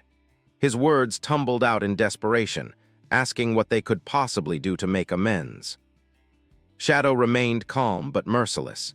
He opened his status window and informed them that they had severely worn down the durability of the hideout's door, and repairing it would cost a fortune. Then, with cold finality, he gave the leader his terms. If they wanted to settle this matter, the guild would have to hand over 500 years of tradable lifespan. The moment the leader heard this, his face went blank. He collapsed to the ground unconscious, unable to process the weight of his mistake. His lackeys panicked, rushing to his side and trying to wake him, pleading with Shadow to show restraint since their leader had already passed out. But Shadow showed no signs of relenting. He turned his gaze toward the purple-haired brat and asked angrily if he had any idea how much it would cost to repair the door. When the boy stammered, unable to answer, Shadow's voice cut him off coldly as he told him to shut his mouth. Meanwhile, the leader lay half-conscious on the ground, his mind racing as he contemplated his life choices. He could not understand why misfortune seemed to follow him everywhere, why every step he took landed him in deeper trouble. In frustration, he suddenly lashed out, grabbing his so-called dumb sister by the neck and blaming her for everything. His voice trembled with anger as he shouted that it was her silly dream that had dragged them into this disaster, demanding to know if she truly intended to destroy the very guild she belonged to. But then, to everyone's shock, the girl's expression hardened with sudden seriousness. For the first time, she admitted it was indeed her fault. She declared that she had been the one to drag everyone down, and so it was only right for her to take the blame. With a solemn voice, she told Shadow that if punishment had to fall on anyone, it should fall on her alone. Zhao was willing to bear the price, ready to do whatever Shadow demanded. She declared that she would serve him for her entire life, like a beast of burden, whether cow, horse, or even pig. She swore she would hand over every lifespan she earned until the debt was paid in full. She even claimed she would endure punishment or abuse from Shadow if he wished it. Her words grew increasingly desperate, until at last she said outright that she was his to claim, and begged him to let everyone else go since they were not to blame. Her apparent self-sacrifice left the team leader and the others visibly moved, touched by what they thought was her sincerity. But Shadow's expression remained unchanged, his cold gaze fixed on the leader. He called him by name, Chen. When the man hesitantly responded, Shadow asked him directly if he truly believed this girl was worth 500 years of lifespan. The question cut like a blade. The intimidation alone was enough to shock Chen fully back to his senses. In that instant, he realized the truth. The girl was indeed useless. She was incapable of doing anything right. Without hesitation, he struck her across the face, sending her sprawling to the ground. His voice thundered as he told her to get lost, calling her a menace. Chen berated her harshly, scolding her for leading them into Shadow's hideout in the first place, and now having the audacity to act as though she were nobly sacrificing herself. He saw through her ploy, realizing she only sought to curry favor with Shadow. To him, trying to become Shadow's servant was indeed an enviable opportunity, but Zhao was not worth that privilege. The girl lay on the ground in defeat, realizing her attempt to get closer to Shadow had failed once again. Meanwhile, the leader turned back to Shadow, begging desperately. He pleaded that their guild was small, that they could not possibly come up with 500 years of lifespan, and he begged Shadow to show leniency, to find a middle ground. At last, Shadow spoke again. His voice was steady, not harsh, but carried an edge of authority. He told them that he was not as ruthless as rumors made him out to be, and he would not make things more difficult than necessary. Instead of the full 500 years, he demanded 100 years of tradable lifespan immediately. As for the remaining 400, he laid out his condition. The leader was to gather every member of his guild with the killer status. Each of those killers' lives would count as 1 year, meaning 400 of them in total. By killing them, Shadow explained, he would also erase his own killer status. Though the demand twisted tongues in its explanation, Shadow knew it was a rare chance to rid himself of his burden. The leader, shaken but relieved that the demand was not impossible, quickly agreed. His guild had more than 2,000 members, and sacrificing 400 killers would not cripple them. As for the 100 years of lifespan, he could provide it immediately. Without delay, Chen transferred the years of life to Shadow and ordered his people to begin gathering every member with killer status, instructing them to move at once so that Shadow would not be kept waiting. With the immediate matter resolved, Shadow finally turned his attention back to his hideout. He opened his system menu and checked the repair cost. To his surprise, fixing the damage to the hideout's door would cost only 7 days of lifespan. The system prompted him to confirm whether he wished to proceed. Satisfied with the minimal cost, Shadow accepted without hesitation. 7 days of his life vanished, and in return, the hideout was fully restored. A faint smile touched his lips as he realized the outcome, deeply satisfied with how little it had taken to fix what others thought was an enormous loss. Shadow killed every adventurer who crossed his path, determined to erase his killer status. A system notification soon confirmed that he had slain 400 slayers, and with it came an immense drop of experience and lifespan that scattered across the ground. The sight was shocking even for the guild's captain. Shadow's killer level also decreased from 4 to 3, meaning he would face fewer interruptions while carrying out future tasks. The captain chose not to say anything, as he knew it was entirely his fault that things had escalated this way. While reviewing the records, the guild's data revealed to Shadow that those he had defeated were all secretly breaking guild rules. This made the captain feel some relief, thinking it was fitting that Shadow had been the one to discipline them under the guise of chaos. Yet Shadow was not finished. He left the captain stunned by declaring that the sanctuary would now be guarded by his guild, and that no one was to breach it. The captain was caught off guard, but Shadow's eyes sharpened as he warned that it was only right for rule breakers within the guild to learn discipline. He insisted that the sanctuary be guarded in shifts, and if it was ever attacked again, the captain himself would be held accountable. Shadow promised that, in such a case, he would come personally to deal with him. Though the captain realized deep down that Shadow was attempting to trap both him and his guild within the sanctuary, he had no choice but to comply, since the boss's orders had to be fulfilled. Just as this matter was settled, another notification appeared. Shadow's hideout was under attack by the Evil Spirits Academy. Someone named Yuna was leading the assault, and the magical barrier's durability had already dropped to 99.8% as it continued to take damage. Another message followed, asking if Shadow wished to use the available word transmission, a skill that could be used once every 24 hours. He wondered what it was and why it seemed to have no end, but he quickly decided to leave the sanctuary and return to the academy. The ability turned out to be a teleportation skill. Unlike the sanctuary, which was hidden, the Evil Spirits Academy was well known across the country as belonging to Shadow. Even with that knowledge, someone had dared to provoke him. Once Shadow teleported away, the leader of the sanctuary finally let out a breath and told everyone to return home. But a fat man reminded him that they were supposed to guard the place for Shadow. Remembering that, the leader turned to the so-called dumb sister, placing the responsibility solely on her. Since she had always dreamed of visiting the sanctuary, he blamed her for the situation. He warned her that if anything happened, she would be responsible for handling it until backup arrived. Abandoning her post would mean losing her lifespan. Meanwhile, at the ruins of the Evil Spirits Academy, attackers marked with a dragon symbol on their foreheads continued their assault. The barrier's durability had already fallen to 51%.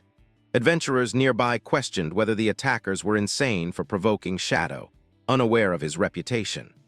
These intruders were players from other countries, members of a guild called Black Dragon Hall, and they had no idea how terrifying Shadow could be. Shadow arrived near the academy and wondered why Black Dragon Hall was in his abandoned city. He couldn't recall any interaction with them, so their provocation was puzzling. A burly man, apparently their leader, urged his group to pour all their strength into a single attack. He demanded that everyone unleash their full power to break the gate. Black miasma gathered like a spirit bomb, and the leader unleashed his black flame technique, Dragon Break, in an attempt to shatter the barrier. The assault, however, was still insufficient. The durability only dropped to 13%, leaving the gate intact. Refusing to give up, they kept pushing, convinced that the barrier was close to breaking. One of them shouted that a reward of 100 years of lifespan awaited them, calling it an easy prize to claim. After hearing that, Shadow quickly understood that the members of the Dragon Hall Guild were only hired hands with no personal grudges. The only one left who truly resented him was the Dongfang lady. Suddenly, roars echoed from a distant building, followed by loud stomping noises. When the adventurers turned, they saw a strange-looking dragon. It looked somewhat goofy, yet still gave off an intimidating presence. As it danced and stomped around, the ground shook so violently that the adventurers lost their balance. They then noticed something falling from above. At first, they thought it was a giant skull, but it soon became clear that it was a meteorite. The size was shocking, and they wondered how such a massive rock had appeared right over their heads. It crashed down with a thunderous impact, shaking the ground and scattering them across the battlefield. When the dust settled, the Dragon Hall leader slowly got back to his feet, confused about why he had survived. The meteorite had only dealt around 3,000 damage, far less than he expected. His health pool was large, so he thought he could manage. But before he could finish speaking, his head was suddenly severed and sent flying, the result of a swift assassination. A female voice then rang out from the smoke, announcing that the guild leader was dead. The adventurers were stunned, unsure who had struck the final blow. As the smoke cleared, a beautiful woman wearing a mage hat appeared. She wondered aloud who could perform such a precise assassination and quickly guessed that it had to be Shadow. She ran forward, searching for him, but saw nothing. In truth, Shadow was standing right in front of them, invisible. The adventurers realized with dread that his abilities were far beyond common sense. He might even be able to remain permanently unseen. Shadow recognized the woman. She was from the Sky Vault Guild and possessed a hidden class known as Soul Painter. Her real name was Zhang, but her in-game name was 10 miles of distant green mountains. He remembered her because she had used unique skills before. Both the dragon and the meteorite had been her creations. Soul Painters, unlike traditional wizards, didn't chant spells, but instead drew their magic. The better the drawing, the stronger the result. They could even learn summoning techniques. This class was extremely powerful in defensive battles, positional warfare, and group fights, though it had a clear weakness. In solo combat, ambushes were dangerous because the drawing process took time. Returning to the present, Zhang shouted into the air, asking if Shadow was still nearby, saying she had something to discuss with him. Her entire team then heard Shadow's voice, though he remained invisible. Realizing he was truly there, Zhang explained her request. She wanted to enter his hideout to search for something important for her career advancement and was willing to offer compensation. Shadow quickly understood why, in his previous life, the Evil Spirits Academy had ended up in the hands of the Sky Vault Guild. It must have been Zhang who discovered its location while pursuing her advancement, but this time he had intercepted her. The guild's president, Old Yang, had once been a serious player but later retired, becoming a game streamer with his granddaughter. Even at 73, he was famous online, spoiling Zhang since she had lost her father at a young age.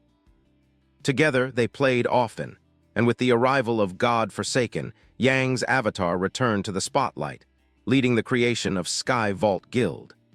Under their leadership, the guild captured the Evil Spirits Academy and eventually rose to become one of the top 10 guilds in the Great Zaya Empire. Shadow knew them well for this reason, and he also secretly admired Zhang. In fact, he had often watched her live streams in his past life, which made him blush now at the thought. Without further delay, he opened the hidden entrance of the academy, inviting her inside so they could talk face to face. The sudden appearance of the door left Zhang and her companions stunned, unsure whether they should step in. The scene shifted back to the Evil Spirits Academy. Inside, Shadow sat on the throne, trying to maintain his usual serious expression in front of his favorite streamer. Facing Zhang, he asked why she wanted to meet him directly. Zhang explained that her profession was soul painter, and in order to advance her level and improve her proficiency, she needed special materials. These materials were found only inside the Evil Spirits Academy. Since Shadow had once sold the hideout to officials in the past 2,000 days, she was making a similar offer now. Because her profession depended heavily on such resources, she wanted to buy the academy from him. However, she was unsure if Shadow was even considering selling it. Shadow, outwardly calm but inwardly thoughtful, knew that for a guild like Sky Vault to gather thousands of years of lifespan so quickly was no small feat. This kind of achievement was expected from Old Man Zhang, who was known for such daring moves. Still, Shadow politely refused, telling her he wasn't planning on selling the Evil Spirits Academy. However, he did agree to grant her guest access to the ground floor, allowing her to come and go freely. Hearing this, Zhang shifted her approach. She then asked if Shadow would consider renting out the first floor to her guild for 3 years, offering 500 years of lifespan as payment.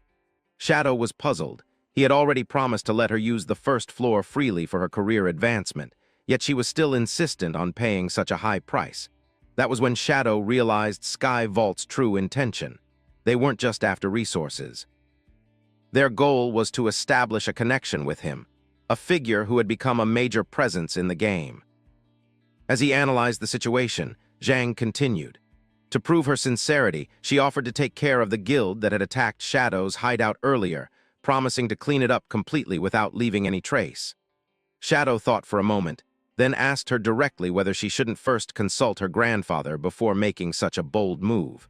After all, openly moving against another guild could quickly escalate into open war. Instead of backing down, Zhang looked surprised that Shadow even knew her grandfather. She assured him that Old Man Zhang listened to her most of the time, and besides, a small guild like that could be wiped out easily without attracting too much attention. Shadow was impressed. For someone so young, Zhang already had big ambitions and was willing to go to great lengths to achieve them. Eventually, he agreed to her terms. Overjoyed, Zhang bounced around the hall in excitement. Once the rental contract was signed, a system notification informed Shadow that he had gained 500 years of lifespan. Shadow explained to Zhang that the ground floor of the Evil Spirits Academy was free for their guild to use, even if it got damaged, so long as it didn't harm the entire building. Hearing this, Zhang turned around with a grin, declaring her victory, and cheerfully waved at him as she said her guild would not disturb him further. Deep down, Shadow was blushing from head to toe. Meeting his favorite streamer in person felt unreal, and she was even more lively than she appeared in her streams. But he forced himself to calm down. He had important matters to focus on. The cooldown for equivalent exchange had finished, and he wanted to use it again. Equivalent exchange worked by sacrificing one item and receiving another of equal value at random. Without hesitation, Shadow placed his intelligence training book into the system. In return, he received an emerald-level weapon. the Crimson Blade. It was a stunning dagger with a sleek design, its main color a sharp blue accented with crimson details. The blade was infused with condensed blood energy and dealt 4,800 base damage in close combat, enhanced further with blood elemental effects. The lower the enemy's remaining health, the stronger the attack became, up to 200% extra power when the opponent's health dropped below 30%. What's more, each strike with the Crimson Blade restored health equal to 200% of the damage dealt, and any excess healing was converted into a shield. Shadow was stunned by how overpowered the weapon was. The biggest surprise came when he noticed the weapon's special move, a limit break. Once charged, it could unleash a devastating finishing attack with overwhelming single-target power. As an Emerald-level weapon, its potential damage, 800 points plus scaling, was more than double that of his legendary epic set. Shadow began spending several evolution points to upgrade the Crimson Blade, pushing it from Emerald to Legendary.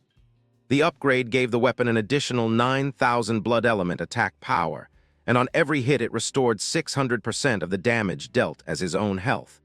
With further damage boosts, the weapon could easily reach a minimum of 10,000 points of damage. After the upgrade, Shadow still had 555 evolution points left. He chose to evolve his mythic stealth skill, which required 500 points. The evolution reduced its cooldown to just 1 second and increased stealth level by 1 in darkness. It also passively granted 3 stealth levels and added 300 damage to break spell. At its legendary peak, the skill could provide up to 7 stealth levels. Every level of stealth added a shield of 200 points when stealth was broken. Now, his mythic stealth ability had become extremely powerful. Whenever Shadow activated this mythic skill, his lifespan consumption rate dropped by 90%. That meant he could move invisibly without worrying about constant attacks, as most incoming threats would be significantly reduced. Having reached level 17, he decided to equip the Imran gear he had exchanged earlier. He activated the Asp Eye Veil of Emerald Glass, which increased headshot accuracy by 133% for 30 seconds. He also wore fragile white gloves, which boosted his physical defense to 75 and elemental resistance to 60. Their drawback was that they reduced his maximum health by 12%, but they increased base attack by 30%. Next were translucent socks, which raised his invisibility to level 2 and boosted movement speed by 27%. They also removed his collision volume for 3 seconds after use, with a 27-second cooldown. Finally, he equipped which added plus 179 water element attack and increased resistance depending on mood. Now Shadow was almost fully geared in emerald equipment, with the exception of his leg guards. When revealed, the flashy colors of his gear made him look more like a modern dancer than a serious assassin, a funny and awkward sight for someone like him. Since he disliked how the low-level gear looked, he switched back to his Shadow class appearance, hiding all his equipment. With his dignified look restored, he set off to conquer the next hidden location he had in mind. The scene then shifted to reality. In the suburbs of Magic City, a large jeep rolled up to an even larger mansion. A burly man stepped out, and a soldier asked how many people he had brought back this time. The man replied that there were 4, and the soldier wondered why there were so few. The burly man explained that fewer and fewer people were now willing to sell their lifespan, making it harder to find sellers. From the jeep came 4 individuals: the burly, scarred man, a goofy-looking man with black glasses, a serious-faced man, and a small, mysterious girl. As they looked at the mansion, they commented on how wealthy it appeared. The burly man grumbled about not being allowed inside to sit, while the others assumed the lady of the house simply looked down on them for being poor. The serious man grew impatient and suggested leaving to find another buyer instead. Meanwhile, the soldier quietly thought to himself that they would regret their decision soon enough. Moments later, the Dongfang lady appeared, accompanied by a psychotic boy. Without discussing money, she ordered the 4 to convert their lifespans into light orbs and throw them on the ground. The burly man was shocked, thinking she must be joking. Payment hadn't even been mentioned yet, so why should they hand over their lifespans? But she repeated herself coldly. If they didn't want to die, they should drop their lifespans immediately and leave. At that moment, soldiers poured out from the mansion, guns raised at the group. The goofy-looking man grew serious, clashing with the soldiers head-on. To everyone's surprise, he easily overpowered them, cutting them down without hesitation. It was then revealed that he was a hidden class user, a bug manipulator. His abilities allowed him to treat insects as pets, level them up, and equip them with enhanced skills and gear. Instead of giving up their lifespans, the group now aimed to rob the Dongfang lady instead. At that same time, the mysterious girl began acting strangely, hinting at some kind of psychotic power of her own. We see that the fight had started, and the group of misfits were attacking the Dongfang lady. The burly man suddenly took out a platinum-grade shield while fighting the soldiers of the lady. They damned the shield because it was really hard to break through it. After the bullets of the soldiers were over, the burly man ran towards them and splattered them all with the help of the giant shield, rendering them useless. Meanwhile, the blonde spectacle guy was showing multiple stunts while shooting lasers from his index finger. Like a makeshift gun, but this laser was actually no joke, as he fried multiple heads of the soldiers without a second thought. We come to know that this man could shoot lasers with his hands as his hidden profession, and actually, he was a gunman with different ammunitions in his different fingers. As the scene shifts, we see that the soldiers were actually calling for reinforcements, knowing that they could not handle the people in front of them.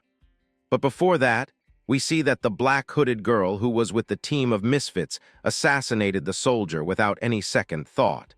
And now, she was in front of the Dongfang lady getting ready to assassinate her instead. And it looked like she was invisible because the lady was not able to spot her.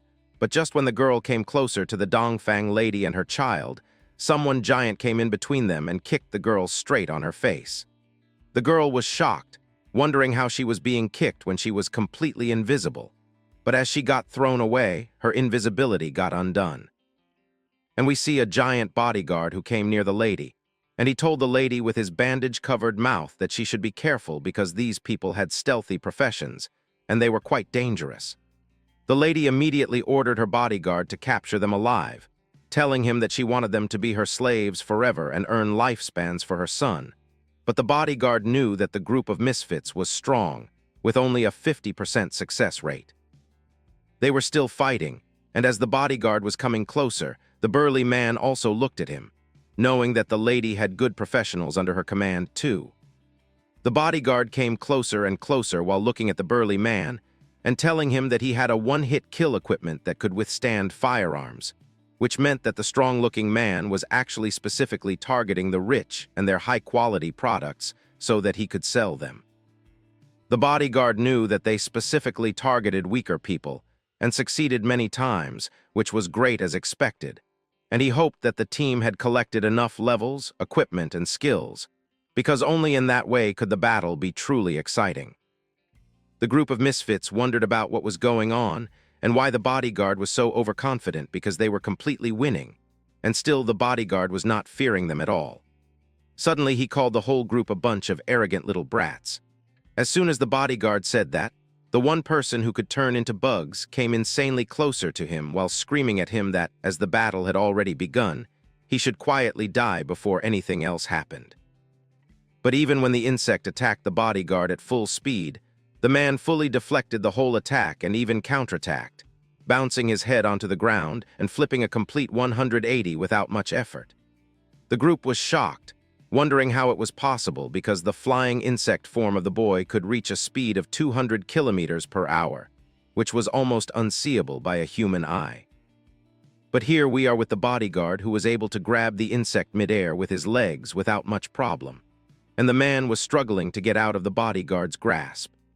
The burly man and the glasses guy were shocked as they saw that the bodyguard's thighs were so powerful that the insect was crushed without even the chance of contemplating his life choices.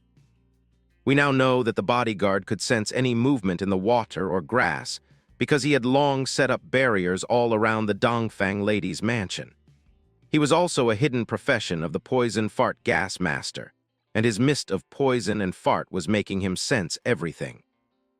He started spreading a poisonous plague all around him, which is kind of making me nauseated, knowing that it is his fart and all, but still we come to know that the purple aura that he carried was actually poison, and now the bodyguard was ready to fight. As he was completely pumped up, the bodyguard immediately jumped high in the sky with the pressure of his fart gas, and it was so powerful that it was as if the man was flying. The burly man with the shield wondered how someone could be so fast. He reacted instantly due to his survival instinct, using his shield for the great wall of defense, taunting the bodyguard that he should give it a try and break the shield if he could. But that should not have been done by the man with the shield, because now the bodyguard felt as if he had been taunted, and then he split his legs wide apart, sending an insanely precise fart straight onto the shield. And the pressure was so much that the shield was immediately ruptured and bent without any effort. As for the man hidden behind the shield, the kick was enough for him to be taken care of. After the stunt, the burly man was actually over, but somehow the Specs man was still left, telling his friend with the gun hand that the bodyguard was coming over them and he should quickly draw his pistol. The gunman warned the bodyguard that he should not even think about getting close. But we see that as the man was shooting lasers from his fingers, the bodyguard was so flexible that he was avoiding each and every shot with precise poisonous farts, jumping into thin air. Looking at that, the man just smiled, telling the bodyguard that he was stupid and he just did the stupidest thing ever, facing a gunman and jumping into the air, which was really suicidal. In the midst of the battle, the man thought that the bodyguard had nowhere to run and told him to die quietly. But just as the man was ready to shoot onto the bodyguard, his legs contracted and pressure started building up as he immediately farted another time. This was just clean and simple gas, but the pressure was strong enough to obliterate the ears and the glasses of the gunman while rupturing his vocal cords. After doing this, the bodyguard informed the now lifeless gunman that this attack of his was actually just like a sonic boom, and even when its activation point was a bit low, this much was still enough for real humans to get unconscious instantly. As the scene shifts, we see that the bodyguard had spotted that the black-haired goggles man was actually running away. So he immediately grabbed his head and turned him around. The man was mumbling and begging the bodyguard to spare him, but the bodyguard told him not to worry because he was not ordered to kill them. According to him, in his team, 2 were dead and 2 were alive, which was just enough to fulfill the promise of 50% to the Dongfang lady. Now the bodyguard wanted to know from the black goggles man about his invisible partner and his powers, telling him that she was also knocked out. But the goggles man informed the bodyguard that they didn't have anyone who could turn invisible, and his 2 brothers were already killed by the giant bodyguard. But just then, the goggles man realized that they had the 4th person, who was a short guy who came out of their car with them. But the man informed that they didn't know who the short guy was, and they just happened to be selling their lifespans together. As the scene shifts, we come inside the game forsaken by the gods, and we come near the ruins of the magic city and see the outermost magic leaning tower. On top of it, some kind of a magic circle was forming and glowing in purple. We see that Shadow was invisible in front of the gate of the magic leaning tower, and he saw that the guard monster at the entrance was gone, and it seemed to him that someone got inside the magic tower first. As he came inside, we came to know that the interior of the magic tower was a large library, and it was filled with traps resembling a giant 3-dimensional maze. In the depths of the library, a terrifying monster was sealed, and it was said to be a princess transformed by the evil white dragon. As Shadow looked around, he knew that every place had been ransacked by the people who came before him, and they had explored quite deeply. But suddenly Shadow saw a book which was gleaming, and realized that he would have to activate the mechanism to teleport to the top floor, and the mechanism would be activated by a hidden book which was clearly found by Shadow. And as soon as our boy took it out, he knew that he was going to activate the teleportation magic. Suddenly, some kind of silhouette started forming around Shadow, and in just the blink of an eye, some kind of a portal appeared and he was on top of the building within mere seconds. As soon as Shadow looked around, he saw another team of adventurers who were fighting with the princess monster that Shadow talked about, and it was a really large group. The boy was shocked that some people were already fighting the Guardian, and it was a really giant team. Even when their equipment was not that good, they managed to get inside the library, and the casualty rate of the adventurers was also so high. So Shadow wondered about who could afford these many losses and still come inside the giant leaning tower of magic and the trapping library. But just then, the boy heard a feminine voice, as it told the people in the back to catch up and keep fighting. She told them not to be afraid and to respawn so that they could run over the map and come to the Leaning Tower of Magic once again. Shadow recognized that this woman was actually Huang, and if the lady in front of him was Huang, then these people would be from the Heavy Industries. The Heavy Industries was a heavy industrial group in the Magic City, and after the arrival of the game forsaken by the god Asterisk, the whole industry performed really well in the game. Huang quickly reacted, converting the group's funds into lifespan, leaving the employees to establish the Heavy Industry Union and Guild. We come to know that the lady could use some kind of teleportation magic too, and suddenly a blue portal appeared out of nowhere, and the soldiers who respawned came back to her. Huang was actually having a hidden profession of the illusionist, and her signature skill was portal. She could set an entrance at a point, and then move to point B to set an exit, and a portal would be created. Everyone could use this portal as long as it was not cancelled or attacked, signifying that the portal would remain active if no one dared to reset it. All the lady had to do was just set the entrance and exit near the resurrection point, and the boss and the fallen people could immediately resurrect and join the battle, and could also reclaim their lifespan. With this skill, their guild's tactics were really strange and varied, and in Shadow's previous life, it quickly developed and grew, becoming one of the top 20 guilds in the whole country. But as the scene shifts, we see that Shadow was looking at the monster boss that the Heavy Industries Guild was fighting. It was the Guardian Monster, the Princess of Despair, who was a level 18 Platinum boss. In front of the Despair Princess, the tactics and strategies of the Heavy Industries Guild were all meaningless, and Shadow knew it. Nonetheless, Shadow knew from his previous life that the Despair Princess had an insane speed of absorbing and digesting lifespans, and she was 100 times more powerful than the other monsters in doing so. In other words, the players who were killed by her, their lifespans would be immediately absorbed by her as her own power, increasing her health and not giving the resurrected players the chance to absorb the lifespan. The tentacled Despair Princess caught big teams and continued to slam them onto the ground, and with the current team's hatred reaching its peak, they would keep on coming and the monster would keep on devouring their lifespan. With that, she would soon be promoted to Emerald-level boss, regaining all her health. At that time, the people here would be completely annihilated, and the protracted battle would be consuming a high enough lifespan to destroy the whole Heavy Industries Guild. Shadow knew that he had to do something, and he immediately jumped from the cliff, coming near Chairman Huang and demanding from her to give him 1,000 years of tradable lifespan, and in turn, he would help them take down the boss. But still, Shadow had one condition, that all the dropped items and loot that belonged to the assassin class would be taken by Shadow with no objection. At first, Huang was overwhelmed by the presence of Shadow, realizing that this was the real one indeed, and the boy was shocked, realizing that even the big corporations knew about him in this game forsaken by the god Asterisk. Shadow advised the lady that they could not win against the boss if they were not willing to accept his terms, and if it was not going to happen, then they should retreat quickly because things were going to get bad. But suddenly one adventurer came running towards Huang and Shadow as he started screaming at our boy, asking him on what basis Shadow was telling them that they could not win this fight. The man was clearly stepping out of bounds, telling Shadow that he should not open his mouth like a yapper and just demand 1,000 years of lifespan without giving a proper reason about why he was doing so. And if he had no other things to do, then he should just hurry up and get lost. Even when the chairman lady tried stopping the adventurer, he was not, and we come to know that this man was the chairman's son. But Shadow did not care about these kinds of things, as he immediately grabbed the man and threw him inside the portal while destroying it midway. We see that the chairman's son was actually split into two halves, one half dropping into the resurrection point, and the other half sliced and kept in the arena. Huang screamed, but she knew that this was coming for him, but the lady was shocked about what was going on. She explained that if Shadow wanted to teach her son a lesson for offending him, then he did not require to destroy the lady's portal too.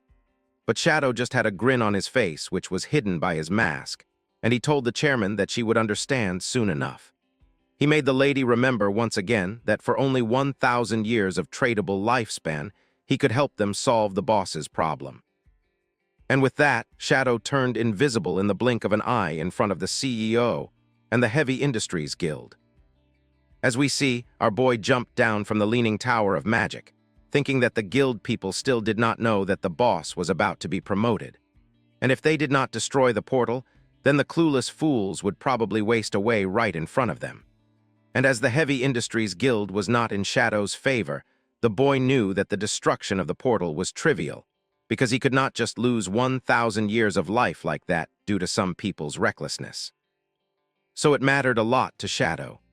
The boy snapped his fingers and immediately summoned his wolf, running away and dropping down onto the ground without much effort.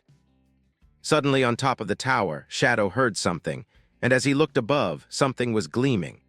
And he knew that he was not wrong in his estimation, and the remaining people could supplement the boss's final promotion lifespan, signifying that the light was the sign of the boss's promotion. The boy knew that whenever the boss reached the emerald level, he would be coming back to kill and get better rewards. But suddenly Ling called out to Shadow, telling him that she had found out Dongfang Lady and that she had been hiding in a mansion on the outskirts of the city's mountain. But there was a very strong professional protecting her, and that she had almost died at his hands. We come to know that the young and short lady who came for trading lifespan was Ling in disguise. Shadow told her to calm down and meet him face to face so that they could discuss this further, and the girl agreed, prompting to meet at the bone graveyard. Shadow was shocked that in this vast magical city Ling was actually able to find someone so important, and he realized that the girl definitely had some talent. As the scene shifts, not a lot of time had passed, and we had come to the bone graveyard once again. Shadow asked Ling about the characteristics of the profession, and the girl explained that the guy was merely a fighter with strong speed and power, mainly attacking with his back and spewing dangerous farts.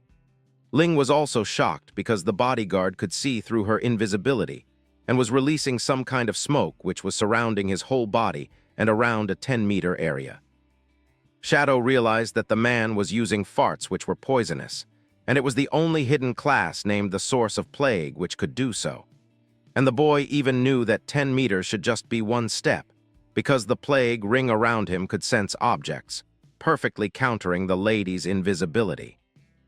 He could enhance his physical body through the plague with an extraordinary ability to recover, and it was rumored that this Source of Plague hidden profession was really high tier, and the person almost achieved immortality with its buff. Ling wondered in shock if the man had no weakness, and if she was never going to get her revenge in this lifetime. But Shadow explained that while the plague strengthened the bodyguard's body and amplified his desires, it also eroded the user's mind. So the weakness of the Source of Plague was actually its weak mental strength. And the girl's blade of the underworld profession would evolve into a new form at the second tier, which would grant her the power of the underworld demon. We see a silhouette of a green-colored demon who was menacingly looking at the girl while she realized her hidden potential, knowing that maybe her revenge could be taken. Shadow told the lady to quickly promote her career to the second level, because then she would be able to defeat the fat man, as it was his weak spot. The lady wondered how Shadow knew about her profession so well that he even understood what it would become after upgrading. But as she thought this, Shadow jumped onto a stone pillar and told her that the game created by the gods was so profound and vast that she should think very carefully every time during level grinding. He said that she must consider whether she was truly exploring seriously or just doing things on a surface level. Shadow also advised her to be devoted to cultivation and to stay grounded no matter what, because only by accumulating knowledge and skills could one achieve greatness. The lady was shocked, but she found strong motivation from what Shadow said. She nodded her head and told him she understood everything, while thinking that she would have to make a down-to-earth effort, and that this was the sole reason why such a big shot was so powerful, and why she was receiving direct advice from him. Shadow then explained that the spot where they were standing was probably her best chance to upgrade, because the monsters at that place not only respawned quickly but also allowed her to upgrade her exclusive weapon, the Hades Chain Blade, after she killed them. But he also mentioned a drawback.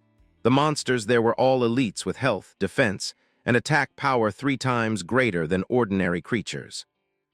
However, as long as the technique was proper, every strike Shadow made could precisely hit their weaknesses, quickly killing them, which was not a difficult task for him at all.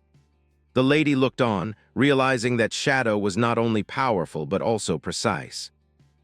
Without blinking, she observed everything carefully, but Shadow moved so fast that he immediately appeared behind her, grabbed her shoulder, and told her to give it her all without mercy, because only by giving everything would she be able to complete the path of revenge.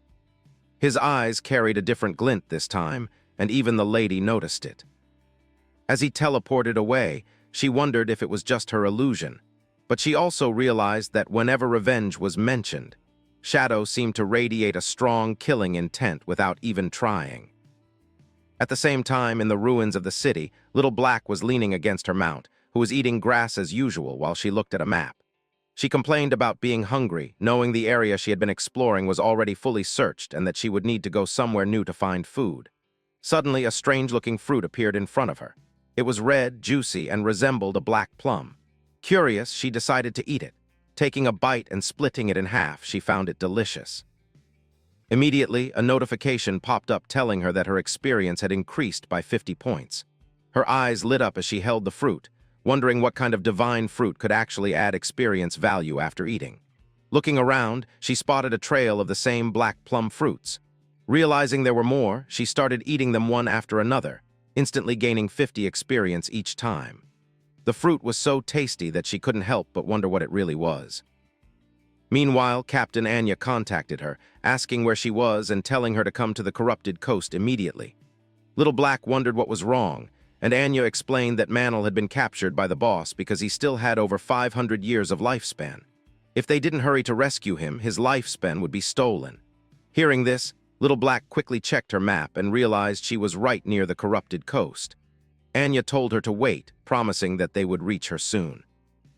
Even so, Little Black kept eating the fruits while thinking that Manhwa was really a fool, and that if it weren't for his connections at home, nobody would want to work with him.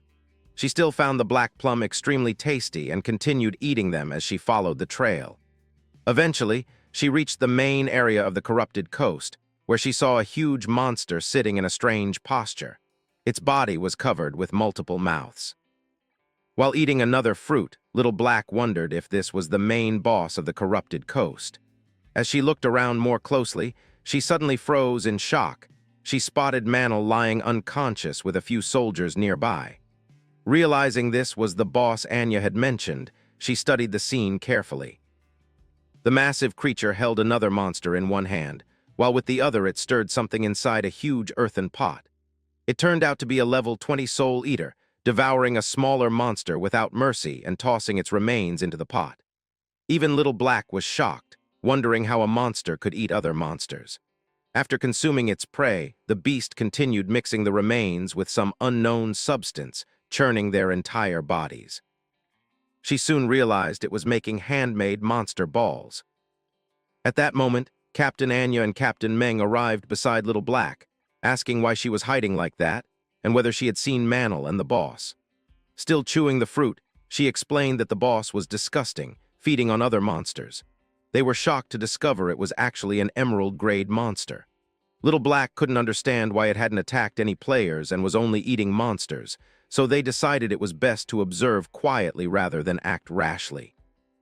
As they watched, the fat monster slowly stood up, but then sat down again in a strange posture. Its whole body began shaking, and after a moment, something small came out from below it. To their disgust, it turned out the creature was defecating, and from it came a perfectly round object with a purple aura. Captain Anya noted how amazing it looked and how similar it was to the black plums Little Black had been eating. Turning around, both captains saw her still chewing the fruit, realizing at once that she had been eating the monster's droppings. The truth hit her immediately, and Little Black began screaming in horror at what she had eaten, her face twisting as she thought about the filth inside her stomach, no matter how much experience she had gained. Anya and Meng tried to calm her down, warning that her noise would awaken the monster, but it was already too late. The fat beast grinned, alerted by her voice, its attention drawn instantly to the sound of prey. This monster was revealed to be the gluttonous ancient god. Little Black, still panicking over what she had swallowed, kept screaming, while the captains struggled to figure out how they were going to deal with this new and dangerous problem. The ancient monster of gluttony was screaming as a violent wave of impact spread outward. The pressure grew stronger the closer it came to the two captains, corrupting their minds and making their eyes change color while they tried to understand what was happening. An uncontrollable hunger suddenly awakened inside Captain Meng and Captain Anya, while Little Black watched in confusion, wondering what had gone wrong with them. Both immediately rushed toward the pot that belonged to the gluttony monster, sniffing the food madly before devouring it like noodles, completely ignoring what might happen to them. Even though they knew it came from the monster's waste, they no longer cared, as if their minds were controlled. Their hunger drove them insane, and they continued to eat without restraint. Manhwa was no different, acting like a fool as he stuffed himself with both hands, ignoring everything else. The three of them ate endlessly at the monstrous food created by the gluttony beast, while Little Black hid nearby, questioning why she alone remained unaffected. She realized the rest of her teammates had lost themselves to the hunger, swelling up without thought or awareness. The gluttony monster soon reached out to grab Manhwa, opening one of its mouths and swallowing him whole. Little Black discovered the terrifying truth. The monster first forced its prey into a state of endless eating until they grew fat with flesh and muscle, and only then did it consume them, savoring their plump bodies. Horrified, she knew she had to call for help, though the strongest warriors, Captain Meng and Captain Anya, were already hypnotized. Then she remembered someone who might end this nightmare and save her companions. She called desperately for Shadow, begging him to rescue them. Shadow, meanwhile, was farming experience from hunting monsters. When he heard Little Black's voice, Anthony explained that they had encountered an emerald-level boss known as the Soul Devourer, a servant of the ancient gluttony god, and that both captains were about to be eaten. Hearing the name left Shadow shocked, for it was a monster bloodline he had been searching for all along. He realized that Little Black had once again proven to be his lucky star, uncovering things he sought without him lifting a hand. He asked her for the coordinates and reassured her not to worry, promising that he was on his way. Within the dungeon, Shadow reflected that besides the magic leaning tower, he already possessed the keys to 3 other platinum-level hideouts in Magic City, and with Lady Despair close to completing her level, the timing was perfect to deal with a bloodline monster. Soon he reached the location. Little Black could hardly believe how fast he arrived, while Shadow scanned the area for the boss. The lady confirmed it was just ahead, preparing to release waste again, and explained that both captains had already been eaten. They needed to act quickly before it was too late. From the monster's foul discharge, Manhwa reappeared. Even the beast found him worthless, judging him a fat fool with no real power, and so discarded him without digesting him. At that moment, the truth was revealed. The Soul Devourer was not the gluttony god itself, but rather its servant, preying indiscriminately on all beings with lifespans. It used hypnosis to drive victims into a frenzy of eating until they burst, then consumed them to absorb their life force. The only way to resist its whispers was to eat its waste, which, despite being disgusting, tasted irresistibly good. Shadow analyzed the situation, realizing that Little Black had survived because she had indeed eaten it, sparing her from hypnosis. Embarrassed, she refused to talk about it, pleading for him to simply save the others. Without hesitation, Shadow grabbed the ball of waste that had been Manhwa and hurled it directly at the monster's stomach, forcing it to vomit in agony. From its mouth, Captain Meng and Captain Anya were expelled. Seizing the chance, Shadow's eyes gleamed as he unleashed the gift of liberation, powering himself up. He slashed and struck repeatedly, each blow dealing massive damage in the range of 50 to 60,000. Expanding his reach with Shadow's slash, he pushed the assault further. When his ultimate gauge filled, he decided to try his new Crimson Ultimate attack. Channeling all his strength, he unleashed the Crimson Dagger, striking with over 1 million damage. A system notification announced that Shadow had achieved the world's first kill of the Emerald-level Gluttony boss, earning 30 reputation points. Little Black was stunned like a rabbit caught in headlights, unable to comprehend how someone could deal such immense damage in a single strike. The system broadcast spread across the world, and adventurers everywhere realized that with a figure like Shadow in their country, the future belonged to him. Some muttered that there was truly no one like him, that he stood alone on a level entirely his own. The system then congratulated Shadow with 50,000 experience points and 60 evolution points. His total rose by 300, giving him 696 remaining points, along with 5 pieces of equipment and 6 new skills. Suddenly another notification appeared, startling him further. He had obtained the Soul Devourer bloodline and was asked if he wished to activate it. The bloodline system was a rare feature of the godforsaken game, only available from certain unique monsters, and could greatly enhance one's combat power when aligned with a profession. Shadow chose to activate it immediately. His stats transformed. Each point of strength converted into 3 points of special attack. Each point of physique became 50 health, 5 physical defense, and increased agility by 32% across movement, attack, and casting speed. His mental attribute converted into 3 elemental attack power and 5 elemental resistance. Along with this, he gained the Soul Devour skill, allowing him to devour other skills, while his appetite increased by 200%, passively boosting all resistances by 15 points and granting further bonuses by quality. Another new skill absorbed enemy projectiles with a Crimson Jaw, restoring health based on damage, with a cooldown of 27 seconds. Shadow realized he had gained a broken system. With Devour, he could stack attribute corrections endlessly. One attribute could equal several of another, allowing exponential growth. The boss had also dropped a Poison Blade skill which coated weapons with venom, though it seemed unimpressive. Shadow consumed it, and his power conversion shifted each point of strength into 3.3 attack. Finding it too weak, he spent 242 evolution points to evolve it to Legendary Poison Blade, boosting conversion to 5 attack per strength.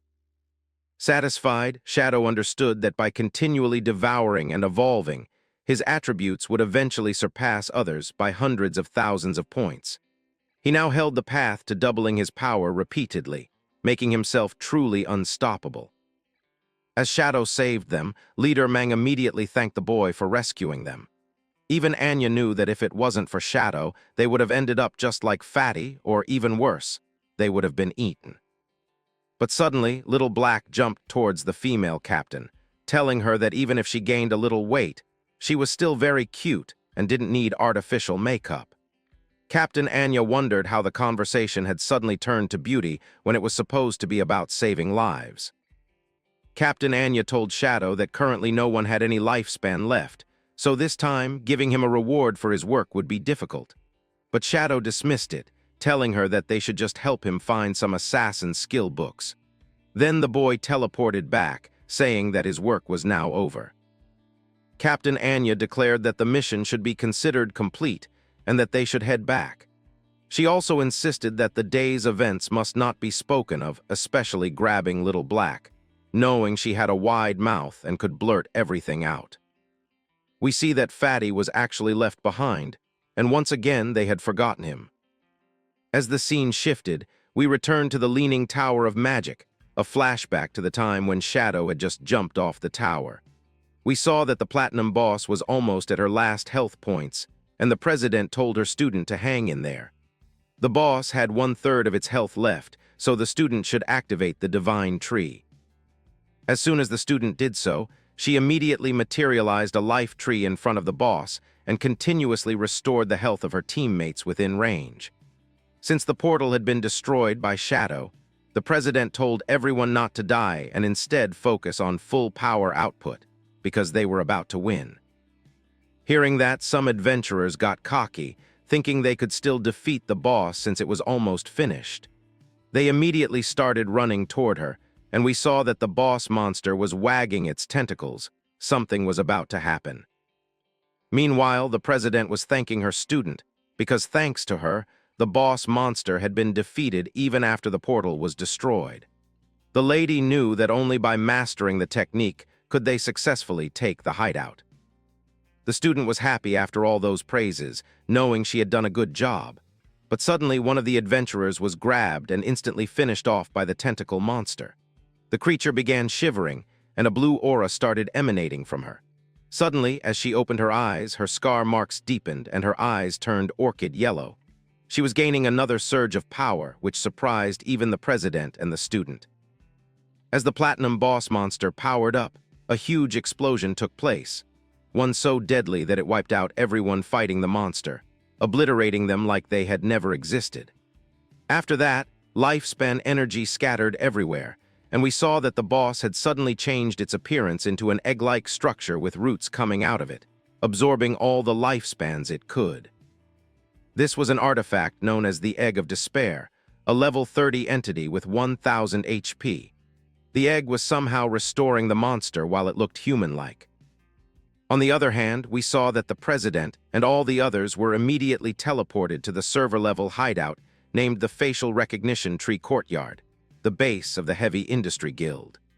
The President's son wondered how all of them could die in one blow and whether they had managed to defeat the boss or not. The President explained sadly that they hadn't, because even though they had beaten her down to the last drop of blood, her health suddenly fully restored, and she transformed into an egg. Before that, she unleashed a powerful area skill that wiped out their whole team without a trace. From what the President knew, full health restoration only occurred when a boss leveled up. Then suddenly, something clicked in her mind. She realized that Shadow had known from the start that the boss would level up. That's why he had judged that the President's life-and-death strategy would fail immediately.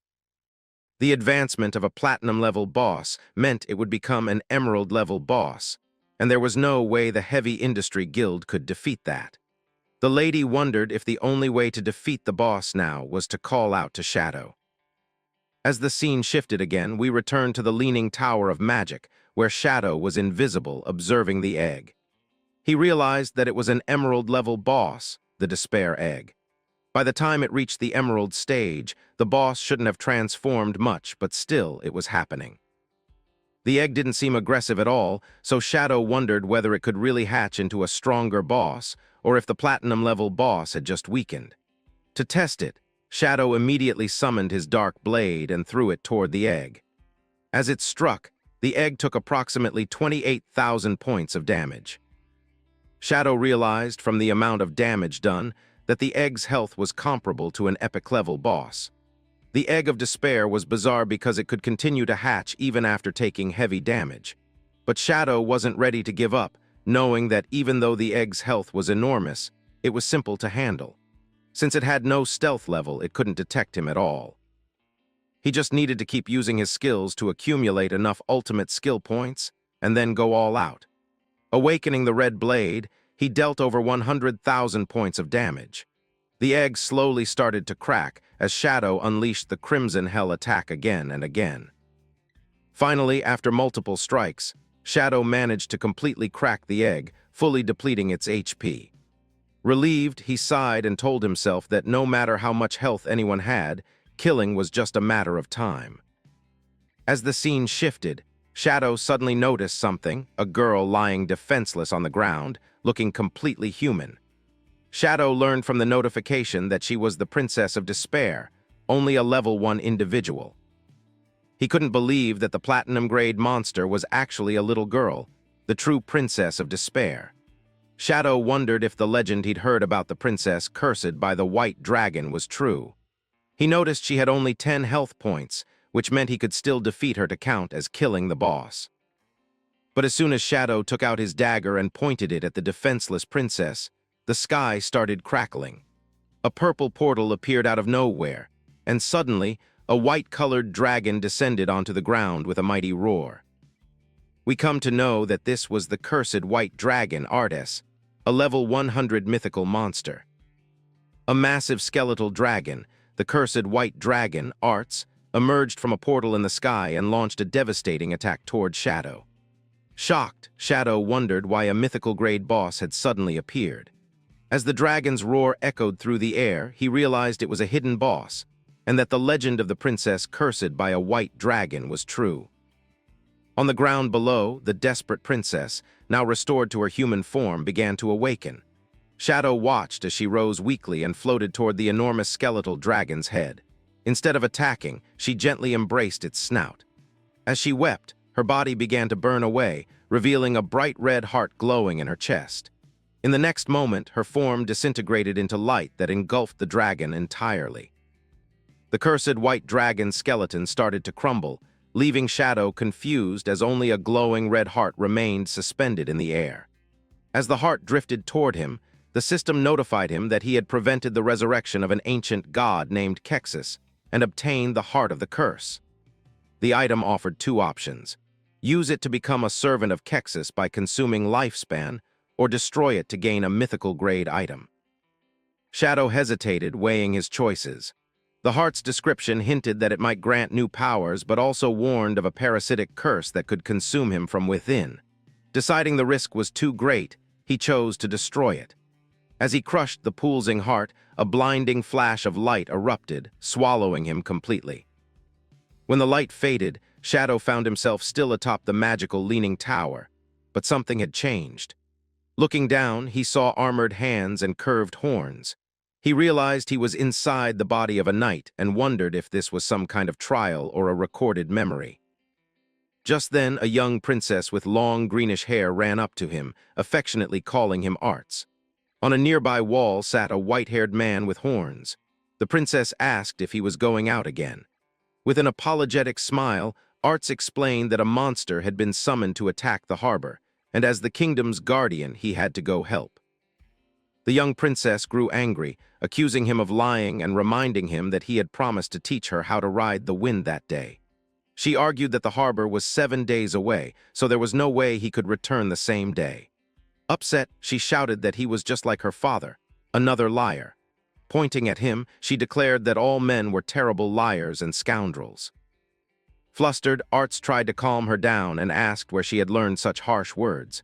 Then he presented a silver, scale-shaped object, calling it the Scale of Promise. He explained that anyone who broke a vow under its witness would lose their wings and never fly again. The princess blushed and refused it, exclaiming that she didn't want him to lose his wings. Arts reassured her with a gentle smile, promising that he wouldn't break his word and telling her not to underestimate his skill at riding the wind. Unfurling a pair of magnificent white wings, he spread them wide. The princess stared in awe, saying his transformation was always cool to watch. Before taking off, Arts promised to return for dinner and told her his 3 shadow guards would stay to keep her company. With that, he launched into the sky and disappeared beyond the clouds. As the princess waved after him, she clenched her fists with determination, saying that since he was working hard, she shouldn't fall behind either. She ordered the shadow guards to follow her, announcing that she would prepare ingredients for a grand dinner to welcome him back. At that moment, Shadow realized he was witnessing a memory sealed within the heart of the curse, a glimpse of the past shared between the princess and the white dragon. The scene shifted to show the princess spending the day with the shadow guards, happily picking mushrooms in the forest, meeting a strange rabbit and fishing by the lakeside, all within the kingdom with the magical leaning tower visible in the distance. Later, exhausted but proud, the princess laid out a grand feast she had prepared. She listed her strange creations, steamed rock, volcanic ash pizza, and said they were all Art's favorite dishes. She waited eagerly, expecting him to return soon, but as night fell, she dozed off at the table. An elderly attendant gently woke her, explaining that it was very late and time to rest. He pointed out that the food had gone cold. Startled, the princess asked where Arts was and why he hadn't returned yet. With a grave look, the attendant replied that reports from the front line indicated the battle was fierce, and General Arts would likely be delayed. The princess refused to believe the report, insisting that Ates, the kingdom's mighty guardian, could easily crush any enemy that dared to challenge him. But her attendant calmly explained the gravity of the situation, revealing that the enemy nation had sacrificed tens of thousands of lives to summon a monstrous being from the depths of the sea. He described a colossal creature, as large as a city, covered in writhing tentacles and countless eyes, so terrifying that even a glance could drive a person insane. Hearing this, the princess's confidence began to waver. For the first time, she feared that even someone as powerful as Ates might be in grave danger. Suddenly, her eyes widened in realization, and the small scale she kept as a token shattered in her hand. Panic surged through her as she understood what it meant. Ates had broken his promise to return before midnight. If he did not come back in time, he would lose his wings. In desperation, she grabbed her attendant, Scholar Lu Wen, and pleaded with him to take her to her father, the Dragon Knight, believing he might know a way to remove the curse tied to the scales. Ignoring Lu Wen's protests, she pulled him along, explaining that if Eights lost his wings mid-battle, he would be doomed. Bursting through the grand hall doors, she froze in disbelief at the sight of Eights standing there, completely unharmed. Calmly, he asked why she seemed so distressed. Overcome with relief, the princess ran to him and embraced him tightly, tears streaming down her face as she cried out that she was glad he was safe. Gently returning her embrace, Eights reassured her that he had promised to come back, and he would always keep that promise. Still clinging to him, the princess admitted she had been frightened after hearing how terrible the situation at the front lines was. Scholar Lu Wen then stepped forward and respectfully asked General Eights about the battle. With a confident smile, Eights replied that it had been difficult and took some effort, but the threat was eliminated and the army could handle the rest. Lu Wen praised him as the kingdom's true guardian. Feeling his hunger return, Eights glanced toward the feast laid out on the table and exclaimed that he was starving. He asked if the princess had prepared the food herself, and she proudly confirmed it, though she lamented that it was probably cold by now. Laughing, Eights began eating eagerly, saying that it didn't matter, it was still delicious. The princess fondly scolded him to eat slower before he choked, while Lu Wen watched them with a faint, knowing smile. Later, atop the magical leaning tower, Eights announced that it was time for the princess to learn how to ride the wind as he had promised. But the princess let out a loud yawn. When Eights asked if she was tired, she admitted that preparing his feast all day had exhausted her, suggesting they could practice tomorrow instead. Still wanting to fly, she sat down, hugged his leg, and begged him to transform into his true form so she could go for a short ride. Eights hesitated, reminding her that the king had forbidden him from taking her on such a dangerous activity. The princess frowned, tugging on his armor and complaining that he had returned too late after all her hard work. Calling him a heartless scoundrel, she glared at him until he sighed in defeat. He finally agreed, warning her not to tell the king or he would be in trouble. Her frustration immediately vanished, replaced by a bright smile. Eights closed his eyes, blue light swirling around him as his body began to transform. In a brilliant flash, he became a magnificent white dragon. The princess stared in awe at his shining scales and majestic wings. She gently touched his snout and softly told him to be careful. Green magic lifted her into the air, and she settled on Eights' head as he warned her to hold on tight. With a powerful beat of his wings, he soared into the night sky, the wind rushing past as they climbed higher and higher. From the tower below, Scholar Lu Wen and a shadow guard watched them disappear among the stars. The princess lay on Eights' back, gazing down at the glittering landscape beneath them. She whispered that the world looked beautiful from above, and Eights asked if she truly thought so. Smiling, she replied that it was incredibly beautiful. As they flew past a tall bell tower, she asked softly if he would protect this place forever. After a brief pause, he solemnly promised that he would. Soon after, she fell asleep on his back, whispering a quiet thank you before drifting off. The memory then shifted to Eights, gently placing the sleeping princess into bed, tucking her in with her teddy bear. After making sure she was comfortable, he looked at her one last time before quietly leaving and closing the door. Later, Eights met with the king, who noted his injuries and asked whether the monster he had fought was truly that formidable. Though clearly weary, Eights smiled and reassured him that his wounds were not fatal. He explained that he had already burned the creature to ashes with his dragon fire and only needed time to recover. But the king's expression remained serious. He confided that he suspected the enemy empire was performing a dark ritual and that a great wave of calamity was about to sweep across the continent. He warned that even Eights, as a dragon, would not be spared from what was coming. Standing resolute beneath the dark sky, Eights pledged his loyalty and vowed to follow the king's command. The scene then shifted again to a later time.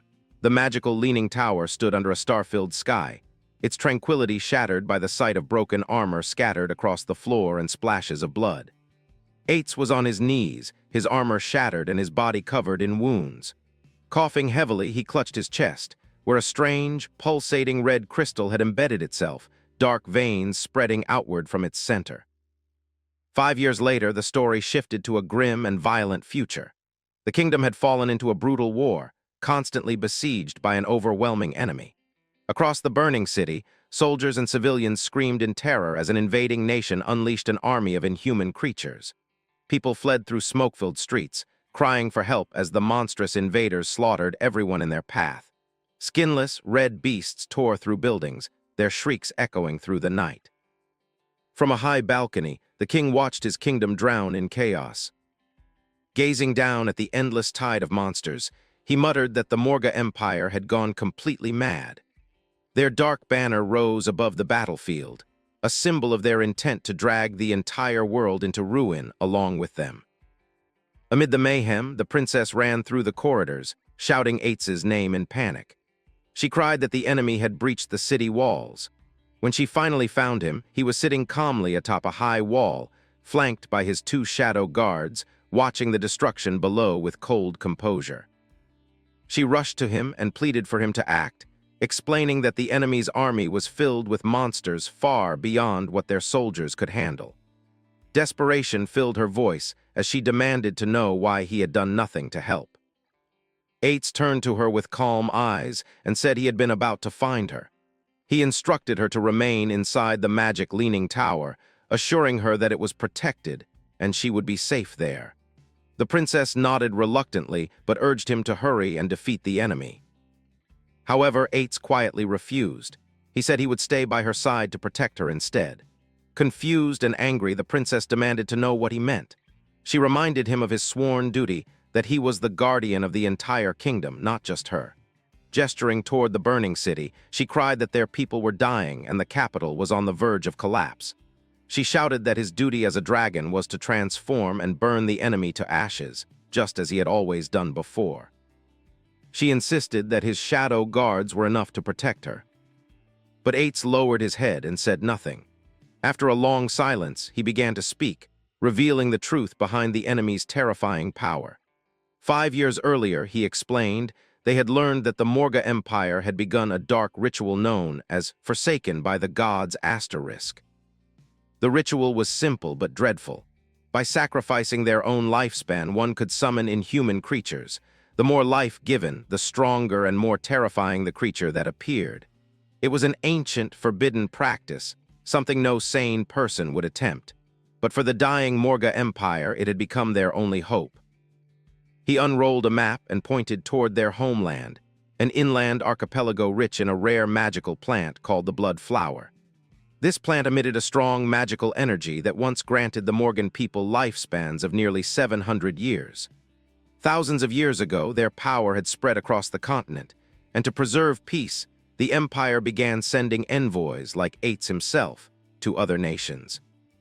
These envoys, bound by sacred contracts, lent their power to weaker kingdoms to maintain balance and prevent endless wars.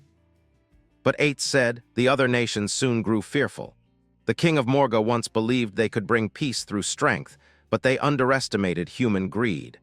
The other nations realized that the long-lived Morgans posed a threat greater than any army. Secretly, they reached an agreement. The Morga Empire had to be destroyed completely. What followed was an age of tragedy. Curses, diseases, and betrayal tore through the empire. Even their own envoys were turned against them. The other nations ravaged their lands, stealing everything of value until the blood flowers themselves withered and died. When the last petal fell, the empire lost all worth. Their enemies invaded without mercy, slaughtering every last Morgan they could find. All of it, Eitz said bitterly, had begun because of greed, because the world could not tolerate a nation blessed with something they could not possess. And so, in their final moments, the dying people of Morga turned to the forbidden ritual. In a chamber filled with bones, purple energy erupted as the ritual began not as salvation, but as a curse. Every Morgan was branded. Their lifespan began to burn away as monsters grew within their bodies, tearing free and taking their place. Those creatures knew only one command, to destroy humanity. Eitz ended his explanation and slowly turned toward the princess. His face was twisted with pain as he revealed the truth of the curse. When he lifted his head, the princess gasped. Grotesque red growths covered his once handsome features. With a bitter smile, he told her that he could no longer transform into a dragon. If he changed now, he would only become one of those monsters. The princess stood frozen, trembling as she whispered his name. She asked how this could have happened. Eights looked down, his voice low and sorrowful. He revealed the final truth. The people of Morga were not ordinary humans. They were the dragon race, the same beings humans had once called guardians of the kingdom. The princess stared at him in disbelief, her mind struggling to accept what she was hearing.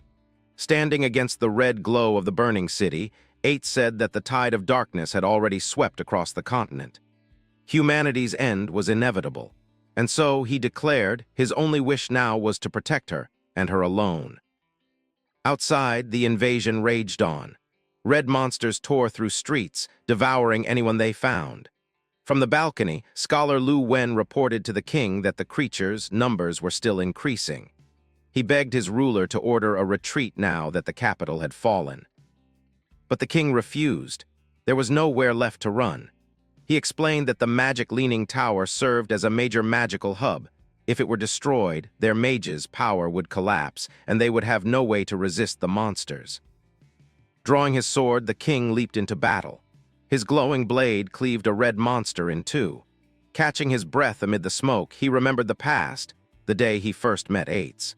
They had looked the same age then, though Eights was already 100 years old, barely an adult by his race's measure. As he fought, he recalled the years they had shared, fighting side by side, drinking together, bound by trust. But now, as purple energy struck the ground beside him, he thought of how things had changed. Time had aged him, but Eights remained unchanging. Their bond had fractured, their understanding lost. The king sighed as he realized that Eights could never truly understand humanity, and humans could never truly understand Eights. Standing amidst fire and ruin, his thoughts drifted to his daughter's birth. He remembered Eights gently holding the newborn princess, both of them smiling in joy. It had been a rare, pure moment of hope. Then the shadow of a massive monster fell over him. A creature with glowing purple eyes formed a sphere of blue energy between its claws. The king looked up, calm and resigned. As the blast struck, his body vanished in the blinding light, his last thought one of regret that he had been wrong about everything. A tremendous explosion tore through the castle, marking the king's end. From the magic leaning tower, the princess saw the blast in the distance and screamed. Eights, beside her, simply said that the capital had fallen and the monsters would come for them next. Moments later, dark-winged beasts swarmed toward the tower. A shadow guard shouted a warning as they slammed into the shimmering blue barrier surrounding it. Eights assured the princess that the tower's barrier was powerful and would not easily break. Then, through the smoke, an injured scholar Lu Wen appeared on the wall. The princess cried out his name in shock. Leaning heavily on his staff, the old man said he had come on the king's orders to escort her away. She rushed to him, horrified by his injuries, but he insisted there was no time. Eights agreed to the plan and said he would use his wind magic to send them to a safe place. When he asked if their contacts were ready, Lu Wen nodded, but hesitated. With a heavy heart, he delivered the news. The king had fallen. The princess froze, her eyes wide in disbelief. Lu Wen explained that her father's final command was for her to flee to a neighboring nation for safety. Trembling, she asked if Eights would go with them. Eights smiled faintly and shook his head. He said there was nowhere for him to go. The monsters below were his own people, the Morga. To humans, he was the enemy. No matter where he fled, he would be hunted. Kneeling at the edge of the wall, he looked out at the horde below and accepted his fate. He declared that a knight's resting place became a dragon's tomb, and this was where he belonged. He vowed to remain and protect it until the last of his lifespan faded away. The princess's sorrow turned to fierce resolve. Using her wind magic, she broke free from Lu Wen's grasp and leapt toward Eights. Landing before him, she declared that if he chose to stay, then she would too. She would become his dragon knight and protect their home by his side. She proudly claimed her wind-riding skills were perfected and asked how they could form their contract. Eights stared at her in shock, moved by her unshakable loyalty. Taking her hand in his, he smiled sadly and presented the silver scale of promise, saying it would serve as their contract, just like before. The princess beamed with joy and began to seal the pact, vowing that they would be together forever. But before she could finish, Eights quietly completed the words himself. Their promise was to never see each other again. Her smile vanished as she stared at him in disbelief. Before she could react, Eights unleashed a powerful gust of wind, sending her and Scholar Lu Wen hurtling away through the air. As she screamed his name, Eights called after her that her place was not in a dragon's tomb. Then the scene turned horrifying. Scholar Lu Wen's eyes suddenly glowed red, and without warning he plunged his hand into the princess's chest, tearing out her still-beating heart. As she collapsed in shock, he whispered coldly that she did have a place among humans. Eights watched in horror as the scholar's face twisted with monstrous red growths. Moments later, a grotesque tentacled creature burst from his body, devouring the princess's heart in one swift motion. The monster laughed cruelly, mocking Eights as it feasted. It taunted him, saying the heart had been delicious and asking if this was fitting revenge, for the time Eights had burned it with his dragon flames long ago. The creature was laughing intensely while asking the white dragon Arts if killing the one he loved was enough to avenge his burning grudge. We see that the butler had turned into the same octopus that Arts had defeated, and while grabbing the princess's heart, he smashed it into pieces without any mercy. The shadow guards of Arts immediately attacked the octopus and slashed the now-turned butler into small, bite-sized pieces, which are nowadays used as a fried octopus dish. But the creature was only laughing, knowing that his revenge was completed. The shadow guard was somehow able to grab the princess away, but it was too late, as he looked and saw that the princess was crying. While the octopus monster just told the white dragon that he was arrogant, because the meager lifespans that were sacrificed by the now-turned monsters and the dragon race had only summoned the tip of the iceberg of the octopus's body. And the creature's current form was merely 1 in 10,000 of his real white mountain body. And as the monster's seed had already been scattered, they will parasitize everything and everyone, feeding on lifespan. And when the time would be right, they will break out of their shells, just like how they did for the butler, helping him take revenge. The vengeful monsters that the dragon kind was going to become would sweep the world of lifespans, and even Arts was now trapped in the curse, liable to become one of the monsters at any moment. And even Arts' love, his beloved princess, would eventually meet utterly tragic end. And the white dragon would be powerless against this, even after becoming the monster that killed the princess with his own hands. We see that Arts was transforming slowly into a wild monster, while the octopus monster kept telling him that he hated his own powerlessness and hated we humans, who were the ones who caused all this. The monster told Arts that he could sense hatred, regret, sadness, anger, despair, everything filling the dragon's heart, and they were intense but wonderful emotions. But still, the ancient monster was sure that he could change everything. He said he could hear violent tremors within the heart of the dragon, explaining that he was the Chuhulu, an ancient one of this world and an omnipotent god. He knew that he could not only help Arts repel the monsters and protect the kingdom, but also revive the princess so the dragon would never be alone. And all it took for the dragon to do was to make a deal with the ancient monster. Chuhulu wanted the dragon's heart, and that was all he desired, and Arts was listening to everything, wondering though what he should do. The monster gave Arts options.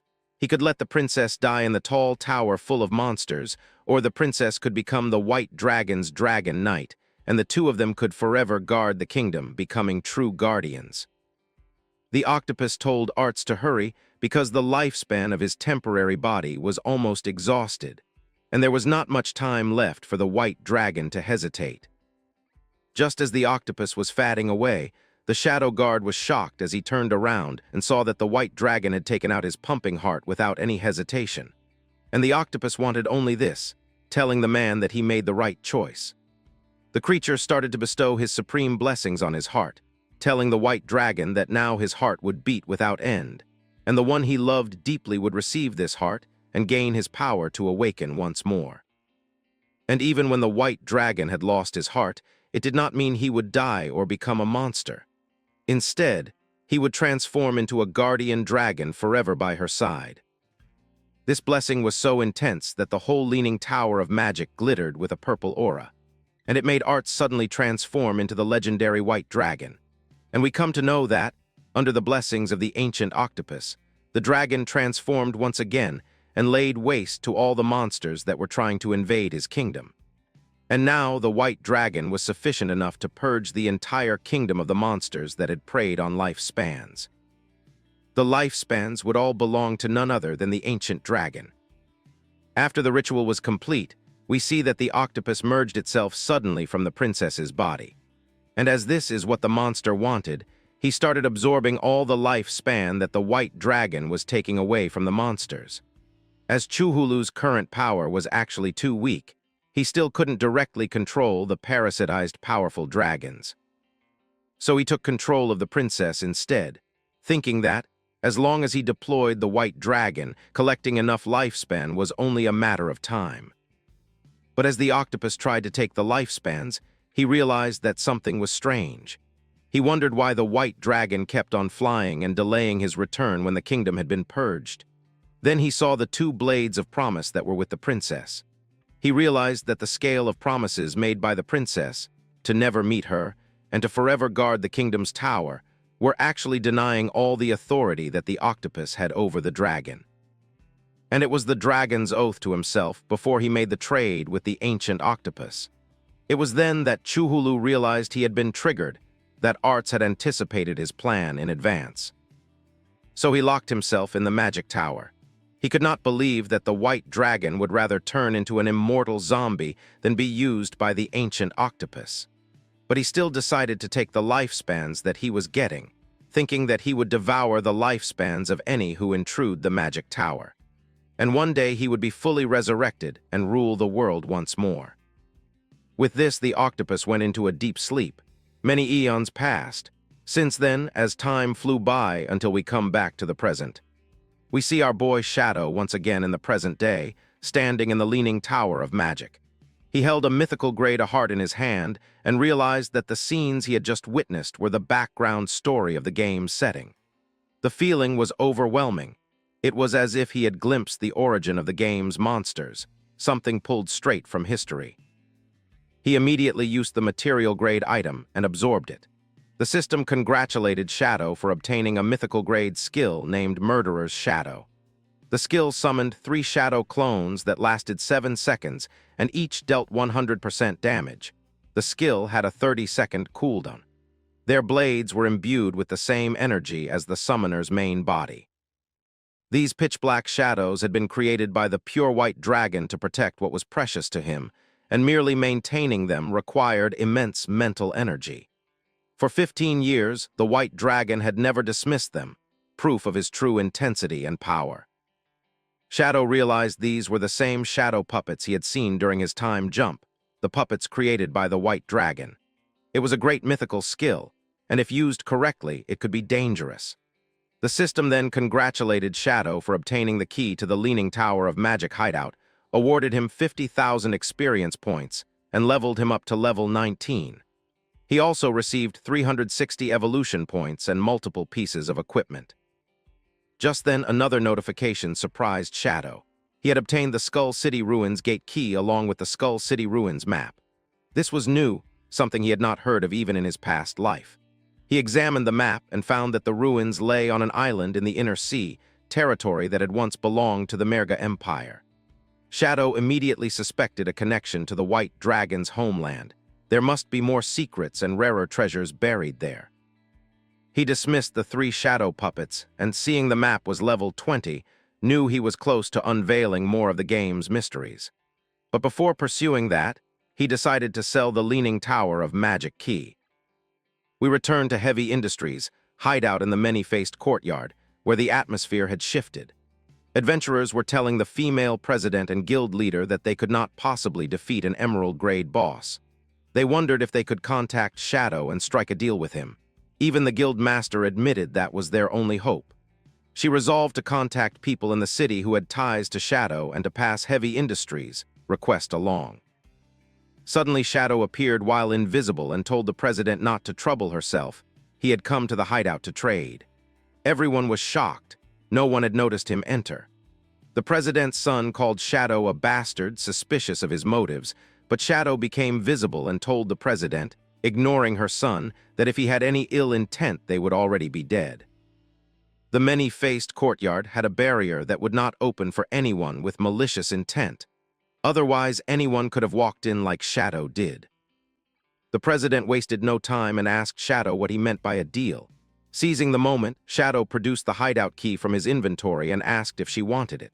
The president's son and the adventurers were stunned. If Shadow had the hideout key, he must have slain an emerald-level boss effortlessly. The president demanded it at any cost and asked Shadow to name his price. Shadow repeated his previous demand, 1,000 years of tradable lifespan. The president agreed. The son, arrogant as ever, spat that Shadow was despicable and had planned everything. He accused Shadow of destroying the portal to block reinforcements, causing their annihilation, and now pretending to be benevolent while extorting them for 1,000 years. He declared he had never seen such a villain. The president immediately scolded her son and told him to shut up and leave, but he persisted, claiming the key originally belonged to them and they would not pay such a high price for it. Shadow decided to toy with him and asked what he wanted. Overconfident, the son demanded that Shadow hand over the hideout key and also pay them a few hundred years of lifespan as compensation. Then they would relent. Shadow laughed and told the president that she had a good son, deciding to do it his way. His expression then turned serious as he told the lady that he now needed 1,800 years, not a single day less. At first, the son smiled, not realizing what he had just done. The president, however, was fuming, wondering why she hadn't made her husband wear protection that day. Even the son began to sense something was wrong and asked Shadow what he meant. Shadow calmly laughed and told everyone that he had entered the hideout with full intention to do business with the Heavy Industries Guild. But the one representing the guild had just cursed at him, when Shadow hadn't even laid a hand on them. Now, there would be no discounts on the price anymore. The new price was 1,800 years for the hideout key. Hearing this, the president immediately smacked her son away. She called for her niece, ordering her to take the brat and leave, and not to return until told otherwise. The niece agreed, but the son remained arrogant, still insisting he was right and wondering why he was being hit. The president immediately apologized to Shadow, admitting that she hadn't disciplined her child well and asking him to excuse his behavior. But when she tried to negotiate the original price, Shadow denied her, repeating firmly that the price was now 1,800 years and that he wouldn't say it again.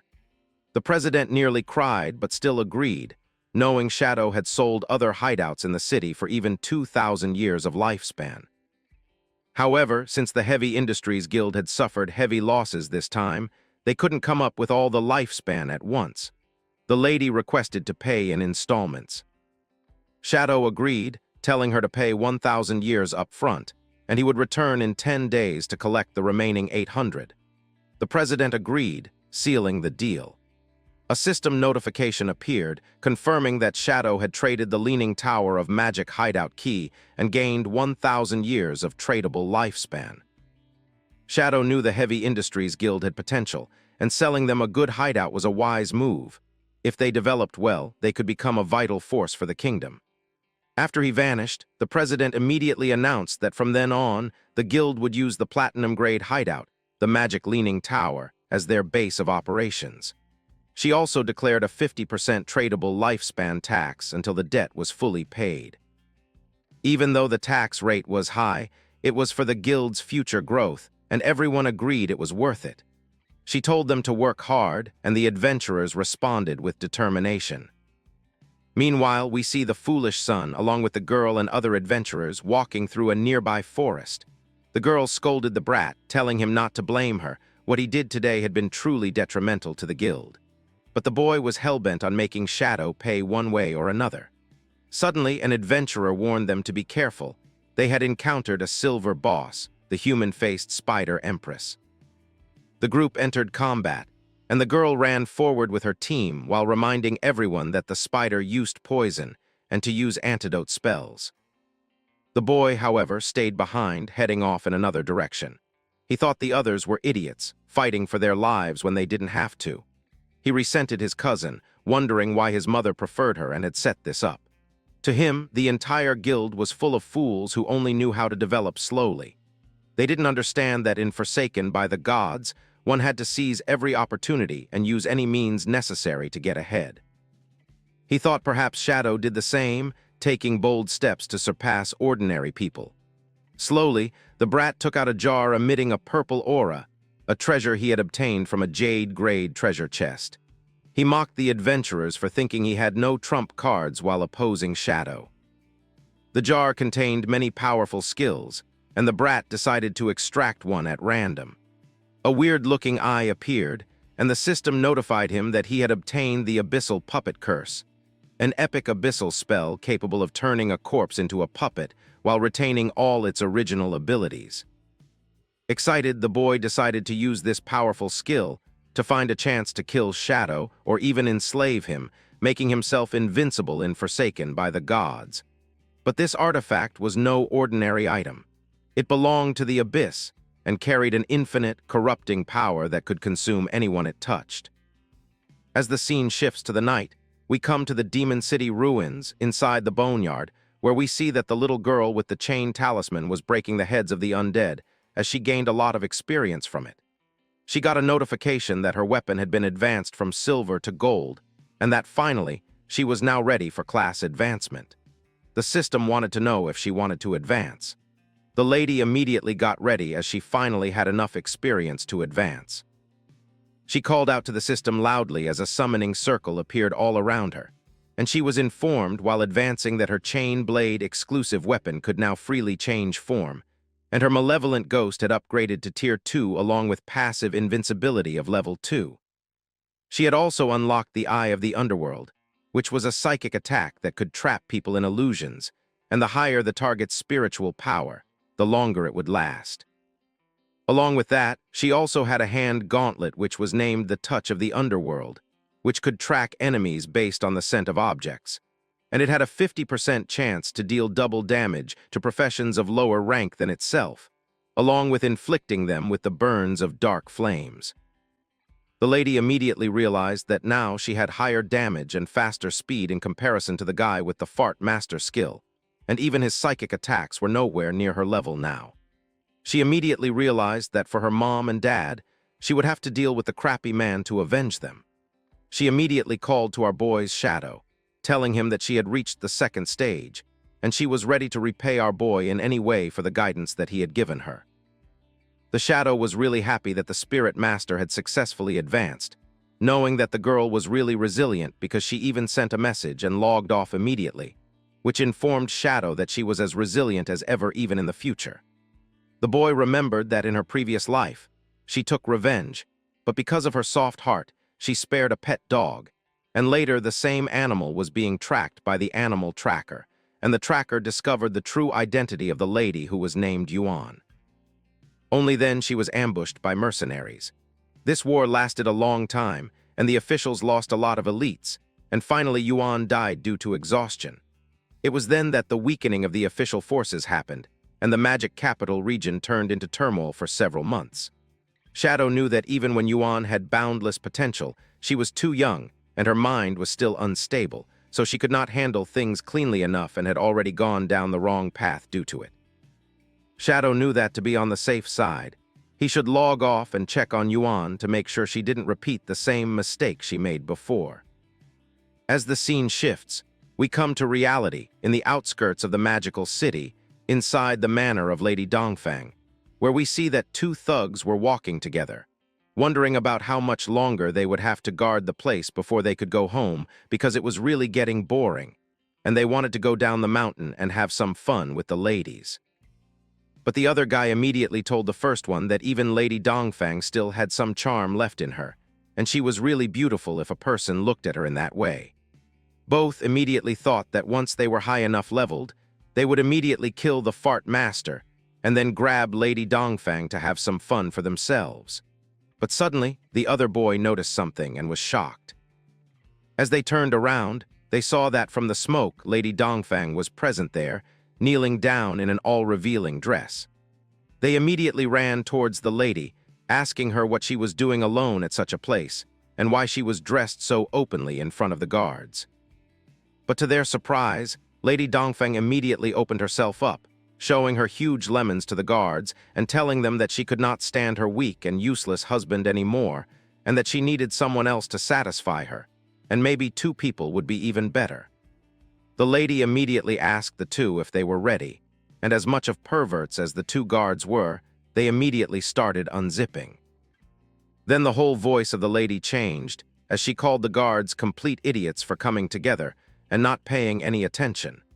Before the men could even process anything, their heads were completely torn off by Yuan's chain talisman, and we see that it was all part of an illusion which was created by the newfound powers of the lady.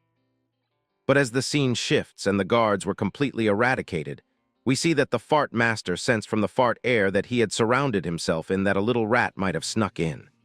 We see that as Yuan got inside, she was completely invisible, or at least she thought she was, before the fart master grabbed her by the neck and slammed her onto the ground with insane speed with his farting missile slam.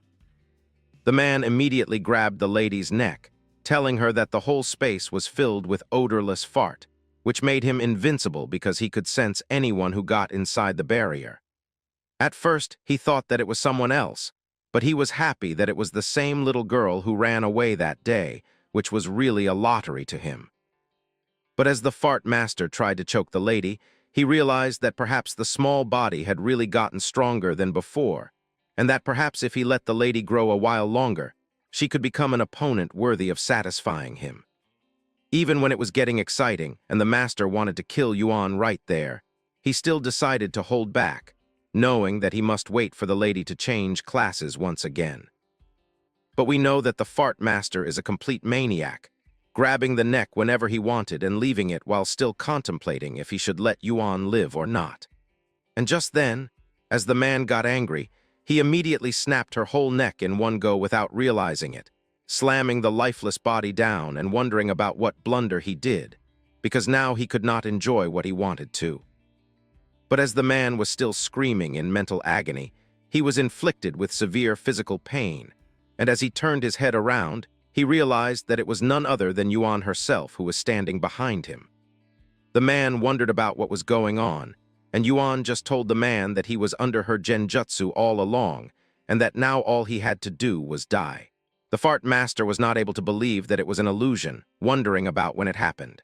But he knew one thing, that hyping the video up would really help the channel, so please do consider it if you liked this video. Yuan informed the fart master that the moment he looked into her eyes, he was already dead because he was in the lady's genjutsu. The man realized that he was not the one who caught the little lady, but instead, he was the one who was trapped. Knowing that he had lost, the psychotic fart master was just laughing, complimenting the lady for being a worthy opponent. But suddenly, we see that Lady Fang was out again, opening her windows and wondering about what the commotion going on outside was. She thought that it was done by the guards, screaming at them and insulting them for not letting her sleep in peace, threatening them that she was going to fire all of them. But as she noticed finally that the fart master was gone and was lying lifeless, she screamed, realizing that they had an intruder and someone should help her immediately. Each and every guard inside the mansion started circling around the lady, and every parameter of the manor was filled with guards who were ready to search for the intruders. But suddenly, we see that the lady's son Tian woke up due to it and wondered about what had happened. The lady explained to her son that enemies had come knocking once again, and that he should not run around as she would contact her husband right away. But the boy innocently told his mom not to be afraid because he was 18 and he was a professional, getting ready to protect his mom if the need arose. Hearing that, the lady sat down and hugged her son, telling him that she had been touched, and that if only his good-for-nothing dad was half as good as him, they would have been safe. But then we see something quite naughty going on between the duo, which should not be explained for being in the guidelines. The lady immediately left, and their door shattered, broken, as multiple guards lay lifeless. The lady wondered about how it had happened and how it was possible, at first thinking that it must have been the shadow, wondering if the boy knew about their plan. But as Yuan was invisible, she immediately appeared behind the lady and asked her about what plan it was. As the girl was still invisible, the lady turned around, asking her about who she was, thinking that as they had no grudge against her, there was no reason for her to attack them at all. Hearing that, the girl calmly undid her invisibility, asking Fang if she did not recognize the lady anymore. Then wrath took over Yuan's mind as her eyes turned crimson, and she told the lady to open her eyes and look closely, as then she would come to know who the girl really was. Even at first glance, Dong Fang immediately realized that she was the daughter of the man she killed, wondering about how the girl was still alive. But before she got the answer, the chain talisman pierced through her chest, splattering blood all around, while the girl told her to die because she was a complete demon reincarnate. The lady started screaming, and Yuan screamed even louder, telling the lady that she should repent for killing her parents and that now Yuan was going to make the lady suffer in front of her own son. Even when Dong Fang told Yuan not to do it in front of him, the girl was not stopping. Finally, Dong Fang admitted defeat and had only one request, that the girl should not hurt her son. But this angered the girl even more as she pierced through the chest of the lady once again, asking her what right she had to negotiate with Yuan, and if she ever knew what she was doing. But Nam Gong continued that this was their grudge and her son was innocent. Hearing that frustrated Yuan so much that she started crying and screamed at the lady to shut up, asking her if when she killed the girl's parents, did she ever think that another day like this would come where she would be the prey. But the girl did not even wait for the answer from the lady, immediately summoning multiple spikes and making the body lifeless without any mercy. Meanwhile, we see that the lady's son and their pet dog were looking at everything, wondering about what was going on. And Yuan turned towards them with anger and killing intent, but we see that she started going away while the lady's body was left there lifeless. But just then, we see that the dog started barking, and slowly but surely, the boy behind Yuan was laughing, talking to himself slowly that he had enough of his mom's endless control for a long time, and that he would really like to thank Yuan for whatever she did. But then, he told his pet dog that for today, they were going to have a young girl's meet, and as soon as this sentence was finished, we see that Yuan was being encircled by multiple individuals who were looking like undead. And as the scene shifts, we see that they were being controlled by none other than the son Tian himself, who was even controlling his own mother, telling her to catch the girl alive because he wanted to have some fun with her. It was then that Yuan realized that the boy had the profession of undead lick, and their psychic powers allowed them to control combat-ready undead, as they were completely enhanced along with possessing all the abilities that they had in their living life. The impact of the undead attack was so much that the girl flew over the mansion, breaking all the glasses and causing such a ruckus as she fell down to the ground and coughed out a lot of blood. But all the undead were still ready to attack her and finish her without any delay. But before that could happen, each and every undead was down on the ground once again, as if the control over them was finished. And as the girl turned around, she saw a hand coming out from all the dust and smoke as the voice told her that mercy for her enemies would be cruel for herself. We see that it was none other than Fang himself, who was in his original form in reality as he came to save Yuan, and he had massacred both the boy and his pet. The ghost lady lay on the shattered floor, staring up through the broken window at the figure who had intervened on her behalf. Still trembling and unsure of her savior's identity, she managed to ask who he was.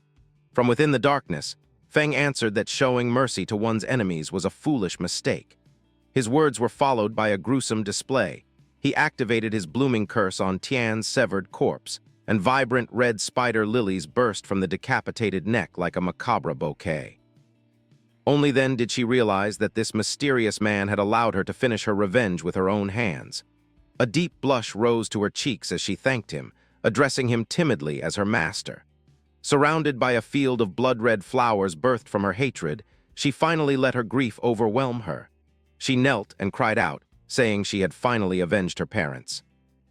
As the blossoms fed on lingering energy, a system notification displayed that 788 years of tradable lifespan had been absorbed. Feng approached her quietly and asked what she planned to do now that her vengeance was complete. Lost and empty, she admitted she didn't know. The thought of dying and reuniting with her parents crossed her mind. Feng rebuked the idea sharply, saying that revenge always left behind nothing but a hollow void, and anyone seeking it should be prepared for the aftermath. If she intended to drown herself in despair, then there was nothing more he could say. But before she collapsed into hopelessness, he wanted her to understand one thing. He revealed a vision of the game world, its vastness, its secrets, and the countless hidden possibilities scattered throughout it.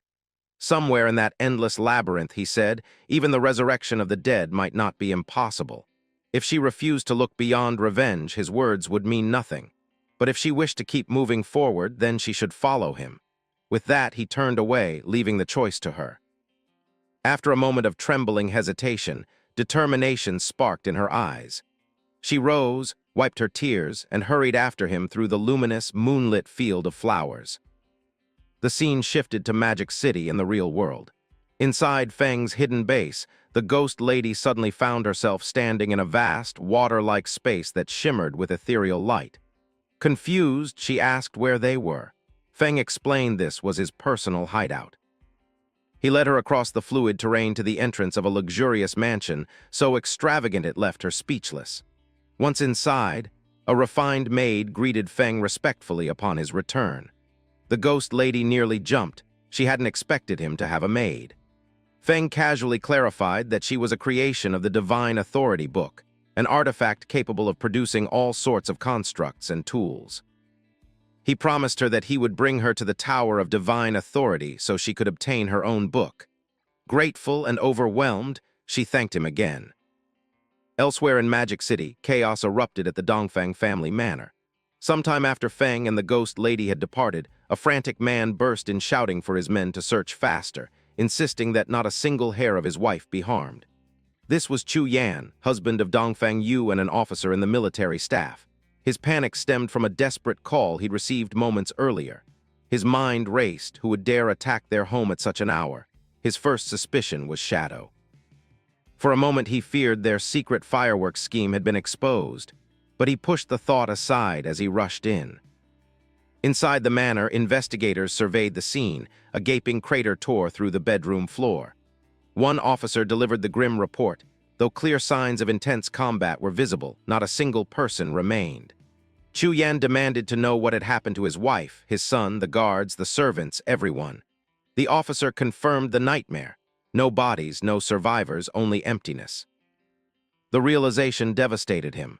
He staggered backward, choking on disbelief as the truth sank in. His grief twisted into fury as he screamed that Shadow had slaughtered his family. He ordered an immediate warrant for the man's capture. Lady Officer Lin, who had been observing quietly, stepped forward and asked what made him so certain. He snapped that Shadow had already wiped out his wife's family, the Dongfangs. Lin remained unmoved, pointing out there had been no evidence connecting Shadow to that case either. She questioned if Chu Yan perhaps knew more than he claimed. Maybe his family had provoked Shadow and now faced retribution. Her words struck the one nerve he didn't want touched, and he reacted with rage, accusing her of overstepping by interrogating a military officer. Lin calmly replied that intimidation held no weight with her.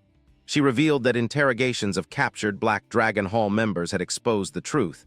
They had admitted that Chu Yan had hired them to attack Shadow's hideout. They also confessed to a scheme involving a fireworks factory rigged to explode, intended to kill Shadow. Originally, authorities planned to apprehend everyone at the factory, but with Dongfang Yu now vanished, she was officially classified as a fugitive. Lin then charged Chu Yan with abusing his position and conspiring in a terrorist act, ordering the officers to detain him. He thrashed wildly as two men seized him, demanding to know how they dared to arrest him and accusing Lin of cooperating with a garbage guild. She replied coldly that status did not place anyone above justice.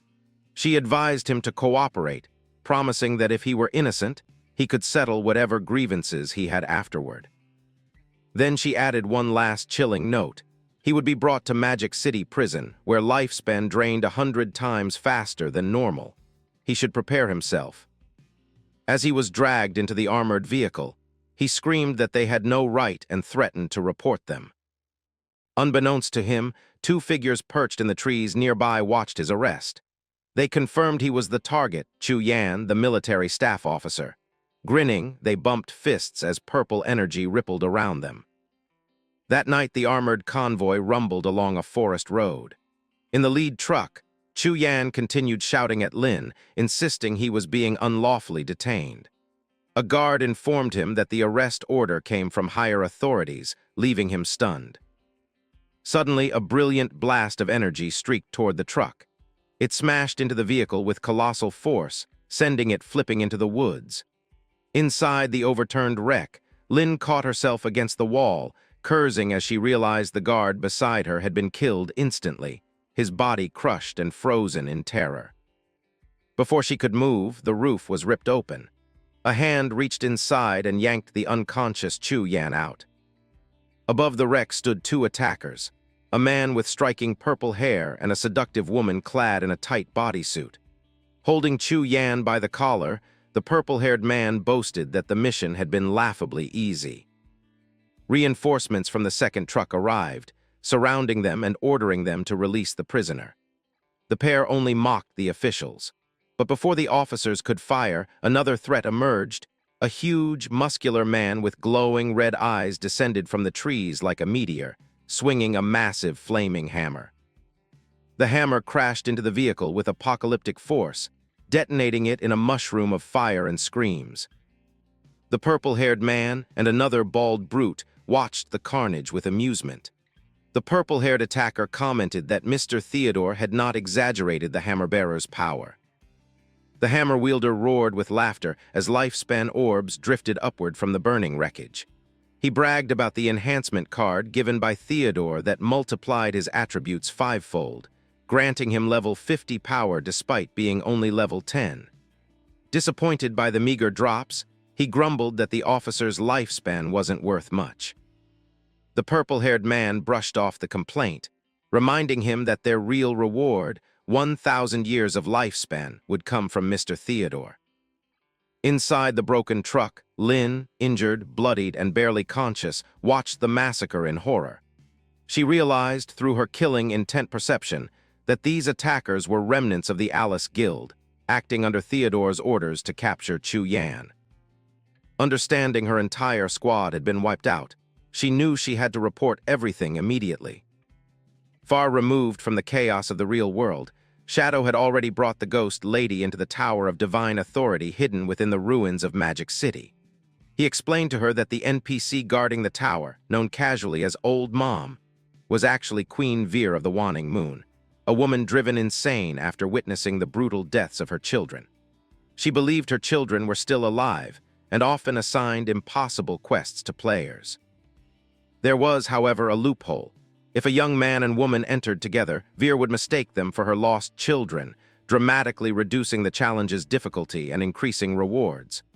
Shadow warned the ghost lady that the instant they entered, she had to address the NPC as Mom, which was why players called her Old Mom. Her task was simply to act convincingly while he handled everything else. Nervously, she agreed. As they walked through the glowing doorway, a luminous path led them to Veer, who floated in a star-speckled realm. When she saw them, tears of joy streamed down her face as she welcomed her children home and asked if they had returned for the Divine Authority book. Shadow confirmed it with perfect composure, calling her Mother. The ghost lady, embracing her role, broke into tears of her own, telling Veer how much she had missed her. Overwhelmed by emotion, Veer said she wished she could give them the book outright, but rules demanded they pass a trial. She summoned her avatar, a massive Jade Tier level 20 manifestation, and informed them they needed to defeat it first. A system prompt confirmed they had received Mother's Blessing, increasing all stats by 20%. The ghost lady braced herself for a brutal fight, only for 3 shadowy silhouettes to suddenly materialize around the avatar. These were the clones generated by Shadow's Shadow of Sorrow skill. In a blur of terrifying speed, the clones unleashed a barrage of slashes that inflicted hundreds of thousands of damage, erasing the avatar in a single instant. The system announced their victory before she even fully understood what had happened. Stunned beyond belief, she stared wide-eyed at the spot where the boss had stood, struggling to comprehend how it had been annihilated instantly, and how 3 identical shadows had appeared out of nowhere. Shadow cut down another puppet with a clean night slash, and the ghost lady froze as she realized this was the second clone he had erased instantly. She stared at the fatting fragments, trying to figure out how he could obliterate 2 powerful copies so effortlessly, and what kind of skill carried that level of force. Before she could gather her thoughts, the NPC descended toward them, the one players lovingly called Mom. She drifted down with a warm smile and addressed them as if they were her long-lost children, calling Shadow Alan and the ghost lady Anna, telling them they had grown so strong, especially little Anna, who had grown into a big girl now. Then, as though she were gifting treasures to her own child, Weir produced 9 divine tomes and placed them in the ghost lady's arms, telling her to take them and use them to shape her future. The gesture hit the ghost lady hard. It reminded her so painfully of her real mother that she threw her arms around the NPC and began crying into her shoulder.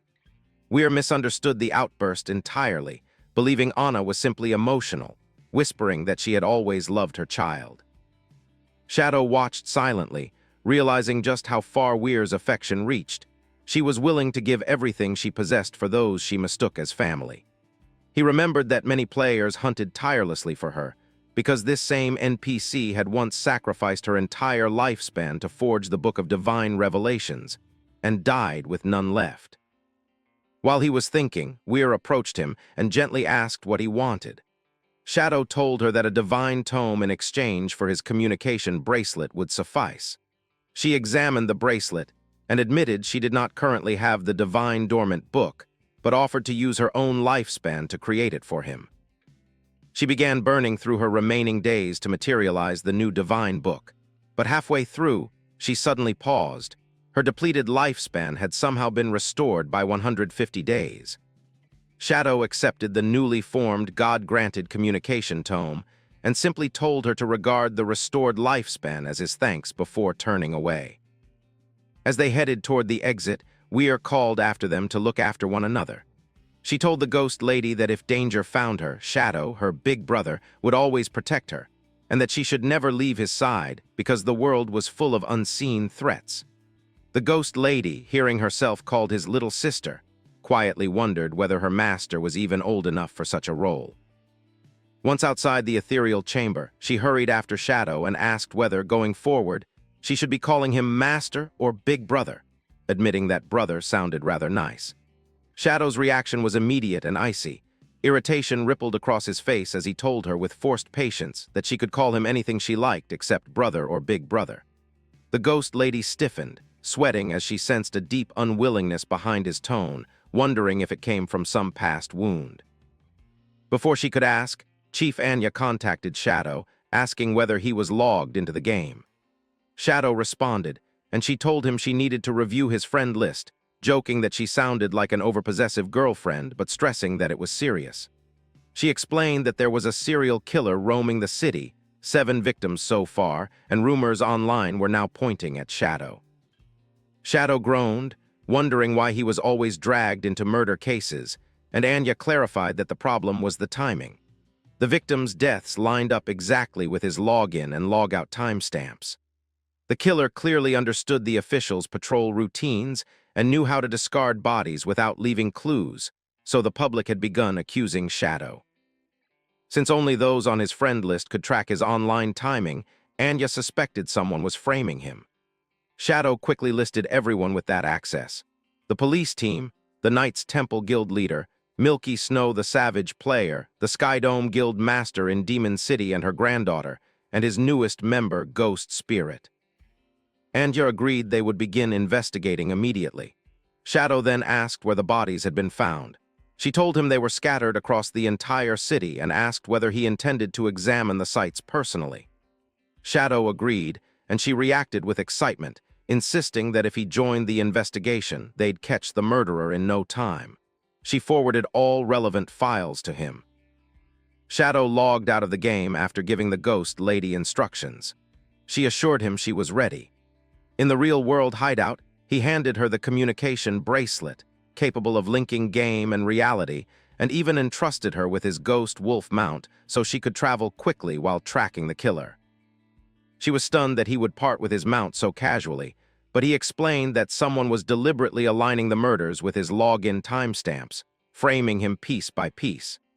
After reviewing his friend list, he was convinced none of them were responsible. That meant the leak came from inside the official's organization, where someone had access to his records. And this was where her power mattered. With her touch of the underworld's skill, She could follow auras and trace objects better than anyone he knew. He told her that she had been with him long enough to be ready for a mission like this and asked her to find the real murderer. Determined not to disappoint him, she promised she would uncover the truth and clear his name. When the scene shifts, we arrive at a dimly lit hotel in the demon capital. The purple-haired man who had earlier shouted for Mr. Theodore now escorted Chu Yan inside like a prized item. A cold-eyed woman evaluated the prisoner from the side while the purple-haired man handed him over. Theodore welcomed them, addressing the man as Tony and casually praising him for completing his task. The sound of Theodore's voice made Chu Yan stiffen. Recognition hit him instantly. This was the same man from the embassy gathering. The bald man in the room turned around while lighting a cigar, amused that Chu Yan remembered him so clearly. He said they had once enjoyed a pleasant chat at that party, and that he simply couldn't bear to see Chu Yan treated unfairly, so he had gathered a few friends to retrieve him. Chu Yan's face turned pale. Now he was certain. This Theodore truly was the same person from the embassy, but the people surrounding him were all known fugitives tied to Chen Shishi's case. He couldn't tell whether Theodore planned to take down Shadow, target the authorities, or eliminate both. But Theodore only smiled at his panic, remarking that to him there was hardly any distinction. After all, the government and Shadow were essentially collaborating now. That comment made Chu Yan explode with frustration. He ranted that his wife and child had died horribly, yet the police refused to issue a warrant for Shadow. Instead, he, an official military advisor, was the one they wanted to imprison. And knowing Theodore's nature, Chu Yan understood very well that the man hadn't saved him out of kindness. There had to be a job waiting for him. The bald man cut through his outburst, asking Chu Yan directly what his profession was. The moment the question landed, Chu Yan suddenly began laughing with manic pride. Of course, this was why they wanted him. He was the only hidden-class Feng Shui master in the entire game. His first ability, Yin-Yang Harmony, released an aura that distorted enemy emotions and granted him amplified damage against spirits and monsters.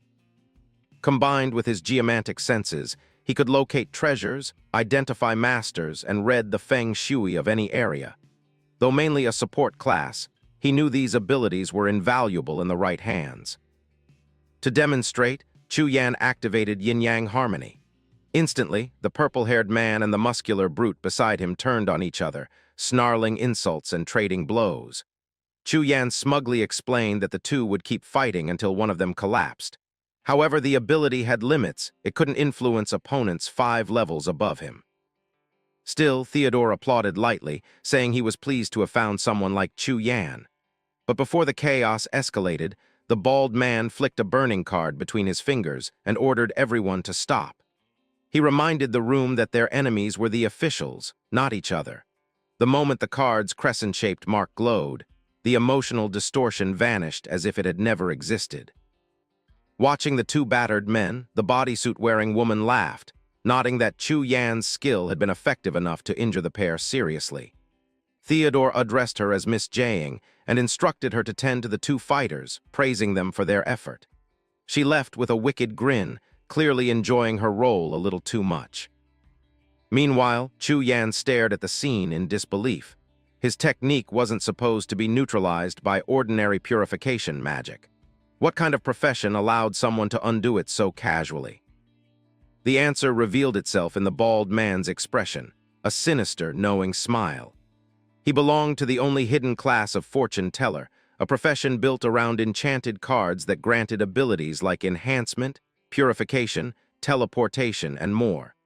And each card, no matter how outrageous its effect, worked flawlessly the moment he used it. Back in the real world, the ghost lady raced through the city astride Shadow's ghost wolf mount. Her skill traced lingering auras through the streets until she finally caught the direction the serial killers had fled. The moment the trail became clear, she and the wolf shot forward like a streak of gray light. Meanwhile, the scene shifted to Feng's old apartment complex. Multiple lights glimmered in the hallway when a knock sounded at the door, and the dumb sister rushed over to open it. She lit up instantly when she recognized her friend Yan Yan standing there. Yan Yan waved with her usual bright smile, and the sister immediately began chattering about her plan to sell her brother's house to earn some quick money. She explained that Yan Yan had already arranged a buyer, though the buyer was actually a suspicious-looking man hovering behind her. Yan Yan corrected her gently, saying the man wasn't a buyer but a fortune teller who had agreed to help locate her missing brother. The man introduced himself as Ren, his manner polished and confident.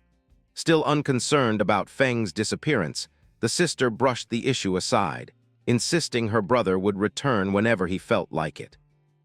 Yan Yan reminded her that she herself would be moving out soon to join her guild at the new platinum rank hideout, the Sanctuary, recently approved by the city officials. If the sister didn't find her brother now, she would be living alone in that apartment. The dumb sister exploded in a dramatic wail, demanding to know why her friend was leaving her. Yan Yan explained patiently that her guild had to relocate together, and she couldn't stay behind. Even so, she assured her that Ren's divination was reputable, and that he would definitely track down her brother. She also suggested one last thing: if the dumb sister reached out to Fang politely, he would certainly help her immediately, because he was still her real brother, unlike Shadow, who was merely an outsider she occasionally spotted outside the hideout gate. But the sister stubbornly refused. Besides, she imagined she might be recruited into Shadow's guild soon, which would allow her to both secure protection and enact her revenge. Yan Yan could only sigh before heading out, urging her one last time to reconsider. After her friend left, Ren turned his attention to the sister and asked whether she had anything her brother used frequently, something he could rely on for precise divination. She claimed she didn't need his services at all, but Ren brushed aside her protests and stepped inside. When he learned that both siblings had lived in the same apartment, he said that was sufficient for his technique. She stood frozen in confusion, wondering why he refused to listen, but Ren was already pulling out a divination card. He cheerfully announced he would tell her fortune for free. Whether she liked the result or not didn't matter, she could observe for herself. As the card floated glowing faintly, an omen appeared, the star god's sign. According to the reading, a man in black lay silently in the depths of the sea.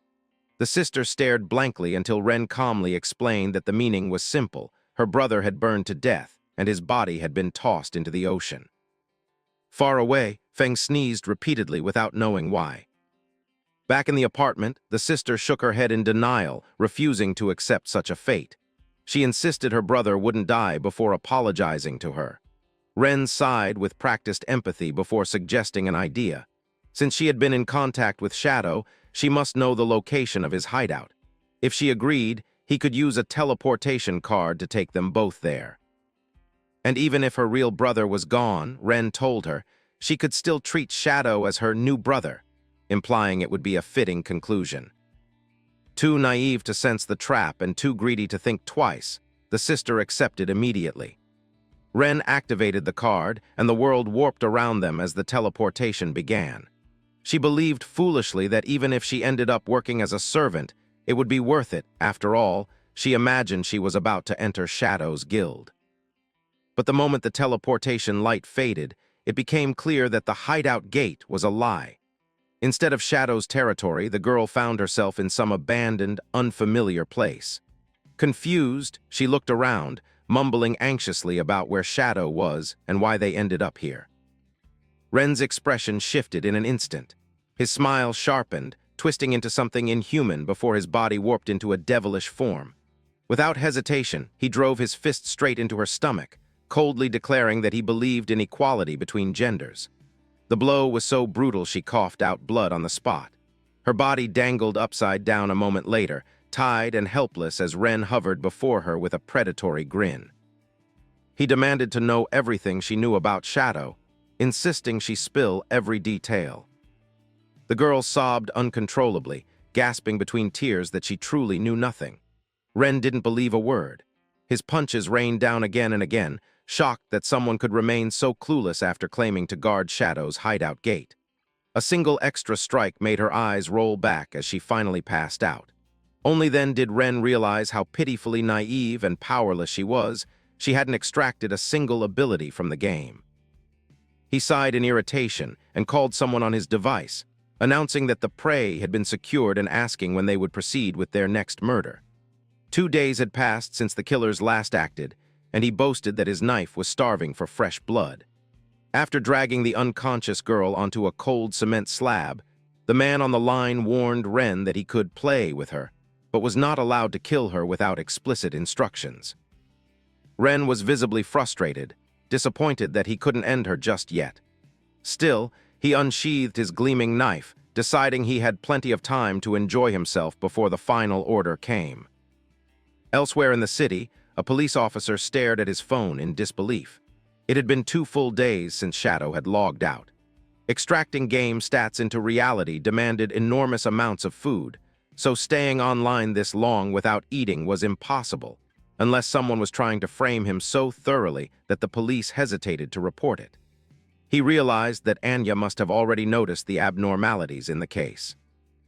The officer, the same man Shadow had humiliated in front of his colleagues, grinned with petty satisfaction.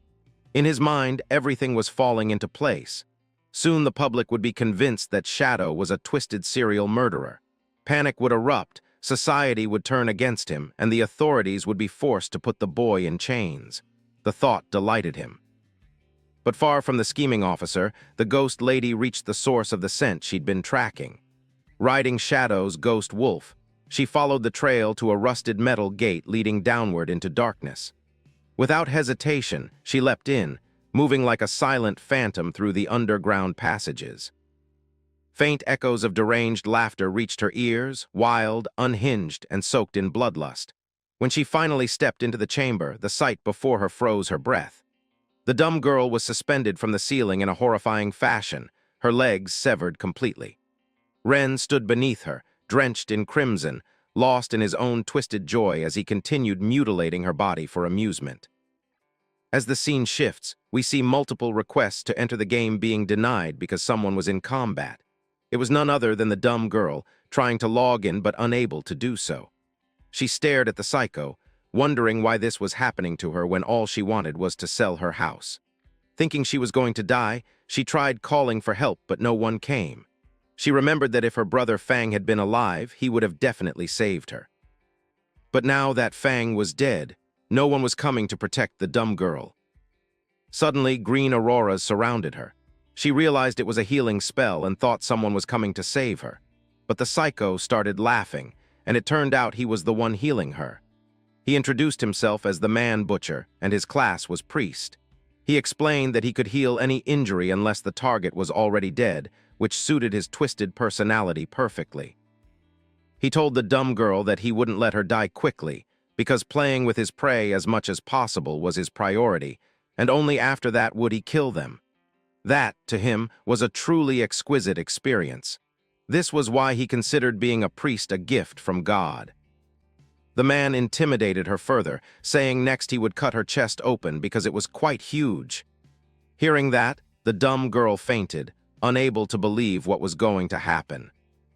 The psycho wasn't finished, thinking she was simply weak and helpless. But before he could continue, the ghost lady appeared behind him and used Night Slash, dealing insane damage with her talisman. We learned the psycho was a masochist too, enjoying the pain. The ghost lady asked him why he killed all the victims and why he tried framing Shadow for it. The man started healing himself, but the ghost lady sensed it immediately. She used her talisman paper to wrap him tightly and slammed him onto the ground. Unable to heal now, the psycho priest was pinned as the ghost lady crouched down and told him to speak. Otherwise, she would make him taste what it felt like to have his legs cut off just like the dumb girl. Now the psycho priest finally understood true fear and immediately agreed to tell her everything. As the scene shifts, we return to the godforsaken realm inside the ruined city. Captain Anya was there with her teammates. She explained that since they stopped reporting Shadow's login and logout times, the killer had not shown up and no new cases had appeared. But Captain Meng knew Shadow had been logging in and out normally all along, which proved someone was trying to frame him. Little Black also believed Shadow couldn't be the killer, knowing big experts would burn bodies to ashes instead of dumping them. Captain Anya agreed that none of them believed Shadow was a serial killer, but public opinion was different. Once rumors spread, chaos could erupt, and that was exactly the killer's goal. Even if Shadow was innocent, authorities would step in to eliminate him to calm the masses. Little Black wondered whether the authorities could even defeat Shadow with how powerful he was. Captain Anya told them that if it came to that, the government would suffer heavy losses, the entire country would be in danger, and sabotage would be unavoidable. Captain Meng knew they had to clear Shadow's name quickly. Now they were sure someone from within the authorities was framing him. Captain Anya, sharp as ever, said that if the city's authorities were involved, and if there was already bad blood with Shadow, she could think of only one person. We cut to the fat brat checking his phone constantly, wondering why there was no news about Shadow going offline. It had been 2 days. The psycho butcher he hired was probably still playing with his prey. The brat wondered if Anya had figured everything out. We learned that this fat brat had a crush on her, but he wasn't good enough and was psychotic too. He believed that to win Captain Anya's heart, he had to eliminate Shadow, and he was willing to fight his own country to do it. Suddenly his phone rang. He thought it was news of Shadow logging out again, but when he checked, it was a message saying the prey escaped, and the killer needed 3 years of lifespan to extract her tracking skill. The message also contained an address, calling the brat there. Annoyed, the brat complained that the killer couldn't even handle one target. If they got caught, everything would be ruined. As the scene shifts, we arrive at the same tunnel area. The brat was standing inside, calling for the butcher and wondering how he let the prey escape. But when he moved deeper, he found both the priest and the dumb girl hanging from the ceiling. He realized he was trapped.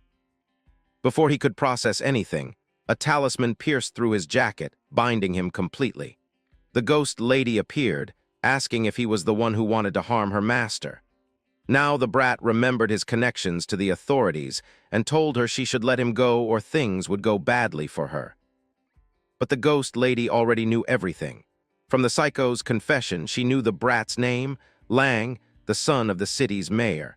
He had ordered the slaughter of people and had them disposed of during Shadow's offline hours. He was the mastermind behind everything. The ghost lady called out to the butcher, telling him that since he kept his promise, he would now get the chance to enjoy himself. With that, she ordered the butcher to go kill Lang however he liked. The psycho killer thanked the ghost lady for the opportunity. Lang tried to stop the psycho from killing him, but he had no choice, while the psycho smiled, thinking he would enjoy killing the fatty instead. But as this happened, Lang activated something that made the psycho trip, and a huge explosion went off right in front of the ghost lady. She wondered what had happened, and now the brat was free. He asked the lady if she really thought he would come here without any preparation. He had already learned she was Shadow's apprentice, and even as a little girl she was extremely powerful. Filled with revenge, Lang decided he would start by killing her and then slaughter Shadow and all his lackeys afterward. We see that the brat was using enchantment, which greatly boosted his stats based on his class. As Lang jumped and fired arrows of fire, each arrow caused an explosion, but the ghost lady dodged every one of them. She disappeared into thin air. Only then did Lang realize she was also an assassin. He was tricked again as a talisman wrapped around him and pierced straight through his chest, binding him so he couldn't move. Even as Lang screamed, the ghost lady was merciless. She told him he was pathetically weak and there was no way those card skills were his own. She wanted to know who was helping him. Lang cried that it hurt too much, begging her to stop. He said if she stopped hurting him, he would tell her everything. The ghost lady called her talisman closer, and he immediately confessed. He said there were foreigners working with Shishi, and they found him and wanted him to help take down Shadow. They were the ones who gave him the card. In total, there were 10 people behind it. The girl wondered who the real big shot was, but Lang insisted he knew nothing else. Crying, he promised that his father, the mayor, would reward her with anything she wanted. But mentioning parents triggered the ghost lady. She used her blood-piercing technique and jabbed through every blood vessel he had. She told Lang to shut up because her master taught her never to leave achievements incomplete, as her enemies would show no mercy if they got their hands on her. The lady already knew the place was surrounded by a squad of armed men, and nearby was the dumb little girl with no legs. But the ghost lady decided to leave the survivor to the authorities. Whether she lived or died would depend on her fate. Soon after, authorities arrived in response to an anonymous tip. They found the psycho killer, Lang, and the dumb sister. The inspector analyzed the scene and determined that the psycho and Lang were both dead. The unidentified injured girl was unconscious but alive and not in critical condition. Another subordinate called the inspector, saying someone had left a message on the wall. It read that the serial killer case was committed by two individuals working together, and they attempted to frame Shadow. The evidence was in their phones, and the girl was the witness, doing good deeds without leaving a name. After checking the phone records, they confirmed Lang and the psycho killer had tried framing someone else. They discovered there was an insider secretly reporting Shadow's login and logout times to Lang. Now there was an order to catch that insider as well. As the scene shifts, our boy was in the real world enjoying a lot of meat and protein when Captain Anya called. She told him she had good news, a major breakthrough in the serial killer case. Shadow already knew they had found the truth. The captain explained that the killers were Lang and someone named Ren, the psycho. Shadow asked what happened to them, and she said they had the evidence and the victim girl, but both men were dead. The girl had lost both legs and endured heavy torture, but was alive in the hospital. They would have to wait for her testimony before closing the case. Shadow was satisfied that the ghost lady handled it perfectly. Captain Anya apologized for causing trouble and offered some important information as compensation. An anomaly had appeared in the city. 5 flying monsters were circling constantly, hunting players. No matter how many were killed, the number remained 5. It reminded her of the 7 bosses from Dark Moon Town last time. She believed a super treasure must be hidden there and told Shadow to take care of them. Shadow realized this meant another ancient god tablet had appeared. He thanked the captain.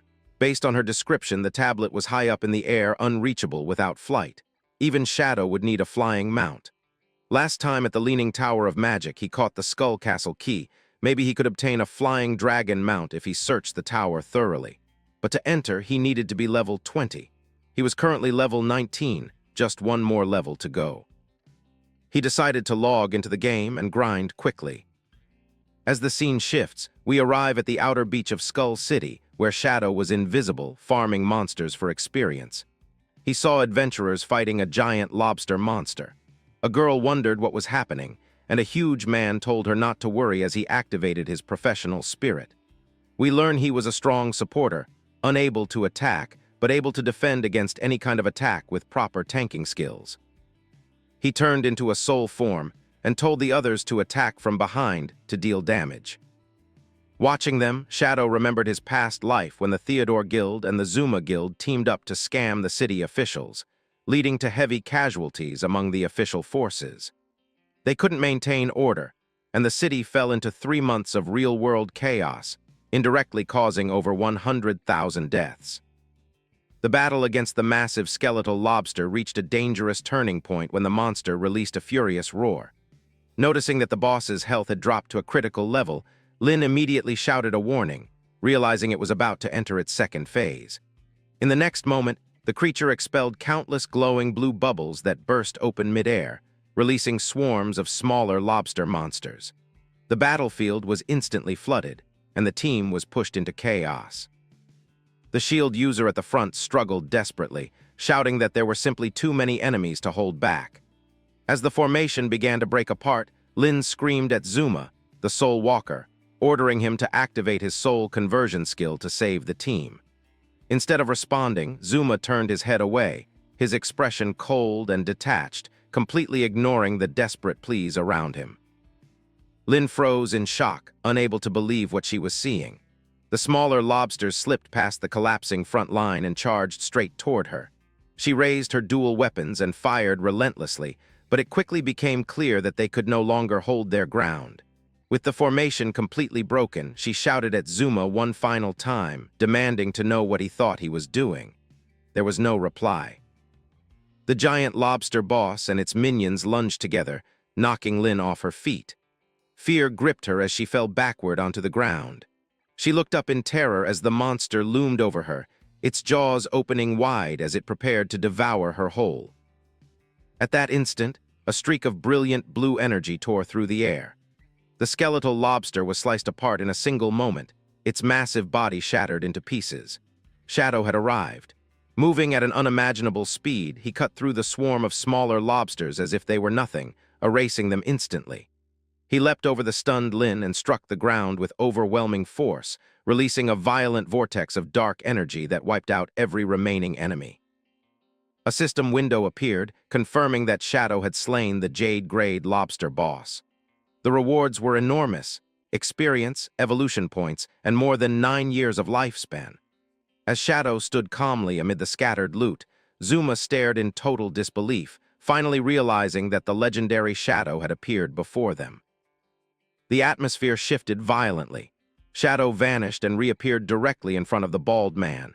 Zuma met his gaze with intense killing intent, but before anyone could react, Shadow's blade flashed. Zuma's head was severed cleanly in a single strike. His body collapsed, and a system notification confirmed his death as his corpse dissolved into particles of light. Lin stood frozen, staring in disbelief at the scene before her. After a moment, Lin forced herself to speak, thanking Shadow for saving their lives. However, she hesitated before asking why he had killed a member of their team. Shadow glanced back at her, one glowing eye cold and emotionless, and questioned why the Magic City official team had included a foreigner in the first place. Lin explained that Zuma had been hired as external support because his class was essential for defeating the boss. She admitted that she never expected him to abandon them at such a critical moment. Shadow let out a quiet scoff, calling her naive.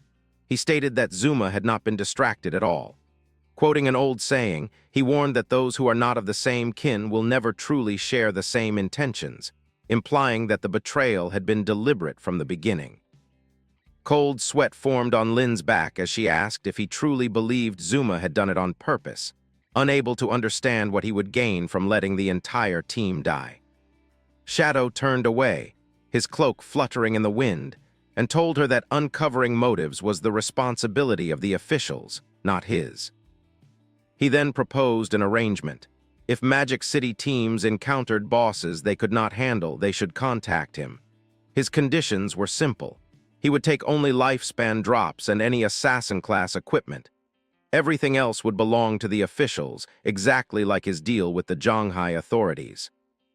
The surviving team members erupted in excitement. Shadow added that the agreement applied only to platinum-grade bosses or higher, and that he required full authority over looting.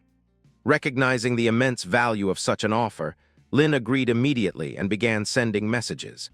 An official announcement soon followed, ordering exploration teams to report the locations of high-level bosses now that Shadow had agreed to assist. Across the dangerous zones, players who had been on the brink of death cried with relief. For the first time, they felt hope that they would no longer be forced to die repeatedly, and that powerful equipment might finally be within reach. Back at the cliff, Lin was overwhelmed by incoming messages. She quickly informed Shadow that multiple boss coordinates had already been sent, with several located nearby. Shadow was slightly surprised by the speed, but Lin explained that while Zhanghai teams were well equipped thanks to him, Magic City's forces were still struggling badly. Activating his flight ability, Shadow told her to keep sending the coordinates as he rose into the sky. Lin and her teammates waved and thanked him as he disappeared, already heading toward his next hunt. The scene shifted to a rocky canyon where a massive, muscular monster, the platinum-grade gray long-haired minotaur, stood hidden behind a boulder. A group of players lay in wait nearby, their nerves stretched thin. A red-haired girl whispered shyly to her teammates that she had heard Shadow was coming and wondered aloud if he was handsome. Others were far less optimistic. One man argued that defeating a platinum-grade boss should be nearly impossible due to its overwhelming stats. His doubts lasted less than a second. A towering column of blue energy descended from the sky, cleaving the Minotaur straight down the middle.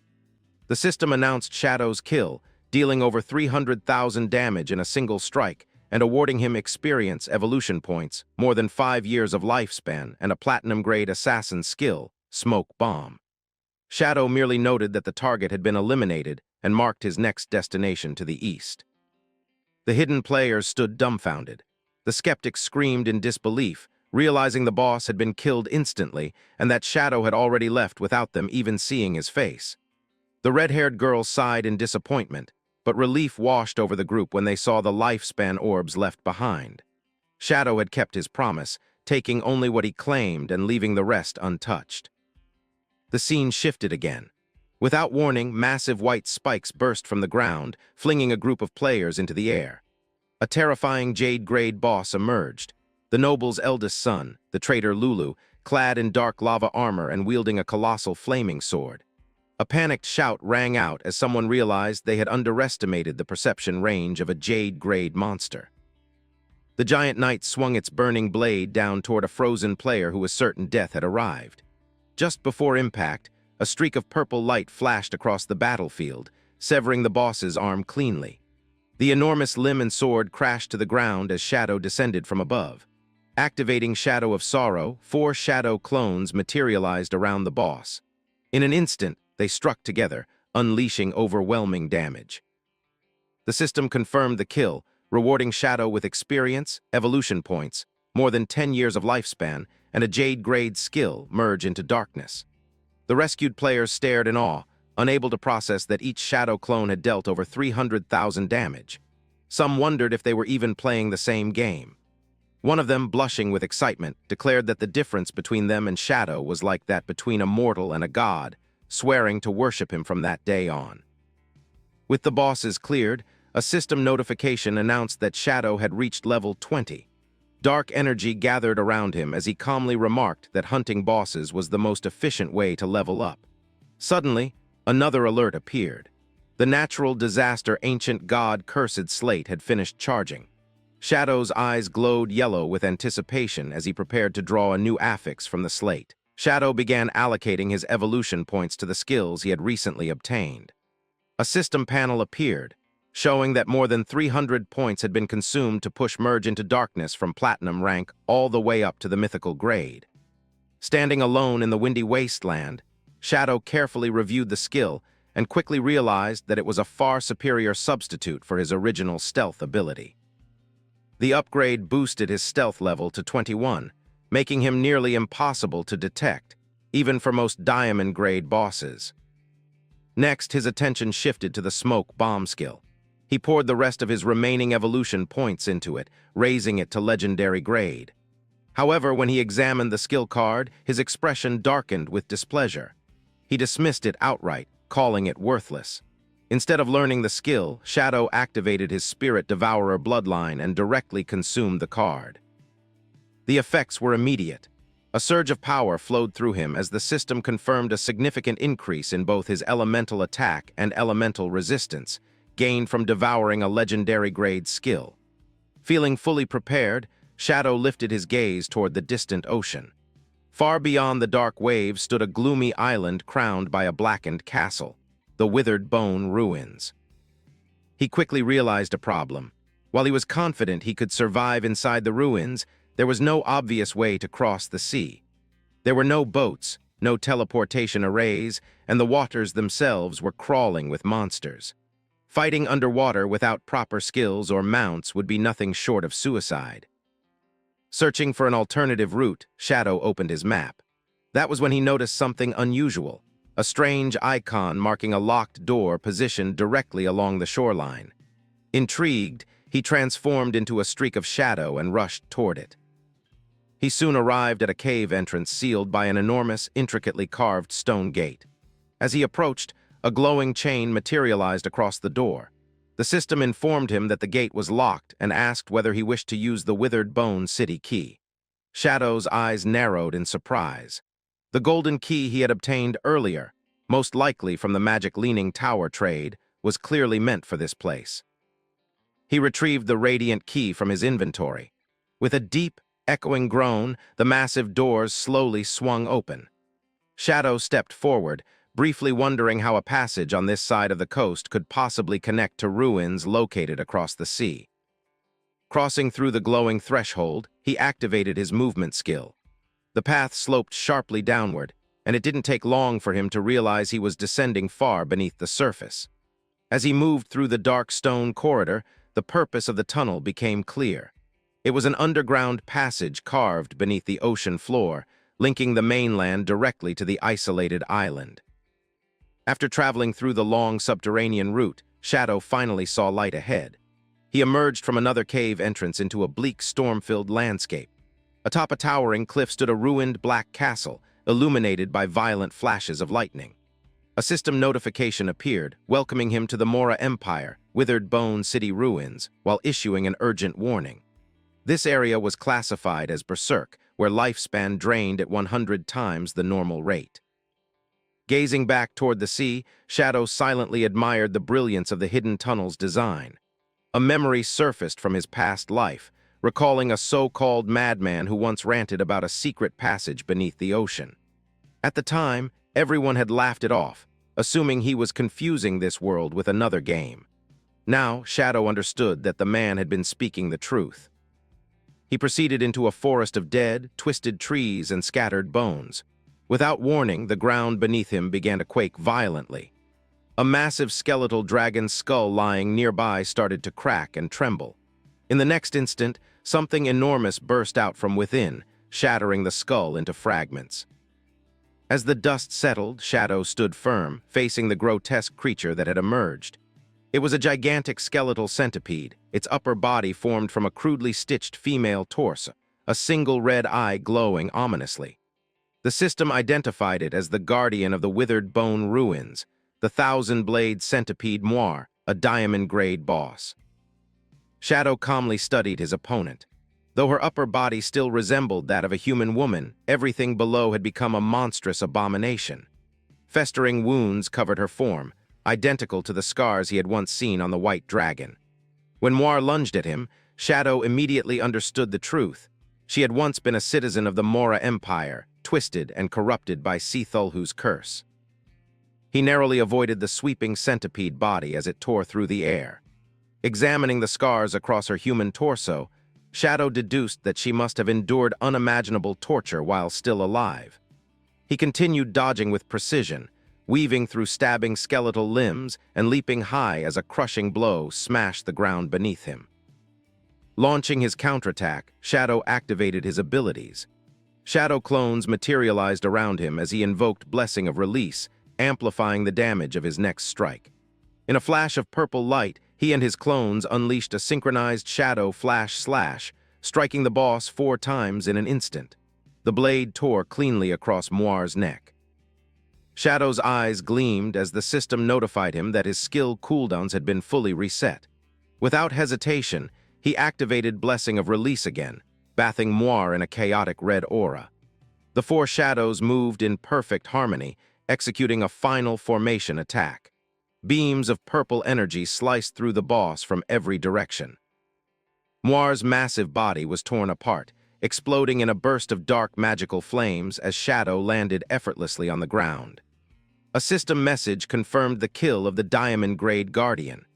He was rewarded with an enormous amount of experience, evolution points, over 10 years of tradable lifespan, and several valuable items. Shadow looked down quietly and murmured for her to rest in peace. As the monster faded, her grotesque form briefly vanished, revealing the spirit of the beautiful woman she had once been. She smiled gently, finally freed from the curse, before dissolving into glowing orbs of lifespan. Having eliminated the diamond-grade guardian, Shadow continued deeper into the barren wasteland. He lifted his gaze toward the thunder-wrapped castle looming atop the distant cliffs, lightning crawling across its ruined towers. Without warning, he extended his hand and released a long-range wave of condensed dark energy. The attack pierced the shadows and struck a lurking creature. A shrill scream echoed as the monster was impaled. It was a grotesque spider abomination, its lower body that of a spider while its upper half retained the form of a human woman. The system promptly announced the kill, identifying the target as the cursed spider Mowgli. Shadow was rewarded with a massive amount of experience, evolution points, and 10 years of tradable lifespan. Standing among the floating drops, Shadow calmly surveyed the horrifying truth of the ruins. Every monster he had encountered possessed a human upper body fused to a twisted, inhuman lower half. Even more disturbing was the fact that they still retained their original human names. His gaze shifted to a massive dragon skull lying nearby. The bones themselves were warped, riddled with multiple eye sockets and unnatural horn growths, clear signs of extreme mutation. Shadow concluded that the Withered Bone ruins were not merely a battlefield, but a massive biochemical experimentation site. He recalled the old lore he had once heard. In a desperate attempt to win their war, the people of the Mora Empire had summoned Cthulhu, an ancient sea god. Instead of salvation, the city was cursed. The curse twisted flesh and bone alike, transforming the entire population into monsters. As Shadow advanced, he could feel the curse growing heavier, denser, the closer he moved toward the city's core. Without warning, something enormous fell from the sky. A rock-skinned giant slammed into the ground before him, blocking his path entirely. The system identified the enemy as the Royal City Guard Commander Mahan, a level 25 platinum-grade boss. Molten, magma-like light pulsed beneath its stone exterior. Shadow looked up at the towering figure, unimpressed, wondering why a Royal Guard commander was only platinum-grade. The golem raised its massive arm, red energy gathering around its stone fist, before smashing it into the ground with devastating force. Shadow leapt aside effortlessly as the earth shattered from the impact. The battle began instantly. Shadow retaliated with a shadow blade, carving into the golem with a powerful slash. But something was wrong. As the damage numbers appeared, Shadow felt a sharp pain ripple through his own body. The exact damage he had dealt was reflected back at him. Landing lightly, Shadow immediately recognized the danger. Damage reflection. Studying the glowing red eyes of the guard commander, he quickly analyzed its traits. The boss possessed 10 times the health of a normal platinum enemy and a terrifying 100% damage reflection attribute. Shadow grimly noted that without his black light shield, that single exchange would have killed him outright. Carelessness was not an option here. He shot into the night sky, his silhouette cutting across the moon. To counter the reflection, Shadow fully reinforced his defenses, stacking 10 layers of black light shield around himself. From above, he unleashed a rain of 10 low-damage shadow blades. This was deliberate. By using repeated smaller attacks, he steadily charged his ultimate skill while his shield absorbed the reflected damage. Once fully charged, Shadow descended. Blessing of Release activated in unison with the Crimson Blade. A colossal vertical beam of crimson energy cleaved straight through the golem, dealing a staggering 450,000 damage. Instantly, the same damage was reflected back toward him. But this time, a golden barrier flared to life, absorbing the impact completely. Shadow stood untouched. He revealed the truth behind his strategy. The reflection was meaningless. The Crimson Blade granted 600% life steal. Since he was already at full health, the excess healing converted into an overflow shield worth 2.7 million points. Compared to that, the reflected damage was nothing more than a scratch. With the Royal City Guard commander defeated, a system window confirmed Shadow's victory. He received enormous rewards, experience, evolution points, and more than 14 years of lifespan. However, a warning followed. The commander's death had alerted every remaining guard within the city. The atmosphere shifted instantly. From atop a distant cliff, a monstrous sentry blew into a massive horn, sending green sound waves rippling through the air. The alarm echoed across the ruins. The land responded. Twisted figures poured down from the cliffs in overwhelming numbers. Winged beasts, spider hybrids, and countless other abominations lined the ridges, their glowing eyes fixed on Shadow. A massive, fur-covered foot slammed into the ground beside him. In moments, Shadow found himself completely surrounded.